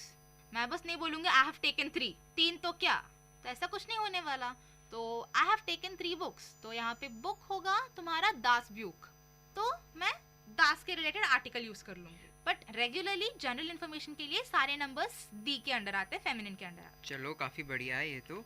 अब चलिए एक और चीज़ अगर ये देखें कि रिपोर्टर और एक सिंगर, और मतलब मान लो मैं क्वेश्चन पूछता हूँ, हिंदी में बोलूँगा या इंग्लिश में, तो मुझे बताना उसमें जर्मन में क्या बोलेंगे। अगर मान लो कोई रिपोर्टर की जो एक नॉर्मल लाइन होती है वो जर्मन में क्या कहलाएगी, सिंगर की जो नॉर्मल लाइन होती है वो क्या कहलाएगी, टूरिस्ट अगर होते हैं जो उनकी जनरल लाइन होती है, जो अधिकतर टूरिस्ट वो लाइन ज़रूर बोलेंगे, तो वो जर्मन में कैसे बोलेंगे। अगर मान लो कोई श्रोता, कोई लिसनर जर्मन गया है, तो वो लोग रिपोर्टर से मिलेंगे, सिंगर से अगर मिलते हैं, या फिर टूरिस्ट से मिलते हैं, या किसी लड़की से मिलते हैं, या किसी पुलिस वुमेन से मिलते हैं, या किसी सेल्स पर्सन से मिलते हैं, या सेल्स वुमेन से मिलते हैं, तो एक उनका एक तकिया कलाम शब्द होता है। जैसे हमारा तकिया कलाम शब्द है जो हम स्टार्टिंग में बोलते हैं, वो 4 लाइन है, शब्द नहीं सेंटेंस। तकिया कलाम का मतलब वो शब्द जो बात पे एक बंदा रिपीट करता है और वो शब्द उसकी पहचान बन जाती है। अच्छा, ठीक है, तकिया कलाम शब्द हिंदी नहीं आती, तो ठीक है, मुझे माफ कर दीजिएगा। कोई बात नहीं, सीखने का ही नाम जिंदगी है, और जिंदगी गुलजार है। आगे बढ़ते हैं। इसका मतलब क्या हुआ, जिंदगी गुलजार है? मुझे क्या पता, कोई शो का नाम था, वो याद आ गया, बोल दिया मैंने। अच्छा, जिंदगी गुलजार है यानी कि फूलों के जैसी महकती है, चहकती है, चहकती नहीं है, चिड़िया चहकती है, फूल नहीं चहकते, फूल महकते हैं। तो चलिए ठीक है, अगर मैं बोलूँ रिपोर्टर बोल रही है तो रिपोर्टर को बोलेंगे देयर रिपोर्टर इन। रिपोर्टर अगर बंदा हो तो बोलेंगे रिपोर्टर, अगर बंदी हो तो बोलेंगे रिपोर्टर। अगर मैं बोलूँ, अगर मान लो रिपोर्टर ये बोलना चाहती है good day miss Shravya, heartily welcome. Okay, तो गुड डे को हम बोलेंगे गूटन टाग, मिस श्राव्या यानी कि फ्रॉ श्राव्या, हार्टली वेलकम। ओके, ये काफ़ी कंफ्यूजिंग है। तो हम यूजुअली हार्टली वेलकम के लिए जर्मन में यूज़ करते हैं हेrzlich willkommen। ठीक है, तो कॉमन का मतलब होता है कम। तो willkommen मतलब वेलकम, हार्जलिश का मतलब हो गया हार्टली। हाँ, तो हार्जलिश हम लोग यहाँ पर हार्टली शो कर रहे हैं। अच्छा ठीक है, दिल से शो कर ले, दिल से शो कर रहे हैं, तो ठीक है, हम हेrzlich शो कर रहे हैं। हेrzlich willkommen मतलब हार्टली वेलकम तुमने बताया, थैंक यू डांके शोन। और उसके बाद अगर मान लो कोई सिंगर मिल जाए मुझे तो सैंगरिन, यहाँ पे अगर वो है। हाँ, तो वो लड़की बोले कि thank you for the flowers. Okay, सबसे पहले आप तो अब तक जान ही गए होंगे कि थैंक यू का मतलब है डांके और ब्लूमेन यानी कि फ्लावर्स। तो मेरा सेंटेंस बनेगा thank you for the flowers यानी कि डांके फ्यूअर डी ब्लूमेन। फ्यूअर मतलब फॉर, डांके मतलब थैंक यू, डी ब्लूमेन मतलब फ्लावर्स, डी फ्लावर्स। अरे वाह, तुम तो बहुत होशियार हो श्राव्या। बहुत सारे टूरिस्ट हैं तो देयर टूरिस्ट, और अगर टूरिस्ट की मेन ये लाइन होती है गुड बाय, गुड ट्रैवल, और मान लो मिस डैश कोई भी नाम बोल दिया, मैं बोल देता हूँ मिस श्राव्या, मान लो good bye, good travel, miss Shravya. मान लो अगर मैं टूरिस्ट हूँ और तुम मुझे कहीं मिलती हो तो मुझे तुम्हें बोलना है good bye, good travel, miss Shravya. तुम कहीं जा रही हो तो मैं इसको कैसे बोलूँगा एज ए टूरिस्ट? ओके, सबसे पहले गुड बाय को हम बोलते हैं ऑफ वीडर सेहन। तो चलिए एक नया शब्द मिल गया। अब हम हमारा अगर शो को बंद करेंगे तो गुड बाय के कैसे करेंगे और क्या बोलेंगे? ऑफ वीडर सेहन। वीडर सेहन। हाँ, क्योंकि आज की क्लास में हम काफी नए नए फ्रेजेस सीखने वाले, ये शब्द नहीं है, एग्जैक्टली फ्रेजेस हैं। ऑफ वीडर सेहन मतलब गुड बाय। हार्टली वेलकम, तो चलिए हम स्टार्टिंग में हमेशा शो में अब बोलेंगे हार्टली वेलकम। हाँ, चलिए अगर मान लो वेलकम अगर श्राव्या करती है तो वो बोलेगी हार्टली वेल। नहीं, सुनो, अगर मैं बोलूँ कि heartily welcome to learning German तो मैं बोलूंगी हेrzlich willkommen zu learning German। Great, good, that das is toll मतलब that is great, das ist wunderbar मतलब दैट इज वंडरफुल। वही तो मैं सोच रही टॉल क्यों बोल रहा है, सेंटेंस तो लंबा था तो वो सोच रही लॉन्ग, तो टॉल कहाँ से आ गया? तो चलिए कोई बात नहीं, होता है, बट सही है। अगर आप मतलब नॉर्मली किसी से मिलते भी हैं तो आप बोलेंगे हार्टली वेलकम। अगर किसी को बाय भी बोलते तो गुड बाय, तो गुड बाय को बोलेंगे ऑफ वीडर सेहन। वीडर सेहन, ऑफ वीडर सेहन मतलब गुड बाय, ऑफ वीडर सेहन मतलब गुड बाय, ऑफ वीडर सेहन मतलब गुड बाय। और अगर हार्टली वेलकम बोलेंगे तो हेrzlich willkommen। हेrzlich willkommen, हाँ, हार्टली वेलकम। तो अगर कोई टूरिस्ट बोलेगा दूसरे टूरिस्ट को कि good bye and have a nice trip तो गुड बाय, गुड ट्रैवल। हाँ, रीसे मतलब ट्रैवल, ट्रिप, रीसे मतलब ट्रिप इन जर्मन। तो ऑफ वीडर सेहन, गुटे रीसे, फ्रॉ श्राव्या। सपोज अगर तुमने मुझे बोल दिया तो ऐसा, तो मतलब ऑफ Goodbye। वीडर सेहन का मतलब गुड बाय, गुड ट्रैवल, गुटे रीजे। अब रीजे होता है ट्रैवल, और ट्रैवल एक फेमिनिन की तरह इंट्रोड्यूस किया गया, तो गूटन में से एन हट गया, गुटे हो गया, और फ्राउ मतलब मिस, श्राव्या मतलब श्राव्या। श्राव्या मतलब श्राव्या ही होगी, और क्या होगा? ठीक है, अगर मान लो मैंने तुम्हें ये बोला, ठीक है, अब तुम मुझे कुछ बोलोगी तो मैं भी तुम्हें गुड बाय तो बोलूंगी। हाँ, तो तुम क्या बोलोगी? और मेरा नाम लेकर जी हाँ, तो मैं बोलूंगी ऑफ वीडर सेहन हेर हिमांशु। कूल, बहुत बढ़िया, क्योंकि हेर मतलब mister, so mister Himanshu good bye. ठीक है। और चलो अगर मान लो कोई दो लड़का लड़की मिलते हैं जो अजनबी हैं स्टार्टिंग में, तो स्टार्टिंग में अगर लड़की ये पूछना चाहे लड़के से कि हेलो आई एम क्लॉडिया, मतलब मैं हूँ क्लॉडिया और आप कौन हैं, तो इसको कैसे बोलेगी वो लड़की? ठीक है, अगर उस लड़की का नाम क्लॉडिया हो तो वो बहुत तरीके से बोल सकती है उसका नाम की हेलो इश बिन क्लॉडिया, या फिर ऐसे ही बोल सकती है नामे इस्ट क्लॉडिया। नामे इस्ट क्लॉडिया, हाँ, my were name east Claudia. हाँ, तो ऐसे बहुत सारे अब तक हमने बहुत केसेस किए थे, इश बिन क्लॉडिया, इश हाइसे क्लॉडिया, ऐसे। तो ठीक है, अभी हम इस पे अटक जाते हैं कि हेलो इश हाइसे Claudia und du and you। Okay, अब मान लो मैं वो अजनबी लड़का हूँ और मुझे बोलना है कि मैं हूँ हिमांशु और फिर बोलना है गुड बाय क्लॉडिया, तो कैसे बोलूंगा? तुम्हें तो लड़के goodbye- ने लड़के ने भाव ही नहीं दिया लड़की को। हाँ भाई, बड़ा भाव खाते हैं लोग आजकल। ऐसे बोलना चाहिए कि इश हाय से हिमांशु चूस क्लॉडिया। ओके, इश हाय से हिमांशु चूस क्लॉडिया। हाँ, चूस का मतलब है गुड बाय। ओके, हम- वेरी गुड। नहीं, चूस का मतलब है बाय और ऑफ वीडर सहन का मतलब है गुड बाय। तो अपने दोस्तों को गलती से ऑफ वीडर सहन मत बोल दीजिएगा, अपने दोस्तों को बोल दीजिएगा चूस। तो हॉल्ट मतलब रुको। ये हॉल्ट तो इंग्लिश से रिलेटेड वर्ड हुआ। हाँ। हॉल्ट मतलब रुकना। हॉल्ट या ठीक है हाल, हाल्ट। हाँ, हाल्ट ए बोल आता है, सकते हैं। ओ नहीं आता। हाल्ट बोल सकते हैं इसको। तो हाल्ट मतलब रुको। वी हाइसन सी, व्हाट इज योर नेम या हाउ आर यू कॉल्ड? चलिए ठीक है। तो और मैं अगर पागल मैं थोड़ी ना हूँ कि मैं अपना नाम बता दूंगी। हाँ, नाम नहीं बताऊंगा, पर मैं यहाँ पे मुजरिम हूँ तो मुझे बोलना है ओ फॉरगिव मी। ठीक है, मैं सीधा बस फॉरगिव मी करके पतली गली पकड़कर भाग जाऊंगा। पतली गली क्यों? नॉर्मल गली पकड़ के नहीं भाग के रखते? मुहावरा है। तुम अच्छा, क्या हिंदी पढ़ रही हो? कोई मेरे को बोला क्या इंग्लिश पढ़ रहे हो? मुझे मैं हिंदी तो नहीं बोला, क्या आती। हिंदी पढ़ रही हो? मुझे हिंदी नहीं आती तो अभी ठीक से। क्या मैं- बोल रही हो? फ्रेंच बोल रही हो यहाँ पे? मतलब शुद्ध हिंदी नहीं आती भाई, जो बस बात करने के लिए हम यूज करते हैं वही आती है मुझे हिंदी। ये बात करने के लिए होते हैं, बट मुहावरे होते हैं, और मुहावरे जो होते हैं ईडियम्स होते हैं, और ईडियम्स जो होते हैं इतना यूज नहीं होते हैं, तो इसलिए लोगों को थोड़ा कंफ्यूजन हो जाता है। अंडरस्टूड? तो चलो, अभी तो तुम फॉरगिव मी को क्या बोलोगे? ओह को तो ओ ही बोलूंगा क्योंकि एक वॉइस है ये, और फॉरगिव मी को मैं बोलूंगा वेर जी हुंग। वेरजी हुंग। वेरजी हुंग। तो कितना अच्छा आज सीखा यार। हार्टली वेलकम, गुड बाय, और फॉरगिव मी तो वेरजी हुंग मतलब फॉरगिव मी, और फिर हर्जलिश विलकोमन मतलब हार्टली वेलकम, और फिर गुड बाय को मतलब ऑफ वेडर सेहन। ऑफ वीडर सहन। वीडर सेहन। और चूस का मतलब है बाय, हम्म। जो सिर्फ दोस्तों को बोला जाता है। और ऑफ वीडर सहन मतलब गुड बाय, जो दुश्मनों को बोला जाता है। चलो मैं ठीक है। मजाक और कर रही हूँ मेरी- दोस्तों। तो अगर आप किसी झगड़े में पड़ गए तो प्लीज मेरा नाम मत लीजिएगा।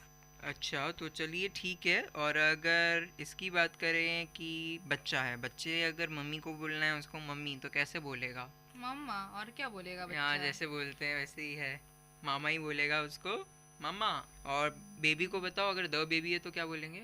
बेबी इज, बेबी मतलब बेबी होता है। द बेबी को क्या बोलेंगे? दास बेबी। दास बेबी मतलब वो क्या है? न्यूट्रल है बेबी। हाँ। और मार्शन हमने देखा मतलब लड़की, तो देर मार्शन। लड़के को दास देखा, मार्शन। हाँ दास मार्शन, माय बैड। और लड़के की बात करें तो जुंगे, तो वो बनेगा देर जुंगे। और सांगरिन मतलब सिंगर, दी सांगरिन। और एक और चीज हार्टली वेलकम, हेर्जलिश विलकॉमन, गुड बाय, ऑफ वीडर सेहन, बाय, चुस, फॉरगिव मी, ओ वेरजी हुंग, वर्जी हुंक। चलो ठीक है यार, बहुत अच्छे वर्ड्स थे यार। ये अब नॉर्मली अपन भी ऐसे ही बोलेंगे, ऑफ विडर सेहन वर्जी हुंक हर्जलिश विलकॉम कॉमन।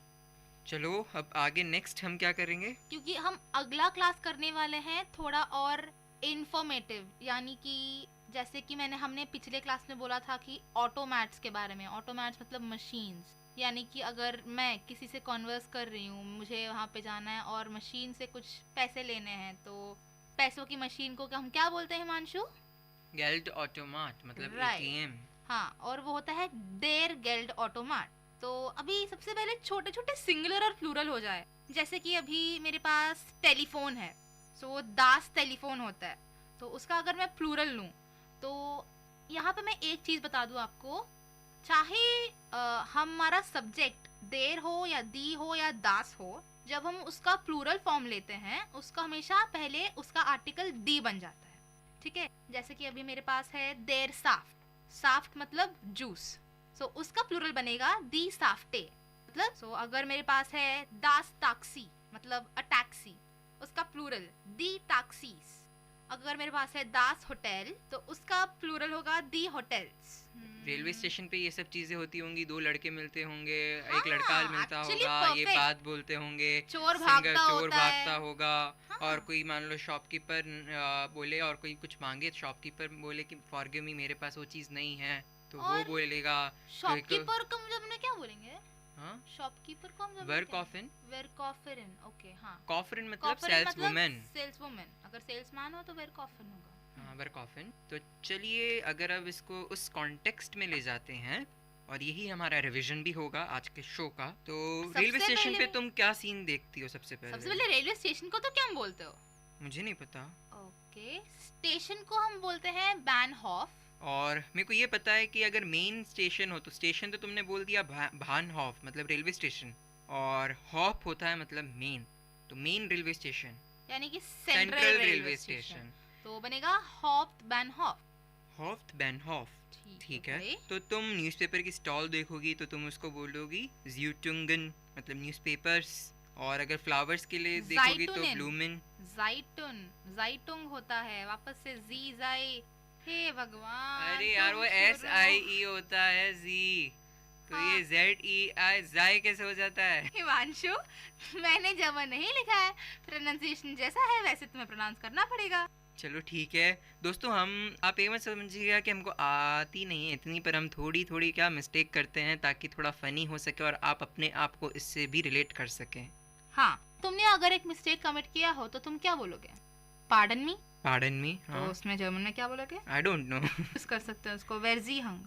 चलो ठीक है, तो फिर अगर हम अपन रेलवे स्टेशन पे ये देखते हैं कि एक लड़का मिलता है एक लड़की मिलती है और दोनों इतने जल्दी में तो सिर्फ अपना नाम बता पाते हैं, तो लड़की बोलेगी हालो इश हाइजे क्लाउडिया उन्दू मतलब हेलो मैं हूँ क्लॉडिया और तुम कौन हो, तो लड़का बोलेगा इश हाइजे क्लॉस चूज क्लॉडिया मतलब ये जल्दबाजी बता रहे हैं कि उसने बस सिर्फ अपना नाम बोला, इश हाइजे क्लॉस चूज क्लॉडिया मतलब गुड बाय क्लॉडिया। बंदे के पास बिल्कुल टाइम नहीं है, लड़कियों के लिए लड़के के पास टाइम नहीं है क्या यार। जब ट्रेन छूटती है ना तो ट्रेन वालों से पूछो कि क्या गुजरती है, और फिर उसके बाद अगर मान लो चोर दिख जाए, पुलिस वुमेन को चोर दिख जाए रेलवे स्टेशन पे, तो वो बोलेगी रुको। Halt Himanshu, halt. ओके। तो तुम अपने आप को पुलिस वुमेन बोल रही हो और मुझे चोर बोल रही हो। जी हाँ, आपने अगर ऐसे समझ लिया तो मैं क्या करूँ। ठीक है, तो तुम बोलोगी हॉल्ट वी हाइजन जी इश हाइजे हिमांशु मंगानी और इश हाइजे वोर नाम हिमांशु इश हाइजे नाक नाम मंगानी। और अगर तुम बाद में मान लो कोई बेबी को देखती हो तो वो क्या बोलेगा, नॉर्मल मम्मा मम्मा जो बोलते हैं, तो उसमें तो कुछ है नहीं। बेबीज क्या जर्मन बोलेंगे यार, हाँ, तो छोड़ो। और मान लो अगर किसी एक लवर को देखती हो तुम रेलवे स्टेशन पे, वो उसको फूल ला के दिया मतलब ब्लूमेन फ्लावर्स ला के दिया, तो वो लड़की कैसे बोलेगी उसको कि thank you for the flowers? तो बोलेगी डांके फ्यूर दी ब्लूमेन। तो डांके मतलब थैंक यू, फॉर मतलब फॉर दी ब्लूमेन, क्योंकि ब्लूमेन क्या है, फ्लावर्स है, तो इनमें हम दी यूज करेंगे तो दी ब्लूमेन। हाँ, मैंने आपको अभी बोला है कि ब्लूमे मतलब फ्लावर, सो वो होगा डी ब्लूमे मतलब अ फ्लावर, डी ब्लूमेन मतलब बहुत सारे फूल। और अगर जैसे कि अभी रेलवे स्टेशन पे मान लो ट्रेन स्टार्ट हो चुकी है और एक पैसेंजर बाय कर रहा है अपने दूसरे पर्सन को जो कि उसको सी ऑफ करने आया है, तो वो उसको कैसे बोलेगा? ऑफ फीडर से हैन। और अगर मान लो कोई वेलकम कर रहा है, कोई ट्रेन आई है और वहाँ से कोई रिसीव करने आया है, तो वो बंदा कैसे बोलेगा? हार्टली वेलकम, हेrzlich willkommen। तो चलिए ठीक है, आज का हमारा शो यही था, और तो अब हम आपको गुड बाय कहने वाले हैं। अब गुड बाय नहीं कहने वाले, हम तो सिर्फ आपको बाय कहने वाले, क्योंकि हम आपको वापस ये शुरू हो गई फिर से। अरे यार, मतलब जो सीखने सही से सीखते हैं ना। हाँ सही है, पर थोड़ा देखो होना चाहिए, यूं ऐसे मॉड्यूलेशन आने चाहिए। तुम ऐसे मत समझना कि मैं तुमको टोक रहा हूँ, तुम ऐसे समझना तुम ऐसे नहीं, बिल्कुल नहीं, ऐसे तो मैं इसको समझती नहीं हूँ। दोस्तों भाई, टोकने का पूरा हक है तुम्हारा। चलो बढ़िया, काफी। मैं एक शब्द बोलूंगा तो तुम वापस से मेरे को डांटोगी, पर कोई बात नहीं, आई एम जस्ट किडिंग, मैं सिर्फ मजाक कर रहा हूँ ताकि लिसनर्स को और मजा आए और वो समझ पाए। ठीक है श्राव्या? हाँ। तो अब बाय बोलना है तो चुस, ठीक है? गुड बाय बोलना है तो ऑफ फीडर से हैं, तो हम लोगों को तो आपको गुड बाय बोलने का कोई इरादा है नहीं।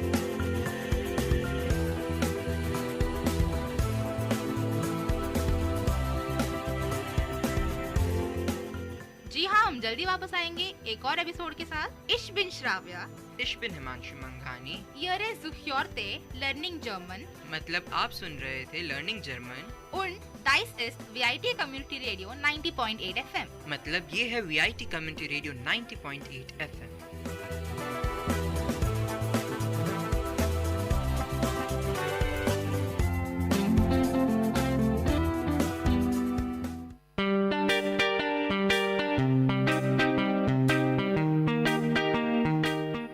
Listeners, you're listening to VIT Community Radio 90.8 and this program is Team Speak Time.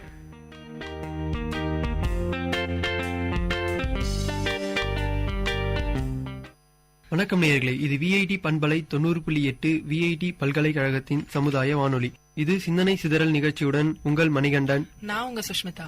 நம்ம லைஃப்ல எல்லாருக்கும் நிறைய பிரச்சனை இருக்கு மணிகண்டன். இப்ப பாத்தீங்கன்னா ஒரு அம்மா வயித்துல குழந்தை இருக்குன்னா அந்த குழந்தை வந்து நல்லபடியா பிறக்கணும்னு அம்மாக்கு பிரச்சனை. அதுக்கப்புறமா அந்த குழந்தை பிறந்ததும் நல்லா வளரணும் அப்படிங்கிற பிரச்சனை. அதுக்கப்புறம் நல்லா வளர்ந்ததும் நல்ல ஸ்கூல்ல தேடி பிடிச்சி அட்மிஷன் போறது ரொம்ப பெரிய பிரச்சனை. அதுக்கப்புறம் அந்த குழந்தை ஸ்கூல்ல போய் நல்லா படிக்கணும், ஒழுங்கா வளரணும், நல்ல சிந்தனைகளோட வளரணும் அப்படிங்கறதெல்லாம் தாண்டி அதுக்கப்புறம் 10th +2ல நல்லா மார்க் வாங்கி அதுக்கப்புறம் நல்ல காலேஜ்ல சேர்க்கணுங்கிறது தொடர்ந்துகிட்டே இருக்க பிரச்சனை. அதுக்கப்புறமா தான் வருது ரொம்ப பெரிய பிரச்சனை. காலேஜ் டேஸ்ல காலேஜ் கேர்ள்ஸுக்கும் காலேஜ் கைஸ்க்கும் நல்லா மார்க் வாங்குறாங்களோ இல்லையோ அவங்க குண்டா இருக்கேன் அப்படிங்கறத அவங்களுக்கு வந்து ரொம்ப பெரிய பிரச்சனையா அவங்க ஃபீல் பண்றாங்க. உடல் பருமன்னா என்னன்னு தெரியுமா மணிகண்டன் உங்களுக்கு?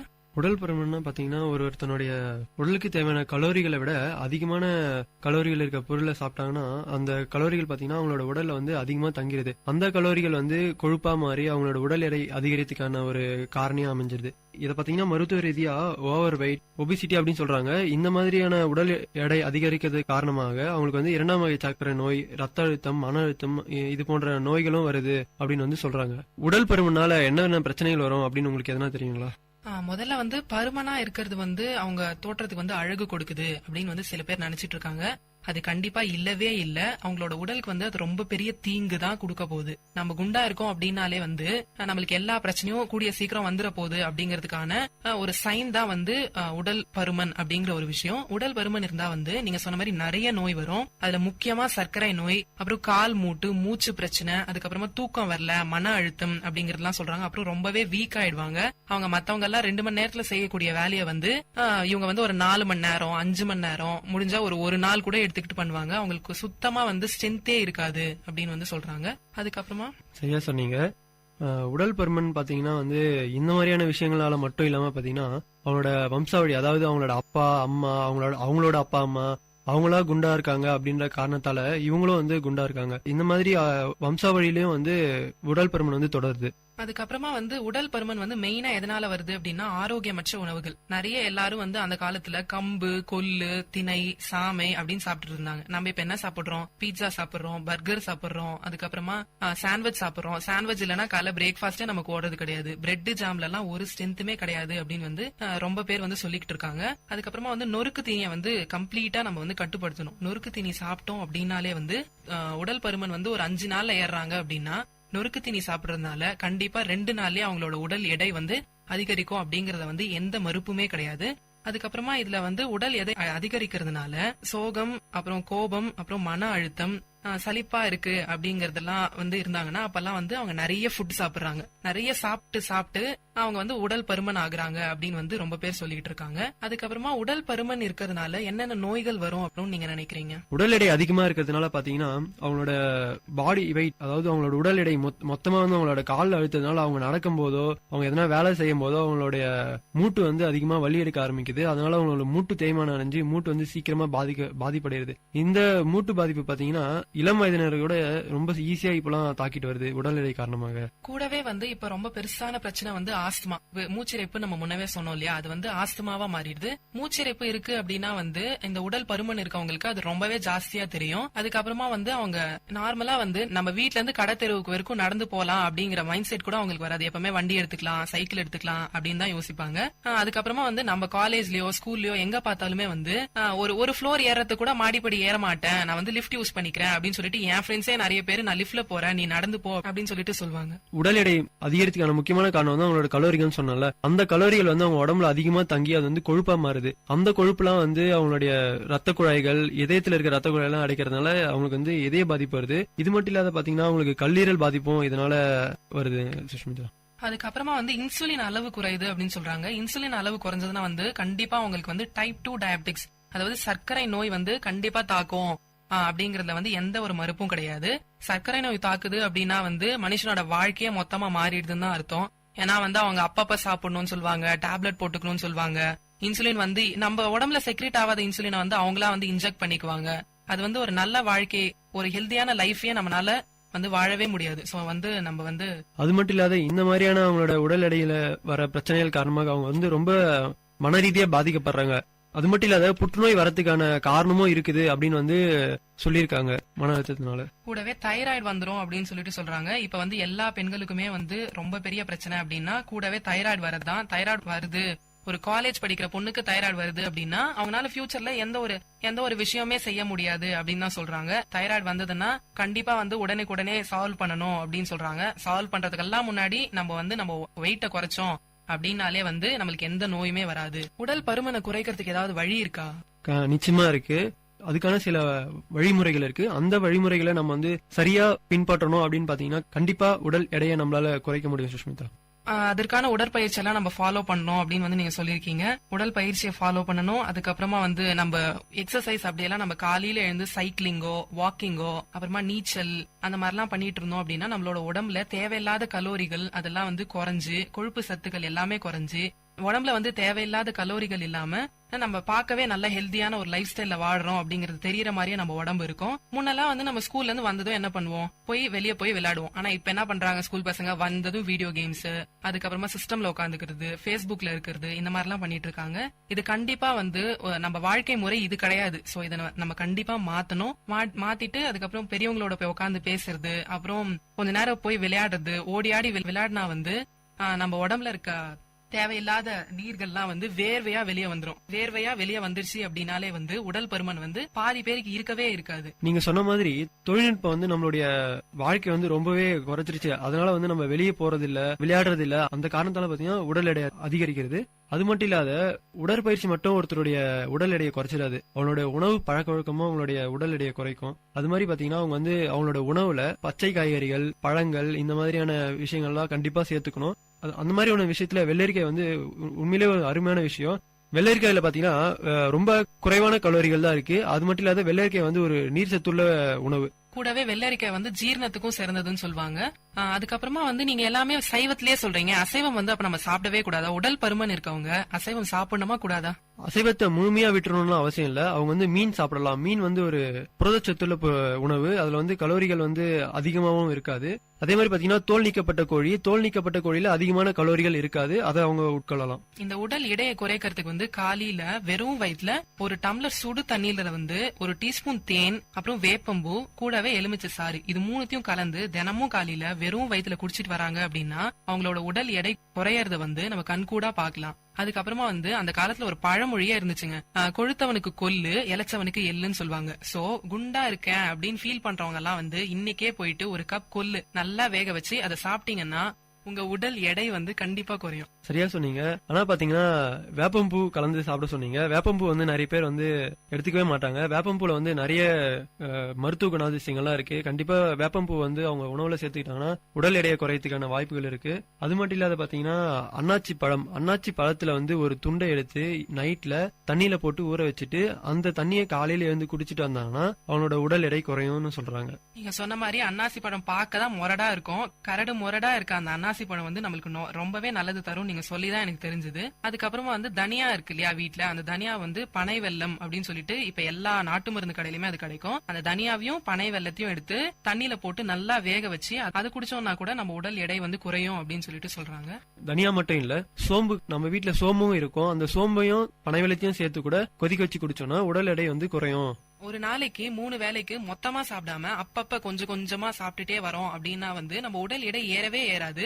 உடல் எடை ஏறதுக்கான வாய்ப்புகள் மிக மிக குறைவு. சோ காலையில நம்ம பிரேக்ஃபாஸ்ட் சாப்பிட்டு அப்புறம் லஞ்ச் தான் அப்படின்னும் போது காலையில 4 இட்லி சாப்பிடறவங்க கூட 8 இட்லி சாப்பிட்டுட்டு வந்துருவாங்க. சோ நம்ம வந்து ஒரு 2 hours கேப்புக்கு அப்புறம் ஒரு ஃப்ரெஷ் ஜூஸோ ஒரு பழமோ அதெல்லாம் குடிச்சிட்டு அதெல்லாம் சாப்பிட்டுட்டு வந்தோம் அப்படின்னாலே வந்து உடல் எடையை வந்து கண்டிப்பா குறைக்கலாம். குறைக்கிறோமோ இல்லையோ கண்டிப்பா உடல் எடையை வந்து ஏத்தாம பாத்துக்கலாம். இன்னொரு விஷயம் பாத்தீங்கன்னா நீர்ச்சத்துள்ள பொருட்கள் அதிகமா வந்து உடல் எடை அதிகமா இருக்கவங்க சாப்பிட்டாங்கன்னா அவனோட உடல் எடை குறையறதுக்கான வாய்ப்பு இருக்கு. சாலிட் ஃபுட்ஸ், அதாவது வந்து ரொம்ப கொழுப்புகள் அதிகமா இருக்க பொருட்கள் எல்லாம் அவங்க வந்து கண்டிப்பா குறைச்சாகணும். அது மட்டும் இல்லாத நீங்க ஏற்கனவே சொன்ன மாதிரி ஜங்க் ஃபுட்ஸ், அதாவது பீஸா, பர்கர், அந்த மாதிரியான உணவுகளை வந்து அவங்க குறைக்கிறது வந்து ரொம்பவே நல்லது. அந்த கண்டிப்பா அந்த பழக்கத்தை அவங்க விட்டுறணும். இதே மாதிரி பாத்தீங்கன்னா குடியே கெடுக்கும் நம்ம கேள்விப்பட்டிருப்போம். நிஜமாலே குடியே கெடுக்கும். அந்த மாதிரி நீங்க குடிப்பழக்கம் இருந்ததுன்னா தயவு செஞ்சு விட்டுருங்க. குடிப்பழக்கத்தினால உடல் எடை வந்து இன்னும் அதிகமா அதிகரிக்குது அப்படின்னு சொல்றாங்க. தினமும் வந்து உங்க எடையை வந்து சரி பார்க்கணும் அப்படின்னு வந்து இப்ப இருக்க எல்லா டாக்டர்ஸுமே சொல்லிட்டு இருக்காங்க. நம்ம உடல் எடையை சரி பார்க்கறதுனால எவ்வளவு ஏறுறோம் எவ்வளவு இறங்குறோம் அப்படின்னு தெரிஞ்சுக்கிட்டோம்னா நம்மளால எல்லா மெஷர்ஸையும் எல்லா சேஃப்டி மெஷர்ஸையும் ஈஸியா எடுக்க முடியும் அப்படின்னு தான் சொல்லணும். அதுக்கப்புறமா வந்து நான் உடல் எடையை குறைக்கணும் அப்படின்னு சொல்லிட்டு யாருமே உணவு வந்து எடுத்துக்காம இருக்கவே கூடாது. உணவு சாப்பிடாம இருக்கிறதெல்லாம் டயட் கிடையாது. சரியான உணவை சரியான இடைவேளையில நம்ம சாப்பிட்டோம் அப்படின்னா வந்து உடல் பருமன் ஏற்பட வாய்ப்பே இல்ல. அதுவும் இல்லாம காலையில பிரேக்ஃபாஸ்ட் சிற்றுண்டின்னு சொல்ற பிரேக்ஃபாஸ்ட நம்ம ஸ்கிப் பண்ணோம் அப்படின்னா நம்ம உடம்புல தெம்பும் இருக்காது. பிரேக்ஃபாஸ்ட் ஸ்கிப் பண்றவங்களுக்கு கண்டிப்பா டபுள் மடங்கா அவங்க உடல் வந்து பருமன் ஆகும் அப்படின்னு வந்து சொல்றாங்க. காலையில பிரேக்ஃபாஸ்ட் ஏன் சாப்பிடணும் அப்படின்னு சொல்றாங்கன்னா அதை சாப்பிட்டாதான் நமக்கு அன்னைக்கு ஃபுல்லா வேலை செய்யறதுக்கான தெம்பு நமக்கு கிடைக்கும். அதாவது சுஷ்மிதா, நீங்க சொன்னீங்க காலையில வந்து பிரேக்ஃபாஸ்ட் சாப்பிடாம ஸ்கிப் பண்றதுனால வந்து உடல் எடை அதிகரிக்குது அப்படின்னு. அதிகரிக்குதுன்னு சொல்ல முடியாது.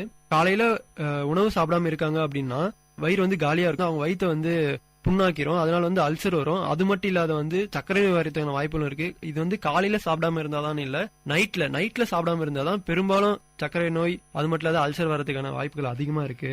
அதுக்கப்புறமா கூடவே இந்த BMI அப்படின்னு சொல்றாங்க இல்லையா, பாடி மாஸ் இண்டெக்ஸ், அது வந்து உடல் பருமனை வந்து நம்ம எப்படி இருக்கு அப்படின்னு தெரிஞ்சுக்கிறதுக்கா.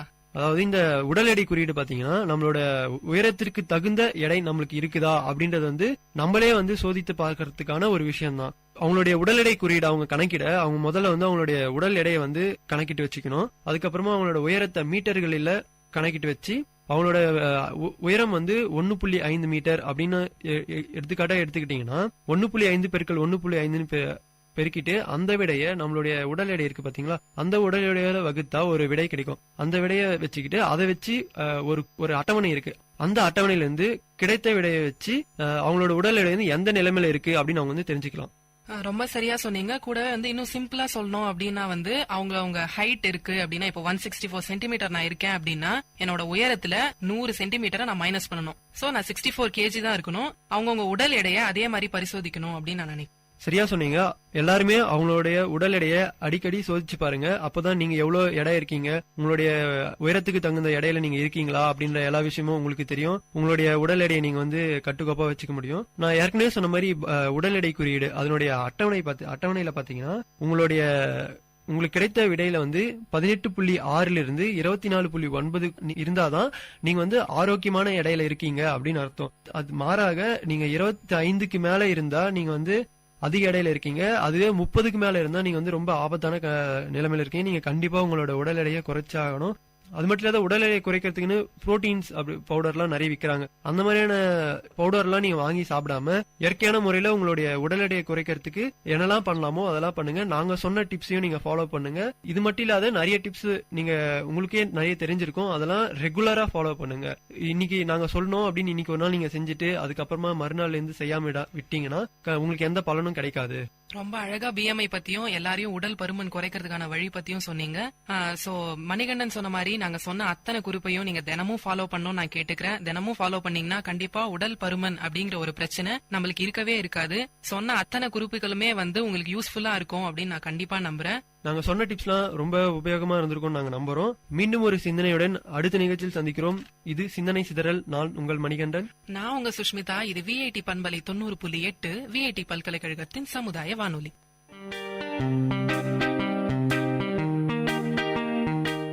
Dear listeners, you had listened to the program Team Speak Time in VIT Community Radio 90.8. Thank you for listening.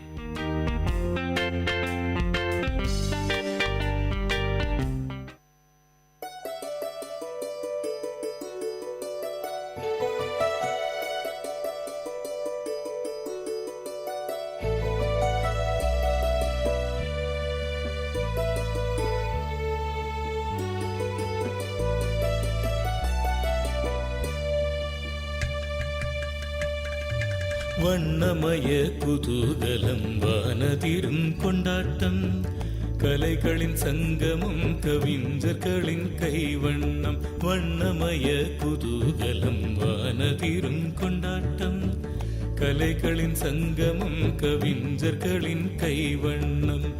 எண்ணங்கள் தொடும் உயரம் விண்ணளவு நாம் அறிவோம். ஒன்று கூடி எல்லோரும் கொண்டாடுவோம் festivity. Festivity, இதுவே VIT festivity, festivity, oh festivity.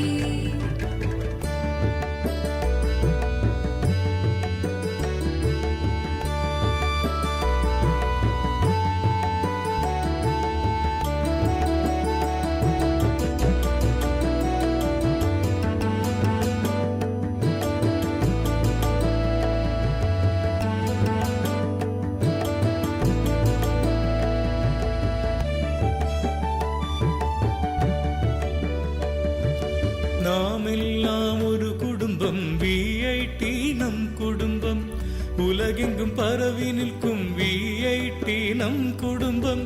வேந்தரெனும் தலைமையின் கீழ் செயல்படும் ஒரு குடும்பம். வேந்தரெனும் தலைமையின் கீழ் செயல்படும் ஒரு குடும்பம். மனமகிழ்ந்து எல்லோரும் கொண்டாடுவோம் ஃபெஸ்டிவிட்டி ஃபெஸ்டிவிட்டி.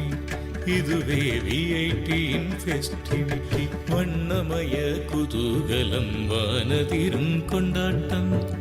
கலைகளின் சங்கமம் கவிஞர்களின் கைவண்ணம். ஃபெஸ்டிவிட்டி ஓ ஃபெஸ்டிவிட்டி ஃபெஸ்டிவிட்டி ஓ ஃபெஸ்டிவிட்டி.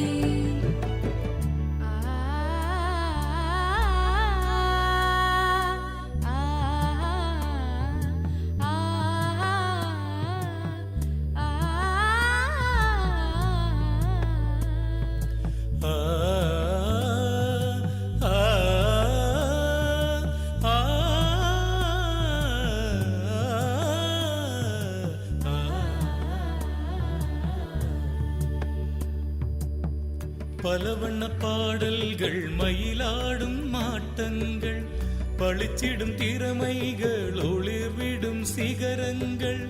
அது தொடும் உயரங்கள் என்றென்றும் நிலைத்திடும். அது தொடும் உயரங்கள் என்றென்றும் நிலைத்திடும். விண்வியக்கும் ஒரு சொர்க்கம் இனி இங்கே அமைந்திடும்.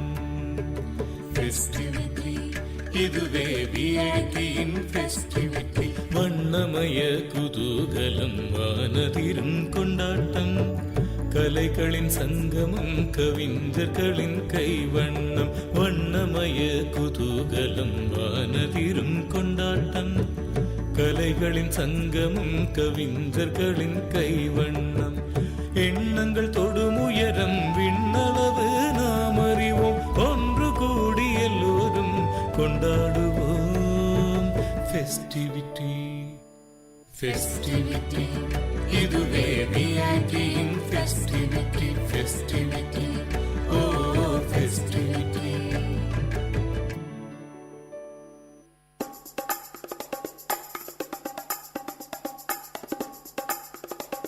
காரசாரம் விஐடி பண்பலையின் விவாத மேடை.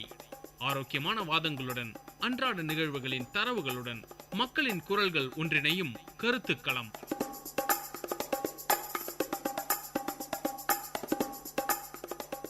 வணக்கம் நேயர்களே, இது விஐடி பண்பலை 90.8 விஐடி பல்கலைக்கழகத்தின் சமுதாய வானொலி. இந்நிகழ்ச்சி காரசாரம். இன்றைய தலைப்பு ஆரோக்கிய வாழ்வு.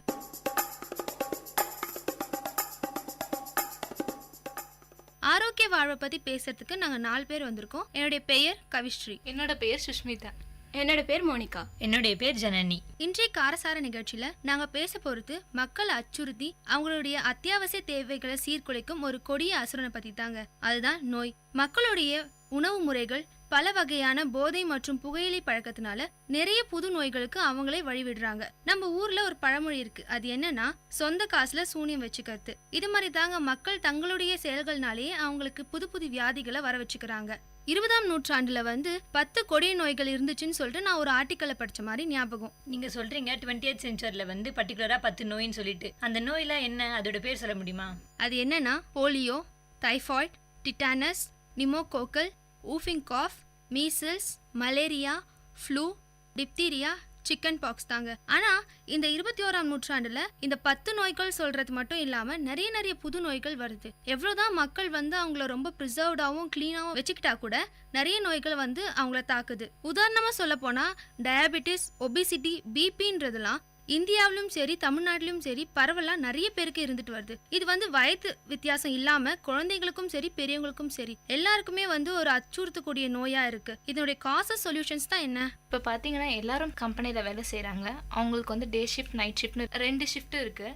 நைட் ஷிஃப்ட்டில் இருக்கவங்களுக்கு தூக்கம் எல்லாமே பாதிக்கப்படுது. அவங்களோட சாப்பாட்டு முறை எல்லாமே மாறுது. அவங்களால சரியான நேரத்துக்கு சாப்பிட முடியாது. அதனால அல்சர் வருது. கொஞ்ச நாளைக்கு பிறகு அதுவே ஸ்டொமக் கேன்சராக கூட மாறத்துக்கு வாய்ப்பு இருக்குது. நம்ம ஜாப்னு சொல்கிறதுனால நிறைய ப்ரெஷர் இருக்கும். ப்ரெஷர்னால பிபி வருது. அது மட்டும் இல்லாமல் எல்லாரும் இப்போல்லாம் ஏசியில் இருக்கணும் அப்படின்னு தான் நினைக்கிறாங்க. இன்சுலின் சுரக்கிறது ரொம்ப கம்மியாயிடுது. அதனால இப்போ இருக்க சூழ்நிலை டயபெட்டிக்ஸ் அப்படின்ற சர்க்கரை நோய் நிறைய பேருக்கு இருக்கு. அது மட்டும் இல்லாமல் எல்லாரும் எலக்ட்ரானிக் டிவைஸே நம்புறாங்க. அந்த காலத்தில் வேலையே எக்ஸசைஸாக இருந்துச்சு.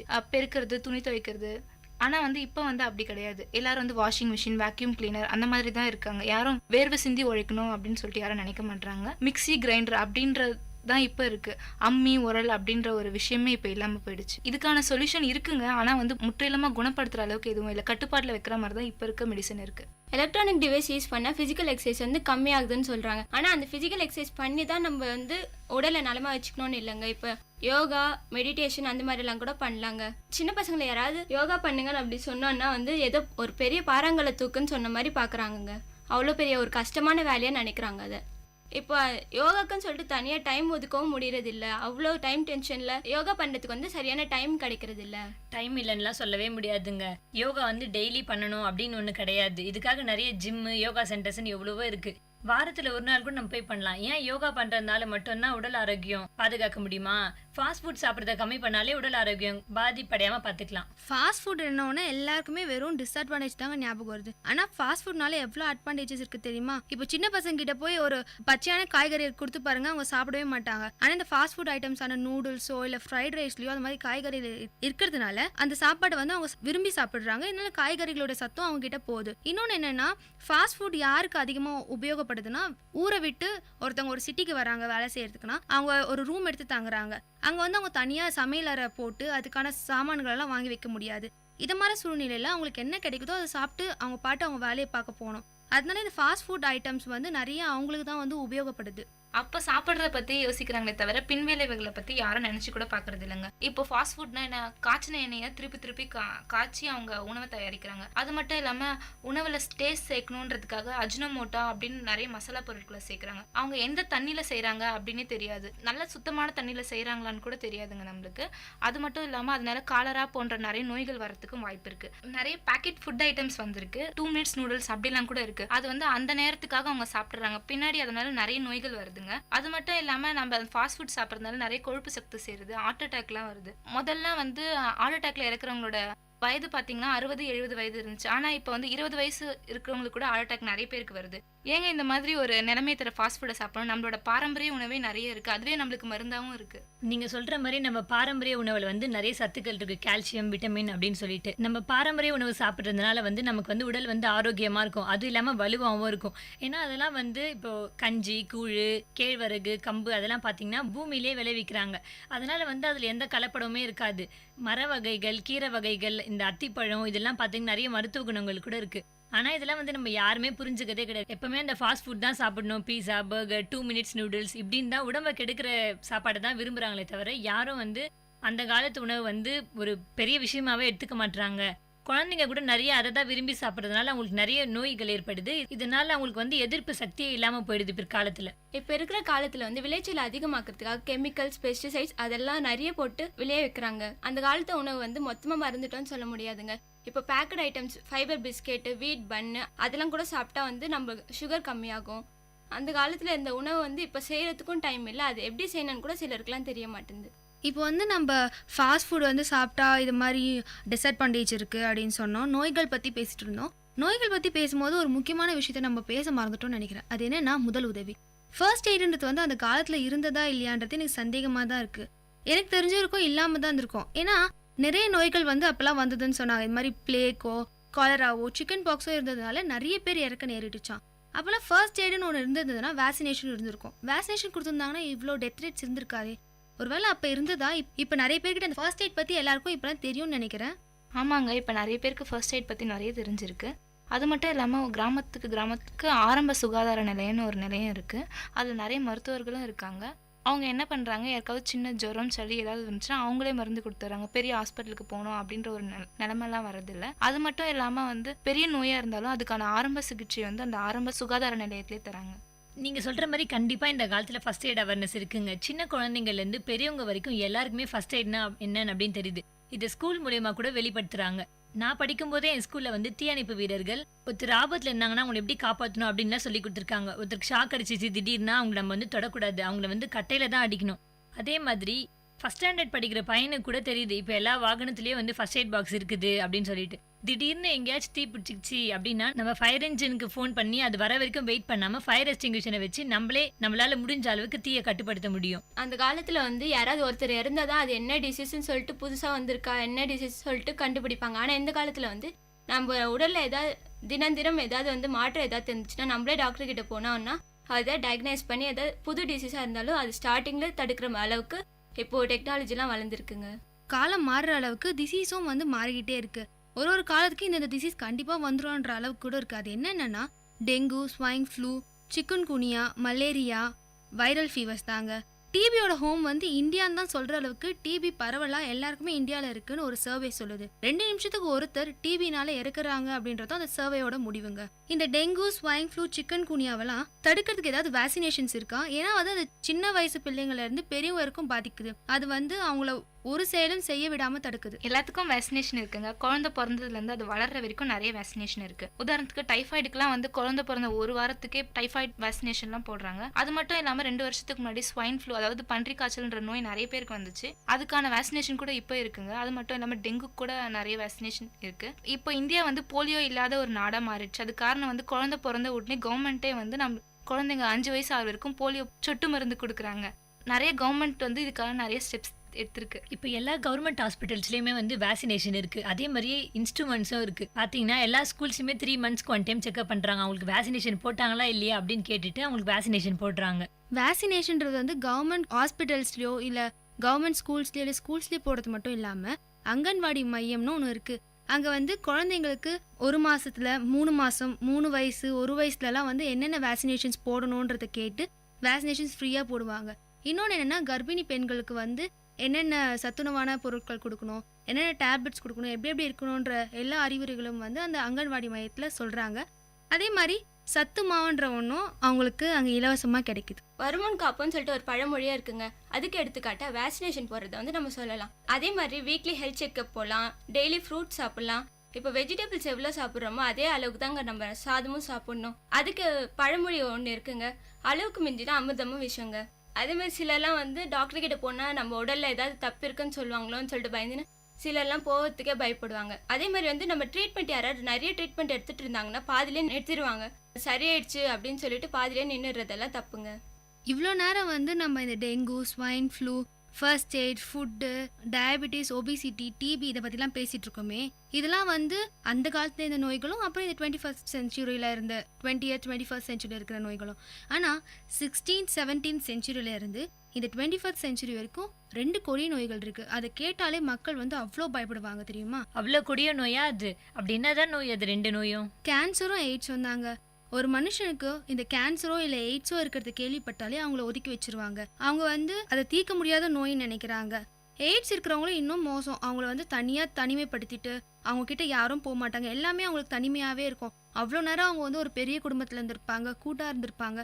இந்த நோய் வந்தோடனே அவங்கள ஒரு மனுஷங்களை பார்க்குற மாதிரி கூட பார்க்க மாட்டாங்க. இதை சரி செய்யறதுக்கு மருந்துகளும் இல்லை. ஆனால் கேன்சரை தீர்க்கறதுக்கு மட்டும் மருந்து இப்போ புதுசாக கண்டுபிடிச்சிருக்காங்கன்னு நினைக்கிறேன். ஆமாங்க, கேன்சரை குணப்படுத்துறதுக்கு நிறைய முறைகள் இருக்கு. வயிற்று புற்றுநோய், தொண்டை புற்றுநோய், நுரையீரல் புற்றுநோய், தோல் புற்றுநோய், ரத்த புற்றுநோய் நிறைய வகைகள் இருக்கு. இன்னமும் நிறைய இருக்கு. Chemotherapy, radiation therapy, targeted cancer therapy, transplantation, phone மேரோ transplantation, stem cell transplantation நிறைய முறை கையாளுறாங்க.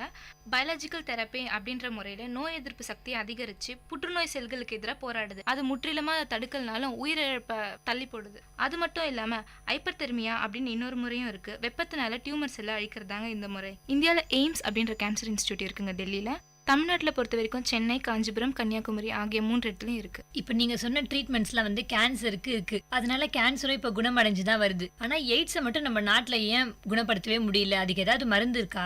இப்போ த்ரோட் கேன்சர்னா த்ரோட்ல வரும்ன்றீங்க, இல்லை லங் கேன்சர்னா லங்ஸ்ல பாதிப்படையும்ன்றீங்க. ஆனால் எய்ட்ஸ் வந்து நம்ம உடம்புல எந்த உறுப்பை வந்து பாதிப்படையுதுங்க? எய்ட்ஸ்ன்றது வந்து எந்த உறுப்பையும் வந்து அது பாதிக்காது. ஹெச்ஐவி வைரஸ்ன்றது நம்ம உடம்புல இருக்கிற ஒயிட் பிளட் செல்ஸ், அதாவது நம்ம பிளட் வந்து நம்ம ரத்தம் வந்து ஆர்பிசி, டபிள்யூபிசின்னு 2 வகை இருக்கு. ஆர்பிசின்றது நம்ம ரெட் கலர்ல இருக்கிற பிளட். டபிள்யூபிசின்றது வந்து நம்மளுக்கு இம்யூனிட்டி பவர், அதாவது நோய் எதிர்ப்பு சக்தியை கொடுக்கறது. அந்த நோய் எதிர்ப்பு சக்தியை கொடுக்குற WBCயை இந்த HIV வைரஸ் போய் அட்டாக் பண்ணும். அதை அட்டாக் பண்றதுனால WBCயோட உற்பத்தி கம்மியாகும். நம்மளுக்கு நோய் எதிர்ப்பு சக்தி கம்மியானா மற்ற நோய்கள் சீக்கிரமாவே நம்மள வந்து தொற்றிக்கொள்ளும். ஸோ இந்த HIV வைரஸ் வந்து நம்மளுடைய WBCயை கம்மி பண்றதுனால மற்ற நோய்களுக்கு வழி விடுதுங்க. மற்ற நோய்கள் தான் நம்ம உடம்புல வந்து இறக்க நேரிடுது. ஆமா, இந்த கேன்சர், எய்ட்ஸ்னு எல்லாமே நான் கேள்விப்பட்டிருக்கேன். இப்பெல்லாம் நிறைய பேப்பர்ல கூட நான் படிக்கிறேன், மூளை சாவுல இறந்துடுறாங்க, இதனால உடல் தானம் பண்றாங்க. மூளை சாவு அப்படின்னா என்னது? மூளை சாவுனா வந்து இப்ப லைட்டா தாங்க ஏதாவது அடிபட்டிருக்கும், ஆனா வந்து நம்ம பிரெயின்ல இருக்க பார்ட்ஸ் எதுவுமே ஒர்க் ஆகாது. இப்ப யாராவது நம்ம அந்த நேரத்துல நம்ம கை யாராவது தொட்டா கூட அந்த உணர்ச்சி கூட நம்மளுக்கு தெரியாதுங்க. மூளை சாவுனா வந்து ஒரு ஸ்ட்ரோக் இல்லைன்னா வந்து கார்டியாக் அரெஸ்ட் இல்ல பிளட் கிளாட் அந்த மாதிரி ஆனா கூட மூளை சாவு வரலாங்க. பிரெயின் டியூமர் ஆனா கூட மூளை சாவு வரலாங்க. சமீபத்தில் ஒரு நியூஸ் பேப்பர்ல படித்தேன், ஒரு பையன் வந்து மூளை சாவுல கோமா ஸ்டேஜ்ல இருந்தான். அவனோட உடல் உறுப்புகளை தானமா கொடுத்துட்டாங்க. அதனால இன்னொரு குழந்தை உயிர் வாழற நிலைமை இருக்கு. அது மட்டும் இல்லாம இன்றைய மருத்துவத்துல நிறைய முறைகள் இருக்கு. உதாரணத்துக்கு நம்ம ஏதாவது ஒரு ஆக்சிடென்ட்ல நம்மளோட சதையை ஏதாவது இழந்துட்டோம்னா மற்ற இடத்துல இருக்கிற சதையை எடுத்து அந்த இடத்துல வைக்கிற முறை இருக்கு. மிருகத்துல இருந்து கூட மாற்றி அறுவை சிகிச்சை செய்யற முறை வந்து இப்ப இருக்குங்க. இப்போ இவ்வளோ நேரம் நம்ம வந்து உயிர்கோழி நோயான diabetes, BP, AIDS, cancer, chikungunya இது மாதிரி பல வகையான நோய்களை பார்த்தோம். இதெல்லாம் வந்து ஒரு மனுஷனுக்கு வந்துருச்சுன்னா கொஞ்ச நாள் உயிர் வாழ்வாங்க, அதுக்கப்புறம் அதை தீர்க்க முடியலன்னா இறந்துருவாங்க. ஆனால் சில குறைபாடுகள் வந்துச்சுன்னா ஒரு மனுஷனுக்கு அவங்க பிறப்புல இருந்து அவங்க இறக்குறது வரைக்கும் அதை தூக்கிட்டு தாங்க சுமக்கணும். உதாரணத்துக்கு சொல்ல போனா கண் தெரியாம போகிறது, காது கேட்காம போகிறது, பேச முடியாம போறதுலாம் தாங்க நான் சொல்றேன். இதுக்கான காரணங்கள் தான் என்ன? கண் தெரியாம போறது வந்து முழுமையா கண் தெரியாம சில பேருக்கு பிறப்பிலேயே போகலாம். சில பேருக்கு வயசாகிறதுனால அவங்களுடைய கண் பார்வை மக்கி போகலாம். சில பேருக்கு வந்து சின்ன வயசுலயே வந்து அவங்களுக்கு சரியான ஊட்டச்சத்து இல்லாததுனால கண் பார்வை மங்கி போகலாம். என்ன ஒரு காசு என்னன்னா டயபெட்டிக் பேஷண்ட்ஸ், நீரிழிவு நோய் இருக்கிறவங்களுக்கும் கண் பார்வை சீக்கிரமா மக்கி போகலாம். அதே மாதிரி பேச்சு வந்து சில பேருக்கு பிறப்பிலே போலனாலும் அவங்களுக்கு எப்படி போகுதுன்னா வளர வளர அவங்கள சுத்தி வந்து எந்த மனுஷங்களும் இருக்க மாட்டாங்க. அதாவது வீட்டுல 2 பேர் இருக்கலாம் பேரண்ட்ஸ், அவங்க 2 பேருமே வந்து வேலைக்கு போற மாதிரி இருக்கலாம். இந்த குழந்தை வந்து அப்புறம் யாரை பார்த்து பேச கத்துக்கும்? அது வந்து சின்ன வயசுல என்னென்ன யாரு பெரியவங்க பண்றாங்களோ அதை பார்த்து தான் என்ன செய்யணும்னு கத்துக்கும். ஸோ அவங்க சுத்தி அவங்க கூட யாருமே இல்லைன்னா அந்த குழந்தைக்கு எப்படி பேசுற திறன் வரும்? அதனாலையும் சில குழந்தைங்களுக்கு வந்து பேச்சு திறமை இல்லாம போகும். கண் பார்வை மக்கி போதுல வந்து கட்டுப்படுத்துறதுக்கு வந்து நிறைய லேசர் ட்ரீட்மெண்ட்ஸ் இருக்கு, நிறைய ஆப்ரேஷன்ஸ் எல்லாம் பண்ணிக்கிறாங்க. இப்போ கண் பார்வை மக்கி போதுல, அதாவது சின்ன வயசுல வந்து குழந்தைங்களுக்கு கண் பார்வை சரியா தெரியல அப்படின்னா வந்து ஊட்டச்சத்தான உணவை கொடுக்கலாம். இன்னொன்று வந்து கிளாஸஸ் யூஸ் பண்ணலாம், லென்சஸ் யூஸ் பண்ணலாம். சில பேருக்கு வந்து கண் எரிச்சல் உருவாகுது, ரொம்ப நேரம் சிஸ்டம்ஸ் பார்த்துட்டு இருப்பாங்க, இல்ல டிவி பார்த்துட்டு இருப்பாங்க.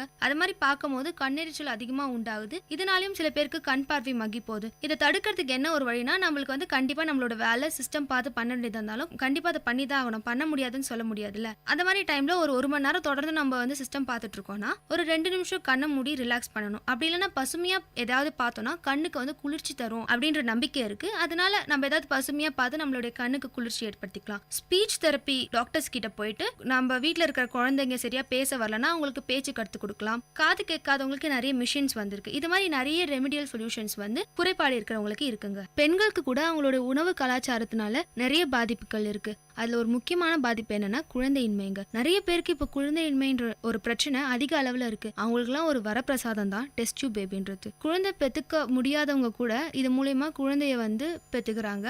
அது வந்து அவங்களுக்கு ஒரு பெரிய கிஃப்டாவே இருக்குங்க. நோயற்ற வாழ்வே குறைவற்ற செல்வம்னு ஒரு பெரிய தத்துவமே நம்ம தமிழ்நாட்டுல இருக்கு. அந்த தத்துவத்துக்கு ஏற்ற மாதிரி எல்லாரும் நோய் இல்லாம முடிஞ்ச அளவு குறைஞ்சபட்சமாக உடல் பயிற்சியாவது செஞ்சு நல்ல உணவை சாப்பிட்டு நோய் இல்லாம வாழ்வோம்.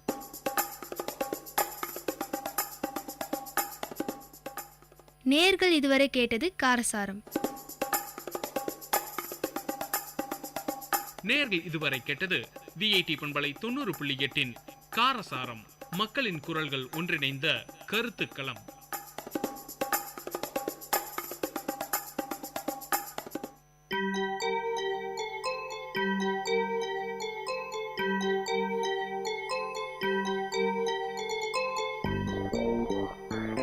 வணக்கம், நமஸ்தே, நமஸ்கார், சலாம் அண்ட் வந்தனம். நீங்கள் கேட்டுக்கொண்டிருப்பது விஐடி பண்பலை 90.8. இது விஐடி பல்கலைக்கழகத்தின் சமுதாய வானொலி. உங்க எல்லோரையும் புதுமை பெண்கள் நிகழ்ச்சிக்கு வரவேற்கிறேன். நான் உங்க அட்டானா.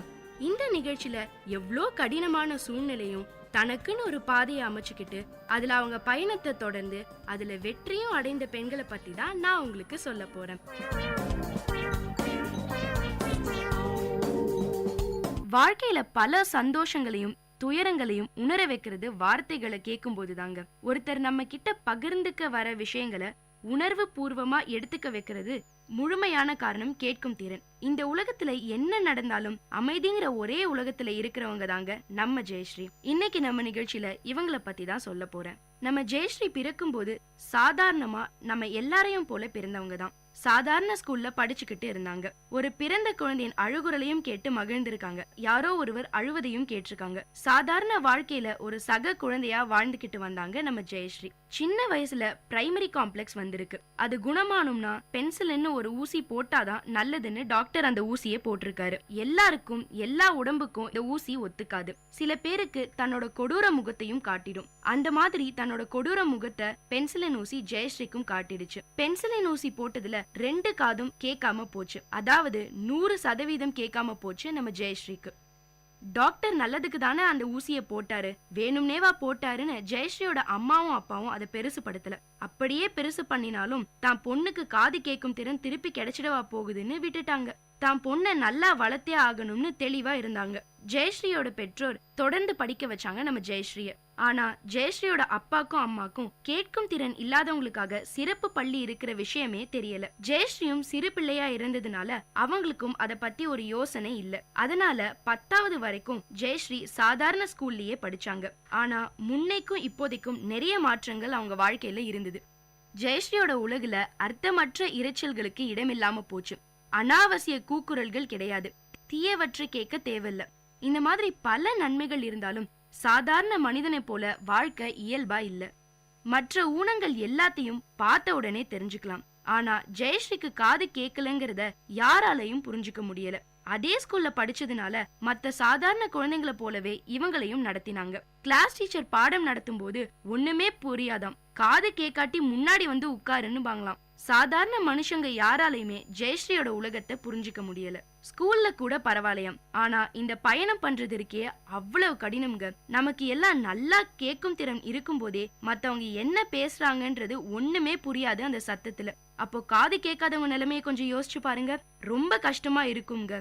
பஸ்ல ஏறி இருப்பாங்களாம். டிக்கெட் வாங்கிட்டியான்னு கண்டக்டர் கேக்குறது தெரியாதுல, அதனால அப்படியே நிப்பாங்களாம். ஆனா கண்டக்டருக்கோ அவங்க கண்டுக்காம நிக்கிற மாதிரி தோணுமாம். அதனால பயங்கரமா திட்டுவாங்களாம். இந்த மாதிரி தின வாழ்க்கையில கஷ்டங்களை சந்திக்காத நாளே இருக்காது நம்ம ஜெயஸ்ரீ வாழ்க்கையில.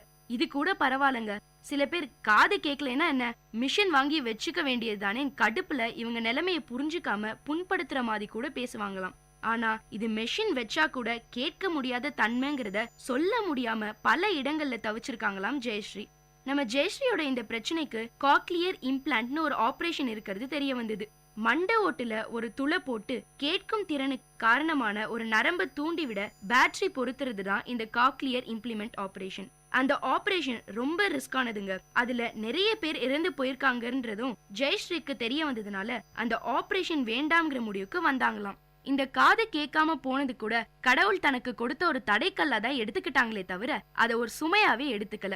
தன் வாழ்க்கை முடிஞ்சதாவும் எடுத்துக்கல ஜெயஸ்ரீ. 10ஆம் வகுப்பு எக்ஸாம முடிச்ச டைம்ல தான் கேட்கும் திறன் இல்லாதவங்களுக்கான பிரத்யேக ஸ்கூல் இருக்கிறது தெரிய வந்தது.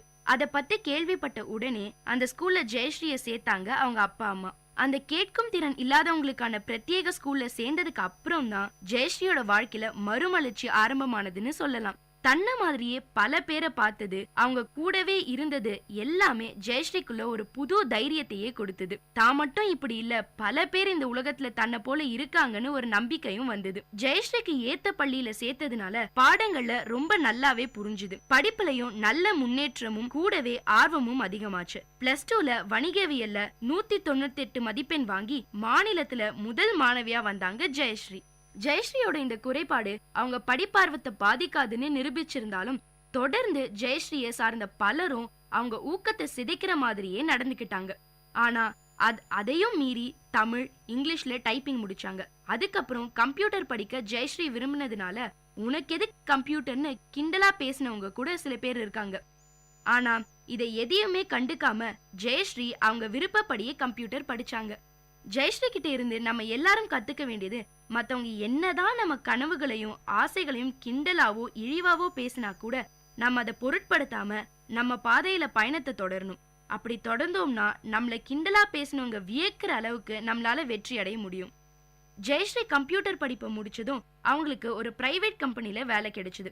கிடைச்ச வேலைய சந்தோஷமாவும் ஆர்வத்தோடையும் செஞ்சதுல 3 வருஷம் போனதே தெரியல நம்ம ஜெயஸ்ரீக்கு. அந்த கம்பெனில 3 வருஷமா வேலை செஞ்சுக்கிட்டு இருந்தப்பதான் சூர்யா நாகப்பன் அறிமுகமானாரு. அவரும் ஒரு மாற்றுத்திறனாளி. சூர்யா நாகப்பன் மாற்றுத்திறனாளிகளுக்கான வேலை வாய்ப்புகளுக்கு உதவுற கேலிபர் ட்ரஸ்ட் நடத்திட்டு இருந்தாரு.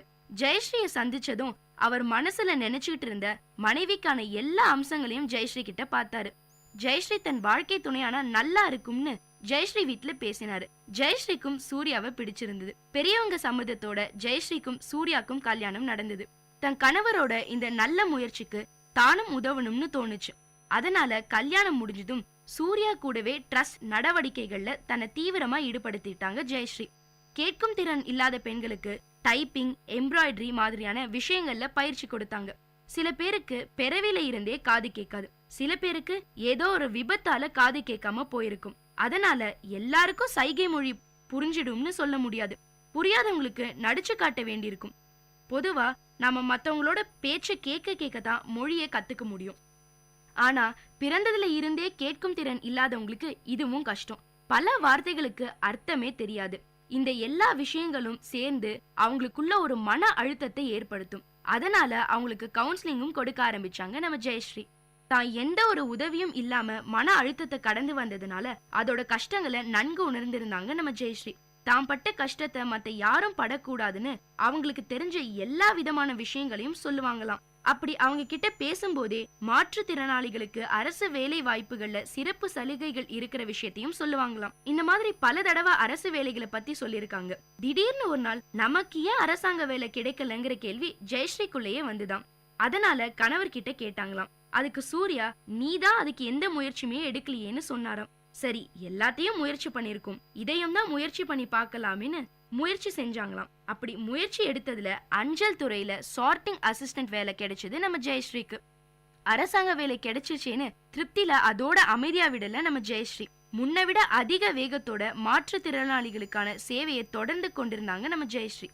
ஜெயஸ்ரீக்கு நைட் ஷிஃப்ட் வேலை தாங்க. அதனால நிறைய நேரம் கிடைச்சது. அந்த நேரத்தை அவங்க ட்ரஸ்ட் பணிகளுக்காக ஒதுக்கினாங்க. சைகை மொழி கத்து கொடுக்கறது, சுய தொழிலுக்கான பயிற்சிகள் கொடுக்கறது, கவுன்சிலிங்னு தன்னை பிஸியாவே வச்சுக்கிட்டாங்க ஜெயஸ்ரீ. இது மட்டும் இல்லாம டிடிபி, மல்டிமீடியா, அனிமேஷன் தன்னுடைய கம்ப்யூட்டர் அறிவையும் வளர்த்துக்கிட்டாங்க ஜெயஸ்ரீ. இந்த மாதிரி பல பயிற்சிகளை கொடுக்கறதுனால கேலிபர் டெஸ்ட்ல பல பேர் உலகத்தை எதிர்த்து போராட தைரியமா முன் வந்தாங்க. பல பேர் நல்ல திறமையுடையவங்களா மாறினாங்க. இவங்களை ஊக்குவிக்கும் வகையில கேலிபர் ட்ரஸ்ட சேர்ந்த பல பேருக்கு தனியார் நிறுவனங்கள்ல வேலை ஏற்பாடு செஞ்சிருக்காங்க. தமிழ்நாட்டுல மட்டுமே 8 லட்சம் பேர் கேட்கும் திறன் இல்லாதவங்களாம். ஆனா இந்த 8 லட்சம் பேரை பத்தி நாம யோசிக்கவே மாட்டேங்கிறோங்க. ஏன் சாதாரண ஒரு பொழுதுபோக்கு விஷயமான சினிமாவை கூட இவங்களுக்கு கிடைக்கிறது இல்ல. காரணம், இன்னைக்கு வர படங்கள்ல சப்டைட்டிலுங்கிற ஒரு விஷயமே இருக்கிறது இல்ல. அடுத்து சைன் லாங்குவேஜ். எந்த வேலைக்கு போகும்போதும் தாய்மொழி தவிர கூடுதல் மொழிகள் தெரிஞ்சு வச்சிருக்கிறத ஒரு சிறப்பு தகுதியா பாக்குறவங்க நம்ம. சைகை மொழியையும் அப்படி பார்க்கலாமேன்னு சொல்றாங்க. டிக்கெட் கவுண்டர்ல கேட்கும் திறன் இல்லாதவங்களுக்காக ஒரு பகுதியை ஒதுக்கலாம். தனியா பயணம் பண்றவங்களுக்கு இது உதவியா இருக்கும். கேட்கும் திறன் இல்லாதவங்களுக்கு ஸ்மார்ட் போன் கொடுக்கலாம். இப்படி இன்னும் பல விஷயங்களை மனசுல வச்சிருக்காங்க ஜெயஸ்ரீ. அவங்க ட்ரஸ்ட் சார்பா பள்ளி, கல்லூரி மாணவர்களுக்கு இலவசமா சைகை மொழி பயிற்சி வகுப்புகளை நடத்துறாங்க நம்ம ஜெயஸ்ரீ. ஜெயஸ்ரீயோட நீண்ட நாள் கோரிக்கை சைகை மொழிய பள்ளிக்கூட பாட திட்டத்துல சேர்க்கணுங்கிறது தான். அமைதியான அவங்க உலகத்துல அர்த்தத்தோட ஒரு வாழ்க்கையை வாழ இது பெரிய அளவுல கை கொடுக்கும்னு நம்புறாங்க. எத்தனையோ பேர் தன் ஊக்கத்தையும் உற்சாகத்தையும் செதச்ச போது கூட அதையெல்லாம் ஒதுக்கிட்டு ஜெயஸ்ரீ மேல வந்திருக்காங்க. தன் குறைய நினைச்சு என்னைக்கும் மூளையில முடங்காத ஜெயஸ்ரீ நம்ம எல்லாருக்குமே ஒரு எடுத்துக்காட்டு.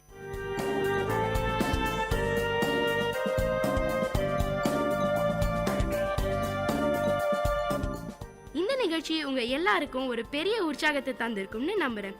இதே மாதிரி பல விஷயங்களை தெரிஞ்சுக்கணுமா? அப்போ விஐடி பண்பலை 90.8 கேட்டுக்கிட்டே இருங்க.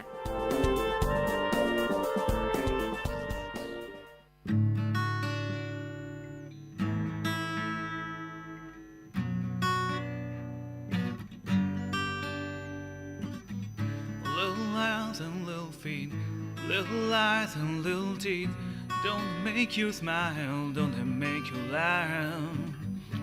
Little hands and little feet, little eyes, those little teeth, Don't they make you smile? Don't they make you laugh? Wiggle man, wiggle man, wiggle home. And wiggle man, wiggle man, wiggle home.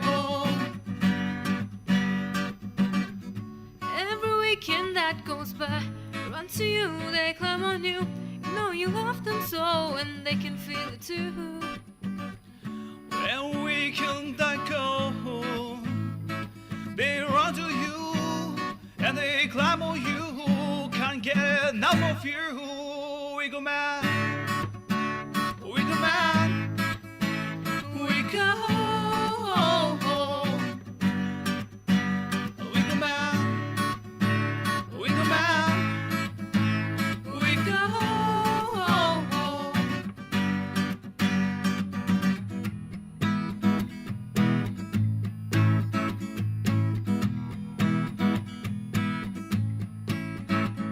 Cause happiness is like a flu. If I catch it, you get it too. If you think about it, you'll feel it too. So stand up, run fast, go find someone. Well, meet share a loving heart. Cause the time has come, just gather around and hold their arms, wiggle man. Wiggle man. Wiggle home. Hey, wiggle man. Little hands and little man. Little eyes, those little teeth. Don't they make you smile? Don't they make you laugh? Wiggle man. Every weekend that goes by, run to you, they climb on you. You know you want them so, and they can feel it too. Wiggle man.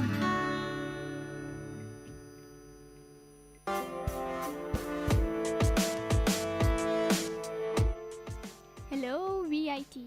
You are listening to 90.8 VIT Community Radio, and this is the Silver Lining Show with Ajay Sandil and Ajay Tanvi. Hey guys, welcome back to our show. After a week-long break, we are back to give you a topic that you must have heard time and again, never knowing its value. We present to you body language.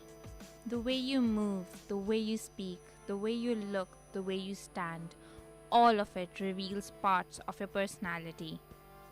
Our body often knows what our mind wants to do, even before the mind does. So we position ourselves and posture ourselves according to it. That is so true. We often give away what we mean, or sometimes give even more meaning to what we are saying through our body language. People are constantly throwing off a storm of signals. These signals may be silent or non-verbal messages communicated through the sender's body movements, facial expressions, voice tone, and loudness. Micro-expressions, hand gestures, and posture register almost immediately. A silent orchestra that can have a long-lasting repercussion.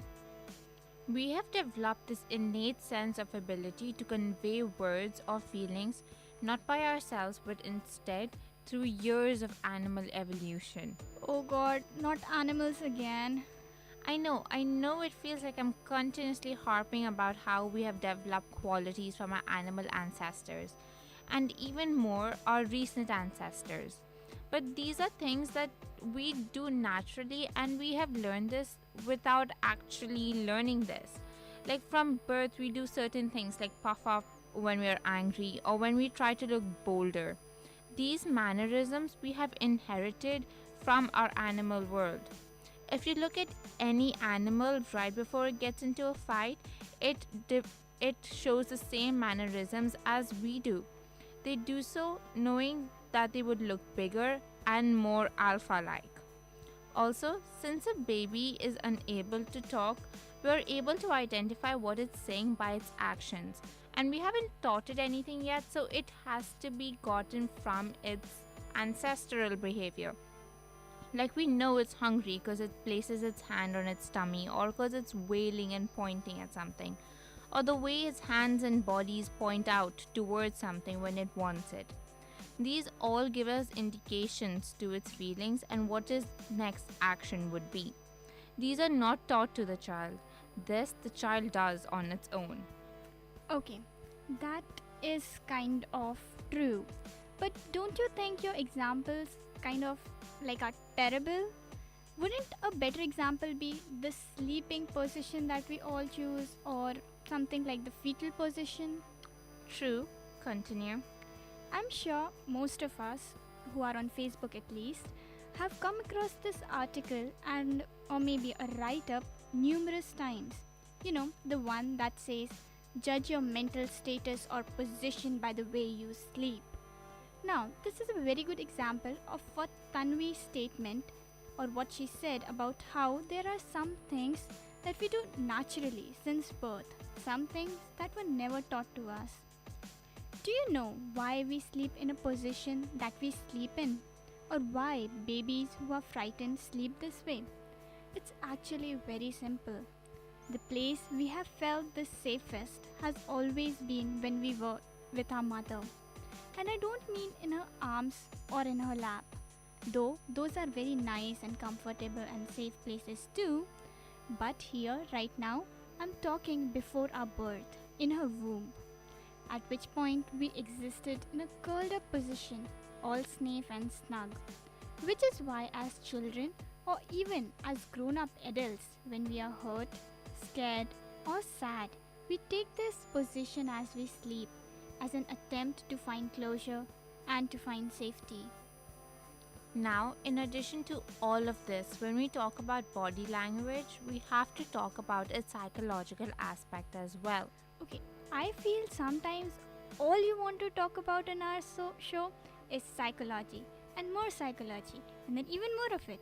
So what is psychology behind all of this, doctor? Okay, it's simply this. Our needs, feelings, thoughts, emotions, and intentions are processed elegantly by what is known as the limbic system of the brain.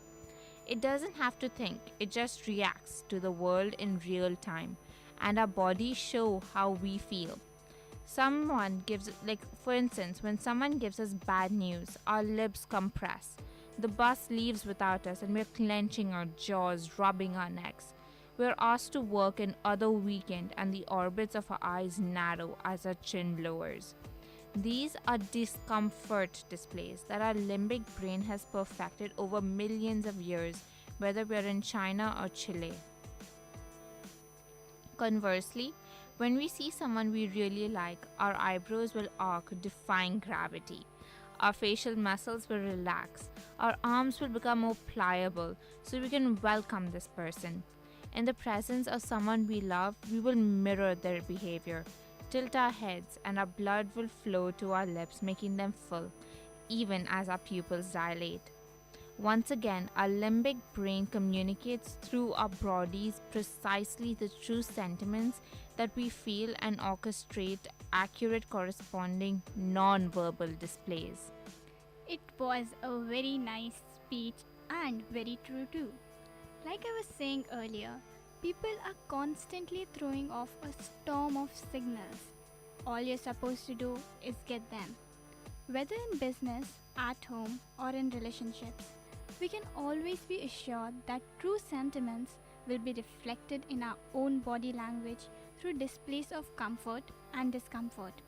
This binary system of communicating how we feel has stood the test of time and survived to help us through its elegant simplicity. Though you might think it's not simple at all, but that's a different story.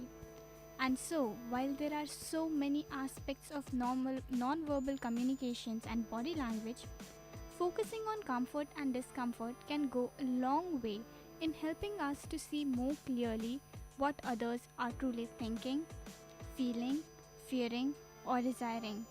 Having that extra insight gives us a more honest appraisal of others, and it will, in the end, assist us in communicating more effectively and empathetically for a deeper understanding. To clarify, non-verbal communication isn't just what you don't say.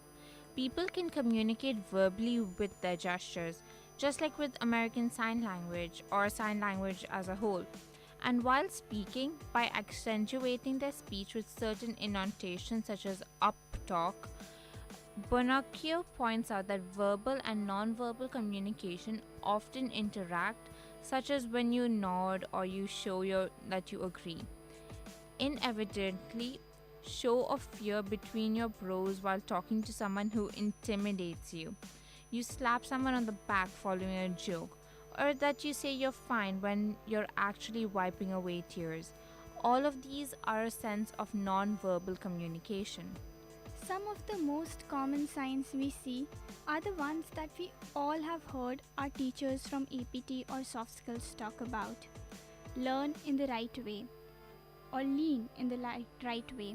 Don't cross your arms, as that is a sign of you being aggressive. Or like how to shake your hand with the person in front of you during an interview. Do you present an upper hand? Do you know, like show your hand tilted downwards? Or do you show a submissive hand? Or do you show your palm facing upward? True, it matters a lot. A single handshake matters a lot. But did you know there's a way to get even in case a person shows you a dominating hand? You basically encase his or her hand in yours and tilt it to form an equal or normal position before you shake. That way, you haven't pissed the person off by not accepting the handshake, and at the same time, he comes to realize that you're not someone to toy with. Did you know that women and men have often subconsciously read each other's body language before commencing in a greeting ritual? Wait, what do you mean, or what are you trying to say? Basically, that we have been reading our partner's behavior way before we actually introduce ourselves to them. How?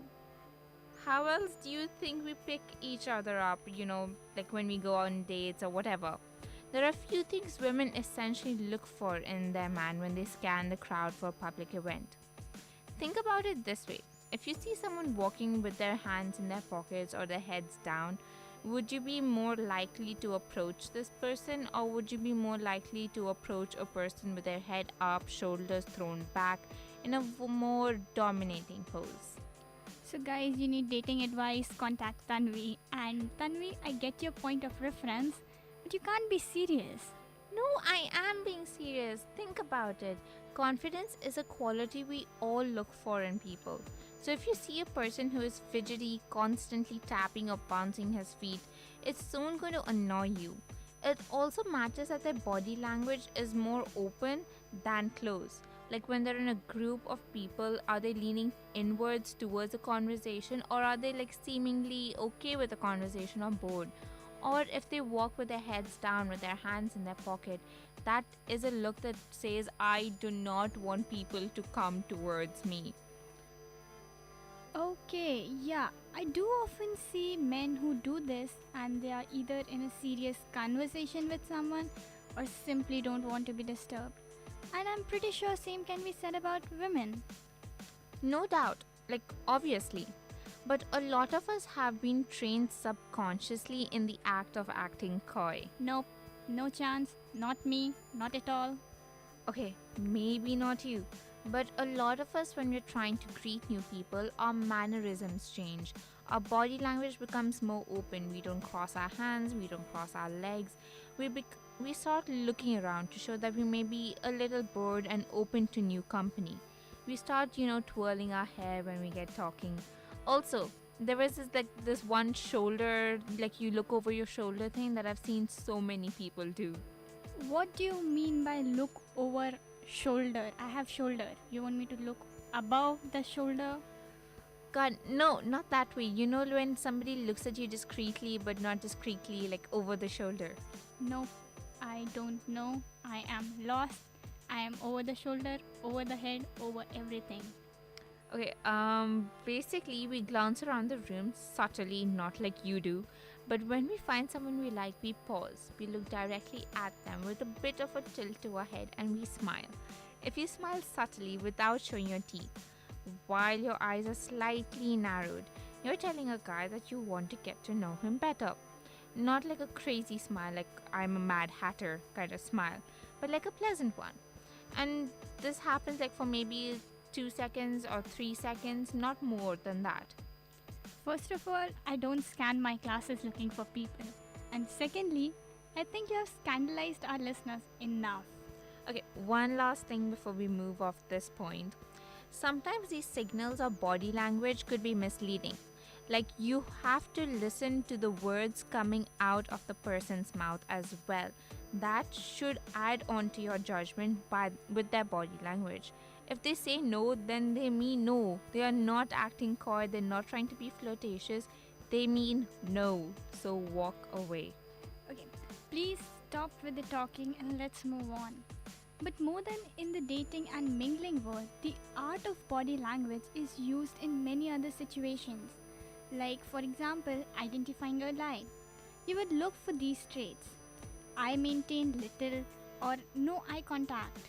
Or there may be a rapid eye movement with pupils constricted. Hands or fingers are in mouth or front of mouth while speaking. His or her body is physically turned away from you, or there are unusual or unnatural body gestures. His or her breathing rate increases. Complexion changes such as color, maybe red in the face or neck area. Perspiration increases, voice changes, and by voice change I mean maybe pitch, stammering, throat clearing, etc. And with these, let's stop for a small break.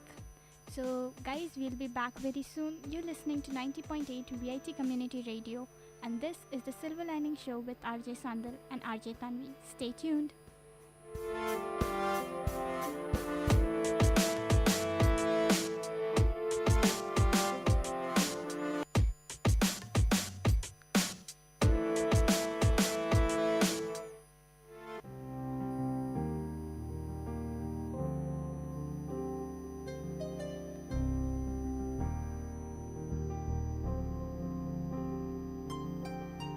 करवट बदल के दिखाए अधूरी राह पे सवार है, डूबी कश्ती उठाए दफन तेरा खुमार है। तेज है ये हवाएं, ना कोई साथ यहाँ रे, तेरी वजह से जो पल गवाए उनका हिसाब लिखा कहाँ रे। अब साथ ही है सदा रे, जज्बात अब है कफारे, अपना कोई मुझे पुकारे।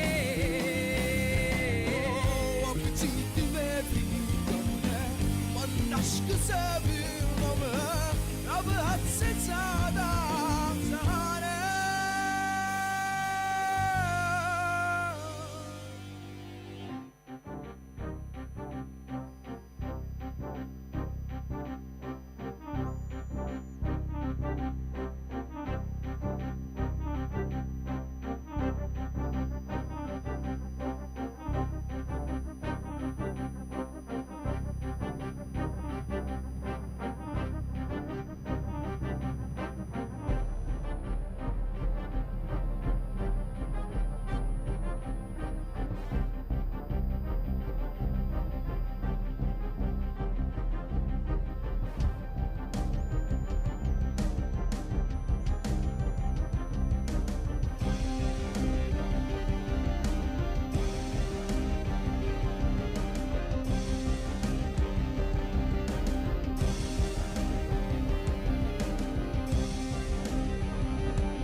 कच्चे धागे रिश्तों के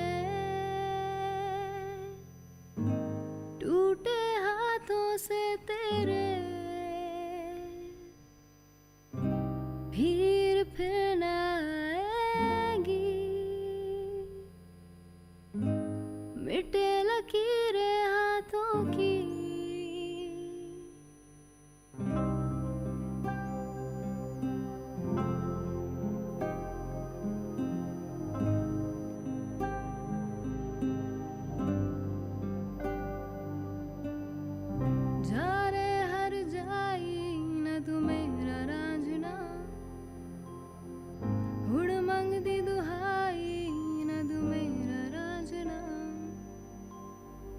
झूठी कसमें खाई न तू मेरा रांझना मांग दी तेरे हाई न तू मेरा Raanjhanaa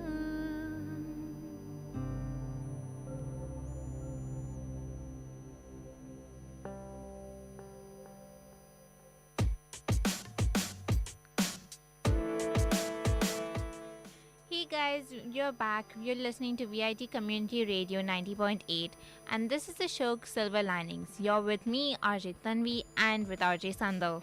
Thanks for the introduction, Tanvi, again.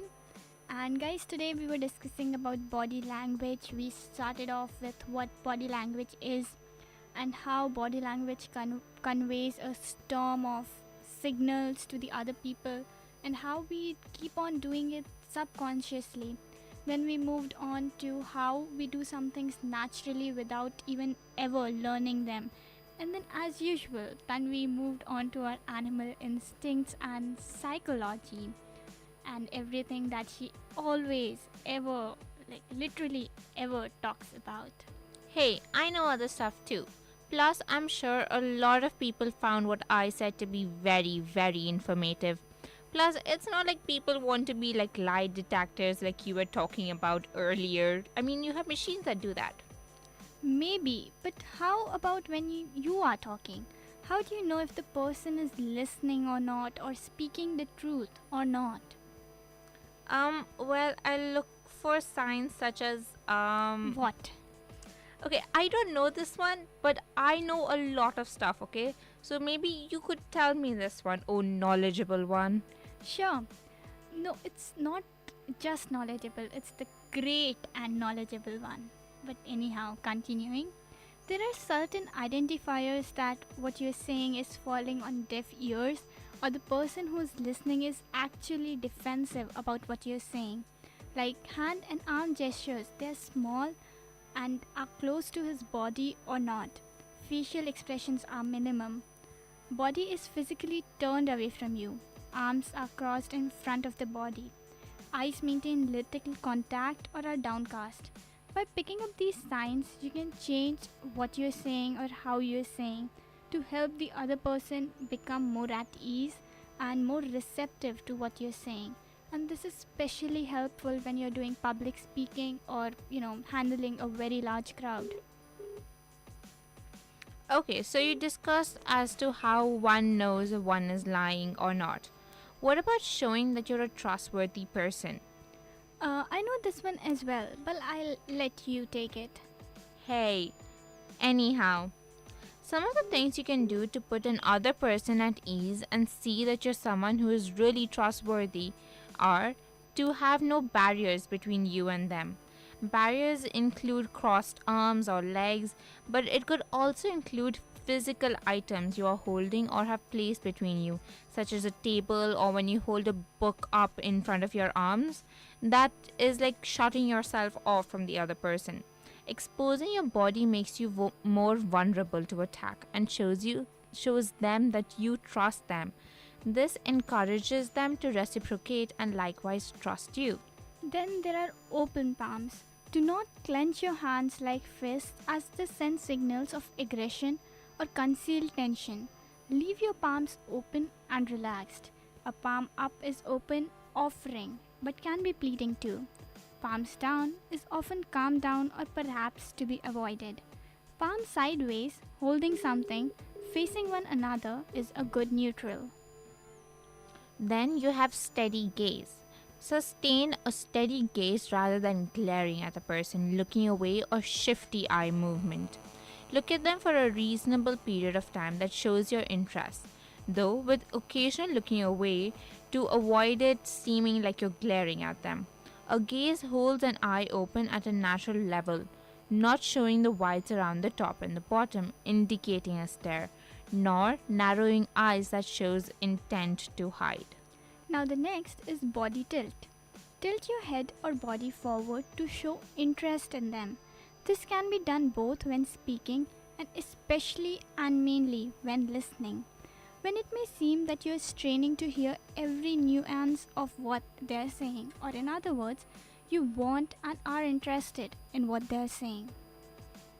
Then you have social distance. Maintain an appropriate distance from them, close enough to show interest, yet not so close that you appear to be threatening or are within their area of comfort. Angling the body towards them is also seemingly less threatening, but also invites other people to join in. Sometimes standing face to face is better. Then the next, as we all know, is attention.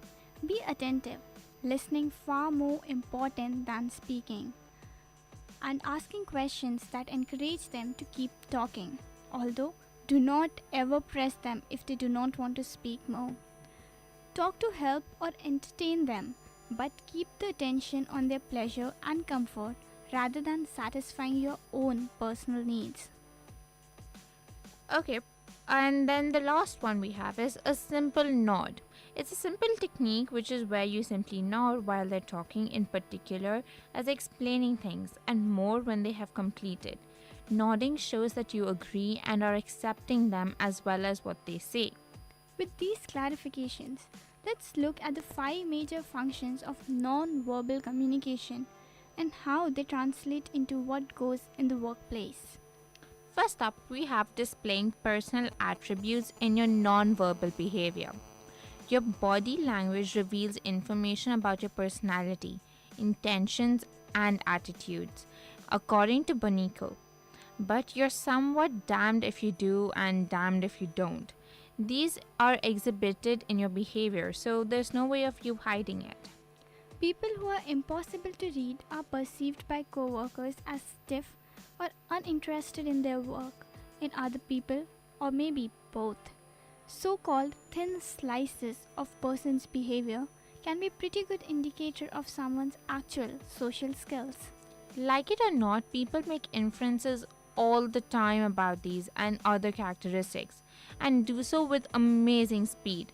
If you want someone to like you in an interview situation, the person's studies suggest that if you use a firm, brief handshake, smile pleasantly, make eye contact, gesture somewhat with your hands, show expressiveness but not too much with your face, and nod your head ever so slightly, it will lead to a good impression. Even when the person doing the hiring is instructed to follow a standard interview protocol, these non-verbal cues become an important part of the process. For women in particular, it is important to show your competence with a gesture, such as a firm handshake, rather than simply bragging about yourself and your accomplishments. Second, we have showing who the boss is. Nonverbal cues provide information about the social hierarchy in a given setting, particularly in a workplace where there is a vertical dimension of relationships. You show power through your stance, also called the power posture, and through how much you talk, interrupt, make eye contact, use an assertive vocal tone, and seem serious in your facial expressions. Unfortunately for women, some of these non-verbal cues can backfire. Compared to men, women who show their higher power by talking more are negatively perceived by others, as are women, both who become visibly angry. To translate this into gaining greater understanding of your non-verbal behavior, see whether you really are asserting yourself when you intend to and are showing submissive when you're not. Do not inadvertently pull a power pose when you're talking to your boss. This may not go over very well. Instead, show respect by adopting a less aggressive stance, because gender roles also enter into the equation. Take into account, if you're a man, whether you're trying to overpower your female supervisor. If you're a woman, the path to showing dominance is considerably trickier. Be aware of how and when you use your body to communicate who the boss is and who is not, and adjust according to yours and the gender of those around you. Body language can also be used to encouraging people to follow your lead. You can contribute to a positive environment by getting others to follow your lead through your non-verbal cues. The charismatic leader, Bonacchio points out, uses strong delivery of messages while showing enthusiasm, confidence, and capability. Good leaders seem to be likable and interested in others and may even intimate the nonverbal behaviors of others. Their body language conveys passion and expressions on their face are consistent with the words they use to deliver their messages. When you display your emotions, your communication will have more beneficial effects if what you show on your face and body is consistent with what you're actually feeling. If you try to disguise your emotions by putting up a false set of expressions, people will catch on. And the more you try to disguise these emotions, the more likely it is that your true emotions will leak out in small, almost indiscernible expressions. Sometimes it takes a lot of work to accomplish this, which is why people in service industries may suffer from exhausting effects of emotional labor. Either way, being conscious of what you're feeling and how you're showing it contributes to a more positive atmosphere. So guys, I hope you all understand the importance of body language and how it works, of course. So that was all for today's show. We will meet you next week. You are listening to the Silver Lining Show with RJ Tanvi and RJ Sandal, and this is 90.8 VIT Community Radio. Stay tuned.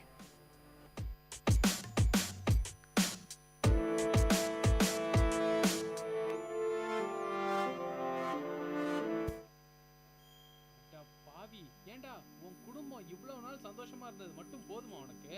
ஏன்டா இப்படி கேக்குற?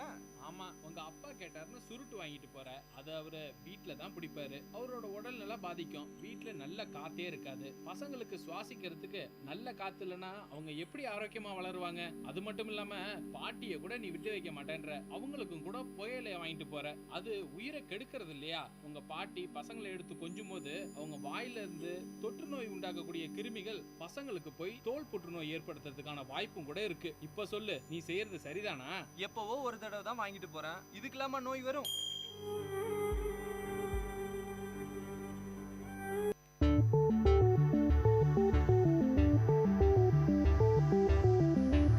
Welcome to Experts Talk in VIT Community Radio 90.8.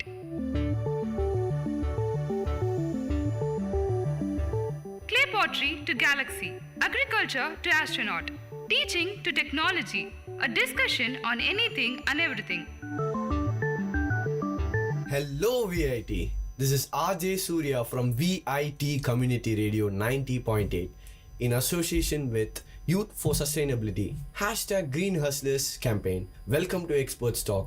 This is the second edition of #Green Hustlers campaign, and we have a guest here, Mr. Ajmal, who is the founder of MSI Biotech startup. Let's hear from him. Welcome to the show, Mr. Ajmal. Yeah, thank you. Let's start with the basics. Can you explain MSI Biotech's mission and approach to sustainable biotechnology solutions in waste management?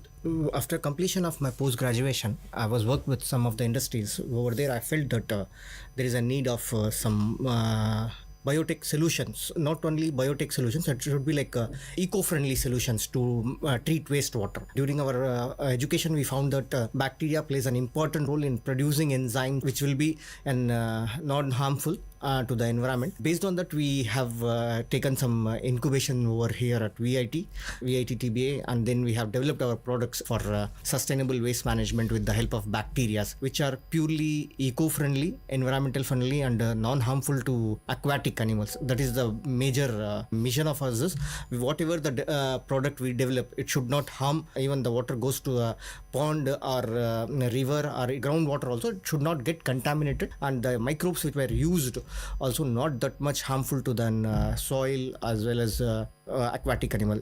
And the third important focus in our mission is like the bacteria which we are using, if it's get penetrated into the soil also, it act as a fertility boosters only. This is what the three things in the mission we have focused. First is to develop a probiotic solution, and second is it should not affect the aquatic animals and the soil, and it should be a soil fertility booster only. Even if it get penetrates to the soil also, it should be a soil fertility booster. This was the three things which we are focusing in our mission, and we are working towards that only. Sustainability, we are working towards that. Whatever may be the effluent characteristics, like there are some effluents which are having high COD, BOD. At that time also we are not using any kind of harmful bacteria. We are cultivating these bacteria, whatever the bacteria which we are having currently, we are giving substrate so that the bacteria should sustainable in those kind of effluent and generate some enzymes to digest those harmful effluent. That is what our current focus is. How does Biozyme, with its strain of microbes and enzyme derivatives, significantly impact pollutant degradation in various treatment plants? Whenever we get an inquiry from the effluent treatment plant, we don't directly supply our product. We just ask them to provide their effluent sample, so that we want to study what kind of effluents is there, what kind of organic pollutants are there. We are not only concentrating on the pollutant level like COD, BOD and those things, because COD, BOD should be sometimes there is a soluble COD is there, insoluble COD is there. We are not concentrating on those things. We concentrate on the organic compounds which is present over there, like how much percentage of alcohol, alkane, acids, ketone and such kind of things. We find it out. Based on that, we develop some bacterial strains by providing substrate to produce exact enzyme, so that the breakdown of components happens properly and perfectly, and so that it makes the solution as a soluble solution. Not only soluble solution, easily assimilated by the bacteria itself, because the bacteria which we are providing should not be dosed on daily basis. Everything is there. The effluent treatment, it is like an waste management, so excess dosing of bacteria will also causes more pollutant. Our thing is, we are providing some bacteria. It should secrete enzymes for the digestion of the pollutant, and it should be a food source to the bacteria itself, so that bacteria should be self-sustainable for the next process. So in the next stage, we are giving in small quantity as a maintenance dose, not the higher quantity. Focus towards the component is the sustainability of Biozyme. Okay, sir, that's really great to hear, sir. In what ways do MSI's biotech's team of experts contribute to stabilizing effluent treatment plants, sewage treatment plants and common effluent treatment plants across different industries? Can you share it with our common listeners? As I told you in the second thing, like first we receive the samples and understand the things, and then we depute our team itself, or I myself visit to the effluent treatment plant and start the trial. We do trials over there in the effluent treatment plants and the small level, find it out what would be the next stage to be taken care. Sometimes it happens like the bacteria may get died because of the digestion, some feedback mechanisms, the bacteria get into a death phase. At that time, what should we need to do? So what we, our technical expert chemist team, and stay over there for a period of some time and understand the pH level, and what pH level our bacteria is getting sustainable. Not only our bacteria, the whole process itself is getting sustainable. We have a team of experts in water chemist itself. They are around experience of from 15 years to 25 years expert team is there. They stay over there and understand the quality of the effluent, quality of the wastewater. As you have asked about sewage treatment plant, some of the sewage treatment plants are newly constructed, means what kind of source is there. Based on the source, they are understanding what kind of treatment we need to do, how much initial dosing, mother seeding of the bacteria to be done. Our team has spent some time over there to understand what should be the retention period. The main thing is retention period. Breaking down of the organic compounds requires some retention period. Everything our team stays over there understand based on the, like, it is completely fermentation reaction only. Based on the reactors, volume, everything we design. We request the effluent treatment manufacturer or erection team this much of retention period to digest this effluent, or else it will take some time. Like that only we are telling that the periods calculate. 8 hours should be required, some breakdown of the covalent bond, trivalent bond. All these things our team understands, and based on that we develop and we contribute solutions to the treatment plants. If in common effluent treatment plants, they get mixture of the effluent. At that time, our team spends a long time over there because the initial treatment is there, secondary treatment is there, and the bacteria plays a major role in the secondary treatment. So we understand from the primary treatment level what is the primary level treatment, and later on only we concentrate on our product and supply it to the customer, and our team stays till we achieve the results, and after that we give technical support via telephonically or video conferencing, which makes the customer also sustainable before the letting of the effluent the reuse purpose or into the any open land. When it comes to sewage, some of the sewage, if you go for an not urban or not rural, there are ponds where the sewage gets accumulated. That is very different. At that time, we have to concentrate on many parameters and work accordingly. That's the system we have adopted to sustainable development of not only ours as well as the client as well as the nation development. That's really great to hear, but I have a few doubts regarding for the normal listeners and common listeners who don't know like chemistry and all that. What do you think would be an easy explanation for affluents and all that? Wastewater. Technical terms. Wastewater. Whatever it may be. Either it is from effluent is a common term. It is like a synonyms for exact meaning of effluent is wastewater, which is coming out like every home has an septic tank. Means influent is the wastewater which is from our our washroom to the septic tank is an influent. From the septic tank to the drainage, it is known as an effluent. Okay, sir. Now that we know that what an affluent actually is, can you name a few industries that produces affluents in large quantities or even in mid-sized quantities? See, they use water for the processing. Like if we go for an textile, they are also using huge quantity of water for their textile processing. Even paper mills, they are using leather tanneries, they are using pharmaceutical companies, they are using. All this industry, beverages industries, they are using, sugar mills, they are using. All these industries are there. And now currently we can take it as an domestic wastewater is also an industry only, because the municipality has to take care of those things. As of now, domestic wastewater accumulation is higher than the industrial wastewater. Okay, sir. Can you provide specific examples of how Biozyme enhances the efficiency of anaerobic digesters and aerobic treatment systems for both domestic and industrial wastewater? As you have spoken about domestic treatment, once over there from every house it goes to the septic tank. In septic tank some bacteria are already there, either in the sustainable condition or not in the they need some food. They need some food for their sustainability. Septic tanks are completely anaerobic. There are no atmospheric oxygen over there. The bacteria don't get any kind of oxygen over there. And at that places what we are doing is we have produced some bacteria which are purely from intestine only, either from the intestinal bacteria, which will be commonly available in all kind of human beings and animals only. We have extracted those bacteria which already goes to the septic tank, which will already there in the septic tanks by the excretion. Some of the dead bacteria during our excretion it will go out. Over there it will be waiting for some support to grow and digest the food.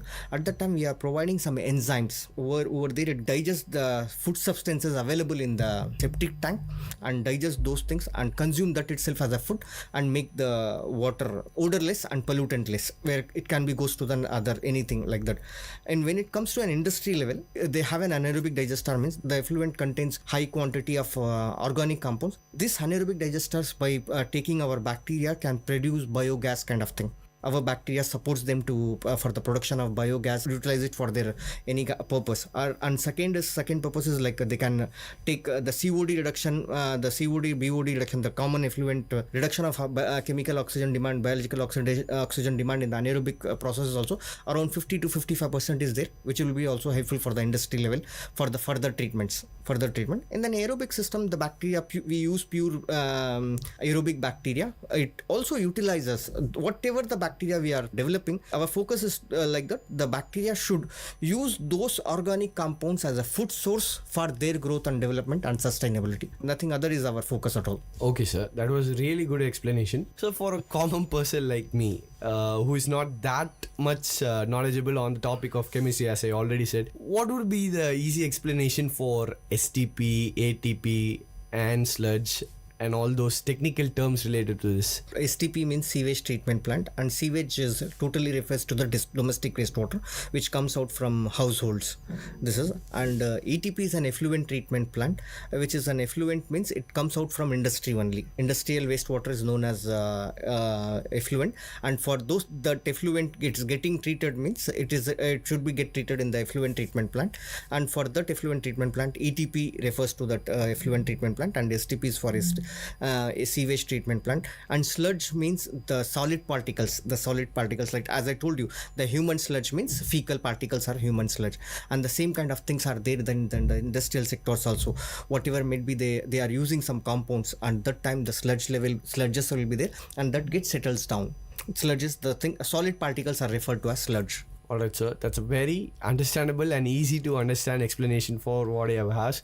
How does Biozyme and your expert team assist ETP managers or EHS managers in maintaining energetic and high performing ETP or STP or CPU or WTP systems? As you have asked about the second question, like how our team supports, like that's what we are deputing our teammates over there, so they can stay over there, they can understand the problems, they can understand the challenges they are facing, current challenges faced by the ETP managers are this thing. Our team is over there, and our product is also over there. They take our product whether for issues like odor. We were dosing it into the biological treatment system only, but one of our teammates stayed over there and find it out, okay, it is there in the start, why don't we start the breakdowning of mercapto ethanols and indole kind of thing in the source itself, in the first stage of the treatment itself. So we, with the help of the ETP manager and EHS manager, we want to reduce odor level over here from the first stage itself.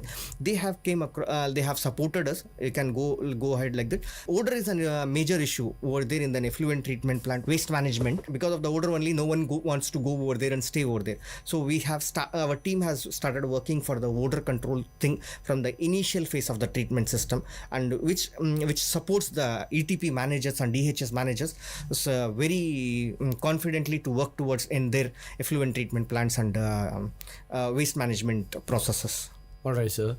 Now I have another question up for you. What are the key innovations and solutions that have emerged from MSI's biotech research and development efforts, especially regarding composting and decomposition of fecal water? Yeah, that's what I said about the septic tank. I told the source of the wastewater, and when we go for the fecal treatment means either the septic tank might be of the sludge over there. The sludge edge plays an important role.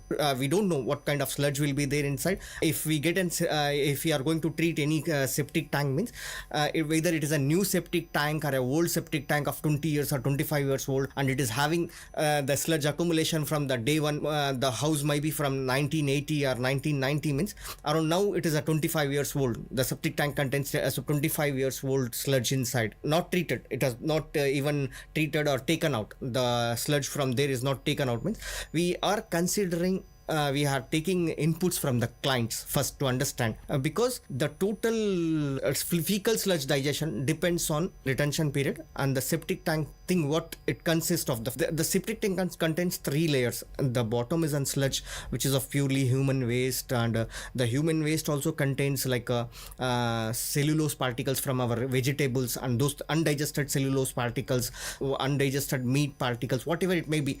Maybe it is in human waste completely. From the human waste, it gets to the higher range components, go and gets settled down, and the lower range components like fat, grease, and fatty substances, oil and grease, it will be floating on the upper layer, and the middle layer only is the water layer is there. Maximum of septic tank is 70% of the water and 30% is the sludge and oily layer. We are concentrating on these 3 parts, like bottom sludge and fatty layer in the upper side, and the watery substances in the middle. Based on these 3, we are developing some bacteria, and if someone says our septic tank has not cleaned or not treated from the starting point, and we have constructed our home in 1980 means it is around 40 years. Like based on that, we develop some bacteria to sustain on those things, and because the sludge in the bottom layer will be completely too old and containing high amount of cellulose component. So digest those things, and how much time period will be there, at least minimum of 21 days should be like that. Based on that, we are developing and helping out. Okay, sir, now that we got to know about the thing that I asked for, how are products developed through prolonged R&D, testing and field trials proven effective in real world scenarios, particularly in sectors like leather, sugar mills, pharmaceuticals and others? When we started our research and development at VIT TBI, by February 2007 we have started our research and development, and in the initial stage of first trial we conducted July 2008. The lab trials were started in September 2007 itself, laboratory trial. And from there to June 2009, July 2009, we were there in the field trials, constant field trials, like laboratory trials for 10 liters and 20 liters.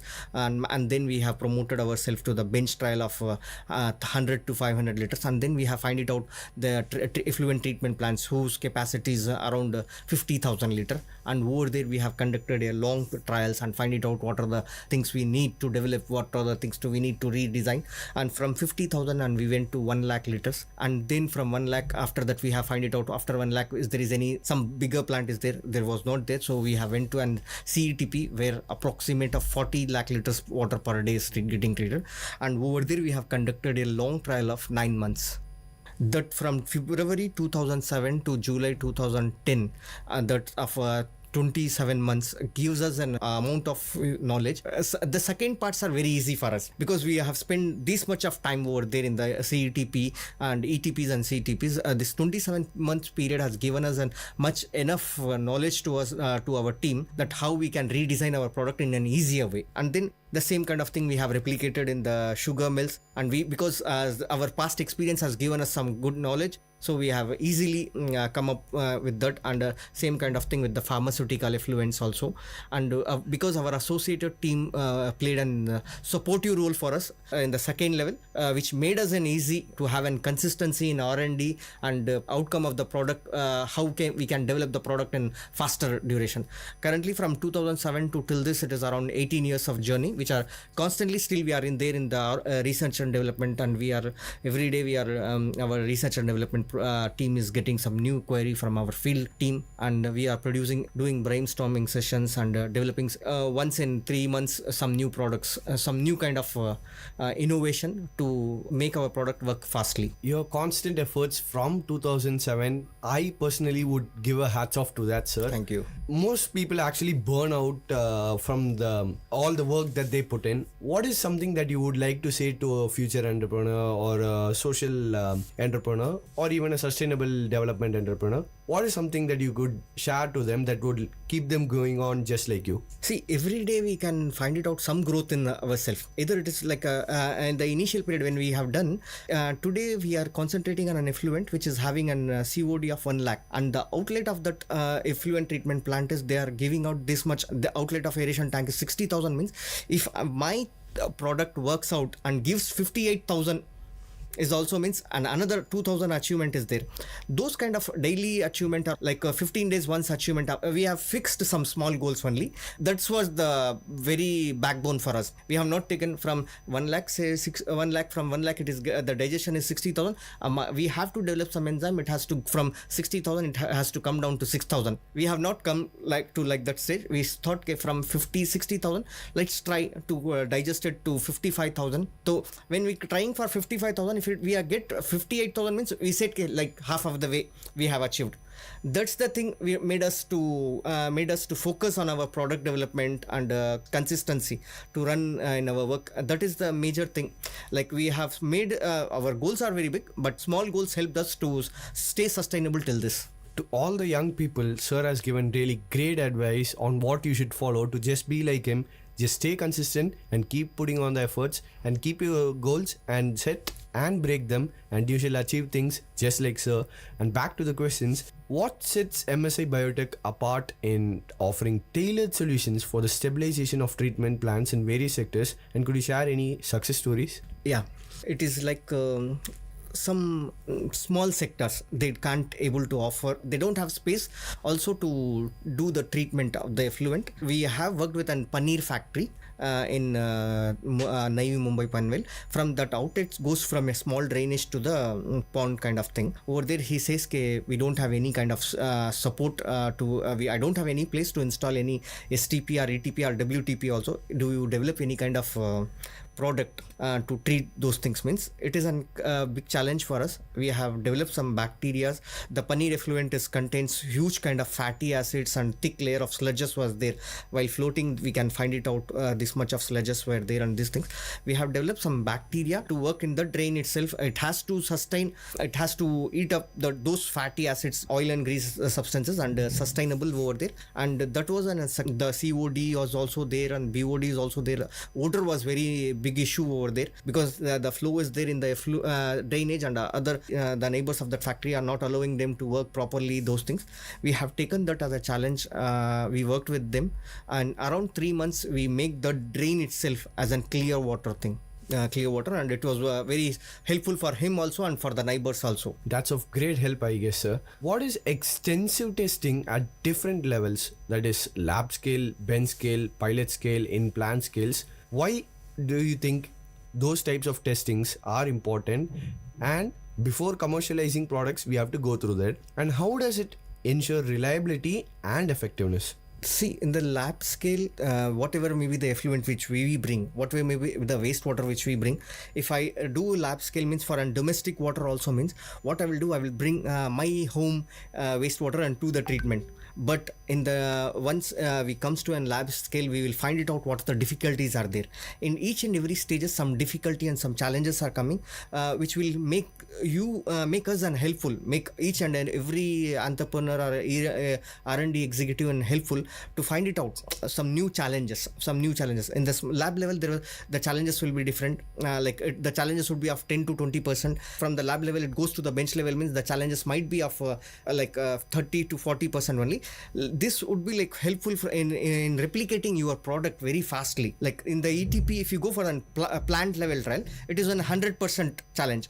So breaking down that challenge itself, from 100% we are achieving 10 to 15% success in the laboratory level. And I'm not telling about that is a challenges. And what I'm saying is, I bring waste from my home and treating it. And my waste home is of purely something which is we are from a 5 members family, and we are in the young stage, and we don't have that much of daily consumption of medicines and these things. Means what we'll do, my treatment in the lab level will be very fine. When if I go for an community level and take some effluent from, I'm bringing my wastewater from 5 to 6 homes, and over there some of the persons who will be some sick and they're taking tablets, medicine consumption will be there, and their food style will be different. So their effluent will be of different characteristic. Their wastewater will be of different characteristic, which if I mingle with them, it will be a different stage, different kind of waste will be there inside. And like that only, that would be like from my home I can bring 10 liters. If I do the from a community collection, means it would be of 100 liters.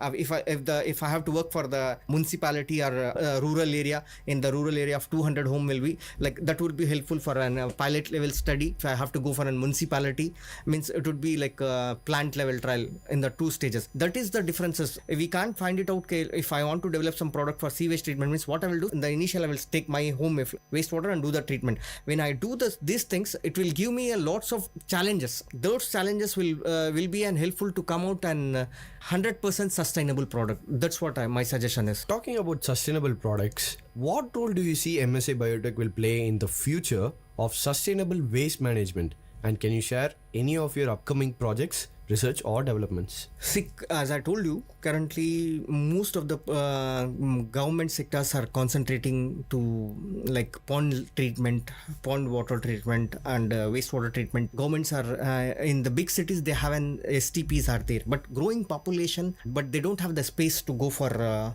expanding their STP. So at that time, what we are planning is we are developing some products to treat the effluent while in the drainage itself. Some part of the management happens, some part of the source itself. If I am developing some enzyme which I can dose it in my septic tank, what it will do is the treatment in the source itself starts, means while flowing down to the STP, the percentage of the effluent, the load of the wastewater to the STP will be very less. As the growing population is there, and the municipalities and the corporations needs to maintain their STPs and these things, means we are developing some products to helpful, which will be in the future generation when they don't have that much of space to go for that, means it will be helpful for them. Now that we got to know how important all of sustainable waste management is, for the listeners who are interested in the science behind this biotechnology, Could you provide some accessible insights into the processes and technologies involved? As I told you, that is what we are using is microbes only. Microbes and the technology, the processes what we are following is microbes which are having the potentiality to secrete enzymes for the digestion of the organic compounds. This is the technology behind it. Nothing else is there. Alright, sir. That's great to hear. Thank you, Mr. Ajmal, for sharing your valuable answers and providing your precious time for our listeners. This is VIT Community Radio 90.8 in association with Youth for Sustainability #Green Hustlers campaign. The second edition of #Green Hustlers campaign experts talk, and it ends here. Let's meet again in the third edition. This is RJ Surya taking a break. Thank you. Thank you for listening to Experts Talk. Until we catch you on our next discussions in various fields, keep waiting and stay tuned to VIT Community Radio 90.8.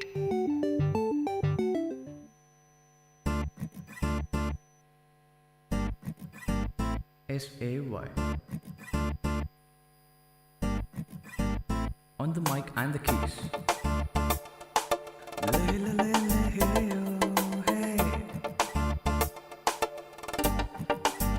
Here we go. ஏன் இந்த இன்பச்சாரல் என்னை தொட்டது ஏன் இந்த நிதயம் நித்தம் உன்னை நினைக்குது When I met you baby என் நெஞ்சம் பறந்தது Every time when you look at me my heart just skips a beat May the sun and stars and skies be blue Let the dreams I dream please come true To hope and love just become new I do wanna propose you Hey yeah You gave my love and evenings you I couldn't find a way to get through you I just know you're my rescue Just so you knew I do wanna propose you I do wanna propose you I do wanna propose you I do wanna propose you ஏனோ இந்த நினைப்போ ஏனோ இந்த துடிப்போ ஏனோ ஏனோ இன்ப துடிப்போ ஹே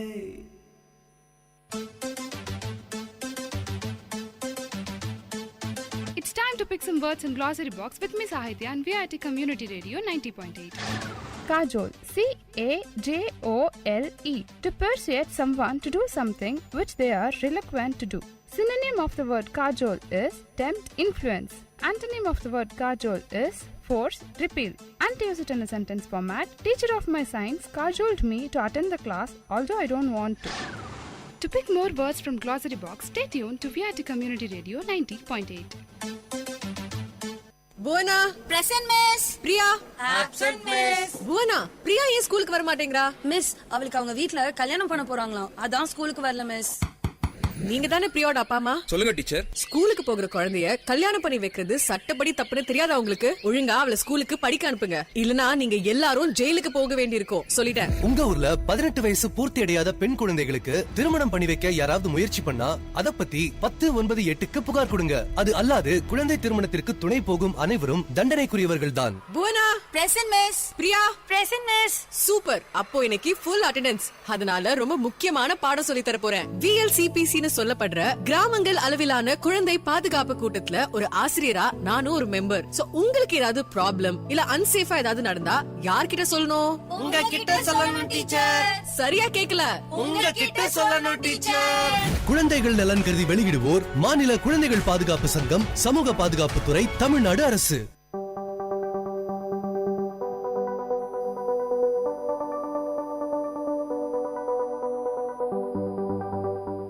VIT Achievers, an interview series at VIT Community Radio 90.8.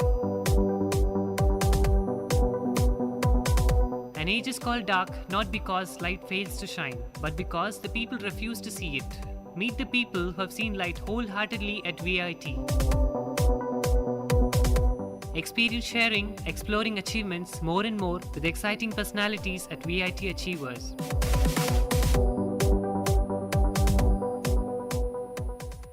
Hello VIT, you are listening to VIT Community Radio 90.8 FM. This is the show VIT Achievers and your host Khushwant welcomes you today. So, today we are with one of our very esteemed guests for today, and he is Faisal Kapasi. So, what has he done? What has his experience been? What has he achieved? And how does he plan to move ahead in life? Let us talk to him, let us interact with him, and let us get some inspiration so that we can move ahead in life with sky as our aim. And as friends, all of us know that whenever we do anything with all our heart, things just happen and sky is the limit. So, a great welcome to our show, Faisal, today. A very warm morning. How are you? I'm fine, Khushwant, and thank you for this show. It's been a great experience till here. Hello everyone, I'm Faisal Kapasi, currently studying in third year, Mechanical Engineering core. So, Faisal, first of all, let me introduce your achievement to all the listeners who are listening to us. So, friends, Faisal has been selected in a competition by the name 25 Under 25 in Campus Diaries. And this competition was all about presenting to the world what has been your work in the past years in the university after you have joined as a college grad. So, we'll be interacting with him on what has this competition been all about and what has he got to learn and grow as a student. So, Faisal, can you tell us in brief, first of all, what was your category all about and how did you go about the competition? How did you come to know about the competition, most important? Okay. At first, I saw it on the internet. Like, okay, this is quite a huge thing for being selected 25 under 25 in all over the India. So, okay, I registered for it. I made my profile, but nothing was there at first. I just made my profile as we make our profile just on some any other website. I left it there. After some months, my one friend referred to them that, okay, this is Faisal Kapasi, he does projects. So, quite innovative projects. So, just talk to him. He can be the candidate for science and technology category. So, they called me. The campus diaries, that is Shantanu, who was controlling or handling the science and technology department. I meant as a coordinator for the science and tech department. So he called me, he asked about my projects, what I did, what I'm doing now, what are my future plans, and just said, okay, do send me your work. I'll send an email ID. Just send me your work in a Word document. So, okay, I was again a bit lazy, right? So they little bit forced me, like, please send us. The time is passing on, so please send us. So then one night I didn't want to do my projects, but just prepare a document and send them. Okay, what will happen I don't know. I just no expectations were there. So after some months, they told me to update my profile on Campus Diary. So after that, I went to just visit to my grandmother's place. I skipped the date for updating the profile. I had no expectations. Okay, I will get this. After in February 23rd, right? So I was just sitting with my friend. And I got to know at that moment that I was selected. I can't believe that because I hadn't updated my profile since, right? So the document which I sent it was more than enough for them to see that what projects I'm doing. I send them the screenshots, the details, what I'm doing now, what are my positions, everything. So they selected on the basis of the projects or the work or what are you making a difference in 3 to 4 years of your life. Maybe you are doing an MTech or you are doing a PhD or something like that, but you should be under 25 years of age, and that was my category, and this is how I come to know and I reached there. Wow, Faisal. So it is glad to know that how the turn of events came about, and rather when you talked about all this, I am reminded of this fact that my grandpa always tells me that Khushwant, always remember, whatever happens in this universe is always for the best of everyone and everything. Even sometimes turn of events, sometimes they force us to think that, oh, things have gone bad, oh, things are not right. But over the time, when we start connecting the dots, we realize that things have actually been for the best of us and for the people around. So something of the same kind had happened in your case. Well, we'd like our listeners to know that this competition had 4 different categories. Faisal, please correct me if I go wrong somewhere. So first of all, one has been science and technology, second being photography, third being writing, and fourth being visual arts and design. There were 25 winners from each category and being selected as one among 15,000 people, and being selected as one among 15,000 people all across India is a very, very big deal. We heartily congratulate you, Faisal, on such a victory. And obviously, like being a university student, each one of us have equal opportunities, but not every one of us has this guts to balance things in life, because I hope there might have been challenges all across this way. So let us now make our listeners know what were the challenges that you came across and what were the tough decisions you had to make all across this journey. Like from your starting of the university, just brief us about it. Okay, so this was first time away from my home, so far away from Gujarat. So, okay, I came here, I saw there many chapters and clubs. Okay, there were nothing like there in our school, nothing. Right, so here there are many chapters, 20, 50 chapters. Okay, I came here, I was quite interested in aero modeling. I did my aero modeling as an hobby. So I was interested in aero modeling teams or those who take in international competitions in USA. So the major problem faced, I never was in a interview especially, and I had to give my interview to the seniors. Mostly I covered up all the flying teams in VIT for the interview. I reached the third round and then I got rejected because obviously it's not that I expected it happen, but it happened. So after that, okay, I made one thing in mind. I made up my mind. Okay, this is nothing, and there are many other clubs and chapters which I can join about, which I can start up as my hobby, which I did at my home. So the problems faced majorly was like I was quite disappointed, but there were my family and friends who always encouraged me up there. There's nothing. It's nothing. If you can't get in a club or chapter, it's okay. It's not a problem. There are many others, right? So I was encouraged by my friends and others.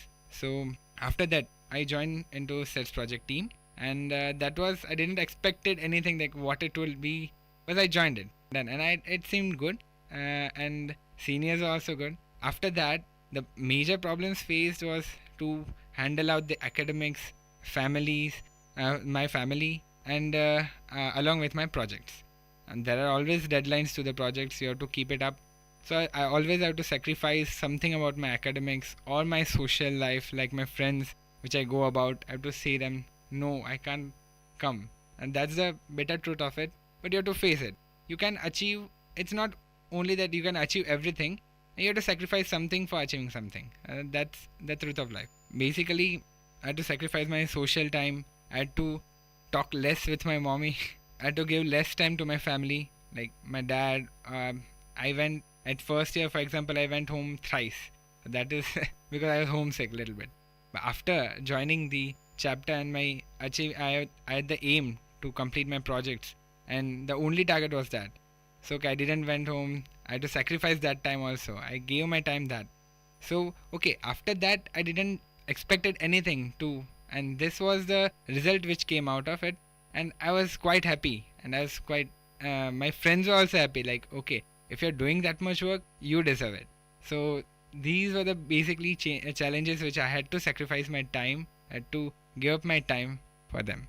Well, Faisal, I am again reminded of like something which says that every dark cloud has a silver lining. So there will always be times perhaps in our lives where we'll have to grow in our lives and at the same time have some kind of minute sacrifices, but the point is we won't regret them later. Reason being, we'll have the satisfaction in heart that somewhere I tried my best. Irrespective of what comes as an outcome, I think it's more important to understand that every action has its own reward. Like even as all the epics of India, or be it Quran, be it Guru Granth Sahib, be it Gita, or be it Bible, everywhere this thing comes. Like it's more important to perform your action with all your dedication than whatever results come is obviously not in our hands. So let us accept whatever situations comes in our life.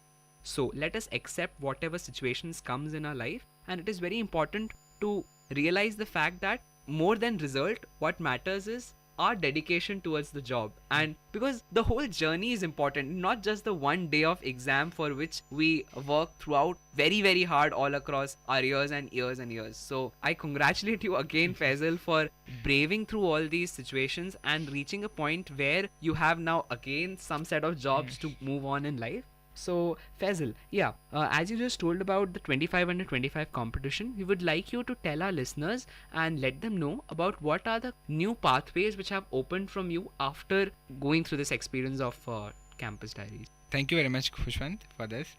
Okay, Campus Diaries 25 under 25 is a talent search organization, can be told, and this competition was for the skill set and the talent search, like what projects you are doing, are you making a change? That was the main theme of this competition. So after this competition, we are connected with our mentors, jury members, other students who were also selected for 25 under 25, and I got to know, I was inspired by them. That okay, at such a young age, they have their own company, or they have their own startup, or they have their own goals, like achieving like breaking up world records and everything. So that was the skill set and the level of people I met there. And I was quite inspired by them. Okay, this is not, it's still a start, right? It's not the end, it's still a start. Right, exactly. So, for example, some mentors which I met were trying to break the world record with a single charge electric vehicle. So that was a huge thing, okay? And we were offered, or they became as a friends. So we talked to them on the phone, and we just say them like, okay, sir, I'm in Bangalore, I want to work with you. So he tells that, okay, come up to my home, this is the address, you can work with me, right? So that was a connection which was there in the Campus Diaries, and it was quite a friendly connection. And apart from that, there were companies, Italian companies and Moroccan startups which came there to see what our skill is. If we have a set of skill which they require, will be offered internship, in short, jobs especially, and according on their expenses. But that was the basically of Campus. It's not, it doesn't end there. They will have some more companies coming up, connecting with them. So will be offered this internship offers and project offers in future also, like in upcoming years, like 5 years or that, they will send us mail. If the company is interested, we'll get to be having an interview with the company, and if it goes well, then we'll have an opportunity to work with them. That's a huge thing at such a this age for Wow, us. Faisal, like this is something of very huge scale, and getting a mentorship, and I think it's one of the things which people crave for. There are people who have talents, there are people who have skills, but they crave for mentorship, and they sometimes when they don't get it, they usually repent and say that why couldn't we find people. And I think you're so fortunate that you have got the guidance, or at least the pathway, whenever you want, you can approach those mentors for any kind of help across this journey. So Faisal, when you just told this, I was reminded of two things. Point number one, there has been one of the very good old mentors of mine who used to always say me that, Kushwant, remember this fact that whenever you go in a college, you'll always see this, that there are people around you who are much more talented than you are, and they'll be perhaps skilled and will have achievements in fields you cannot even imagine. Like they'll be star at sports, there will be people who might have started their startups all across this university journey. They might be having their own companies. People might be very good singers, they might be very good directors of the movie, they might be very good actors, what not. Like you'll see people who are very good at science and technology, people may have very good analytical power, speaking skills, what not. You'll see that you'll realize the diversity of talents which exists in the universe. And remember, do not waste this time by having this inferiority complex within you, that why am I not the same as the others. Rather, make use of this time and try to think, what am I good at, rather than thinking why am I not good at what people are good at. Invest this time and try to understand that what are you exactly good at, and appreciate your own skills and as well as those of the people around, rather than becoming sad that I don't have this thing or that thing. Because 5 years from now, when you move into the world outside, perhaps these people would not be there around you. What will remain with you is the lesson which you gain all across these years. So Faisal, I think this is something which I am seeing coming true in not only mine life, but also lives around you like yours. So, and another thing, as you just told, you got the opportunity to meet the mentors and so many different people who are engaged in so many different activities like startups. So my father also tells this to me, that always have this habit of at least giving a try to every opportunity. Like, what will happen to the maximum? Like, you'll just gain an experience and you'll come back without any success. But at the end of the day, what best can happen is you can win, and then the turn of events which will follow, you cannot even imagine where they lead your life to. Faisal, I am like completely in that nostalgic mode. Whatever things these people have been telling me, I am seeing them coming through in your life. So I'm very, very happy for you, Faisal. Now, Faisal, let us know about your SETS VIT club. What is this club all about, and what is your role in the same? So, SEDS VIT, I'd elaborate the name. It's Students for Exploration and Development of Space. Now, it's divided into basically 3 parts. Core part, where they manage the events, like stargazing events, you must be knowing. Yeah, exactly. Right? Yeah. So, and they also discuss about the theories, basically space-related theories. So, and that is the core part. Now comes the outreach part, which they go to teach out in the orphanage, giving them the basic science experience and the knowledge to them. Isn't available in India till now, right? So they are trying that, and that's a good thing. That's one social work, which MAD is also doing, right?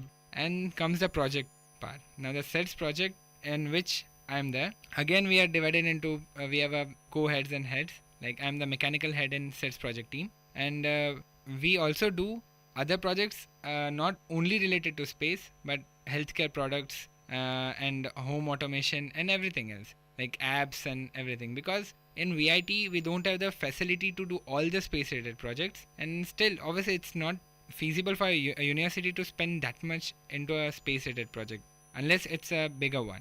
So currently, we are working on to 3 to 4 major projects, 4 major projects especially. That is CanSat, that is organized by NASA, and that's an annual competition. Second is European Rover Challenge, which is the biggest competition in the whole of Europe. Rover Challenge, right? The third, we are making a HexBot, that is all-terrain robot for autonomous. It's an autonomous bot. So for surveillance and for, for example, if there's a calamity, any calamity, for example, earthquake. So we don't have the technologies to guide or to find the people which are in the debris.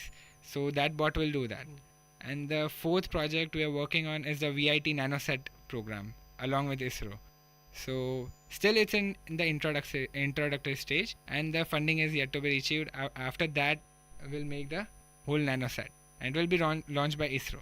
So that is one huge project. So this is SETS project team, and it's a project team which does multidisciplinary projects. That is the main thing of this. Okay, I get to know about the Arduino programming and Raspberry Pi and sensors, how they are used. Not only the mechanical part, but also along with me EC, EEE, CS, all work with them. So I got to know everything about that field also. Not everything in literary, but still. So that's the SETS project team, which is a multidisciplinary part of the SETS chapter in VI. Wow. So so seems that there has been a diverse interdisciplinary approach which you might have got to learn, that it is not only your stream which you get exposed to, rather it is every kind of different interrelated streams, whether it be mechanical, EC, EEE, or IT or CSE. Like, sometimes you might have come across people with very good programming skills. Sometimes, as you just told about the electronic skills. So yes, friends. So I think this is some other important advantage which you enjoy whenever you work in a club or with a team of people. Everyone is talented or good at some or the other skills. So you get to learn that other than academic, there is so much to learn in the world that there is no limit to it. As you're just talking about, sky is the limit. Like, it's not just about one field. And I am pretty sure you all might be aware with this fact that whenever you apply to good universities in India or abroad, they always see that the level of exposure which you might have got all across your undergraduate years, that is amount of time which you have invested in not only learning to know about academics, your own academics, but rather an interdisciplinary approach, understanding about different fields in your, like, being a real engineer. Like, let me convey it that way, being a real engineer. So today, as we are talking with Faisal Kapasi, who has been selected under the under 25 Campus Diaries competition, and he has been exposed to so many different experiences all across his journey. we have been talking to him in the past 15 to 20 minutes about how things went about with him, how did he meet mentors, what were the challenges which he came across. Now, also we talked to him about his club, SEDS VIT, what does it do in campus. Now, let us talk to you, Faisal, about something about your hobbies. So, other than your project works, other than your academics, what are the different elements of your life? Anything which you would like to share, any experience, anything? Okay, so if we come to hobbies, basically, I dedicate this to my parents because they gave me the freedom to try everything. Like, I did chess, skating, swimming, and football, cricket, everything. They are my hobbies. I play when I go home. I something. But basically, which I excelled in was karate and also with drawing. So for drawing, I got awarded by President APJ Abdul Kalam twice in drawing. That was a national level competition by NTPC, and international level also consolation prizes and some ranks. Right, that was basically good exposure for me in the drawing part. And for example, in karate, okay, I am round 2, still left to give my black belt exam. These two are my hobbies which I do or which I follow till now, because in university, after I came to university, all we are busy enough not to follow hobbies. But okay, I crave out time out of everything to still follow my hobbies, for example, drawing and karate. So if I do in free time, I do some sketches and live sketches and everything.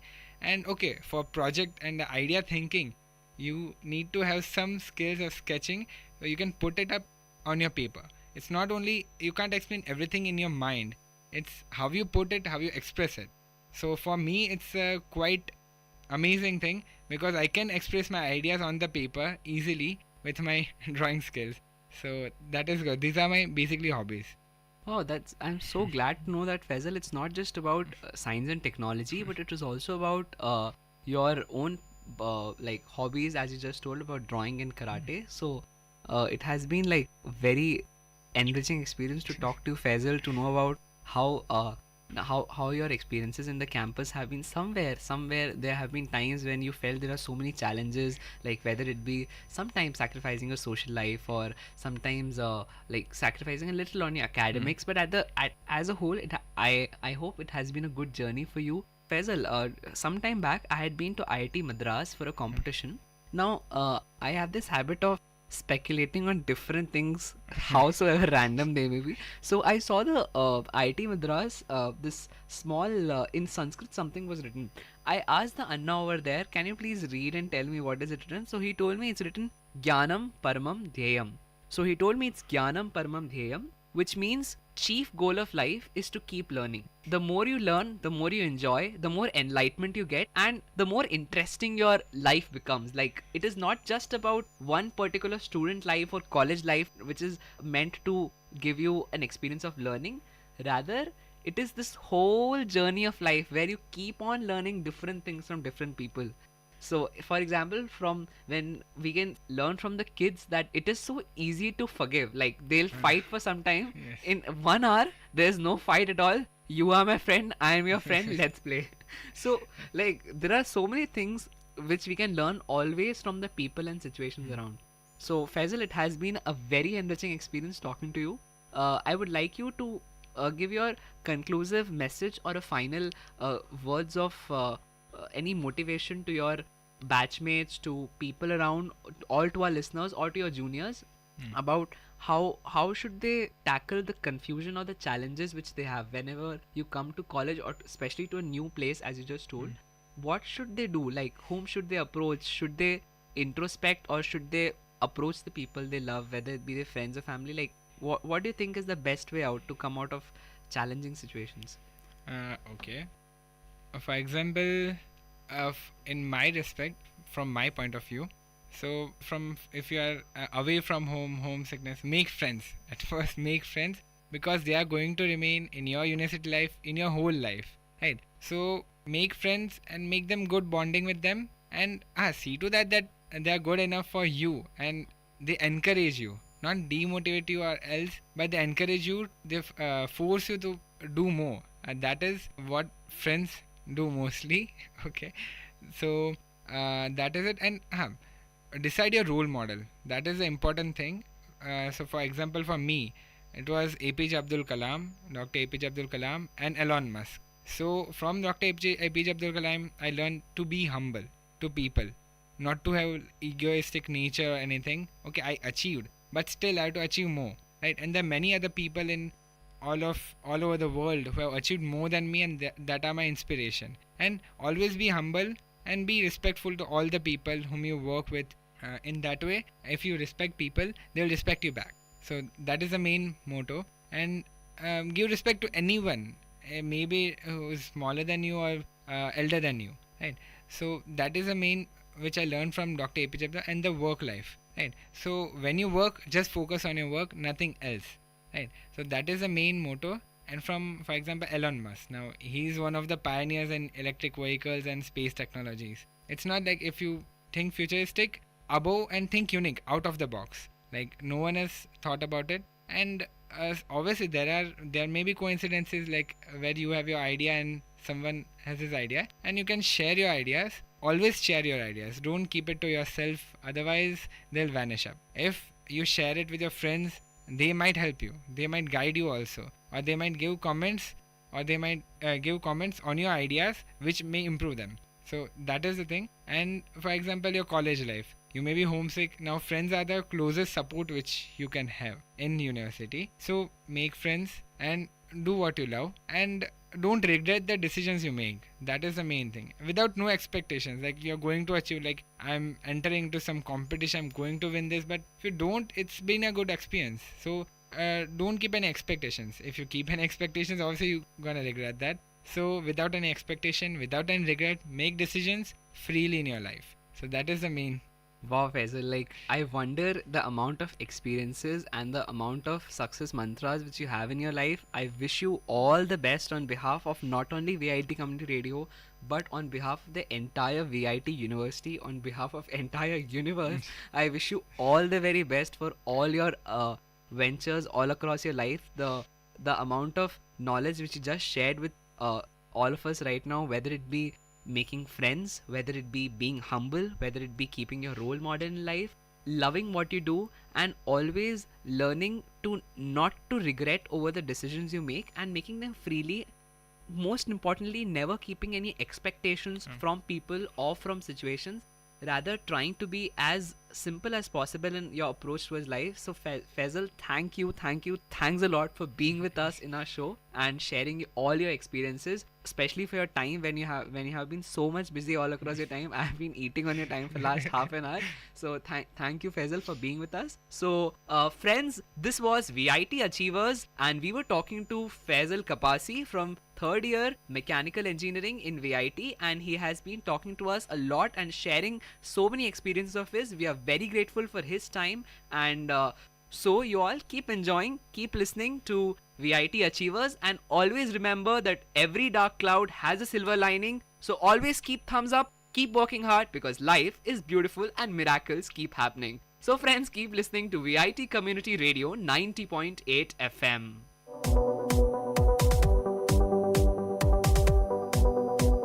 Dear listeners, you have listened to the experiences and achievements of exciting personalities in an interview series at VIT Achievers. We'll meet you with another personality in our next episode of VIT Achievers. Till then, stay tuned with VIT Community Radio 90.8 FM.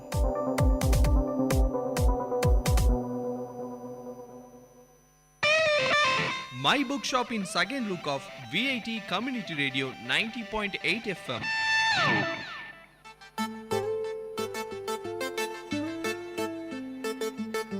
Hello VIT, you are listening to VIT Community Radio 90.8.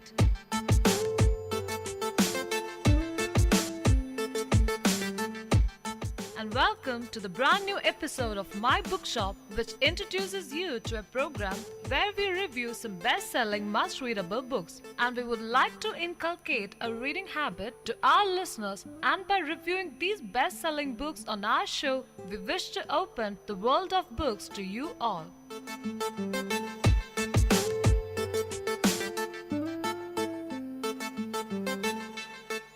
This is Anne And this is Sanjana. Today we have picked up Toru-chan by Tetsuko Kuroyanagi and Animal Farm by George Orwell. Telling more about Toru-chan, Toru-chan, the author's name as a child, was a hyperactive little girl in first grade. The book is a series of vignettes about her childhood and a rather unique school in Tokyo, Tomo. The school was founded Susaku Kobayashi and was unusual in that its methods were tailored to how children learn. Kuroyanagi wrote the book in part to show how well the school had cared for her.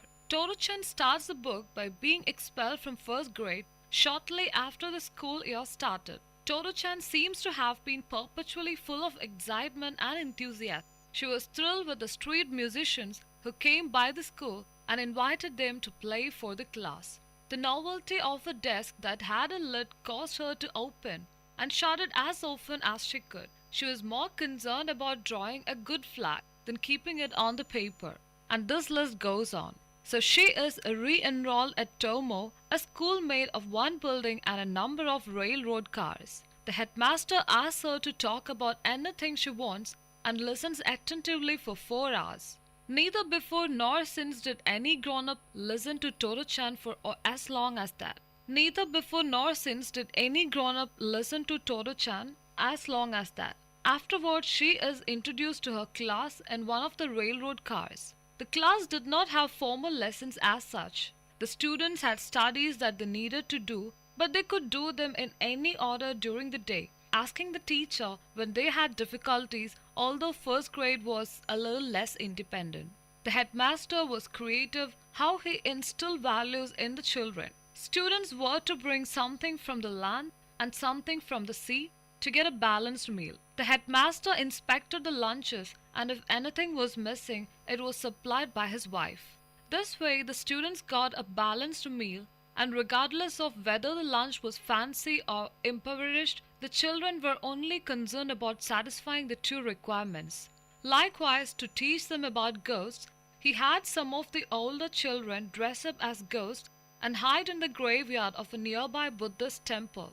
The younger children were supposed to find them, although they could come back if they were scared. They made at various distances, but none of them to the temple graveyard. The older boys came back a little upset that no one had found them, and some of them, the ghosts, were scared. So if even the ghosts got scared, there was no point in being scared of them. He encouraged the children to swim naked in the school pool, so that the children who were crippled who would not be ashamed of their bodies.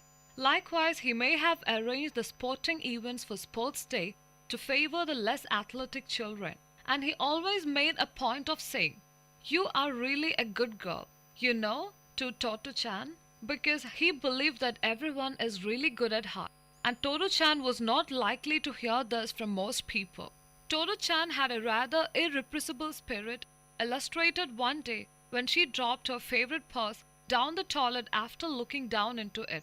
Since this was 1940s Japan, the toilets were the outdoor pit variety. Toru-chan wanted to get her purse back, and the cesspool did not dawn her in the least. She got a wooden garden watering ladle, longer than she was, and began emptying the cesspool. The headmaster came by again. "Have you found it?" he inquired. "No," replied Toru-chan. From the center of the pile, sweating profusely, her cheeks flushed. The headmaster came closer and said in a friendly tone, "You'll put it back when you have finished, won't you?" Then he went off again. When she was satisfied she had done all she could, she scooped it back, including some wet earth, in order to return the liquid too. She never looked down at the toilets after that. Then there was the time she saw a newspaper on the ground and decided to see if she could jump onto it.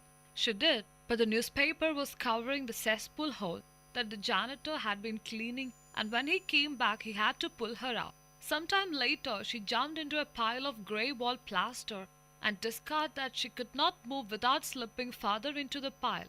So she had to stand there until her mother came and found her. Toru-chan follows her first few years in school, until the World War II bombings of Tokyo eventually destroyed it. But it clearly had taught a girl who would frustrate most teaching systems brilliantly, and she never forgot it.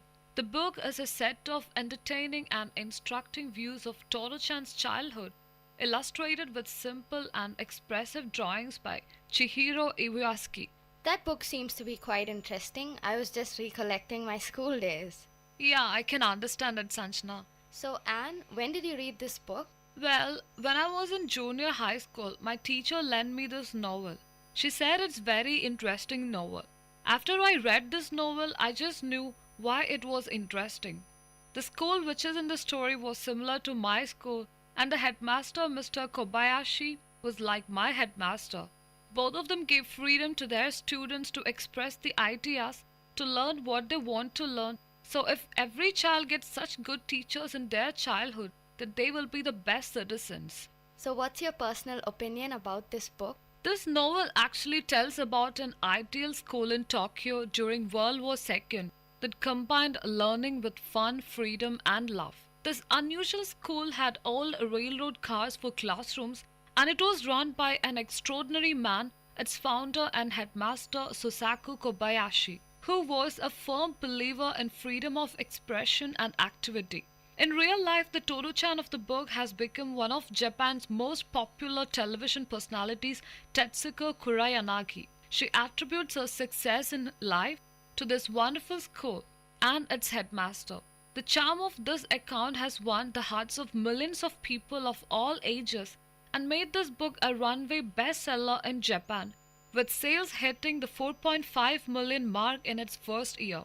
So, as I said, this is a book which can be read by both kids and adults together, and that makes this book more special. Could you please tell me something about the author?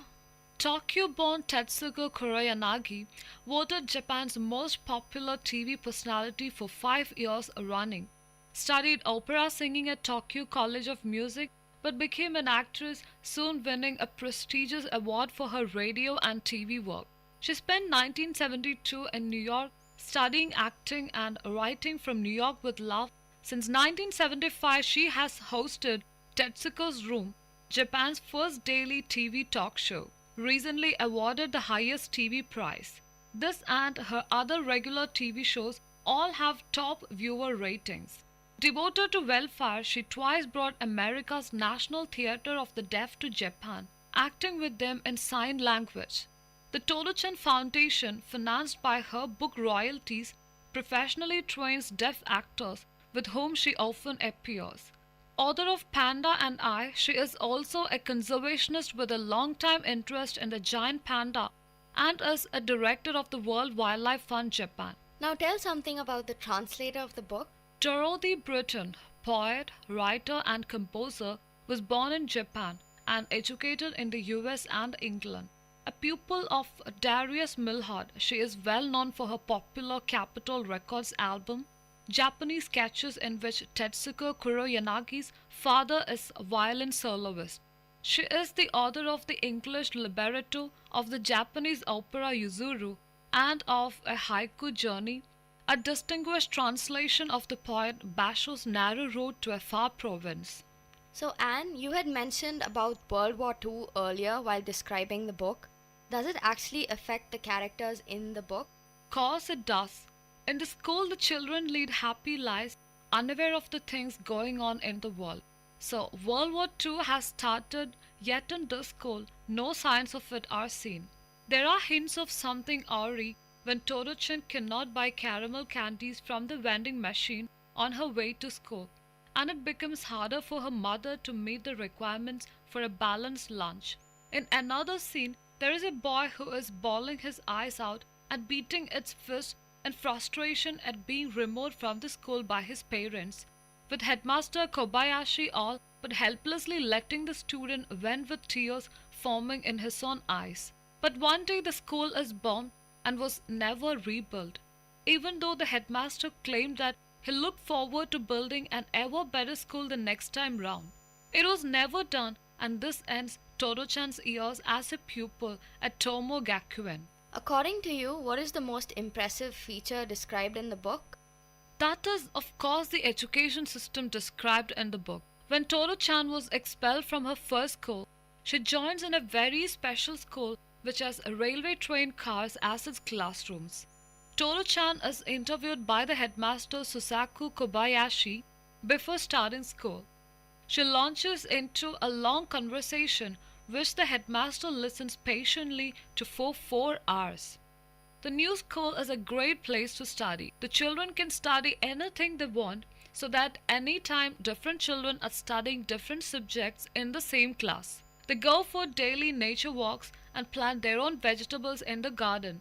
The headmaster encourages all the students to express themselves and tries to ensure that no child feels out of place and different from the others. It is a story about a delightful school written in a simplistic way in the eyes of a child. So, would you recommend this book to other people? Well, the school described in the book is everyone's dream school. You will of course feel like going back to your childhood while reading the book. So if you want to experience that feeling, then I strongly recommend reading this book. This book is good for those who want a simple book to read during short breaks, but not for those who desire a storyline to follow. But personally, I love this book a lot because I'm a person who missed my childhood a lot.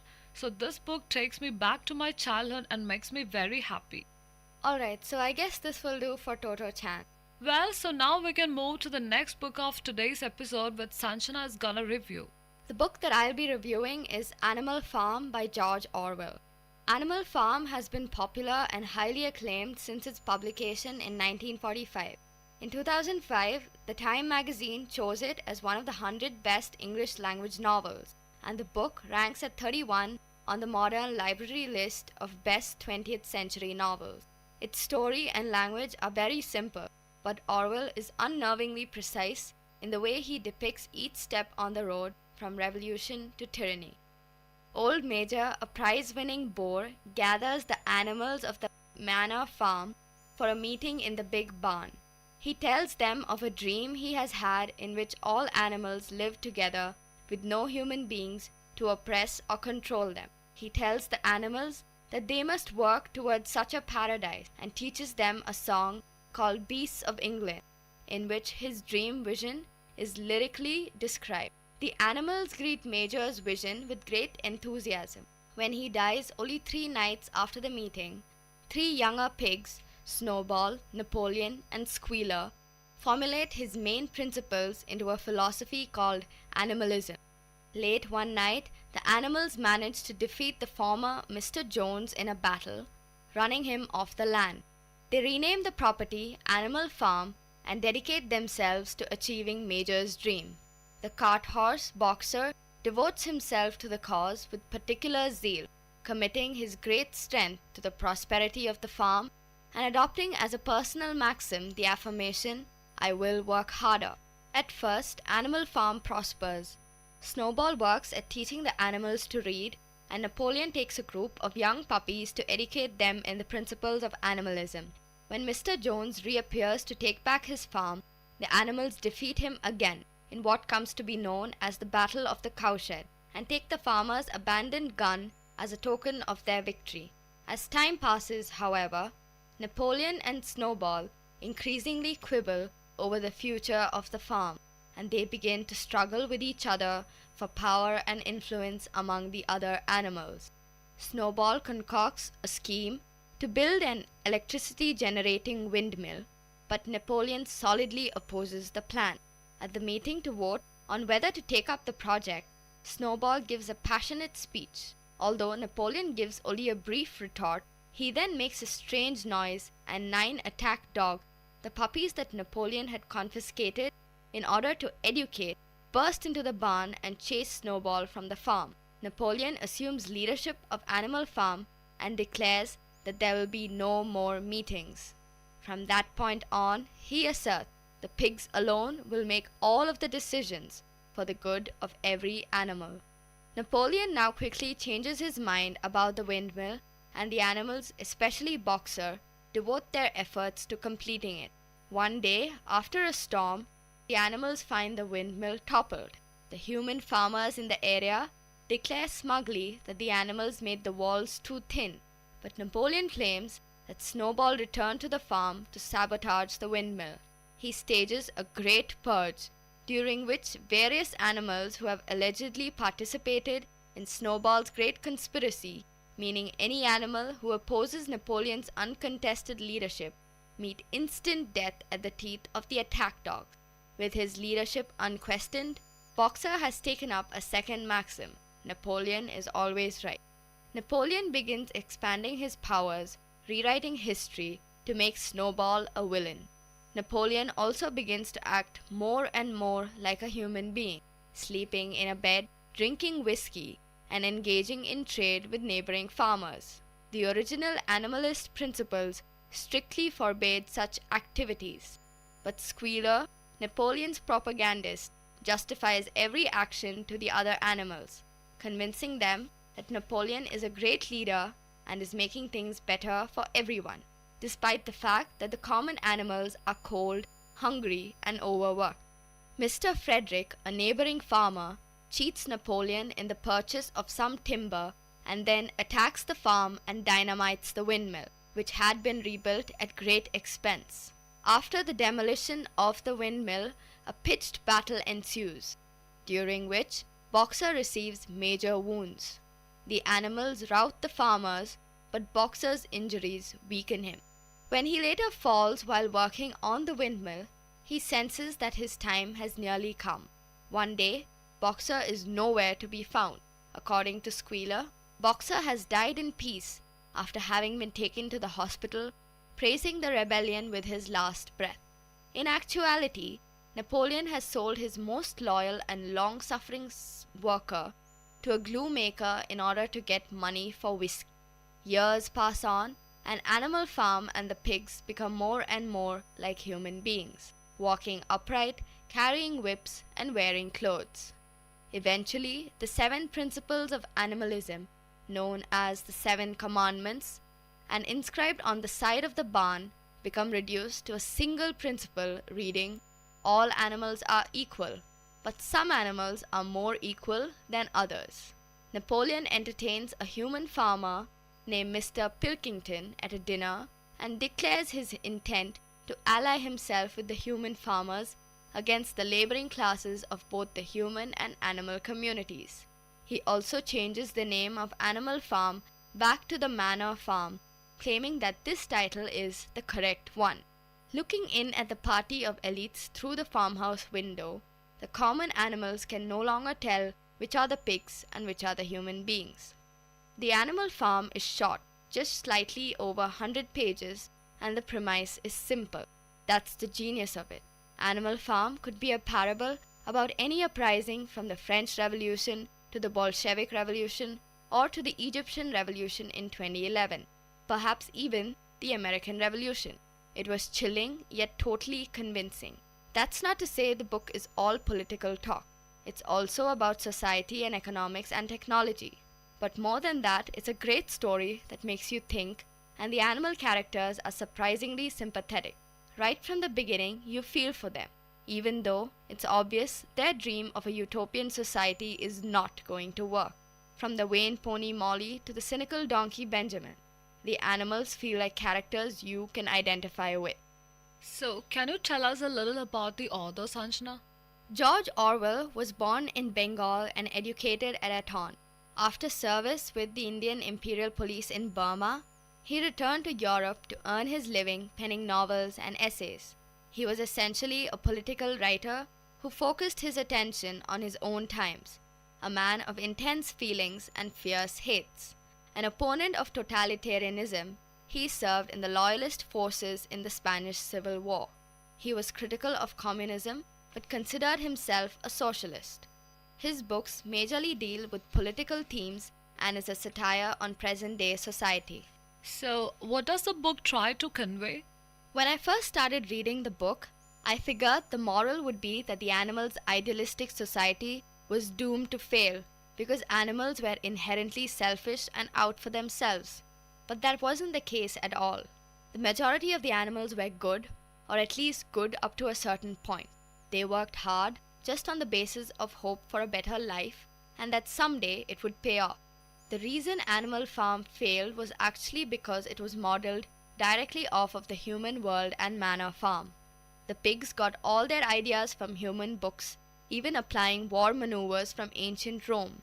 pretty soon some of the pigs were acting like Roman emperors. It's the culture and system itself that supported exploitation and oppression, which is why it was nearly impossible to change. Did you enjoy reading the book? Would you suggest it to other people? Animal Farm entertained me while making me think about things in a different way. 4 feet good, 2 feet bad might be the first thing I say the next time I see a pundit on TV. I would highly recommend this novel as a must-read to everyone. And have you read other books by George Orwell? Yes, 1984 is an excellent book written by Orwell in 1949. It is set in a dystopian world, Oceania, where the big brother rules over everyone. Ignorance is strength, war is peace, and freedom is slavery are the slogans of the party.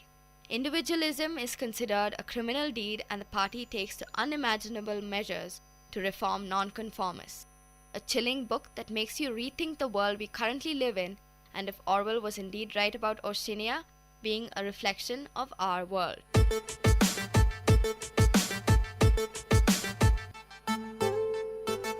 So I guess this is enough for today's episode.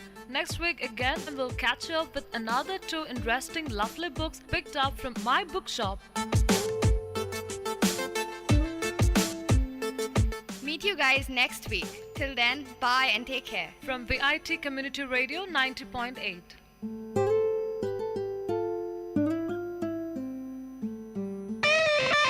My Bookshop in second look of VIT Community Radio 90.8 FM.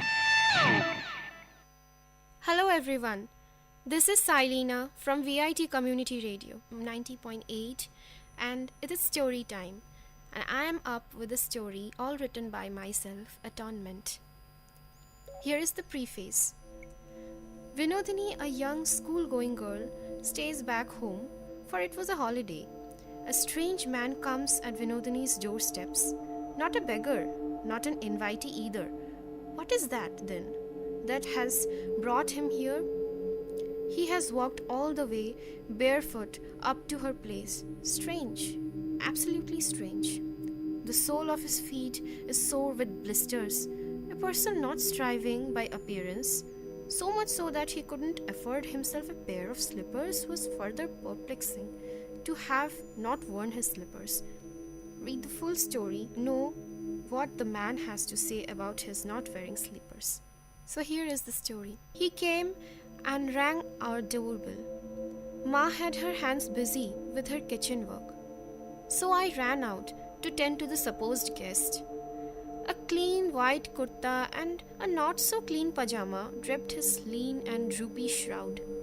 Close cropped hair, grey and black randomly dispersed, had bushed around the edges of his pair of ears more than any other part of his head. High-powered glasses and all the sagging wrinkles apparently suggested that he was in his 60s or above. And shockingly enough, he was bare feet. Without wasting any more time in studying the strange stranger, I inquired of him about his identity and his purpose. I don't have slippers, Ma. That must have risen a lot of questions in your mind, right? He went on to add. I have been walking bare feet since quite some time now. I'm going door to door and narrating my story. An abrupt pause. He began again. I had killed my wife long back. I was beating her as usual with my waist belt and then took out my slipper. I started thrashing her with it. She was groaning. My saddest beast was, however, not content with that.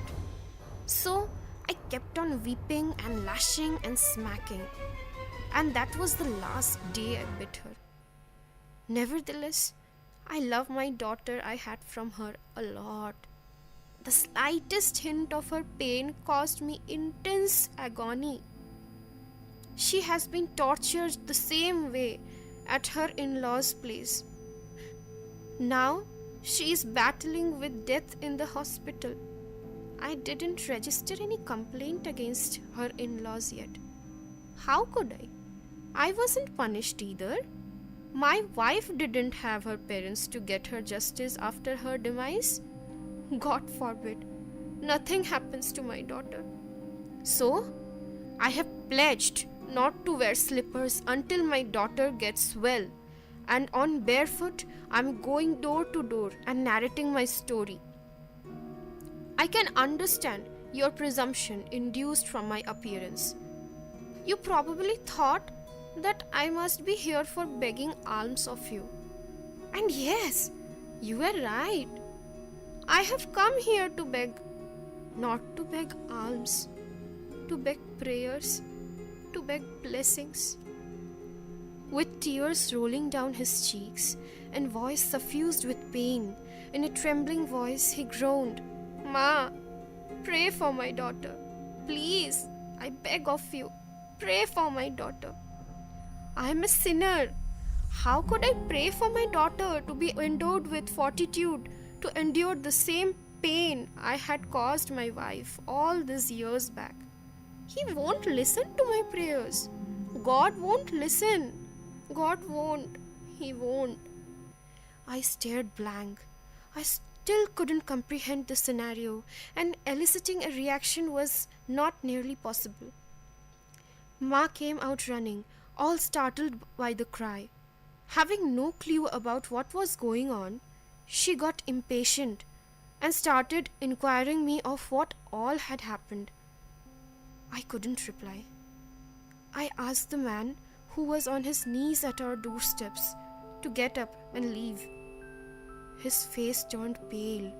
Hopelessness had clouded it densely. I said, "Your daughter will be all right. I shall definitely pray for her. My mom will also pray. Why, Ma? Won't you?" Ma, with no preface to the story, ended it by nodding in affirmation. The man stretched his lips into a feeble smile, gestured a namaskar, and walked away. At the door, while Ma kept on inquiring me, I stared vacantly to see the man disappear from my sight. Thank you. என்னாச்சு பிரியா, சோகமா இருக்க? ஏன்டி ஸ்கூலுக்கு வரல? இனிமே நான் ஸ்கூலுக்கு வர மாட்டேன்டி. எனக்கு கல்யாணம் பண்ணி வைக்க போறாங்க. என்னடி சொல்ற? உனக்கு இன்னும் 18 வயசு கூட ஆகலையேடி. உங்க அப்பா அம்மாக்கு தெரியுமா? எங்க மாமா பையன் கூட தாண்டி கல்யாணமே. எனக்கு பிடிக்கல. நான் படிக்கணும்டி. முதல்ல இந்த காலை கட் பண்ணிட்டு 1098 நம்பருக்கு கால் பண்ணி சொல்லுடி. அவங்க ஹெல்ப் பண்ணுவாங்க. எனக்கு பயமா இருக்குடி. அவங்க எப்படி எனக்கு ஹெல்ப் பண்ண முடியும்? சொல்றது செய் பிரியா. 1098க்கு உடனே கால் பண்ணு. ஹலோ, சைல்ட் லைன், சொல்லுங்க. சார் எங்க அம்மா அப்பா எனக்கு கல்யாணம் பண்ணி வைக்க பாக்குறாங்க சார். நான் படிக்கணும் சார். நீங்க எந்த ஊருமா? அட்ரஸ் சொல்லுங்க. நாங்க சைல்ட் லைன்ல இருந்து வரோம். எங்க உங்க பொண்ணு? குழந்தை திருமண தடை சட்டத்தின்படி 18 வயது பூர்த்தியாகாத பெண் குழந்தைகளுக்கு திருமணம் செய்தல் தண்டனைக்குரிய குற்றமாகும். சமூக பாதுகாப்பு துறை, சைல்ட் லைன் 1098, காவல்துறை என பல்வேறு வழியாக புகார் அளிக்கலாம். குழந்தை திருமணங்களை தடுப்போம், பாதுகாப்பான தமிழகத்தை உருவாக்குவோம். குழந்தைகள் நலன் கருதி வெளியிடுவோர் மாநில குழந்தை பாதுகாப்பு சங்கம், சமூக பாதுகாப்பு துறை, தமிழ்நாடு அரசு.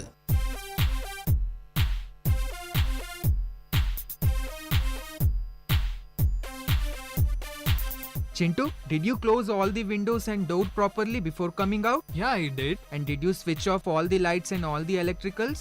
Oh god, I totally forgot. Chintu, how can you be so irresponsible? Using energy wisely in the home saves money and the environment.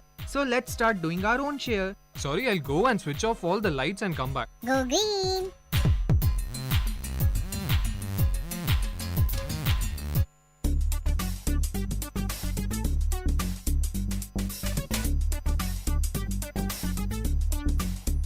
And you're listening to the show Travel Bonanza with, of course, your host Ashika. This show will allow you to explore and travel around the globe, and of course through the radio. But guys, this is your guide.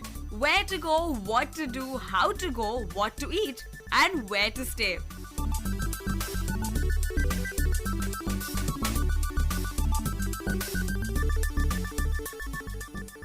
Hello to all the listeners. This is Vit Community Radio 90.8, and you're listening to the show Travel Bonanza with your host Ashika. The show where you get to travel around the world through the radio. As we stay in Vellore, how about in this episode we deal with the areas in the near vicinity? And in the near proximity, the first place we think about is the city of Chennai, or as some people call it, Madras. Chennai itself is an excellent tourist destination for all of us, especially the people of Vellore. Chennai is home to beaches, educational centers, recreational facilities, resorts, historical heritage sites, and plenty more.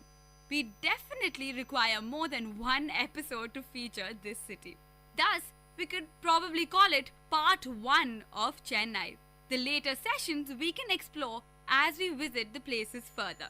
So what is the first thing that one remembers or recollects when one says Chennai? Yes, it is the beach, of course. The Chennai coast contains various beaches, the Thiruvanmayur beach, the Besant Nagar beach, Elliot's beach, Kovalam beach, and of course, how can we forget the Marina beach? So we'll talk about Marina in this first episode. Marina is the landmark of Chennai, or let's say India, being the second longest coast in the world. Marina is a hot tourist destination, even literally. Whenever I've visited the beach, it's always bustling with life. Tourists of various nativities all relaxing at the beach. The attraction of the tourists calls for many souvenirs that people can take back home. The main path to the beach contains side stalls that sell souvenirs like shells, beach attire, handicrafts, and of course, what is a tourist destination without food? There are tiny food stalls throughout the beach. Fish stalls, corn, chips, beach kulfi. Oh, that's my favorite, of course. And the famous bhaji stalls, how can we forget that? And apart from that, which you say the food, you have the horse riding, which is, I think, very particular to the Marina beach. You get to witness fishing right in front of your eyes in Marina Beach, and it's a complete experience. The unique aspect of Marina that sets it apart is the recreational features, like the memorials of individuals who have made a difference to what is Tamil Nadu today, like Dr. MGR's memorial. The facilities are very well maintained and constructed in a magnificent manner. So do visit the memorials, a glimpse of the modern history of the emergence of Tamil Nadu. How can I forget, what is a beach without a lighthouse? You get a chance to get a bird's eye view of the coastal phenomena along the horizon. Enough of me talking. We have an interview with one of the Chennaiites at Marina Beach. My name is Shivakumar. Okay, where are you from? I'm from Chennai. Okay, so what do you do? I'm currently working in a software company in Mumbai, and I'm here for my vacation as this is my hometown. Okay, sir. So what brought you here to Marina Beach? I like those long walks over here, when I find time for myself and everything. And I like jogging over here because it's a pretty long beach and it's fun during the morning times. Yes, and right now you're in the evening, so what makes you come here right now? It's pretty windy and all those types weather, and I like to take a walk when I want to, relax and everything. So you come with your friend. I see a lot of them right now. Yeah, we play football generally, and we hang out sometimes. We play frisbee and everything sometimes. But otherwise, we just talk and, eat something over here. And we like the beach stall over here, which is good. So we come there during the nights and hang out over here. Yes, definitely. Marina is such a happening place. There's so much crowd here, and it's completely amazing. So what do you think sets Marina Beach apart from the other beaches? Maybe the initiative to, clean the beach, at certain intervals during the weekdays. And that's now, I don't see that in any of the beaches. Like, even though I go to other beaches, but I find Marina, they've taken big initiative to, clean it. And, it looks pretty nice when you come and visit in the morning and during the evening hours. Yes, I still see them clean up, and you see the memorials, etc., which are on the side. And you should see they're pretty clean and they're very neat for everybody to visit even today. So what do you think is the most interesting thing about Marina? The food. I guess I like the food over here because I come for that mostly. Because I stay within around a kilometer from here, so I come for the food, and the beef stall and the fried rice and everything is too good over here, and it's And what is the bhaji and everything is good. It's famous for that. Yes, I've myself tried many dishes out here and I'm having a great time. So guys, be there at Marina Beach in Chennai. Anyway, thank you sir so much for joining us today. Thank you. And I'm sure it would have got the locals' viewpoint of this destination. Next, we will explore the educational facility of Chennai. And Tamil Nadu is known for its education. Yes, I'm talking about the largest libraries in India. One of the largest libraries in the world. Yes, it is the Anna Library. It is right at the heart of the city in Adyar. And of course, you can take the bus or the train, and soon probably the metro would be constructed. It caters to a large population, even the visually challenged. The speciality of this library is that there's an entire braille section that caters to the visually challenged. And there are various books of various genres, and it's one of the biggest collections in the world. So with me today is another individual who has visited the Anna Library and is an avid reader. What is your name and what are you doing? Hi, my name is Zwan Jaffer and I'm studying in VIT University, Vellore, and I'm pursuing my BBA degree. And so I'm on my final year. So within 5 months to 6 months, I should be finishing my degree. Okay, good luck with that. Are you a regular member of the library? Yeah, of course, I'm residing in the hostels in VIT as a student. And quite often I do go to Chennai for some work or another. So, of course, Anna Library being one of the largest in Asia, there is a need that you should go there, you should visit it at least once. So I have gone there quite a number of times. So when was your last visit, sir? Well, we just had our summer holidays in December. So I think by mid-December I was there. So there was a reason I was in Chennai, around the locality of Adyar where the library is located. So I thought I should really make my visit there and check out the library. Yeah, it's definitely not hard to reach since it's at the heart of the city. And this is like a huge library as per the collection wise and the building as such. So what was your first reaction from outside when you saw one of the Asia's largest libraries? Well, of course, in terms of location, Anna University is very close by. And right across, when you pass Anna University, you come across the library. And the first glimpse, when you look at the library and look at the structure and the overall building, the first glimpse or first thought you get is probably, is this an IT company or IT building? That's how amazing this building looks. Very well polished, great looking building. And I think it's 8-floor building. And when you think, wow, how can a library be there for 8 floors, such a large size? So obviously expecting quite a lot of books, very good quality in terms of library, the content and the resources available for the people of Chennai and the students. Yes, being such a large library, we definitely want to know how is the setup of the library. So what do you have to comment about the setup of the Anna Library?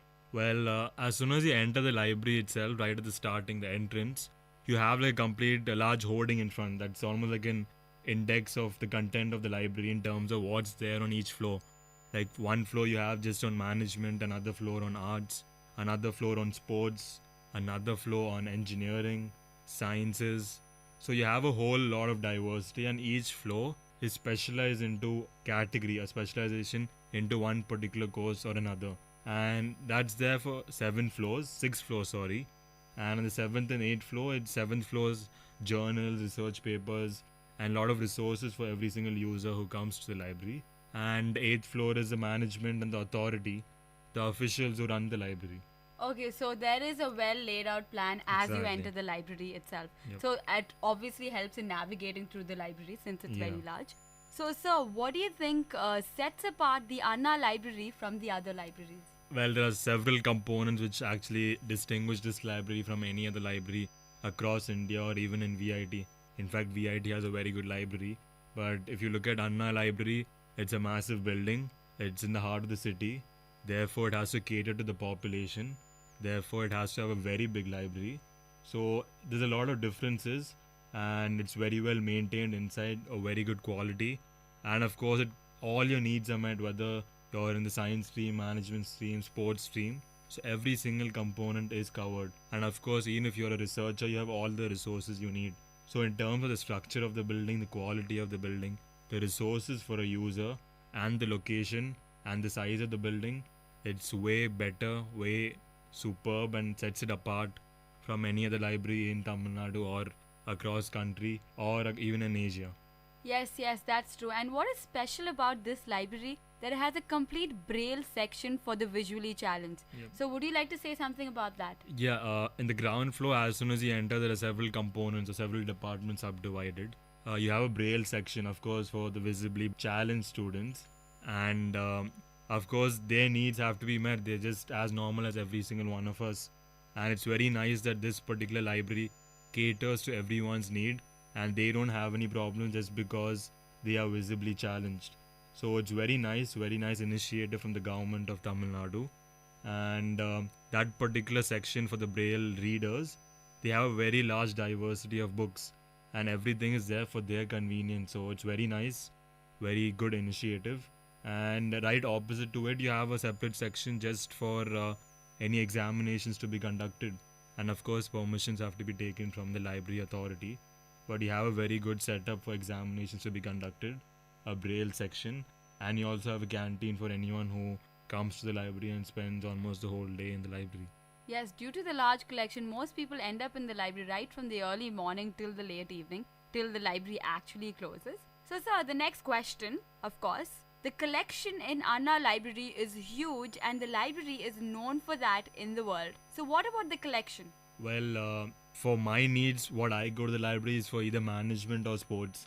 Management is my specialization area. So as soon as I went into the management section, which is I think on the third floor, on each floor, I think I should tell all the viewers or the hearers that each floor has two wings, A and B wing. So let's say on the management floor itself, third floor, you have one particular wing just for certain books, certain sections, like let's say marketing, finance, HR, and another section, B wing, just for recruitment, other specializations, and other needs in particular to management. So each floor has its own A and B wing and specializations. So when I went into one particular wing, I think the A wing, I was particularly looking at recruitment and hiring new people and all related to HR and marketing. So I thought there's a huge diversity, a lot of books, and many might be wondering the authors in this particular library might be just Indian authors, the local authors, but you have authors from all over the world.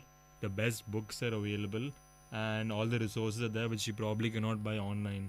And I was very satisfied, at least my needs when I went to find certain books, I got them. And in fact, there were so many books related to recruitment and hiring people that I in fact had to choose. I was in a confusion which book to choose. So I mean, that's a great thing for any librarian or any person who's an avid reader. Then I went to the sports section. In the sports section, of course, you look at football, cricket, basketball, hockey, swimming, several other sports, and every single sport is very well covered. You have all the books, all the resources, and it's all up to date.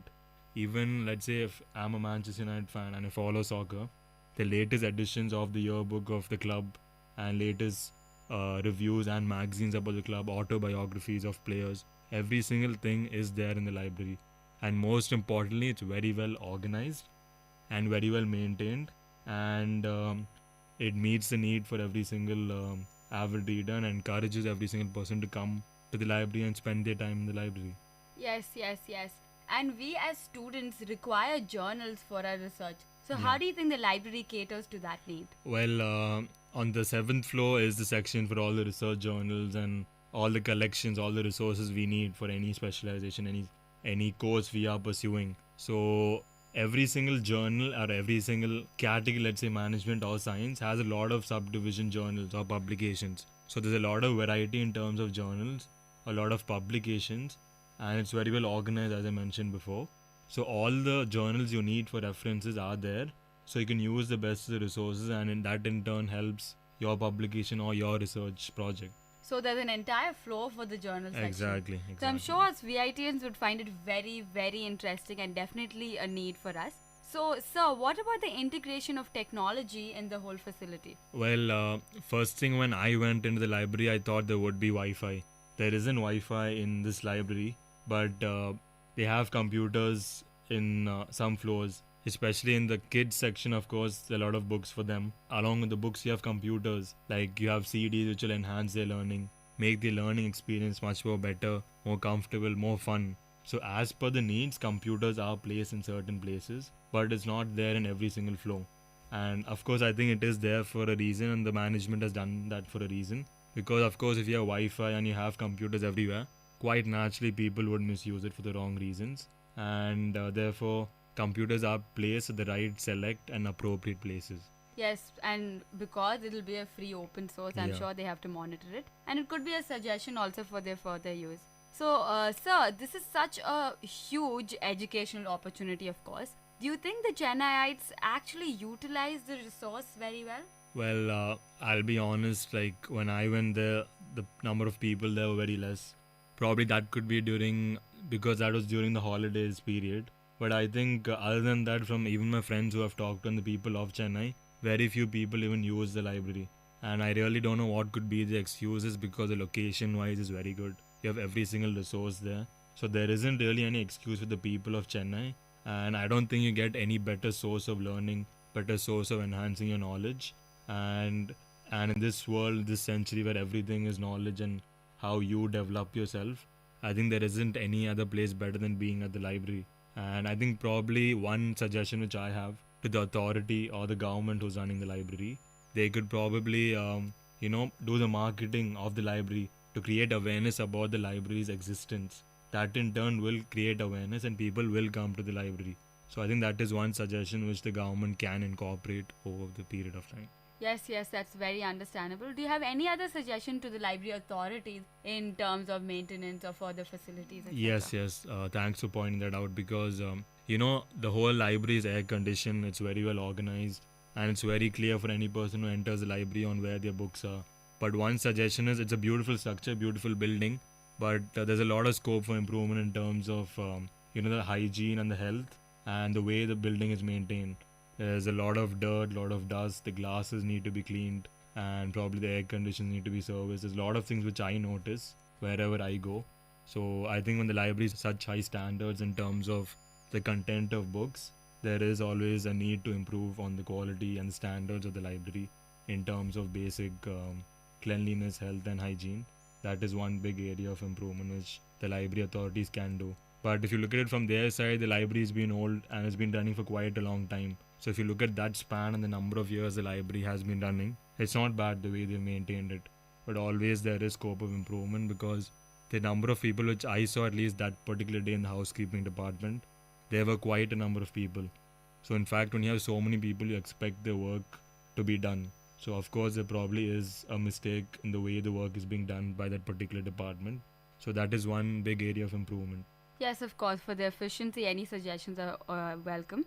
You're a VIT student, so I'm sure you'd like to advise the students that it would be a great opportunity to actually visit the library. So could you just let our listeners know that what it takes to be in the library?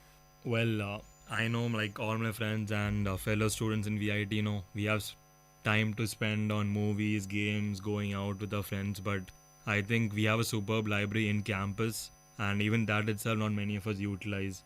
So I think every single one of us have to spend at least, let's say, 1 hour reading a book or at least trying to visit the library and making that particular effort. Because in the end, our communication skills matter the most, our knowledge matter the most, and being aware of the current affairs, that's what's needed from every single one of us. And most of us don't do that. And we have to prioritize on that. And I think all of us are grown up enough to at least manage our time well and visit the library, spend our time, enhance our knowledge. And it's a great source of learning. And there's so many books, and once you start reading, I'm someone who's become an avid reader over the period of time. And when you start reading books, you really start thinking, well, I don't think I have enough time to finish all the books which I want to. So that's a great feeling, and I think every single one of us should have that feeling over a period of time. And everyone should start reading books, because there's nothing better than reading books, because the amount of time you spend on movies, 2.5 hours, or going out, a total of 5 hours in a day, you just spend 2 hours in your books. There's nothing better than that. So I recommend every single one of us to make that effort, set time in a schedule to just read a book or read the news. Yes, and many of us visit Chennai often, or they live in Chennai. So if you're in Chennai and it's right at the heart of the city, I'm sure it's kind of a necessity to actually go to the Anna Library, and especially as VIT students. And any other words you'd like to say, Mr. Rizwan? Yeah, just one last thing. In terms of location, this library is in Adyar, a mall like Express Avenue, and Satyam Theatres are very close by. So these are the distractions for the people, but I think that shouldn't be an excuse for everyone, and we should make that effort to come to this amazing library, and hats off to our government. Yes, it's a well-connected place, so do visit that place, especially as students of VIT. Thank you so much for joining us today, Mr. Rizwan. It's a pleasure. Welcome. That was a pretty informative exchange. So everybody, especially the VITians, please use this resource well, which requires at least a whole day of spending. With this, we come to the end of part 1 of Chennai. We have plenty more places to visit. Mahabalipuram, the beach resorts, and plenty more.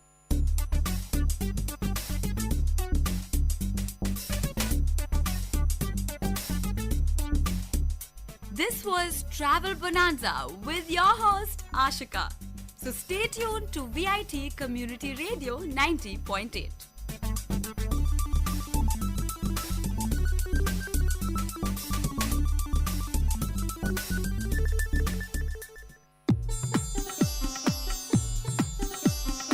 தமிழ்ச்சுடர் வாழும் இலக்கியமும் சங்கமிக்கும் ஒளி ஓவியம் உங்கள் VIT பண்பலை 90.8.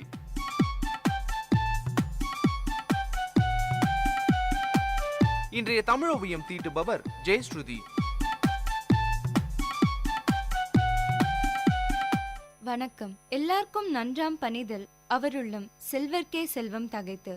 மனிதன் கடைபிடிக்க வேண்டிய நற்பண்புகள் பற்பல. அவற்றில் தலையாயது தன்னடக்கம். ஈகை குணம், அன்புடைமை இவையெல்லாம் சிறந்தவை. ஆயினும் தன்னடக்கம் இல்லாது போனால் இந்த பண்புகள் சிறக்காது. மனித வாழ்க்கைக்கு சிறந்த அடக்கம் தேவை. பழங்காலத்தில் அடக்கம் என்ற ஒரே சொல் பல பண்புகளை விளக்கியது. ஆனால் இன்று அடக்கம் என்ற பண்பு விரிந்து தனியே சொல்கிற வகையில் அமைந்துள்ளது. இந்த உலகத்தில் பெரும்பாலானோர் துன்பப்படுகின்றனர். துன்பங்கள் எதனால் ஏற்படுகின்றன? ஒரு பொருளை நம்ம கண்ணால பாக்குறோம். பாக்குறவங்க எல்லாரும் அந்த பொருளை பார்த்துட்டு பேசாம இருக்கிறது இல்ல. அதை எப்படியாவது அடையணும் அப்படின்னு பல பேர் நினைக்கிறாங்க.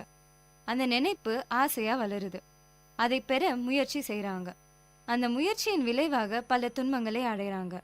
இவ்வாறு ஐம்புலன்களால அடையும் இன்பத்தை அனுபவிக்கும் எண்ணமும் ஆசையும் பெருகுகின்றன. இவற்றை தடையில்லாமல் பெற சிலருக்கு வாய்ப்பில்லாம போகலாம். வாய்ப்பு இல்லாதவங்க தங்களுக்கு வாய்ப்பு இல்லையே என்று எண்ணி ஆறுதல் அடைகிறது இல்லை. அவற்றை எப்படியாவது அடைய வேண்டும் என்று விரும்பி கிடைக்காததுல துன்பம் அடைகிறாங்க. ஒரு சிலர் ஒரு படி மேல போய் அதை அடையணும்னு தவறான வழிகளில் ஈடுபடுறாங்க. அதனால பெருந்தொல்லைகளுக்கு ஆளாகிறாங்க. இந்த புலன்களை ஆட்டி படைப்பது எது? மனம். மனம் எப்போதும் எதிலையும் ஆறுதல் பெறுவது இல்லை, நிறைவு கொள்வது இல்லை. ஓரளவுக்கு கிடைத்தா போதும் என்று நினைப்பதில்லை. கிடைக்க கிடைக்க மேலும் மேலும் அடைய வேண்டும் என்ற ஆசை ஊற்றா பெருகுது. இந்த ஐம்புலன்களையும் அடக்குவோர் துன்பத்தை வெல்லுவர். துன்பத்திலிருந்து விடுபடுவதே மிக சிறந்த இன்பம் இல்லையா? இந்த அடக்கம் என்னும் பண்பு துன்பங்களிலிருந்து விடுவிப்பதோடு நிற்பதில்லை, வேறு எத்தனையோ நன்மைகளையும் செய்கின்றது. கல்வி செல்வத்தை பெற கண்ணும் செவியும் ஒத்துழைக்க வேண்டும். இந்த ஒத்துழைப்பு எப்படி கிடைக்கும்? தானே கிடைக்குமா? இல்லை, அவற்றை அடக்க வேண்டும். இவை தன்னிலை ஒழுக்கம். ஒழுக்கம் இரு வகையானது. ஒன்று தன்னிலை ஒழுக்கம், மற்றொன்று சமூக ஒழுக்கம். இதுல சமூக நல்லொழுக்கங்கள் சமூகத்தை சீரமைக்கும். சூழ்நிலை வாழ்க்கைக்கு இசைந்ததா அமையும். நல்லெண்ணம் வளரும், நம்பிக்கையும் வளரும், என்னைக்கும் அமைதியும் மகிழ்ச்சியும் நிலவும். நாடு பரப்பளவுல பெரியது, பல கோடி மக்கள் வாழ்வது. மக்கள் ஒன்றாக வாழும் இடத்துல நல்லெண்ணம் இன்றியமையாத ஒன்று. அதனால தேசிய ஒழுகலாறுகளை நாம மேற்கொள்ள வேண்டும். நம்முடைய புலன்களை ஆட்டி படைப்பது மனம் என்னும் கருவிதான். இதை எப்படி கட்டுப்படுத்துவது? பயிற்சினால்தான் இதை கட்டுப்படுத்த முடியும். எந்த வேளையில் எதை செய்ய வேண்டுமோ அதை தவறாமல் செய்து முடிக்கும் பழக்கத்தை முதலில் மேற்கொள்ள வேண்டும். அதே போலவே பெருமிதம் என்ற பெரிய நோயிலிருந்து தன்னைத்தானே காத்துக்கொள்ள வேண்டும். ஒரு வகுப்புல 2 மாணவிகள் இருந்தாங்க. இருவருமே நல்லா படிக்கிற மாணவிகள் தான். பள்ளியில நடக்கும் தேர்வுகள்ல நல்ல மதிப்பெண்களையே பெற்று வந்தாங்க. முதல் மதிப்பெண்களையும் இவங்க தான் வாங்கிட்டு வந்தாங்க. அதுல ஒரு மாணவி சில குடும்ப பிரச்சனைகளால சரிவர படிக்க முடியாம போய் தேர்வுகள்ல இன்னொரு மாணவியை விட குறைந்த மதிப்பெண்களை எடுத்துட்டாங்க. இத பார்த்த அந்த மாணவிக்கு தான் தான் எல்லாமே என்ற எண்ணம் தலை தூக்க ஆரம்பிச்சது. மற்றொரு மாணவிய மட்டம் தட்ட ஆரம்பிச்சாங்க இன்னொரு மாணவி. இதுவும் ஒருவித அடக்கமின்மைதானுங்க. என்னதான் நல்லா படிச்சாலும் மதிப்பெண்கள் வாங்கினாலும் மற்றவர்களை துன்புறுத்துவது தவறான ஒரு விஷயம் தானே. மற்றொரு மாணவியோ இதையெல்லாம் பொருட்படுத்தாம நல்லா படிச்சாங்க. இறுதி தேர்வில நல்ல மதிப்பெண்கள் பெற்று மாவட்டத்தில் முதலிடத்தை பிடிச்சாங்க. அதனால நம்ம திறமை வாய்ந்தவரா இருந்தாலும் அடக்கத்தோட இல்லைன்னா திறமைக்கான உழைப்புக்கான பலனை அடைய முடியாது. தன்னடக்கம் என்ற சிறந்த பண்பினை பெற வேண்டுமாயின் மற்றவர்களிடம் குறை காணும் தீமை அறவே கூடாது. அடக்கம் என்னும் செல்வத்தை முயன்று பெற்ற வெற்றியே தவத்தால் அடைந்த ஆற்றலாகும். பொருட்செல்வம் முதலானவை இந்த உலகில் சிறப்புடன் வாழ துணை புரிபவை. அடக்கமும் செல்வத்துக்கு எல்லாம் தலை சிறந்த செல்வமாகும். இதையே வள்ளுவர் எல்லாருக்கும் நன்றாம் பணிதல் அவருள்ளும் செல்வர்க்கே செல்வம் தகைத்து என்கிறார். செருக்கு இல்லாமல் அடக்கமாக வாழ்வது எல்லாருக்குமே நல்லதுதான். செல்வங்களுக்கு அது மேலும் சிறந்த ஒரு செல்வமாக விளங்கும் என்கிறார். சிந்தியுங்கள், செயல்படுங்கள். நன்றி.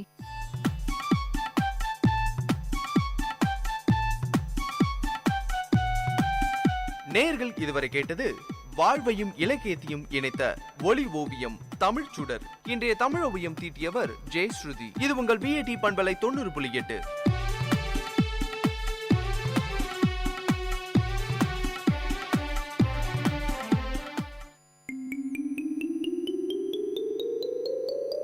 ஹாய் குட்டீஸ், இது விஐடி பண்பலை 90.8. விஐடி பல்கலைக்கழகத்தின் சமுதாய வானொலியில் கதை கேளு கதை கேளு. சின்ன கதை சொல்லி பெரிய கருத்தை சொல்ல வந்திருக்கோம். நான் உங்கள் லீஷு.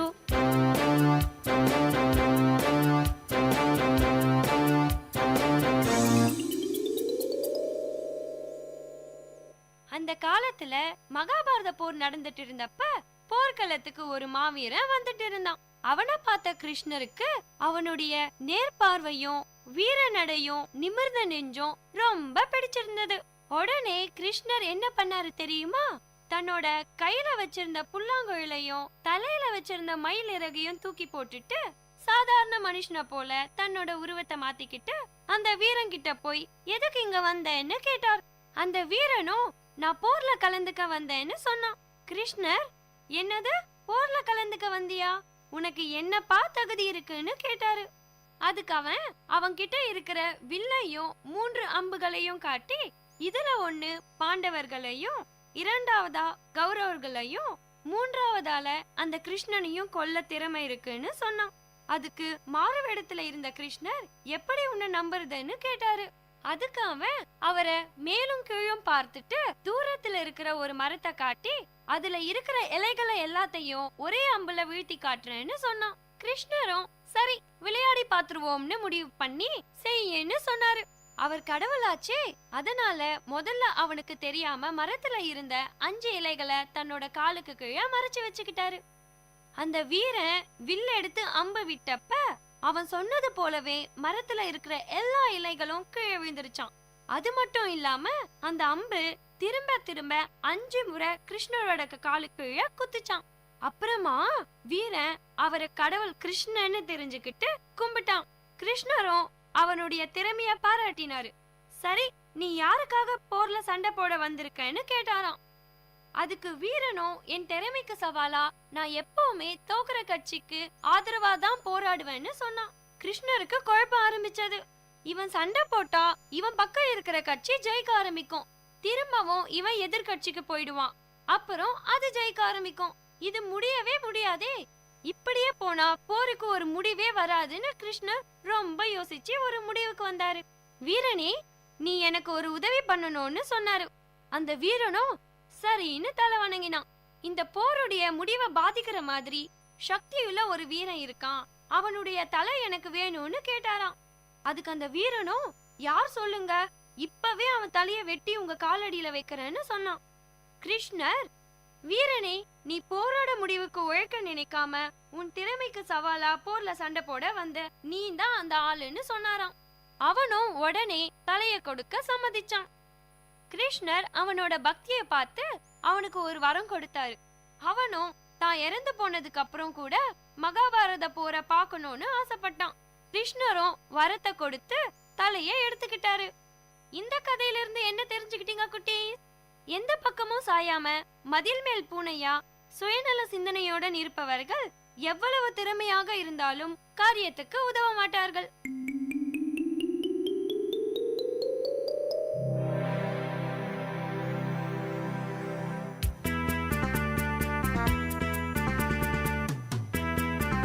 இதே மாதிரி இன்னொரு கதையோடையும் கருத்தோடையும் அடுத்த கதை கேளு நிகழ்ச்சியில சந்திப்போம். அது வரைக்கும் உங்களிடமிருந்து விடை பெறுவது உங்கள் லேஷோ. பாய் குட்டீஸ்.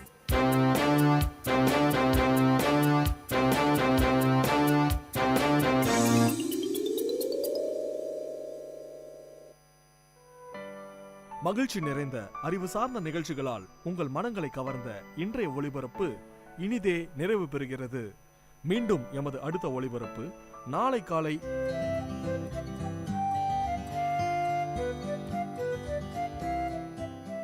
வணக்கம் நேயர்களே, நீங்கள் கேட்டுக்கொண்டிருப்பது விஐடி பண்பலை 90.8 விஐடி சமுதாய வானொலி மற்றும் ஸ்கூல் ஆஃப் ஹோட்டல் மேனேஜ்மெண்ட் இணைந்து நடத்தும் கேக் ஒர்க் ஷாப் டே 1ல இருக்கிறோம். இன்னைக்கு இந்த டே 1ல ஸ்கூல் ஆஃப் ஹோட்டல் மேனேஜ்மெண்டோட அட்வைசர் திரு முத்தானந்தம் சார் இருக்கிறாங்க. வணக்கம் சார். வணக்கம் மிஸ்டர் சரவணன், சொல்லுங்க. இந்த கேக் ஒர்க் ஷாப்ல நிறைய பேர் பயன்பெற்று இருக்கிறாங்க. அவங்களுக்கு என்ன மாதிரியான ஒரு வாய்ப்புகள் இருக்கும் சார்? இது நல்ல அருமையான கேள்வியை கேட்டீங்க. அதாவது இது சுய வேலை வாய்ப்பு வசதியை பெருக்கிக் கொள்வதற்காக தொடங்கப்பட்டது. இதோட பர்பஸ் என்னன்னா எம்ப்ளாயபிலிட்டியை கிரியேட் பண்றதுக்கு, அன்எம்ப்ளாய்மெண்ட்டை நீக்கிறதுக்கு, சுயமாக நாமளே ஏதாவது ஒரு வியாபாரம் பண்ணலாமா அப்படிங்கிறத பற்றி அவங்களுக்கு தெரிஞ்சுக்கிறதுக்காக வேண்டி பேக்கரியில் ஸ்டார்ட் பண்ணியிருக்கோம். இன்னும் நிறைய ப்ரோக்ராமில் இது மாதிரி நடக்கிறதுக்கு எங்கள் ஹோட்டல் மேனேஜ்மெண்ட் ஸ்கூலில் பிளான் இருக்குது. ஸோ இன்னைக்கு நாங்கள் எடுத்திருக்கிறது பேசிக்கான சில ப்ராடக்ட்ஸை ஒரு 5 தினங்கள் சொல்லித்தர போகிறோம். இன்னைக்கு 2 முக்கியமான ப்ராடக்ட், ஒரு ஸ்வீட் பன் ஒன்று செய்கிறாங்க, அசார்ட்டட் குக்கீஸ், அதாவது விதவிதமான பிஸ்கட்ஸ்களையும் செய்கிறதுக்கு இன்னைக்கு சொல்லித்தரோம். இதை அவங்க கற்றுக்கிட்டாங்கன்னா இன்னைக்கு உண்டான பாடம் ஓவர். இது மாதிரி இன்னும் இது போக 4 நாட்கள் இருக்கு. ஒவ்வொரு நாளும் கிட்டத்தட்ட ஒரு 3 மணி நேரத்திலிருந்து 4 மணி நேரம் டியூரேஷன்ல அவங்க படிக்கிறாங்க. இன்னைக்கு 15 பேர். இதுல என்ன பெக்குலியாரிட்டி என்னன்னா, சைக்காட்ரி படிச்சவரும் இருக்கிறாரு, +2 படிச்ச பிள்ளைங்களும் இருக்கிறாங்க, மற்ற பிரைவேட் காலேஜ்கள்ல மற்ற இடங்கள்ல போய் பிகாம் படிச்சவங்க இருக்கிறாங்க, அண்ட் ஹோட்டல் மேனேஜ்மெண்ட் படிச்சவங்களுமே உள்ள இருக்கிறாங்க. இந்த மாதிரி ஒரு அசார்ட்டட் மேன் பவர் உள்ள இருக்கு எங்களுக்கு. அவங்களுக்கு நாங்க இன்னைக்கு சொல்லி தரதுக்கு நாங்க முயற்சி பண்றோம். கட்டாயம் அதுல வெற்றி கிடைக்கும் எங்களுக்கு அப்படிங்கிற நம்பிக்கை இருக்கு. உள்ள வந்த உடனே கையை மாத்திரம் ஹைஜீன் பர்பஸ்க்காக கை கழுவ சொல்லுவோம். ஓகே சார், ரொம்ப நல்லா சொன்னீங்க. இதை முடிச்ச உடனே வெளியில வேலை வாய்ப்புகள் உங்களுக்கு எப்படி சார் இருக்கும்? அதாவது வேலை வாய்ப்புங்கிறது கையில தொழில் இருந்ததுனாக்கா கட்டாயமா வேலை உங்களை தேடி தான் வரும். இப்போ உங்களால பிரெட் பண்ண முடியும், பன் பண்ண முடியும், பிஸ்கட்ஸ் பண்ண முடியும், பஃப் பண்ண முடியும், குக்கீஸ் இது மாதிரி கேக்ஸ் பண்ண முடியும் அப்படின்னு நீங்க சொன்னீங்கன்னா உங்களை கொத்திட்டு போறதுக்கு எத்தனையோ பேக்கரி இருக்கு, பெரிய பெரிய நட்சத்திர விடுதிகள் எல்லாம் காத்திருக்கு. அதனால கட்டாயமா வேலை வாய்ப்புகளுக்கு உண்டான சந்தர்ப்பங்கள் நிறைய இருக்குதுல. வேலை வாய்ப்பும் பண்ணலாம், சுய பிசினஸ் அதாவது செல்ஃப் எம்ப்ளாய்மெண்ட் இருக்கு இல்லைங்களா, அதுவும் பண்ணலாம். இல்லை நீங்கள் பெரிய ஹோட்டலுக்குள்ள உங்கள் திறமையை, உங்களோட அனுபவத்தை இதை படித்து முடிச்ச உடனே நீங்கள் போயிட முடியாது. இன்னும் கொஞ்சம் அனுபவம் பெறணும். உள்ள இண்டஸ்ட்ரியில் பேக்கரியில் அனுபவப்பட்டுட்டீங்கன்னா உங்களோட வேலைகள் வேலை வாய்ப்புகள் உங்களை தேடி வரும். சார், இந்த மகளிர் சுய உதவி குழுவில் இந்த பேக்கரி கேக் ஒர்க் ஷாப் கற்றுட்டு போகிறவங்களுக்கு நீங்கள் ஏதாவது இந்த கோர்ஸ் முடிஞ்சு போகும்போது ஏதாவது சர்டிஃபிகேட் மாதிரி ஏதாவது நீங்கள் தரீங்களா? எந்த ப்ரோக்ராமாக இருந்தாலுமே அந்த சர்டிஃபிகேட் ஆஃப் மெரிட்ஸ் அப்படின்னு சொல்லி ஒன்று கொடுப்போம். கட்டாயமாக அது மட்டும் இல்லை, கடைசி நாளில் நல்ல காலா ஸ்நாக்ஸோடு உங்களுக்கு கொடுக்க போகிறோம். நீங்களும் முடிஞ்சால் ஜாயின் பண்ணிக்கங்க மிஸ்டர் சரவணன். ரொம்ப நல்லா சொன்னீங்க சார். விஐடி சமுதாய வானொலி சார்பாக நாங்கள் நன்றியை தெரிவிச்சுக்கிறோம் sir. Thank you very much. VIT சமுதாய வானொலி மற்றும் ஸ்கூல் ஆஃப் ஹோட்டல் மேனேஜ்மெண்ட் இணைந்து நடத்தும் கேக் ஒர்க் ஷாப் டே 1ல இருக்கிறோம். இன்னைக்கு இந்த ஒர்க் ஷாப்ல நம்ம கூட பேசுறதுக்காக Ramakrishnan sir, assistant professor, school of hotel management நம்ம கூட இருக்கிறாங்க. வணக்கம் சார். வணக்கம் சார். சார், இன்னைக்கு கேக் ஒர்க் ஷாப் பண்றோம். இந்த கேக் ஒர்க் ஷாப்ல என்ன மாதிரியான ட்ரைனிங் சார் நீங்க கொடுக்குறீங்க? என்ன கத்துக்கிறாங்க சார் இந்த சமுதாய மக்கள்? இப்போ இந்த 5 நாளுக்கு உண்டான ஒர்க் ஷாப்போட நோக்கம் என்னன்னா, அவங்களுக்கு சில பேசிக் டிஷ்ஷஸ் சொல்லி கொடுத்துட்டு அதை வச்சு சொந்தமா ஒரு பெரிய அளவுக்கு இல்லைன்னா கூட சின்ன அளவுக்கு பேக்கரி, ஒரு சின்ன அவனை வச்சு பண்ற அளவுக்கு தான் நம்ம சொல்லிக் கொடுக்குறோம் சில பேசிக் ப்ரிப்பரேஷன்ஸ். அதுல முதல் நாள் இன்னைக்கு அவங்க பண்ணக்கூடியது என்னன்னா, ஸ்வீட் பன்னும் அப்புறம் குக்கீஸ், வெரைட்டி ஆஃப் குக்கீஸ் நம்ம சொல்லித்தரோம். சரிங்களா? இப்போ ஸ்வீட் பன்னோட ஆரம்பிச்சிருக்காங்க. அந்த ஸ்வீட் பண்ணக்கூடிய மெத்தட் என்ன, அதுக்கு தேவையான பொருட்கள் என்னென்னா, மைதா இல்லாமல் நம்ம எந்த ஒரு பேக்கரி ப்ராடக்ட்டுமே பண்ண முடியாது. சரிங்களா?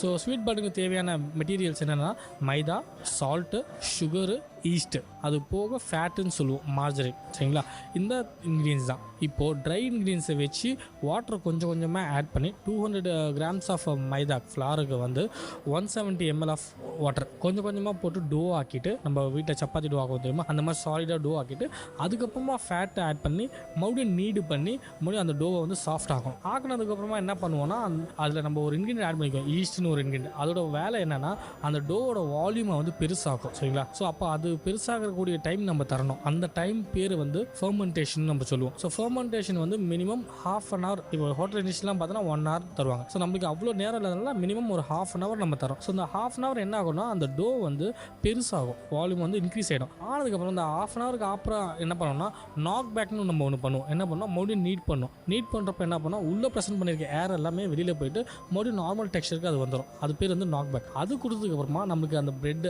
இல்லை ஸ்வீட் பண்ண என்ன டெக்ஸ்டர் என்ன ஷேப் வேணுமோ அந்த ஷேப்பில் ரோல் பண்ணி மறுபடியும் டேபிளில் ரெஸ்டிங் வச்சிரும். ஸோ அது பேர் வந்து ப்ரூஃபிங். ஸோ அது ஒரு மினிமம் ½ an hour வைக்கணும். ஸோ என்னன்னா, ஃபர்ஸ்ட் வச்சு வந்து பல்க் ஃபெர்மெண்டேஷன், மொத்த டோவுமே ரைஸ் ஆகும். இப்போ வந்து இண்டிவிஜுவல் பீசஸ் ரைஸ் ஆகும். ரைஸ் ஆனதுக்கப்புறமா என்ன ஆகும்னா, நம்ம ஒரு ½ an hour வச்சுட்டோமா, அது ரைஸ் ஆயிடுச்சு. அப்புறம் எக் வாஷ் கொடுத்துட்டு அவனில் வச்சிடும். இப்போ ஸ்வீட் பண்ணுக்குண்டான temperature 220 degrees Celsius. So 20 to 25 minutes வைப்போம். இப்போ சைவம் சாப்பிட்றவங்களாம் என்ன பண்ணுவோம், நாங்கள் முட்டை எக் வாஷ் தரமாட்டோம், நாங்கள் சைவம் அப்படின்னு சொல்கிறவங்களுக்கு மில்க் வாஷ் கொடுத்தலாம். பட் ஜென்ரலாக எல்லா பிரெட்ஸ்க்குமே எக் வாஷ் கொடுப்பாங்க.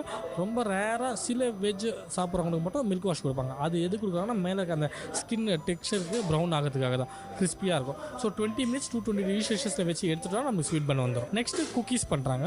ஸோ இப்போதைக்கு ஸ்வீட் பண்ண பண்ணியிருக்கோம். குக்கீஸ்க்கு என்னென்னா 3 இன்க்ரீடியன்ஸ் தேவை. ஒன்று சுகரு, ஃபேட்டு, ஃப்ளார். ஸோ அந்த 3மே மிக்ஸ் பண்ணுவாங்க. வெரைட்டிஸ் என்னென்ன, custard cookies, chocolate cookies, vanilla cookies. So அதோட ஃப்ளேவர் அதில் டோவில் ஆட் பண்ணி அது ரோல் பண்ணிவிட்டு ஷேப் பண்ணி பேக் பண்ணி எடுப்பாங்க. குக்கீஸ்க்குண்டான டெம்பரேச்சர் என்னென்னா 180 degrees Celsius 20 to 25 minutes.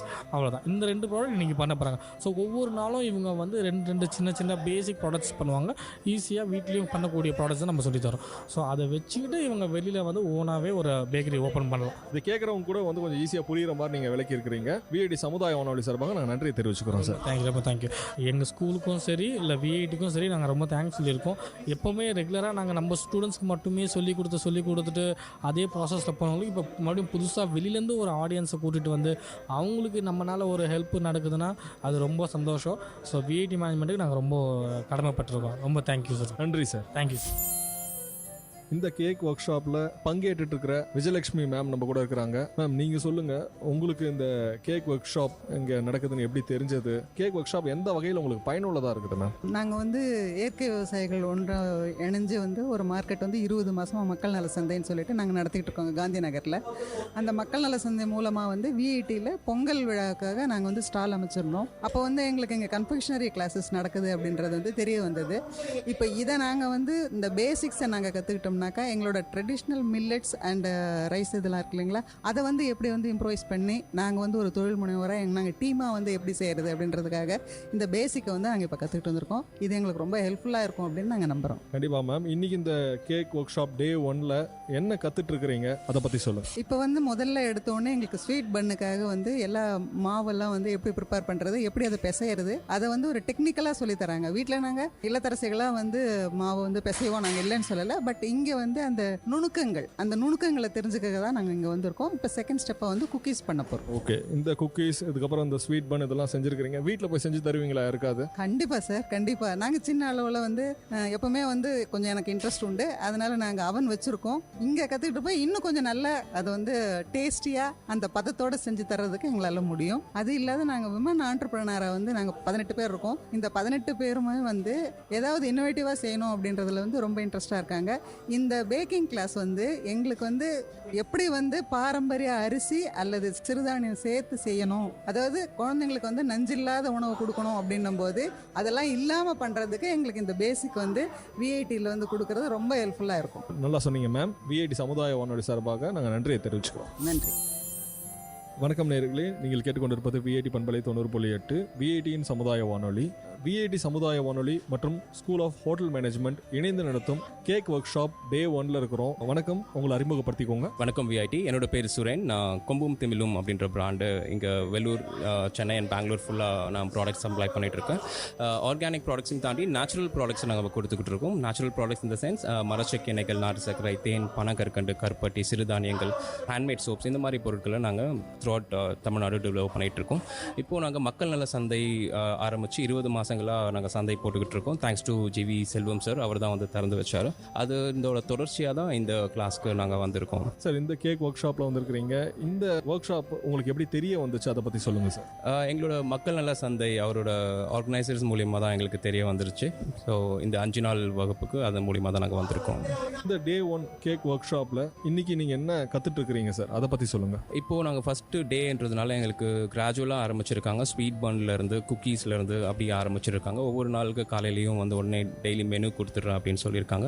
So இதில் இருந்து பார்க்கும்போது நாங்கள் இதில் அவங்க ஒரு ஐடியா ஒரு ஜென்ரேட் பண்ணுறாங்க. இதை நாங்கள் எப்படி எக்ஸ்ப்ளோர் பண்ணி எப்படி நாங்கள் ஆண்டர்ப்ரனர்ஷிப்பில் உள்ளே கொண்டு போயிட்டு ப்ராடக்ட்ஸை குவாலிட்டி ப்ராடக்ட்ஸாக கன்வெர்ட் பண்ணி கன்சியூமர்ஸ் கிட்ட கொண்டு போய் சேர்க்குறோம். இதுதான் இங்கே ஒரு பெரிய விஷயமா இருக்குது. இங்கே நான் கற்றுக்கிறது அப்படின்னு பார்த்தீங்கன்னா, இப்போ இருக்கக்கூடிய நார்மலைஸ்டு இன்க்ரீடியன்ஸ் ஒரு பேசிக் இங்கே சொல்லி கொடுக்குறாங்க. இது நாங்கள் ட்ரெடிஷ்னல் ஒரு இன்க்ரீடியன்ஸை இன்ஃப்யூஸ் பண்ணி எப்படி இன்னும் கொஞ்சம் இன்டிகிரேட்டட் குவாலிட்டியாக மதிப்பு கூட்டப்பட்ட ஒரு பொருளாக கன்சியூமர்ஸ் கிட்ட கொண்டு போய் சேர்க்கணுன்றத ஒரு மோட்டிவோட இங்கே வந்திருக்கோம் நாங்கள். அதாவது இங்கே கற்றுட்டு போய் நீங்கள் போய் ட்ரெடிஷ்னலாக அது எப்படி பண்ணலாம் அப்படின்ற மாதிரி யோசிச்சுட்டு இருக்கிறீங்க. கேக் ஒர்க் ஷாப் பயனுள்ளதாக இருக்குது அப்படின்ற மாதிரி வந்து சொல்லியிருக்கிறீங்க.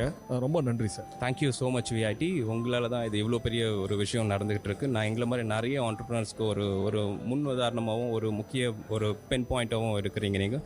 Thank you so much. அண்ட் இதே மாதிரி தொடர்ந்து செயல்படுங்க. எங்களை மாதிரி நிறைய பேர் காத்துக்கிட்டு இருக்காங்க உங்களுக்காக. மறுபடியும் தேங்க்யூ ஸோ மச். ரொம்ப நல்லா சொன்னீங்க சார். நன்றி சார். தேங்க்யூ. வணக்கம், உங்களை அறிமுகப்படுத்திக்கோங்க. மாலதி கங்காதரன், ஒரு ப்ரைவேட் ஸ்கூலில் ஒர்க் பண்ணிட்டு இருக்கேங்க சார். நான் இப்போது எங்களோடது பார்த்திங்கன்னா ஒரு டீமாக நாங்கள் வந்து செயல்பட்டு இருக்கோம். லேடிஸ் எல்லாமே மக்கள் நல சந்தை அப்படிங்கிறது இயற்கை விவசாயிகளை ஒன்றிணைக்கிற ஒரு தளமாக இருக்குது. அங்கே நாங்கள் பெண்கள்லாம் சேர்ந்து உணவு மூலயமா மக்கள்கிட்ட எப்படி விழிப்புணர்வு கொடுக்கணும் அப்படிங்கிறதுக்காக நாங்கள் செயல்பட்டு இருக்கோம்.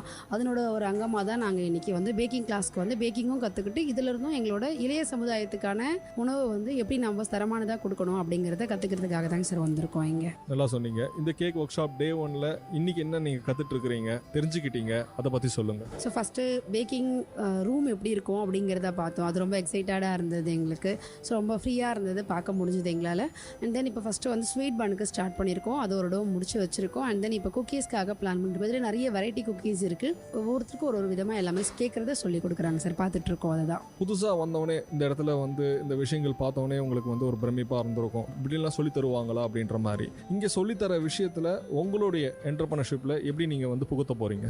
கண்டிப்பாங்க சார். எல்லாருக்குமே ஒரு விஷயம் புதுசாக முன்னெடுக்கும் போது இதில் எப்படி இருக்கும், அதில் ஒரு பிரம்மாண்டம் இருக்கும் இல்லைங்களா? அந்த பிரம்மாண்டத்தோடு தான் உள்ளே வந்தோம். உள்ளே வரும்போது எங்களுக்கு ரொம்ப ஒரு கம்ஃபர்டபுள் ஜோன் கொடுத்துட்டாங்க. ரொம்ப ஃப்ரீயாக வித்தின் 2 minutes நாங்கள் கம்ஃபர்டபுளாக ஆகிட்டோம். இப்போ எங்களோட ஒர்க்கு அடுத்து லேர்னிங் அதை மட்டும் மைண்டில் வச்சுட்டு இப்போ உள்ளே ஸ்டார்ட் பண்ணியிருக்கோம். ஸோ நிறைய நமக்கு விஷயங்கள் எவ்வளோ ரொம்ப பேக்கிங் அப்படிங்கிறது எவ்வளோ கஷ்டமான விஷயம் அப்படிங்கிறது தெரியும். ஸோ இதில் வந்து அவங்க சொல்லும் போது நமக்கு கற்றுக்கலாம் நம்ம அப்படிங்கிற ஒரு இன்ட்ரெஸ்ட் வருது எங்களுக்கு. இது நாங்கள் தெரிஞ்சுக்கிட்டு இதை நாங்கள் அப்ளை பண்ணணும் சார். அதுதான் அடுத்த மைண்ட் செட்டாக போயிட்டு இருக்கோம். இந்த கேக் அண்ட் பேக்கிங் நீங்கள் கற்றுக்கிட்டு போய் எதில் அப்ளை பண்ண போகிறீங்க? அஃப்கோர்ஸ் இப்போ சொன்னோம் இல்லைங்க சார், நாங்கள் ஒரு டீமாக செயல்படுறோம் அப்படின்ட்டு எங்களோட டீம் மெம்பர்ஸ் எல்லாமே சேர்ந்து இதிலேருந்து நம்ம இன்னும் புதுமையாக, ஃபார் எக்ஸாம்பிள் நாங்கள் மில்லட்டில் பண்ணணும் அப்படிங்கிறது எங்களுக்கு ஒரு ஆசை.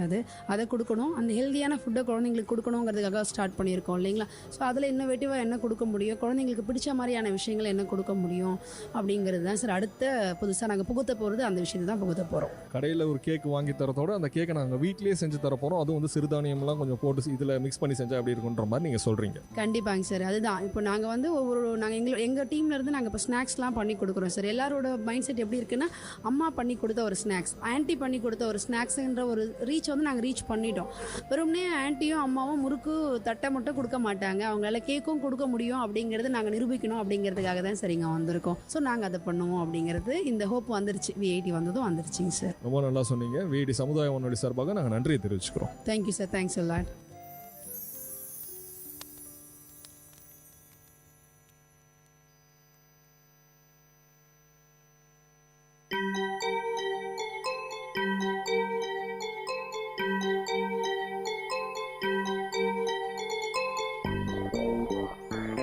வணக்கம், நமஸ்தே, நமஸ்கார், சலாம் அண்ட் வந்தனம். நீங்கள் கேட்டுக்கொண்டிருப்பது விஐடி பண்பலை 90.8.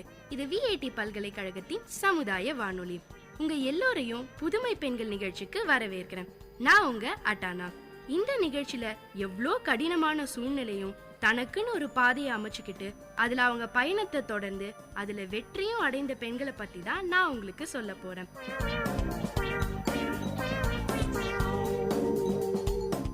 வணக்கம், நமஸ்தே அண்ட் நமஸ்கார். நீங்க கேட்டுக்கிட்டு இருக்கிறது விஐடி பண்பலை 90.8. இது விஐடி பல்கலைக்கழகத்தின் சமுதாய வானொலி. இது உங்களுடைய ஃபேவரட் நிகழ்ச்சி புதுமை பெண்கள் அண்ட் தொகுத்து வழங்குவது உங்க தோழி அட்டானா. இன்னைக்கு நான் சொல்ல போறவங்க சின்ன சின்ன சந்தோஷ விதைகளை தன்னுடைய வாழ்க்கையில தினமும் நட்டுக்கிட்டு இருக்கவங்க. எழுத்தாளர், சமையல் கலை நிபுணர், உடை வடிவமைப்பாளர், நாடக இயக்குனர், இப்படி பல வேலைகளை 72 வயசுல செஞ்சுக்கிட்டு இருக்கவங்க சபிதா ராதாகிருஷ்ணா. எல்லாருமே ரெஸ்ட் எடுக்கணும்னு நினைக்கிற வயசுல இத்தனை விஷயங்கள்ல தன்னை பிஸியா வச்சிருக்காங்க சபிதா. 7 வயசுல இருந்தே எழுதுறதுல ஆர்வம் இருந்தது சபிதாக்கு. ஆனா அந்த காலத்துல பெருசா எது ஒன்னையுமே உடனே செய்ய முடியல பெண்களால. கூட்டு குடும்பம், நிறைய குழந்தைங்க, தொடர்ந்து செலவுகள் வந்துகிட்டே இருக்கும். அதனாலேயே குழந்தைங்களோட தனிப்பட்ட கனவுகளை நிறைவேற்ற முடியல. சபிதா வாழ்க்கையும் அப்படிதாங்க. சயின்ஸ் படிக்க ஆசைப்பட்டாங்களாம். ஆனா குடும்ப சூழல் அதுக்கு அனுமதிக்கல. MA சோசியாலஜி படிச்சாங்க. அந்த காலத்துலலாம் ஒரு பெண்ணுக்கு ரொம்ப முக்கியமான விஷயமா இருந்தது கல்யாணம். பெண்களோட ஆசைகளையும் கனவுகளையும் இளம் வயசுல சாதிக்க முடியாம போச்சு. அதேதான் சபிதா வாழ்க்கையிலயும் நடந்தது. 18 வயசுலயே கல்யாணம். அடுத்து என்ன பண்ணலாம்னு கனவுகளை பத்தி யோசிக்கிறதுக்குள்ள குழந்தைங்க. சபிதாவும் ஒரு சராசரி பெண்ணா குடும்பமும் குழந்தைங்களும் தான் முக்கியம்னு அவங்களோட கடமைகளை நிறைவா செய்ய பழகினாங்க. காலமும் மெல்ல மெல்ல நகர்ந்துச்சு. கொஞ்ச வருஷத்துல குழந்தைங்க வளர்ந்ததுக்கு அப்புறம் சபிதாக்குன்னு கொஞ்ச நேரம் கிடைக்க ஆரம்பிச்சுது. என்ன பண்ணலாம்னு யோசிச்சுக்கிட்டு இருக்கும் போதுதான் சபிதாக்குள்ள ஒரு புது ஐடியா வந்தது. இப்போ சாதாரணமா ஜவுளி கடைங்களுக்கு மவுஸ் ரொம்பவே கம்மிங்க. ஓரளவுக்கு காசு செலவு செய்ய முடியும்னு நினைக்கிறவங்க, அப்புறம் புதுசா வித்தியாசமா ட்ரெஸ் போட்டுக்கணும்னு நினைக்கிறவங்க எல்லாருமே பொட்டிக்ல தான் போய் துணி வாங்குறாங்க. பொட்டிக்ல எல்லாமே புதுசாவும் வித்தியாசமாவும் கிடைக்குங்க. அந்த மாதிரி பொட்டிக்க முதல்ல ஆரம்பிச்சவங்க நம்ம சபிதா. சென்னையில மக்கள் ஜவுளி கடைகளை பார்த்து அங்க துணி எடுத்து போர் அடிச்சு போய் இருந்தாங்க. அந்த சமயத்துலதான் சென்னையில ஒரு புதுசா இருக்குமேனு சபிதா பொட்டிக்க ஆரம்பிச்சாங்க. சபிதா டிசைனிங் ஸ்கூல் போயெல்லாம் ஒன்னும் படிக்கல. அவங்க கற்பனை திறனை முழுசா நம்பி ட்ரெஸ் டிசைனிங்ல நிறைய புது விஷயங்களை அறிமுகப்படுத்தினாங்க. பெரியவங்கன்னா பட்டம், சின்ன வயசுக்காரங்கன்னா சிந்தட்டிக் மட்டும் கட்டிக்கிட்டு இருந்த அந்த காலத்துல எல்லா வயசுக்காரங்களுக்கும் காட்டனை அறிமுகப்படுத்தினாங்க. காட்டனா ரொம்ப பழசு, புது டிசைன்ஸ்லாம் கிடைக்காது, வயசானவங்க போடுற மாதிரி இருக்கும்னு நினைச்சுக்கிட்டு இருந்த இளவயசு பெண்களுக்கு காட்டன்ல புது வகையான டிசைன்ஸும் கண்ணுக்கு அழகாவும் இளமையாவும் காட்டுற துணிகளை பார்த்ததும் ரொம்பவே பிடிச்சிருச்சு. கொஞ்ச நாளையே பல பேரு இவங்க பொட்டிக்க தேடி வர ஆரம்பிச்சுட்டாங்க. சபிதாக்கு எப்பவுமே நம்ம இந்திய கைவினை பொருட்கள் மேல ஒரு ஆர்வம் உண்டு.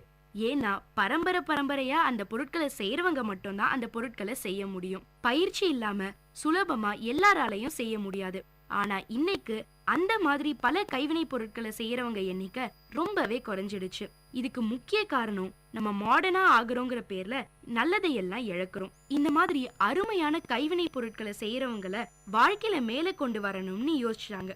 கிராஃப்ட் கவுன்சில் ஆஃப் இந்தியால தீவிரமான உறுப்பினர் நம்ம சபிதா. கிட்டத்தட்ட காணாமலே போன பத்தமட பாயி, மரசீப்பு, கல்சட்டி மாதிரியான பொருட்களை மறுபடியும் கொண்டு வரணும்னு அந்த தொழில்களை பண்றவங்களுக்கு வாய்ப்புகளை ஏற்படுத்தி கொடுக்கறாங்க சபிதா. நம்ம சபிதாக்கு ஆத்ம திருப்தியை கொடுக்கிற இன்னொரு விஷயம் சமையல். அந்த ஆர்வத்துலதான் தமிழ்நாட்டோட பாரம்பரிய உணவுகளை பத்தின ஒரு புத்தகத்தை எழுதியிருக்காங்க. அந்த புத்தகம் பேரு ஆகாரம்.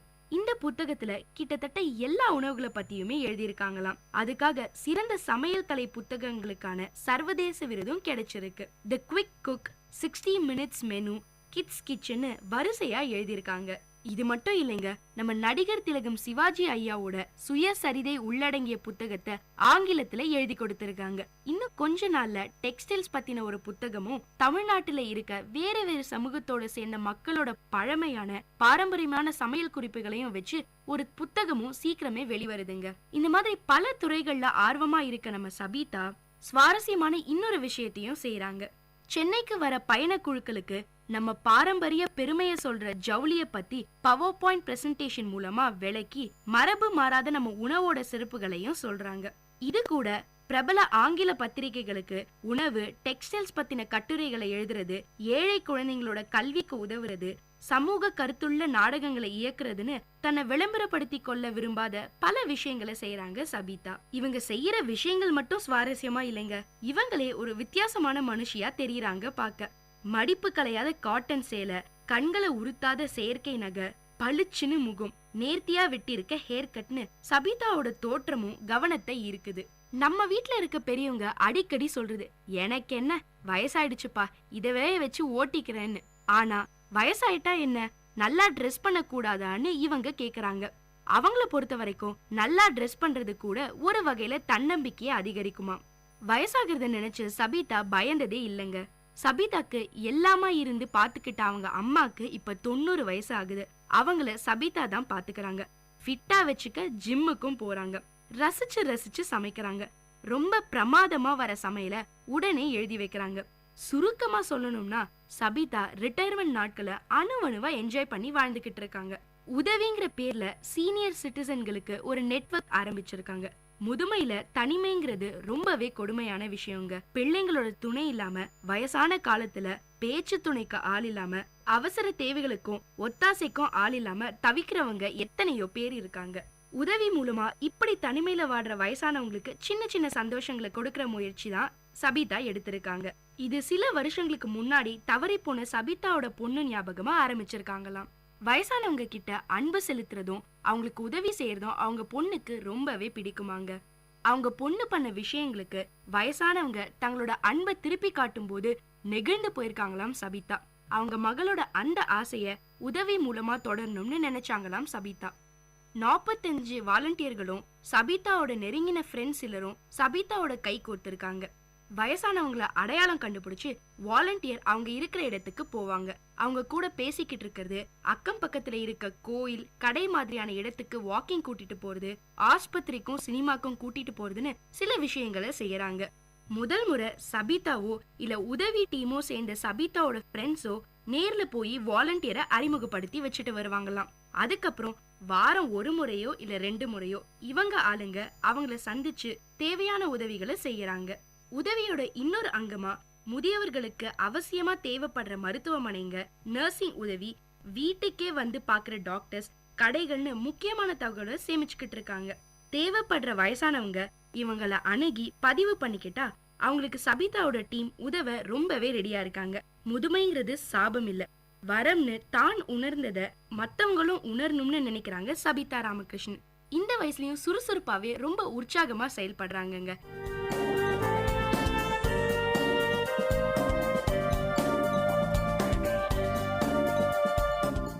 இந்த நிகழ்ச்சி உங்க எல்லாருக்கும் ஒரு பெரிய உற்சாகத்தை தந்திருக்கும்னு நம்புறேன். இதே மாதிரி பல விஷயங்களை தெரிஞ்சுக்கணுமா? அப்போ விஐடி பண்பலை 90.8 கேட்டுக்கிட்டே இருங்க.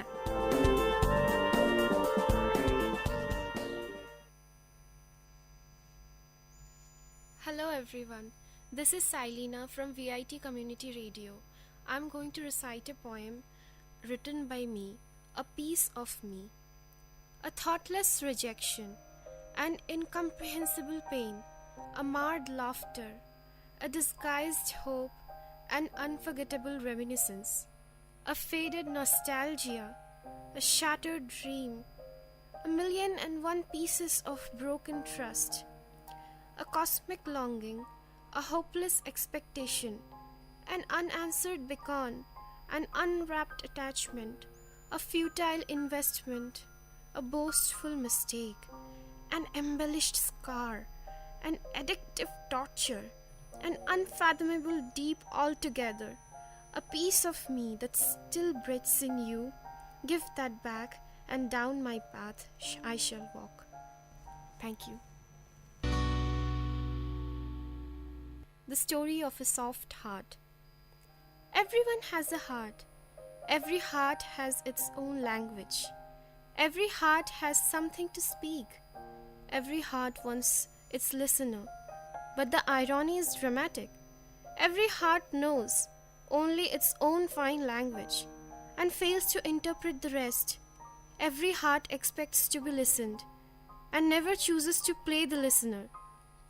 There are hearts which are kind and hearts which are ruthless, hearts soft and tender, never do they find anything a crooked business.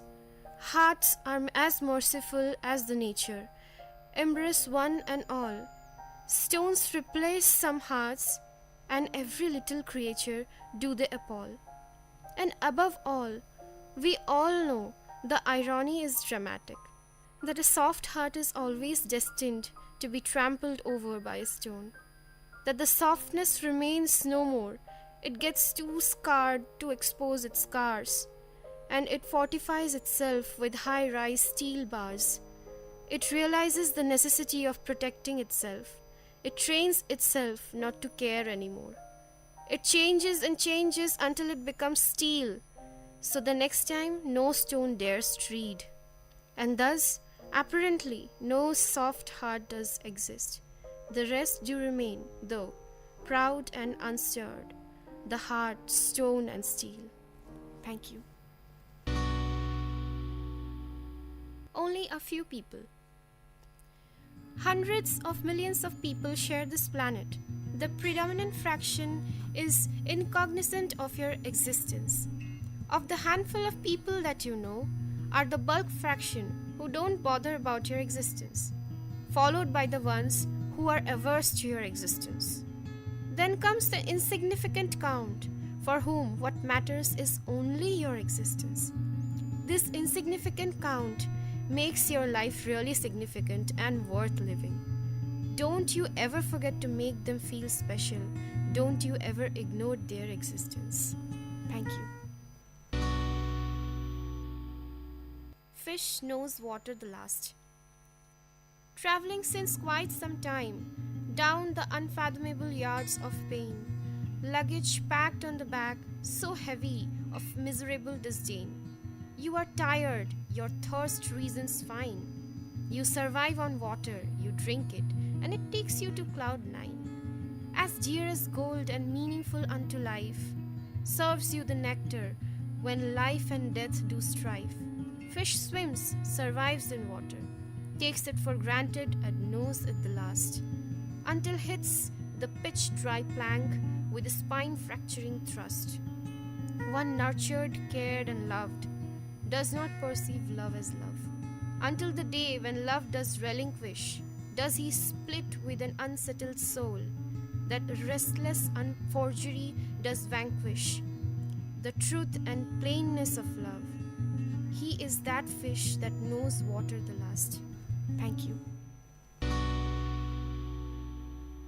I miss you, my innocence. Time taking its test, wayward winds raising ghastly storms. Every time my innocence being challenged amidst each turmoil. When I see faces unveil, all selfish, ruthless, condescending and sadistic, I grumble, I forge my heart to harden. I become scared and then overly protective. I contemplate on fighting back. Vengefulness and jealousy start peeking through the voids of doubts and uncertainties. My innocence gets smothered unnoticed, and that mirror, being no less cruel, mocks at me and asks, "Who are you?" every time I face it. Horror and doubt, all unknown, have a crunchy snack on my clueless mind. For an ounce of a moment, I stare blank, inner voice of no help, a bleak and barren moor. I utter to myself an impulsive reply, "I miss you, my innocence, I miss you. Thank you." Emotional hibernation. This emotional hibernation comes in cyclic phases. As winter follows autumn, so does my pattern follows its traces. I merrily go through my happy summer days. Least could I surmise my emotional sabbath. Unnoticed follows the winter that stays. And it is when life succumbs inside to a satirical aftermath. Expectations creep in furtively. What a havoc does it create, O Lord! I deluge in the downpour of heft. My feelings lessening to nothingness, I cannot but mourn at the theft. And then I know, feeling sad is better than feeling nothing. At least I'm breathing, I know. Thank you. never regret whatever. When everything is visibly changing on the outer and inner surfaces, when I feel dimensions expanding and contracting within my cosmic conscience, when I see situations and people change, when I witness the old flowers wither and new ones grow, I realize deep within I am moving ahead to embrace the ultimate, leaving behind the transitoriness in the depths of my memory. As things seem moving on, I'm assured that it's me sailing through. For the viewer seated in the boat interprets the world flying past and himself standing still. I have changed. They forgot too. They missed keeping their pace with me and are left behind. I emerge out the victor. Those pinpricks were vaccines. They immuned me against the bigger bitter. Thanking each and never regretting one, I move on. Never do I turn back. Thank you. மகிழ்ச்சி நிறைந்த அறிவு சார்ந்த நிகழ்ச்சிகளால் உங்கள் மனங்களை கவர்ந்த இன்றைய ஒளிபரப்பு இனிதே நிறைவு பெறுகிறது. மீண்டும் எமது அடுத்த ஒளிபரப்பு நாளை காலை 9 மணிக்கு 90.8 பண்பலை அலைவரிசையில் ஆரம்பமாகும். விஐடி பண்பலை 90.8 நேயர்கள் அனைவருக்கும் நன்றி, வணக்கம்.